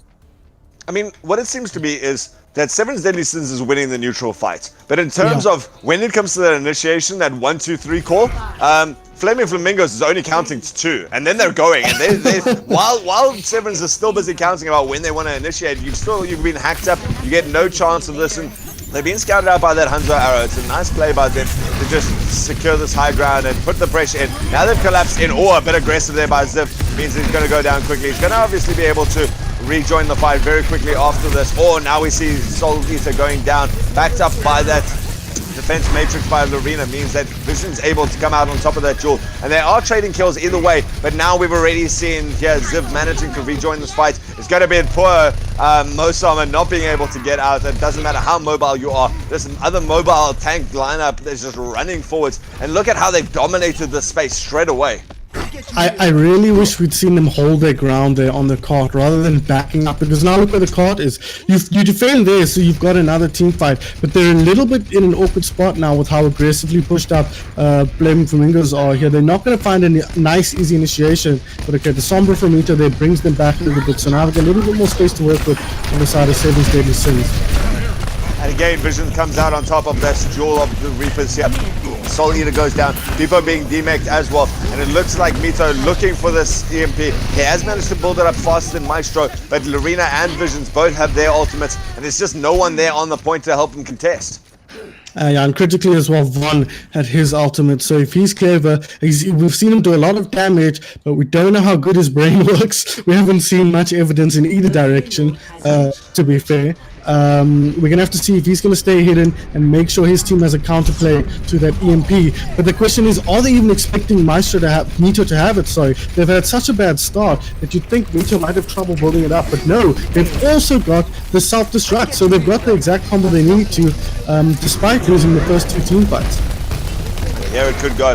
You see there Mito on the high ground, just posturing, looking for a good position. He's going to jump down. We're going to be looking for that EMP soon. He is going to drop it now in the beginning of this fight. He has picked up lots. He even caught Von on that one, so it's going to be difficult for that beat to follow up. But he's still got that beat. He's staying alive for the rest of this. Instead, it's going to be the nano boost thrown out. This time, Soul Eater coming out from the trade for them. And it's good pressure coming out from Seven's Deadly Sins. It seems like Flaming Flamingos not wanting to drop any ultimates in this fight, just being very patient with them. They're going to take the L on this fight, give some space up to Seven's Deadly Sins, but they're going to have every bit that they need for the next fight. Yeah, absolutely. And I wonder what we're going to see them do with their ultimate combo, Visions or Larina. But we're seeing them struggle to get value on the bomb EMP combo a little bit here, Alt, on the side of Seven's Deadly Sins. They did such a great job, but the last couple have really not found pay dirt. So I begin to ask questions. Maybe you switch it up now. Let Soul Eater get the value with his ultimate over the top of the EMP, but this fight is very split at the moment. Man, Mito was in the background there, and Notes jumps in there to try and help him out. And he does do a good job, especially with that Primal Rage. Being able to just dominate the tank positions now, and followed up again by Beepo means that they managed to get the DMAG. That's nice, but they still have to worry. They've still got to face these ultimates. Again, it looks like Seven's Deadly Sin's going to come out on top of this fight. You talked about it, that EMP is not an ultimate that you want to use in a lost fight. And instead, now we see a bit of over-aggression coming out from Note and Soul Eater. That's too far. And now it's going to be basically last fight in the street space that they could commit this for. They've got everything that they need. Yeah, a little bit of over-aggression, like you say, but maybe a little bit of under-aggression from the rest of the squad. Mito and Soul Eater and Note playing nice and aggressively. Want to keep control of the space, but here comes the EMP from Mito with a bomb to follow. That's going to be big. That's actually going to start it off. We said that they needed to dictate the pace of this, and they managed to actually get this out. Win this team fight, even against the ult economy. I mean, there's nearly 6 ults up for the side of Flaming Flamingos, and they're being the ones hesitant now to start this off. Yeah, they have been so hesitant. They've had these ults since like the end of the first push. So I'm so shocked that they still have all 6 ultis available. Literally every single one in the bank here, ready to go. They better not lose this team fight, or they're going to be in a really, really, really tough position with the 2 minutes left on the clock. Yeah, especially if they start dropping too many ults. We do see Mosama. He's got that beat, and you can see him hiding around nicely in there. We see that beat coming out, and now the bomb got into the front line. Does manage to get 2. That's going to be big. He even takes out Mosama. He probably poked his head out to try and get a beat down. But it's now going to be up. Mito is sitting on the high ground. And a good bit of contention. No, the payload's still moving. No one's still there. And we do see Notes finally getting that Primal Rage out. He actually managed just to take out 2. Wow. And he's not going to get hacked up because Maestro is down on this. So he can contest this for a long amount of time. He even manages to smash down Visions on that Reba. And somehow it is going to be 7 Deadly Sins. Wow. They're taking this. They're somehow holding this point against all odds with the great initiation and the double kill with that bomb. 7's Deadly Sins hold it with 3 meters to go. And look at the outbank ultimates. 5 ultimates. They used 5 ultimates and didn't get the team fight victory there. That is mega concerning if you're a Flaming Flamingos fan, which it appears one person is very much a fan in the chat of the Flaming Flamingos. He's going to be very disappointed. But yeah, tough position here. They've got Mito almost at the EMP with Soul Eater to follow up. Beepo waiting in reserve as well. So this is going to get tough for the blue squad. And here goes the hack in the beginning of this. Here comes Mito's ultimate. They're all grouped up. That's going to be the big hack. Visions manages to take out Mosama, but the big one is going to be Soul Eater. He drops. He's spinning on point, and he has managed to take out there. Von also going to fall down in this. Cairo Donkey is going to be left alone to try and heal through all this damage coming out here from 7's Deadly Sins. It's not going to be enough. Now he's being chased down by the tank lineup, and so he gets a nice anti-heal grenade, and Notes just finally punches him down. Maestro back onto the point. With 30 seconds left, this is it. 7's Deadly Sins might actually be able to hold this before we get to second point. Yeah, and here's a concern as well. Mito is at 60% to his ultimate. Maestro switched off Sombra because he was also at 60%. Mito was lapping him in terms of ultimate gain on the Sombra, and I was worried that that would be the case, and it ends up playing out their way. We're going to have to see big plays from Visions here. We know he can do it. It's going to be a question of whether he can find the value on that Reaper, and specifically with the Death Boss. He nearly gets hacked up there. Great play by Mito to do this. Oh, man, it's too little, too late. The hack does come out. The EMP is going to shut that down, but the damage has already been done. Maestro going to be following up with some kills, and so it is going to be Flaming Flamingos managing to keep this alive. Please don't C9 this at this stage. We don't need that right now, but they are going to be able to get on some points. No one's going to be there to contest. Oh, we do see the little bit of contest coming out from Mito. Just buys them half a second, but pays with his life. So finally, Flaming Flamingos. But now they've set themselves up. Only a minute 23, and this is not an easy push. The ult economy is surprisingly strong here, Altruism. 4 in the bag, almost 5 as Maestro works his way up to that pulse bomb. So surprisingly enough, they're actually not in such a bad position. And 7's Deadly Sins cannot afford to lose a team fight here. It's going to put them in a position where they're going to have to take a really messy team fight if the next one has to come to pass. Well, we've seen them waste their ultimates before. This time, drop 2 already. Mosama managing to stay alive. He's going to have to do all the healing though, as Ugly Boy Adam's going to go down. Beepo also going to get demected. So lots of ults being dropped, and it is going to to give the rest of Seven's Deadly Sins time to regroup now. That was an expensive one. They dropped everything for that, and they still didn't win it out. I'd like to see them get aggressive now on the side of Flaming Flamingos. Get set up in a position where you force them to run through you to get to contest the point, because they have to contest the point here. It's so close. This is going to be a really, really sweaty fight for the boys in red. Oh, there we go. We can see a nice beat coming out early from Most Armor. That's going to give them a little bit of survivability. Not for Notes, unfortunately. A good bomb comes into the back line to separate that out. And now we see the spinning to winning. Visions goes into the front line. Manages to get a lot out of that, in fact. And he built that up very, very quickly. And they did it. Flaming Flamingos takes us out of Route 66 with a victory there at the end. Yeah, that was looking rough after that second point push. They had so much time to work with, so many ults to work with, and unfortunately not able to find the value there. But eventually they pushed through. The tenacity that we praise Seven's Deadly Sins for coming out from their opponents as well. So making a game of it. Both of these teams are really working hard to get this victory, and a lot on the line here. The champions of the Talon Cup 2020 going to be decided by the end of this, but really well played to Flaming Flamingos. They've turned it around, but they need to take Volskaya. I think if we go to the final control map, they're going to be in a really tough position against the neutral game of Seven's Deadly Sins. Yeah. I think this is definitely going to drag out a little bit. We do talk about the fact that 2CP maps are very difficult to push, especially if a team like Flaming Flamingos can drag it out as much as they do. We did see Visions coming through big and clutch on that, getting a couple of big Death Blossoms to turn things around with them. Mito trying valiantly with all those EMPs, but not fast enough. And it was nice to see them, though, jumping ahead, taking the initiative, and getting that Streets phase to be a very difficult contest for Flaming Flamingos. It's going to be up to Seven's Deadly Sins. One game away from losing this, and they would like to take it to a game 5, I'm sure, and get back to that control point. It's going to be interesting to see if they can do it, and you guys are going to have to wait for that just after this break.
Welcome back, ladies and gentlemen, here to the Talon Cup Grand Final, where we see Flaming Flamingos taking a pretty dominant lead so far, 2-1. It's not over yet. Seven's Deadly Sins certainly showing that they are there in the team fight, but maybe not getting the ultimate combinations off to the same extent as Flaming Flamingos. Going to Volskaya now in our 4th map, and they have to try and bring this back. One more game takes a loss, but they would be very happy to bring this one back because they feel very comfortable on control points, and they would love to see a bit of that. So can they do it? It's going to be up to them in this next game. I am Ultras, and bringing you this amazing action that we have here is Sun Phoenix.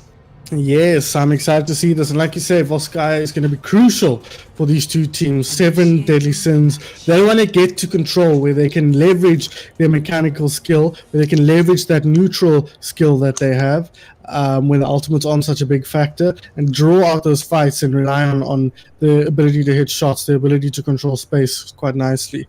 On control point, but they have to get through Volskaya, and they've been struggling a little bit on this map. Of course, we saw them take it earlier against Team Gaming, but the time before that, and even in that victory against Team Gaming, they struggled a bit. The aggressive play coming out of Team Gaming really put them.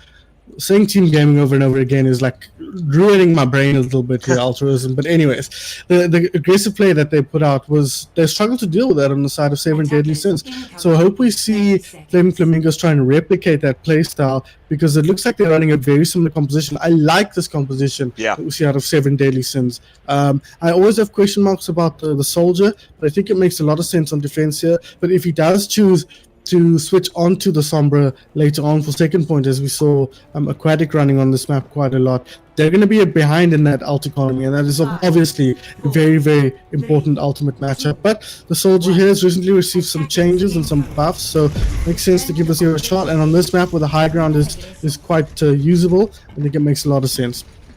I'm interested to see how well he's going to be able to keep up with the rest of his team. Obviously, a very mobile lineup comes out from the front there. He's got it in a nice position here, taking this higher ground, running around, being able to get back to point, and just able to put in a lot of damage from a long distance. Just a little bit of poke coming out from Severance yet, not wanting to commit to this team fight yet. Now we see Ziv pushing forward, just again posturing, not letting anyone get to the point, but it's going to be up to Mito. Mito's building up this charge, and if he can get a decent hack off, he manages to teleport back a little bit, going up for the high ground, in fact, looking for a big jump there. Oh, gets taken a little bit of damage. And again, just a little bit of posturing by these two teams. Good health so far. No picks coming off for either team. Soul Eater looking at that front gun with those Reaper shotguns means that they are going to be pushed back again a little bit. And so far, Flaming Flamingos looking quite comfortable here. Kyra Donkey, though, that's going to be the nice rotation that we see coming out here from Severn. They've managed to push onto the high ground, and now they can also just contest with Maestro there. A lot of the healing coming out, though, means that they've also built up that Coalescence. And Coalescence going to keep him alive. Not going to be enough to keep up there Winston, and now here comes Visions in the background. He's done so much work so far on this Reaper, and it's going to be the poor Moira left alone. There was a good push, good place to set up, but they dropped down maybe a little bit too early, having a lot of confidence in that Coalescence.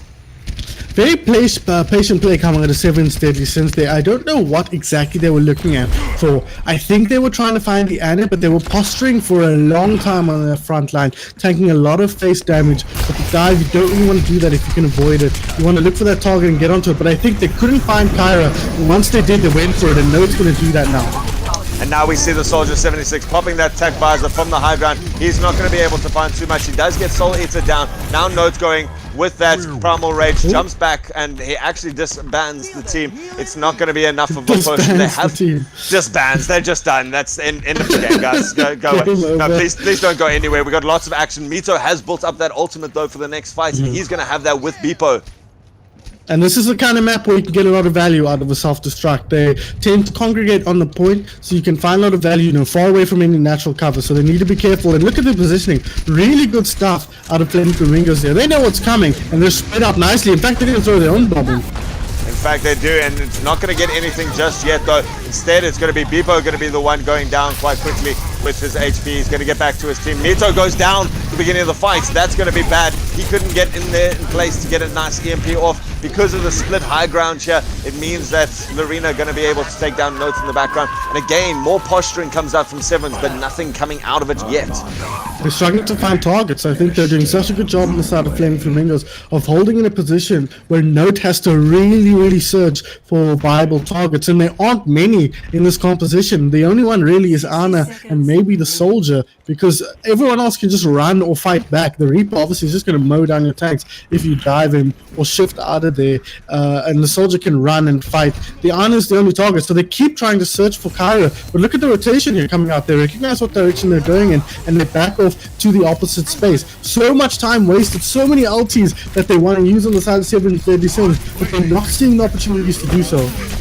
Now they're going to try and maybe force us from the high ground. There's a nice EMP coming out from Mito. He's going to get taken Mito down at dies. the end of this, but he may have done all the job that he needs to. He hasn't managed to find out Von. Both beats going to come down from both teams. Most armor going to be the casualty though, and all the damage coming out. Soul Eater also trying to fight this out, pushing these ultimates. And with 16 seconds left, we could be looking for a full hold. This could be a very short map.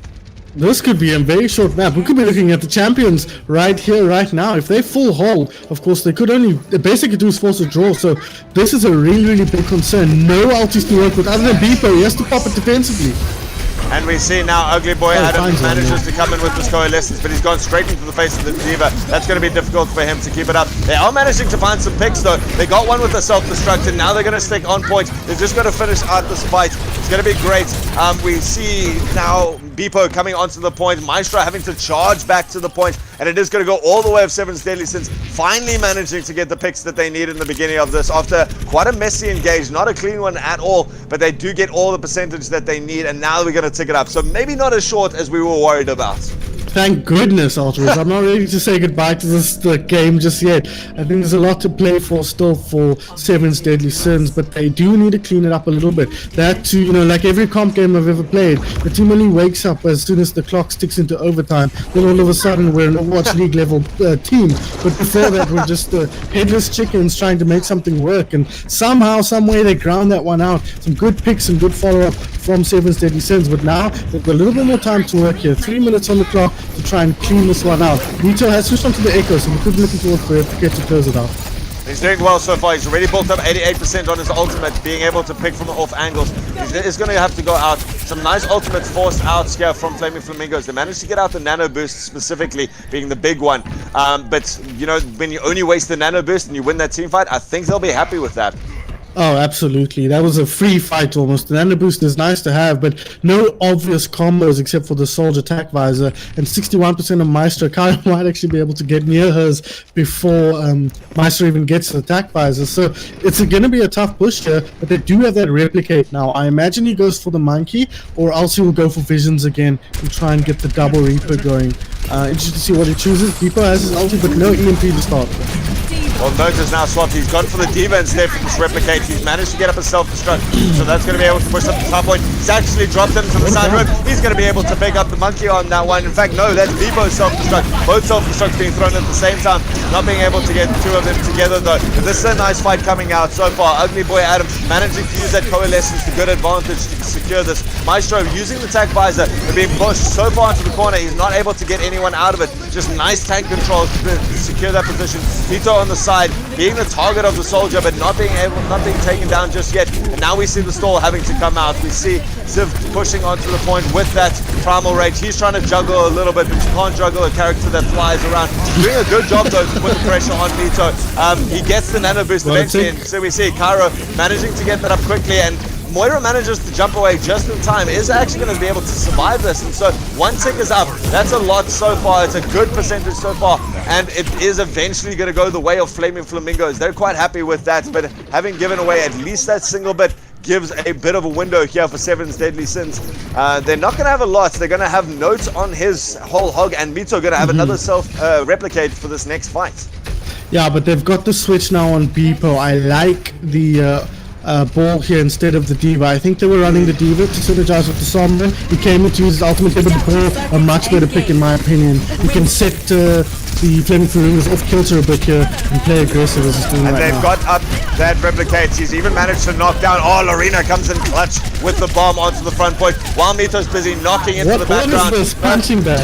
This punching bag was doing well, but it's just left his team alone on the point. The peel's not there for his team, and it means that with Visions there spinning to winning on the point, means that they take it down to overtime. Poor Bebo is going to have to try something as a ball. He's going to try and spin around here. He does this to the point for half a second. He's come back now, and they are contesting for a long amount of time. Visions trying to hunt him down, but there's the constant contest Almost coming got out here, and no kills going the way here for Seven's Deadly Sins. It's going to tick down eventually, and that's going to be a single point, a single tick on the second point is what they're going to have to defend.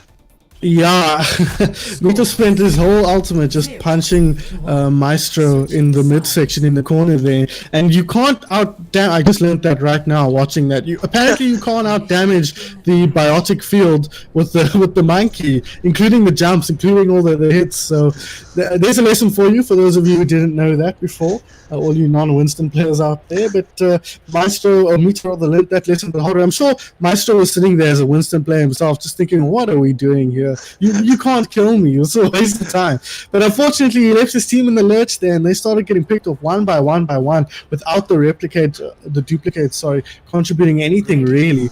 But we're going to have to see. Seven Deadly Sins getting that single tick on second point is going to be critical, because it means A, we cannot have a draw, and B, they have something to fight for on the second point beyond the draw. They can still win this, even if they lose the first point, but it's going to be a difficult ask. This first point defense is going to be critical.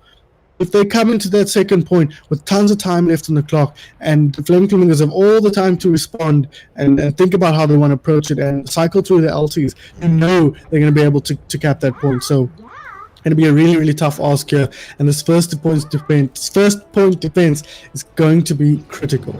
And you know it's going to be difficult. They've given themselves a tough ask, and basically asking Mito to help outplay them. They're very vulnerable, I would say, to being picked off. You know, if Mito gets out of position, or he pulls Mosama out of position, you got Maestro on that soldier who's going to be looking for that. And even if they don't get it straight away, something like Attack Visor at the right time could really shut down the whole Seven's Deadly Sins. And so it's going to be up to them to really help outplay this. When they do charge straight for the point, this dive lineup just being now cycled around. Oh, Note misses a rare hook there. Bebo doing a good job. Mito manages to pick off Maestro early in this fight, and that's going to be big. I like Bebo on this ball. He does such a great work with it, just disrupts so much, opens up opportunity for Notes to get off that second hook, this time finding Vaughn. And it is going to be then Seven's Deadly Sins managing to clear this out. Note coming through clutch with that Roadhog.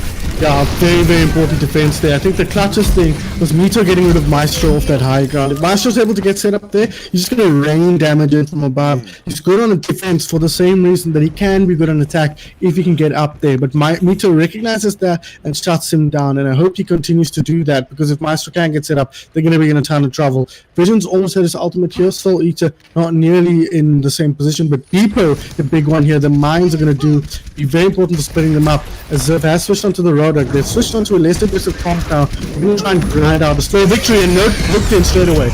Oh no, so falling prey to the counter Roadhog there means that they have managed to pick up one with the mine so far, but it's going to be all Ziv's role here. Vision's coming through again, just proving his proficiency here on the Reaper. That's definitely a favored hero for him, and that means that they're going to start capping it. This could be it. I mean, they've still got a long time here. Nearly 5 minutes going to be on the clock here for them to push the second point. It's almost worth it for Seven to try and recontest. We are seeing Bebo coming back, and nope, not even going to hit the ground. Oh, that was beautiful. You don't like any time wasted, as you mentioned. And yeah, 5-minute defense for one tick is going to have to be the play here for Seven's Deadly Sins. And with the way Flaming Flamingos have been playing this series, I don't think they're going to be able to do it. That's going to be a true test of the resilience of Seven's Gaming Sins. Seven's Deadly Sins. They're really going to have to pull out some serious miracle plays. We know they can do it. They've been the most resilient team in the tournament. But the question is, are Flaming Flamingos going to let them? We've got the Nano Boost, it's ready to go. We see Karadonkey looking for it, posturing better. A nice coalescence actually pushes the whole side of Flaming Flamingos back. Donkey dropping a nice anti-heal grenade on himself, and they still wanting to keep this pressure up. In fact, they are going to go. They've dropped the sound barrier. They've dropped the nano burst. We've even seen the tag fires are now going out. A great hook comes out from Ziv, manages to pull people back onto point, but the rest of the cleanup is going the way of Maestro. Maestro manages to get out most armor. Now it's going to be, oh, that's going to be huge. We see Soul Eater coming through as the better Reaper on this side. We've seen Visions do it so often, but this time Soul Eater managing to cancel out all those ults dedicated by Flaming Flamingos. But look how they have nothing left. Single-digit ult charges on multiple heroes at the moment. So that is a big, big concern. Lorena closing in on her ultimate. Visions almost at his, and we've seen the effect that he can. Like you said, Soul Eater has been getting the less of that trade. So you have to expect Visions to be able to do something here. It's going to come down to Mito, and it's going to come down to Severin. Are they going to be able to buy time for their team to rebuild the ultimates? This kind of play from Severin is what they need to hold this point. They got 4 minutes to build ults. What are you worried about now? Mito jumping up into the air. He's going to be able to get it. Visions and Lorena going even closer towards their ult. Nice play from Mito. Goes up onto the high ground, getting a lot of damage. Soul Eater going to be going down quickly, and that gives Visions even more time on that ultimate. He's looking for a good posturing position. Mito going to have that ultimate up very, very quickly. It looks like they're just staggering it out for now. You see the replicate comes out. It's actually going to go on to Zarya. That's not going to do all that much. And so with it being contested, there's only a fraction of a percentage left. It's going to be up to Biko. He does a good job with the mines. He even manages to get it on there. Lorena going to go down. That means Lorena's ult's not going to be doing anything. And Visions did drop that ultimate. And so finally, Seven's Deadly Sins, after a very scrappy fight, managed to hold it. And they will do scrappy all day as long as they come out with the W at the end of the team fight. I don't care what happens. They can't give away any ticks, so what does it matter as long as you have the win at the end of that? And now they have a little bit more in terms of ult economy, but they're fighting into the Graviton Surge and they're fighting into the sound barrier. This is going to be a tough one. But if Beepo and Mito can do what they've been doing, Note as well, finding regular picks, putting them up and forcing them into the scrappy fight, that's exactly what Seven's Deadly Sins are looking to do here.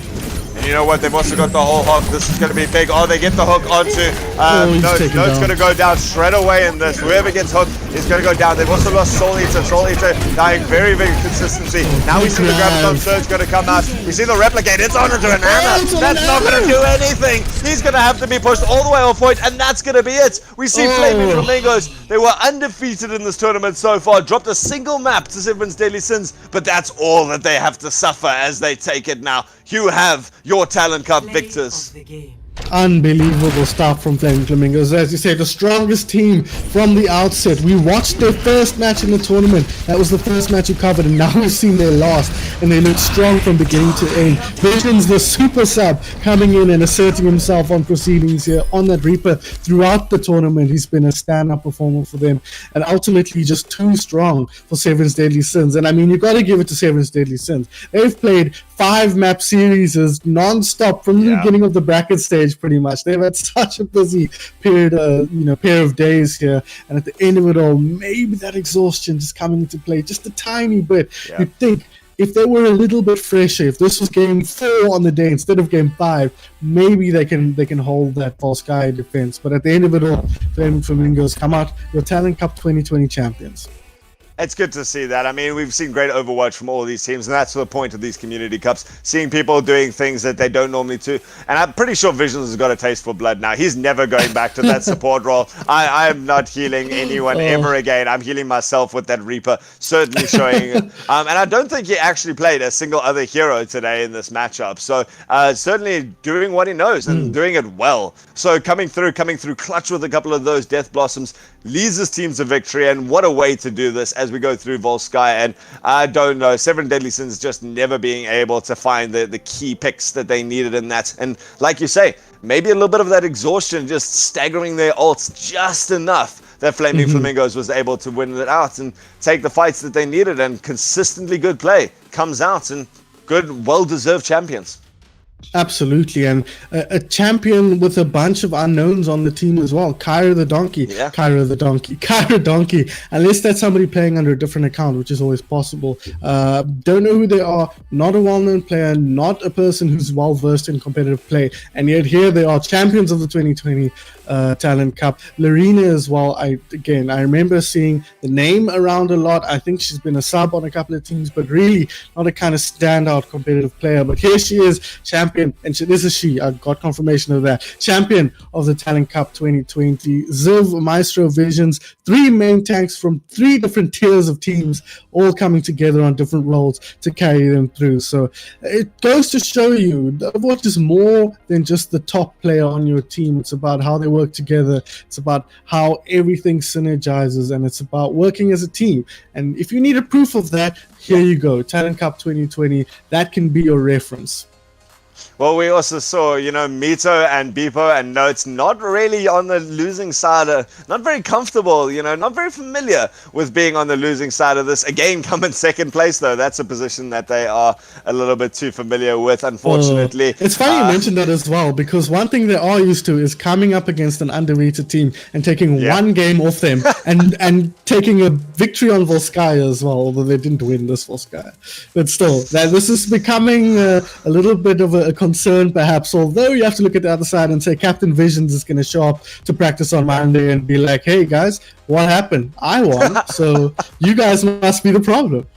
Oh no, the amount of banter that must come out of a cup from this. And I've got to ask, who's our player of the match, considering he's probably going to be the biggest cockiness coming into the next week, perhaps after he's been able to do it, just being like, it's got to be? It's tough. There's a couple of people who stood out here. I'm looking at Visions, obviously, as my main man here. But I've had enough of interviewing Visions as well. I think he's a top player on his own team, one of the best players in the country. But I'd like to hear from the captain of this team, because I think this was a team effort as much as any of the teams we've seen. So I'd like to hear from Zavania here. He's going to be my player of the match. I don't know how much captaining he was actually doing. We're going to ask him that question now, actually, Altruism. But I think as captain of the team in the grand finals, I'd like to hear how he feels about his team pulling it through. Oh man, he's got to be ecstatic right now, and taking it in such a convincing victory as well. That's a place where you want to do it. We all love to see Overwatch that goes to the 5th game. We always love to see Overwatch that's really hotly contested. But when you come through and you've had a dominant performance the whole way, you certainly don't want to throw it away in the last round. But also just being able to keep that momentum and go through with that confidence. These guys came together better than any other team, and that's what did it for them, is they were able to combo it. And they were able to combo it with such a variety of compositions as well. Severan's Deadly Sins relying so much on that Mito Sombra to get them through. They'd use it against Team Gaming rather, and now trying it again against Flaming Flamingos. Maybe have watched some of the streams and saw, okay, this is what we have to be careful of. Let's flatten it. And they did. Yeah. They absolutely did flatten it. And again, shout out to Visions as well, who perhaps on merit is probably the player of the match. I'll be honest. But like I say, I've had enough of Visions. He's a sub as well. He's not actually a part of the roster. I want to talk to somebody who's been with the team from the beginning, as in from when the rosters were announced, because Visions has played every game for this team. So he is really not a sub at this point. But yeah, I'm excited to hear from Ziv and feel that excitement coming out of him, hopefully. I hope so. I hope we get a lot of excitement going through there. And so, I mean, he's going to be very happy with how the team played. What I'd really like to see out of this as well is see people like Lorena and maybe Kyra Donkey coming in, making it into the competitive scene. They've proven themselves. If they've got good people to play around, they can follow instructions well. They know what the team's doing. They know their roles, and they're able to then use that and really excel where they need to. Kyra Donkey getting off a couple of really nice nanos, consistently building up very quick nanos there, which was really, really nice to see. Getting a couple of good sleeps onto someone like Beepo in the back line means that a wrecking ball doesn't really wreck all that much. It just becomes a ball. It becomes a snoozing ball. That's now totally a thing, is the snoozing ball. And just people like this, finding lots of friends, finding people to play with, and joining into some competitive teams, because this is how these guys get exposure, and they've certainly proved they can play at an incredibly high quality. Yeah, absolutely. So Ziv is ready to go here, so we can just hop down and pick his brain a little bit. Our captain of the championship winning team. All right, let's do this. Actually, I can just... Okay, let's go. Sorry.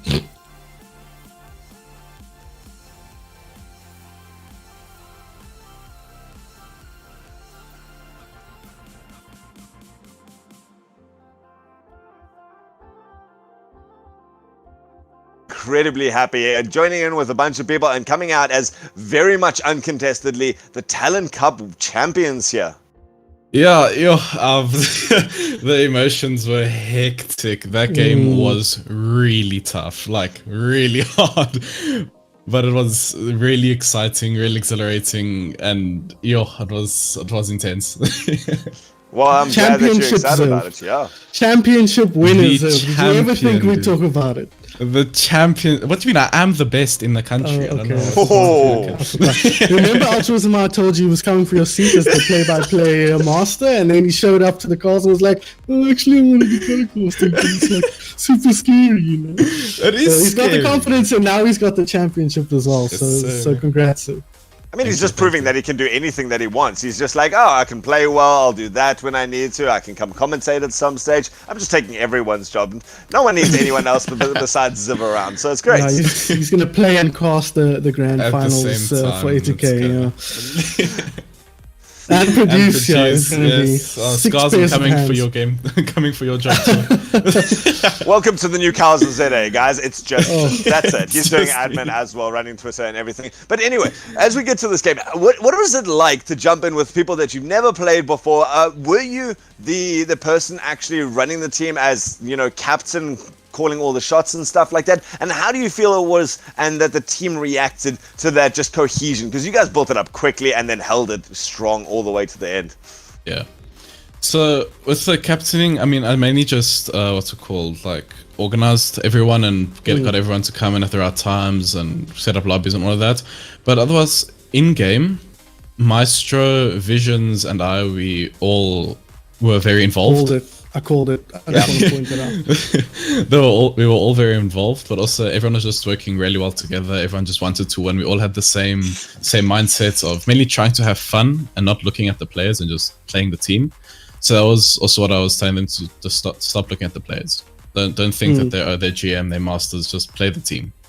So we went through. There were a couple ups and downs. I mean, obviously, that's a very good team. Just calm down. There's One down. lost one map in the whole tournament, and it happened in this series. It's a bit of an unluck because we wanted to go 3-0 the whole way, Yeah, but yeah. unfortunately we lost the first map. But it was a very intense fight. Very well played to Severin's Awesome. Deadly Sins.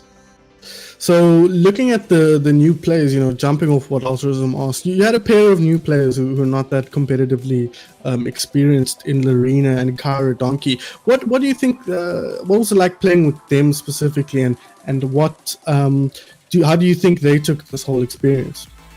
Well, Kyra, all of us were absolutely shocked by Kyra's performance. Like, Yeah. he was absolutely fantastic. Like, he was very impressive for all of us. And Lorena was also epic. She was just excellent. She just knew what she needed to do. She was doing her things, and she was. They were both really, really good. So Awesome. I don't know what more to say there besides that. Yeah, Kyra, I think for me, could be one of the sort of rookie of the year type if we gave those kinds of awards out. Yeah, 100%. for the Talent Cup, like unseen talent that. If he wants to go competitively, I think teams should definitely look in his direction. Now, one of the things that carried you guys to victory was your typical team cohesion. That was something that was big, and it's something that's very difficult to get into this. And I was very impressed by it the whole way. But there's one player in particular that said nothing about cohesion, and it was you. We talked about it before the game. Son, do you know where I'm going with this? I think so. It was on Kings Row. It was where you basically, we talked at the beginning about how you're one of the most interesting main tanks because you are one of the most flanking Reinhardts in the game. And yeah, you know exactly where I'm going with this now. You walked up the stairs, you took a nice little amble, you wanted to admire the scenery, and you found 3 people at the top there on first point, and you were like, I'm Reinhardt, I've got an Earth Shredder, they haven't looked at me, let's go for it. And you just went for it. Was there even communication to the rest of your team on that play? So the comms were epic at that point, right? Someone, I think it was Kyra, called out her Roadhog on high ground. So I went to high ground. So my call to them was, "I'm not with you, don't die." So that was that was my instruction, right? Classic so I went main high tankers. ground, and I saw there were 3 up there. So I was like, alright, I'm gonna just that Q button just started glowing and hammer down. Oh man, and you got Do you think it exactly worked? 0 kills there. Teamwork is very important in Overwatch, ladies and gentlemen. Yeah, always So stay talk with to your me. team. Yes, exactly. Talk to me what it's like playing with Maestro and Visions. Two main tanks in their own rights from different tiers of teams, a little bit above yours. At least talking about Cubs, of course, TSG, kind of on the level of Evo, just a bit below that maybe. But what's it like playing with two other main tanks? Are they giving you lots of insight, lots of input, trying to play your hero for you, or is it all kind of relatively chilled, mostly just focused on their own thing? Maestro is, I'm sure as everyone knows, he's very vocal. He's a very vocal player. I mean, I love that. I learned actually a lot during this Talon Cup because I'm not the most vocal main tank, but I've learned a lot of how Maestro calls things. So that's helped me a lot. And then Visions, his game knowledge is incredible. It's unfair, hey? It's almost unfair. like just the calls he would make of what comps and where to go and stuff like that. It was just really big brain. And what I really liked is that when I was feeding, he told me to stop feeding, and then I stopped feeding. It's just that easy, ladies and gentlemen. Where have your previous captains been? They should have just asked you to stop feeding. So yeah, he did get hard on sometimes, but that's obviously because I was being dumb at times. So that obviously really helped us all do the right thing and work together. You should get that printed out on like a big sticker and put it above your computer or something. Just like whenever you're getting like triggered or something like that, just some big glowing letters. Apparently, like put the Q button in front of it. Exactly. Put it between the Q and the Shift button, since they're the only ones you ever use. On the caps button right there. Stop feeding. Like, exactly. and then you'll be great in every match that comes on. 100%. It's obviously been 2 days of great fun for a lot of people. Some very intense games coming through here. What, in your insight, is probably been your moment of the tournament so far, or just a big highlight for you in this gaming? For me, obviously the biggest highlight is winning the whole tournament like that. That's awesome. But for me, a play that I made that I loved was going on high ground when I just said, don't die on King's Row. So that was one of my favorite moments. Yes, it was. It was my favorite one. Not the most successful, but certainly a fun one for us to watch. It was off stream as well, and like I was watching in game, and I just saw you like taking off in the thing, and I'm like, son, stop talking, just focus on Zip, please. No, he's going. Okay, this is interesting. Mm-hmm. If you see me crouching on a flank, just spectate me. It's just There you go. Some advice for Scott.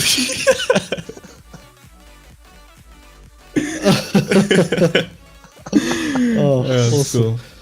Okay, well, I'm all out of questions here, Ultras, and I think you and I have earned a nap. I think all the players and all the teams of you as well. Because when you weren't playing, you put in some of the casting duty as well, which we're very appreciative of. So, Talon Cup champion and expert caster as well. Really well played, and congratulations again. Awesome, thank you guys for casting as well. Like the casting was absolutely fantastic. Glad from the ones that I heard. And you're just talking about your own casting, obviously. Obviously. I mean, who else's casting is good? I'm joking. I'm joking. You guys are fantastic. No. You forget one thing. You're allowed to flame casters as much as you want when you come into interviews. We just won't call you into interviews, and then we'll spend the rest of the entire series that you play in flaming you constantly. Like, we have all the power here. You realize that, right? We are your marketing, so treat us nicely. But well done. I must admit, any last shout-outs that you want, maybe push yourself on social media or anything like that, or just any big shout-outs that you want to give maybe to your team that carried you, played so well with you this entire time. I just give a shout-out to everyone, like Visions as well for coming through for that sub spot. Like that was pretty clutch, I'm not gonna lie. I also had a lot of clutch moments. So Visions, shout-out to you. And then also our supports. So our supports were absolutely brilliant. Von and Kyra, absolutely fantastic. So a big shout out to them too. Well, to everyone else, thank you so much for joining us. You guys have been here for 2 days. It's been a long bit of Overwatch, but I'm sure you are in agreement with us that it's been well worth it to see some of the competitions that have been coming through. It has been an absolute pleasure for me to bring it to you alongside Sun Phoenix here. And Sun, you've got to be excited that the weekend's over and you can sleep, but more importantly that we got to see so much great Overwatch. Oh man, I love watching good close Overwatch, and we've had so much good close Overwatch. No 3-0 matches on stream other than the couple that there were. I don't know why I said that. It's not. It's just a lie. It's not true. But most of the matches we cast were very close. Altruism, I know you didn't cast many 3-0s. You had a lot of 3-2s to cast. So really, more than anything, the Overwatch level was very high for the type of tournament this is. I think I was very impressed by the kind of players we're seeing out. I always love seeing new players as well, or seeing players we've seen before but excel in a new or different way. So the likes of Maestro on that DPS, that kind of thing, where perhaps many of us know he's a good DPS, but we've never actually seen it before. Visions alongside him as well. So really impressed with how all the teams have played, and always excited for the Talon Cup, and always excited after the Talon Cup to go and watch some competitive matches, see these players rather playing in their natural habitats and seeing how they perform in that space.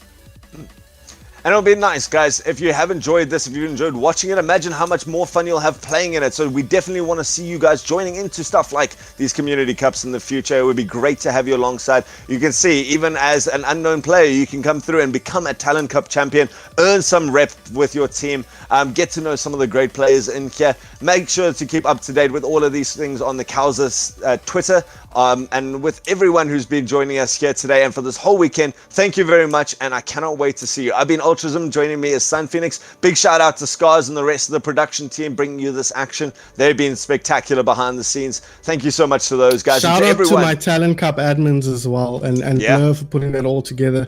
Blur specifically has been a big part of putting this together, and every one of the admins, Orth, Broke, Fabio, Terran, Scars himself here, Tox, Vertigo. I'm sure I'm forgetting people because I'm just reading it off the list of who's online right now. So really shout out to them. All the subs that had to come through, that was all them. Everything that was put together. The sponsorship from Eve Tech as well, of course.